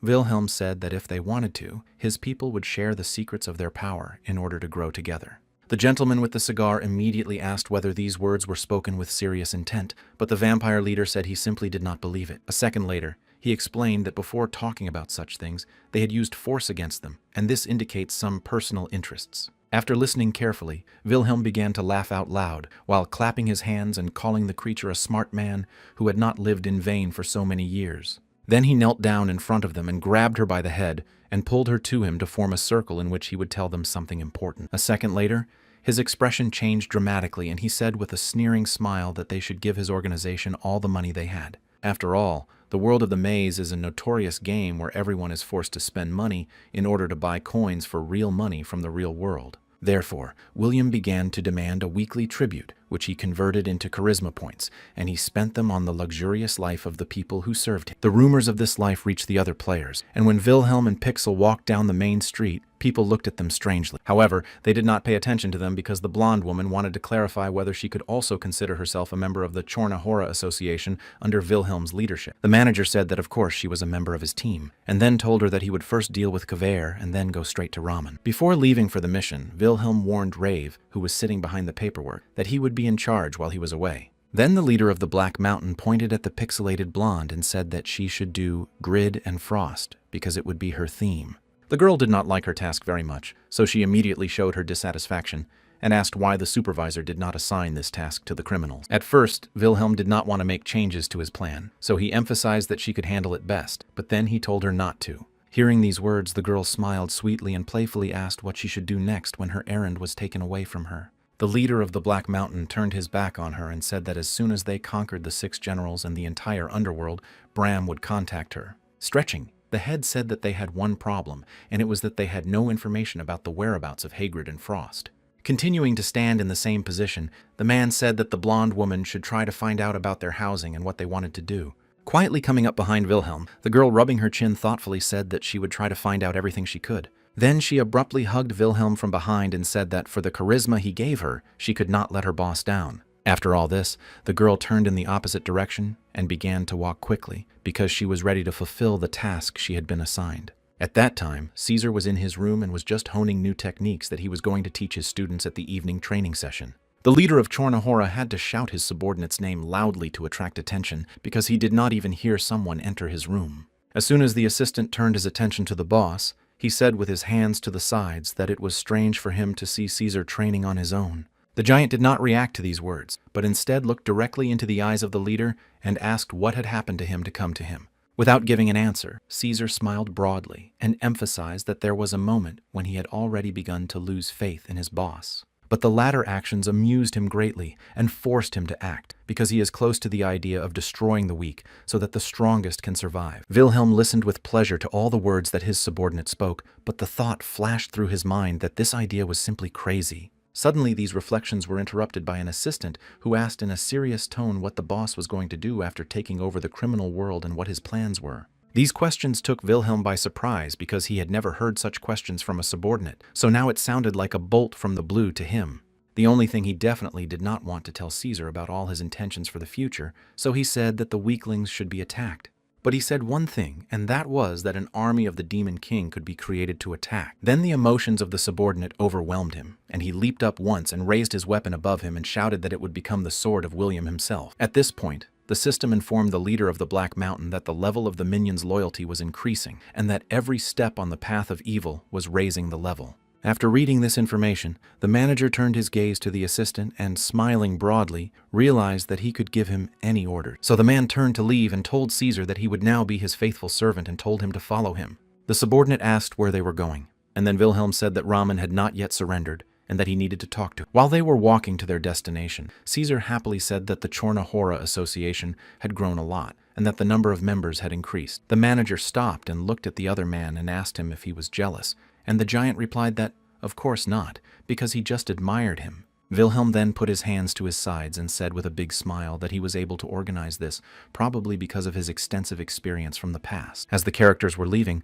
the player spoke to Wilhelm and said that his guild was more prosperous than the asylum because he had taken into account all his mistakes. He sat down and analyzed each of them to the smallest detail in order to understand what harm they had done to him and to do everything possible to prevent them from playing this game. Ordinary players still use the guide that the gamer wrote a few years ago for fun, and it describes a small part of his techniques. But over time, he would still return to the game to raise pawns because he considered it an investment in his future. The main thing is to pump the characteristics at the right time, because you can get problems in the future if you do not use them on time. Because if you focus only on developing strength, the pawns will feel powerful and will be able to create a coalition against their own coach and demand something from him. And if you pump only obedience, you will need a large number of points to pump, and it is not so easy to get them. However, as a result, you can get stupid and useless subordinates who, because of their blind loyalty, can do more harm than good.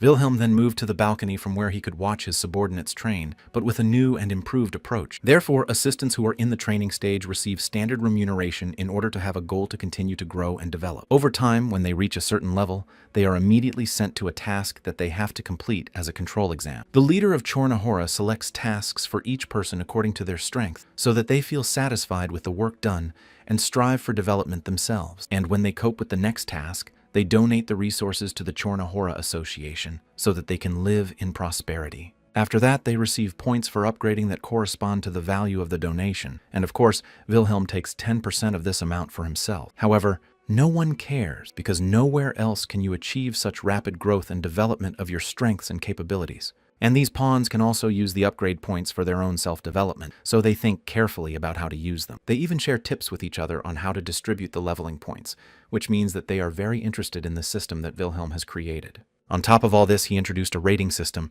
and now they all compete with each other and try to earn as many upgrade points as possible. This system motivates people because seeing their results makes them even more loyal to their association called Chornahora and its leader Wilhelm. That's why this is the way to raise true loyal assistants, but the manager, based on his past experience, does not trust this yet. After all, the three on whom he had initially spent all his upgrade points had grouped together and betrayed his loyalty. Suddenly, these thoughts were interrupted by Lena, who jumped on the boss's back and shouted joyfully that she had successfully completed the task again today. When she saw Caesar watching them, she began to say with sarcasm that she had overtaken him and was now in second place in the ranking. The subordinate was seriously angry about this and began to defend himself by saying that he was unable to complete the task because he was busy with a special request from his boss. However, the assistant did not care about these excuses, so she continued to tease her partner, and Wilhelm realized at that moment that they would not betray him. Suddenly, he turned to the two of them, who were still fighting with each other, and said that it was time to take over Le Mans and become one of the 6 rulers. When Lena heard this, she came closer and pointed at herself and asked to be taken with her this time, because usually Caesar goes with the chef. The subordinate grabbed his partner by the clothes and threw her back and said that she had said something nonsensical because he was more important to the manager, because he was his sword. However, things didn't go as usual, and Wilhelm said in a serious tone that this time he would indeed take Lena with him. Lying on the floor, the girl smiled broadly and began to shout loudly with joy because she had finally waited to go on a mission with her boss. Late in the evening, sitting on the roof of the building, Wilhelm began to read the comments that the system showed him, and some of them even made him laugh. Flipping further through the virtual pages, the man smiled at how easy it seemed to manipulate public opinion. After all, the Order of the Golden God was under the leadership of Bramberg himself, and he constantly gave them orders about what to do and what not to do. All of its participants were enemies of other players because they were too eager for power that they could not get. Therefore, they united in groups, found a place for themselves, and held all their meetings there to discuss the issues of achieving the desired. That's why they are just the perfect target for the finale. Wilhelm wanted to capture Le Mans so that the whole world would know about his Black Mountain associations. At the same time, Lena was on the other side of the roof watching the building they needed, and in an instant she said that everything was ready and they could go. In the end, the manager said that the girl could have fun and spend time as she wanted. Then she turned her back to the edge and just took a step back to let herself fall freely down because it gives her great pleasure. During the flight, she shouted that she would definitely return to her boss with the victory, and several of her assistants went with Lena. They broke into the room through the window, which was broken, and it was quite loud in the middle of a quiet and peaceful night. The men who were present at that time were seriously frightened because they did not expect that someone would ever decide to attack. Lena was smiling broadly as she landed, looking at her rivals, and she confidently said that their time had come. Bramber and his ally met at the same time, and looking out the windows, one of them said that their mayor would have a very hard time. A second later, he added that he wanted to take over both the underground and the government at the same time, but things didn't go according to plan, and now Wilhelm is taking everything away from him. The interlocutor did not like these words very much, so he angrily drew his eyebrows together and emphasized that it looked like the ally was happy about it. After that, he turned his back on the gray-haired man to demonstrate his bad mood. After a short pause, he added that if Wilhelm is who they think he is, then his development poses a mortal threat to them. It is clear to everyone that if he manages to regain his previous status, they will all be forced to obey him.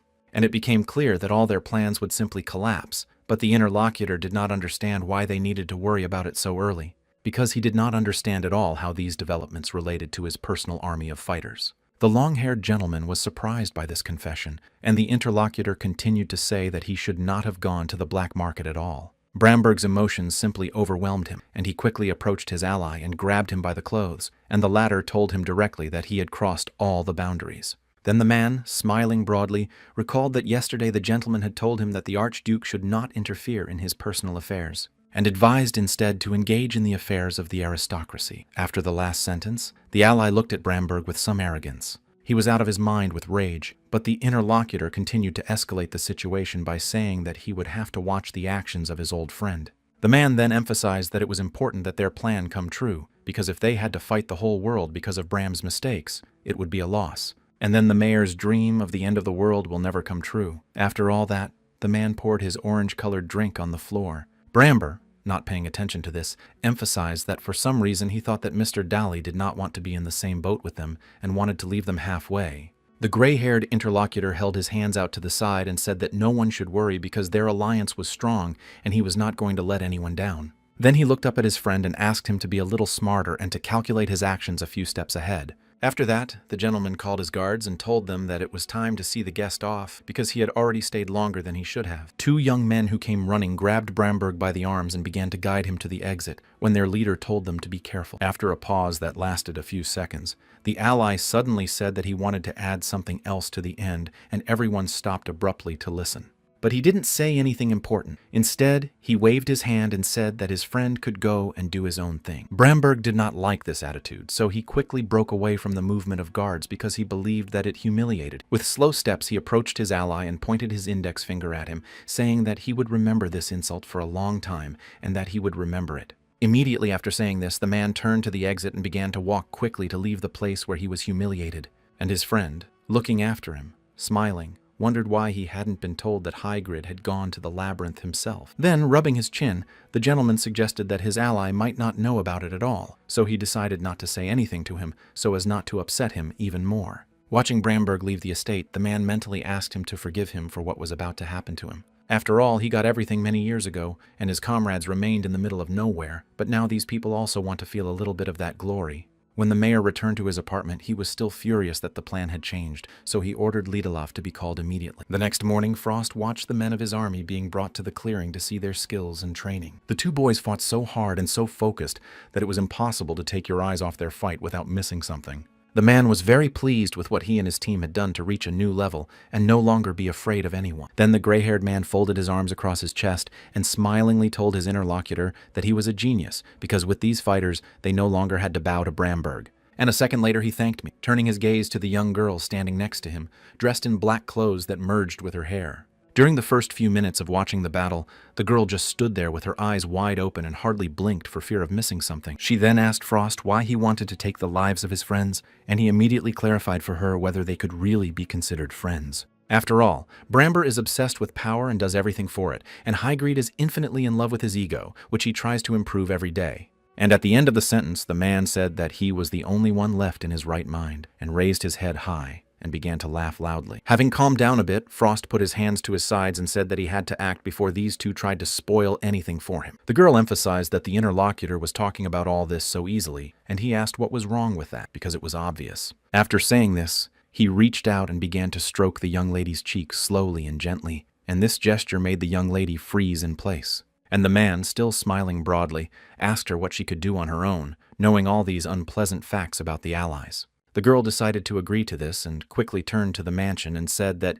if he needed more medicine, the gentleman could contact her. She emphasized that she could make zombies, as many soldiers as needed, and Frost replied that if she was sad, she could come to him. The black-haired young lady just couldn't stand all these ideas because she was so tired of working with such cunning people. Entering the corridor to get to her room, the girl met the silhouette of a man she had never seen before. So she slowly looked up and carefully examined the face and realized that she did not recognize this unfamiliar visitor even by it. As it turned out, it was a pixelated blonde who, smiling sweetly, first greeted the young lady to defuse the tense situation. However, the girl was still worried, so when she turned back, she wanted to just run away, but there were 4 mesmerized guards already coming at her. And then she realized that she would not be able to leave this place now, so she gritted her teeth in fear and asked the guest who she was. The blonde woman came up close to the interlocutor, looking her in the eye, and said that it didn't matter who she was. What mattered was what she came for. After saying these words, the guest grabbed the girl's face lightly, but she was so scared that everything seemed very strong to her. In a second, the blonde pulled her up to her eyes, and at that moment the black-haired lady decided that she would demonstrate confidence and demanded an explanation. At this time, Lena told us about the only rule that everyone who considers themselves a criminal must follow, and they must follow it all the time. And it is that you should never be seen by anyone, and even more so, you should never be caught committing a crime. Therefore, when the task is performed by a master of his craft, it looks like a disappearance, not like the deprivation of a person's life in the middle of the street. However, the subordinate herself rarely followed this rule because she did not consider it necessary to worry about such trifles that did not affect anything. So that evening, Lena attacked Lamon with her assistants and had already managed to deal with half of those inside. A blond young man with a diamond on his forehead turned to the survivors and ordered them to go to the temple immediately before it was too late. When the attacker heard these words, she was surprised that there was also a church in Nieve, so looking in the wake of the fugitives, she asked to see what was there. Once they were all in one small room, the men surrounded their blonde leader for protection, while Lena and her men watched them do everything. The leader of the soldiers said that they had to hold on to the last because they needed to buy time, and at that moment, the attacker drew her dagger. In order to better protect themselves, the victims began to use their power to create a purple ball. For this creation, they made every effort and asked the creator they believed in to destroy the people who came to them in the middle of the night. However, not everyone was saved by these prayers and strength, because Lena did not miss an opportunity to attack the man one by one, piercing him with a dagger.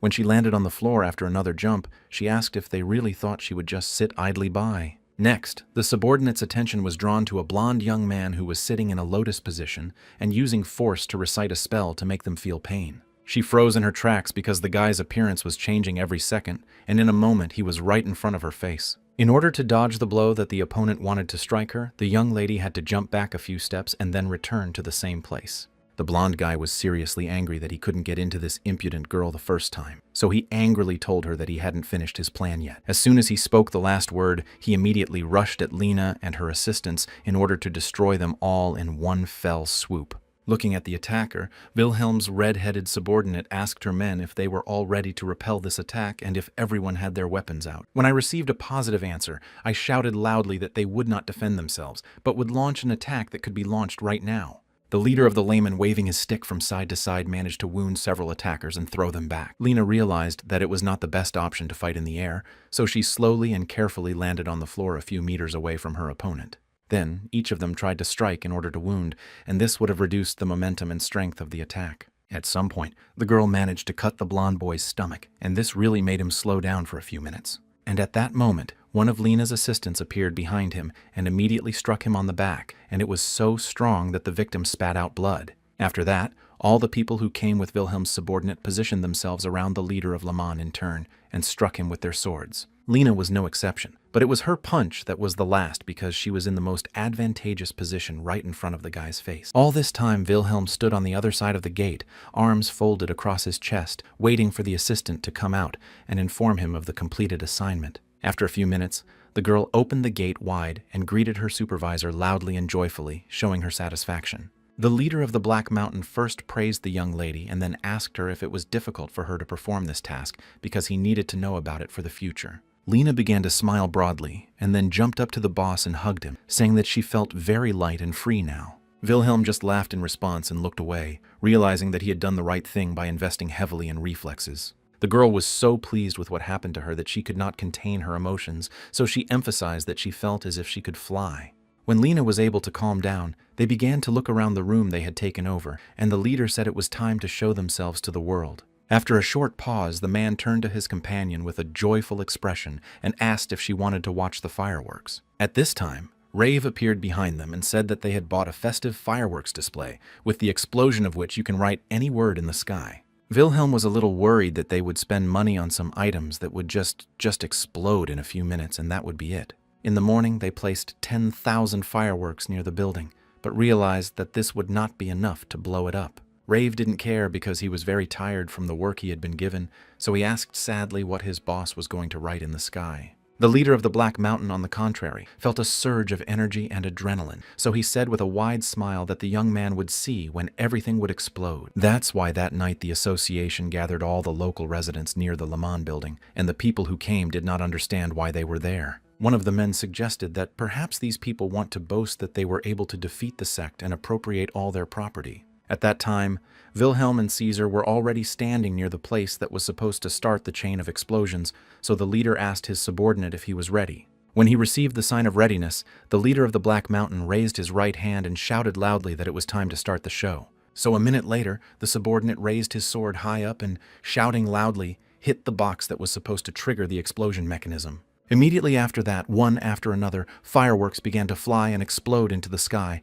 and Wilhelm said seriously that this was their statement. When people read what was written in the sky, they simply could not believe that it could be true. Rave was the most surprised of all, and with his mouth and eyes wide open, he read the statement about the victory over Brahma several times. Realizing what this could mean, the young man simply fainted, and Wilhelm was right there, so he managed to catch him. Looking at the man did not understand what had happened, and for some reason assumed that he might have died, so he said that they would continue his work. When Ray opened his eyes, the boss said that they would declare war on Brahma and avenge him, but if they lost, they would say that it was the boy's plan. Suddenly, the young man put his hand on the leader's chest and quietly addressed him to say something important to him. And after a second pause, he asked for his life, and all the comrades who stood behind him and heard this were divided in their opinion about this behavior of the comrade. However, a familiar voice interrupted this conversation and asked what these two were doing here, and when they turned their eyes towards the sound, they saw a blonde woman. When everyone paid attention to the pixelated one, she held her hands out to the side and said that they were going to destroy Brahma,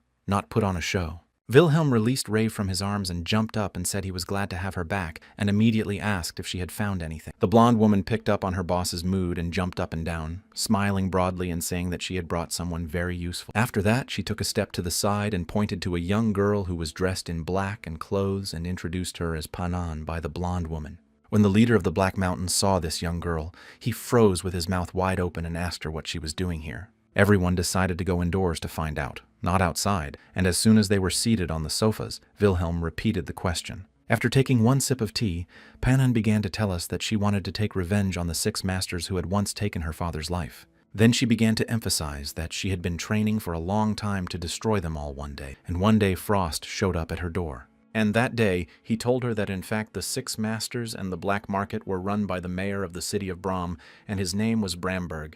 Therefore, he offered a deal in which he promised to help destroy Brahma and even the destroyer of souls who had killed her assistant. In return, she gave Frost a recipe that has been passed down in their family for generations, and its effect is to increase the strength of soldiers. But there is one disadvantage. They were deprived of reason, and so as soon as the ally received his army, he stopped paying attention to her revenge. After a short pause, Panan sadly said that at that time, she realized that this man simply could not be trusted. Then the girl pointed her index finger at the pixelated blonde and said that this woman then kidnapped her and brought her to this place. Wilhelm's assistant smiled as she stretched and said that she had not kidnapped her at all, but had simply made a certain offer. Then the blonde woman behind him hugged the leader of the Black Mountain by the neck and asked him if he had learned anything useful from this girl. Rejecting the assistant's hands, the man said that of course he had found out and said that they needed Frost to destroy Brahma forever. Pixel immediately began to clarify what exactly the gentleman meant by the words, "to destroy Brahma." Does he really want to seize and appropriate the black market? Wilhelm, smiling lightly, sharply replied that he did not want to do this because he had decided that he just wanted to become king, and that was it. So then he turned to Panan and asked her to take him to Frost, and the girl asked him when exactly she was supposed to do it.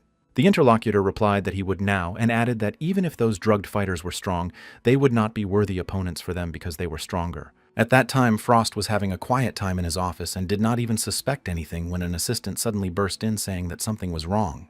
The gray-haired man calmly raised the cup to his lips and asked why he was so panicked and worried. Then the black-haired man came closer and said that William was leading his elite army right up to the walls of this estate. Frost, with his eyebrows drawn together, said with satisfaction that this was not a problem at all, but on the contrary, it was just great news. After saying this, the man went to the window and looking at his soldiers said that they would use this opportunity to see their abilities. However, what he saw next simply made him change his mood dramatically, making a strange grimace and shouting loudly that he could not believe his eyes. The assistant guiltily said that it was probably the elite troops of the Black Mountain Association, but that was not what Frost was asking. So he kept shouting at the interlocutor, asking what had happened to those people and how they had managed to reach such a level. All the members of the Black Mountain Association came to the estate where Frost lived, and Wilhelm even brought a girl with whom he was allegedly engaged. Looking at the opponents, the maid kneaded her head, tilting it from side to side, saying that they did not look like fight gurus. In order to rush into battle,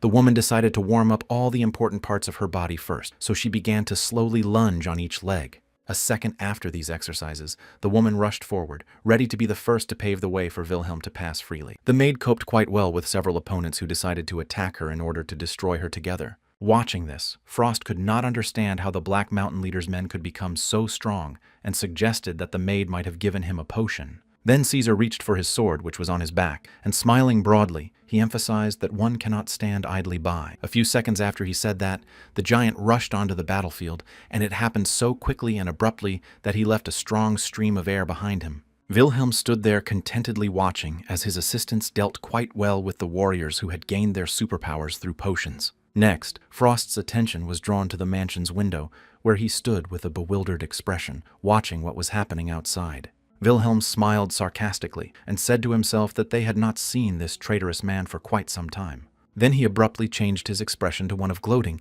and shouted for his former servant to wait for him, as they would soon meet in person. Frost noticed the leader of the Black Mountain pointing a finger at him, and his assistant explained to him that it looked like this gentleman was declaring war on them. The gray-haired man angrily grabbed the black-haired interlocutor and said why he was saying this out loud, since he understood everything well enough. The aide asked excitedly and frightened if it was necessary to call for elite troops, and the leader said that they would be here in a second. Looking again through the window at the street, Frost began to assess the situation to see how much time they had before these brazen men came in. So he began to think about running away from here, because he simply did not expect William's men to be such strong opponents. When the leader of the Black Mountain and Caesar approached the gate, they saw a squad of 10 men, elite Frost warriors, standing in front of them. Wilhelm, looking at these rivals, immediately declassified the former servant's plan that he just wanted to escape while they were fighting. So scratching his head, he said to himself that Frost simply underestimated his subordinates, who could easily deal with these guys in a few minutes. Because of this, the manager turned to the pixelated blonde with a sly smile and said that it was time for her to prove herself. On her way to fulfill her task,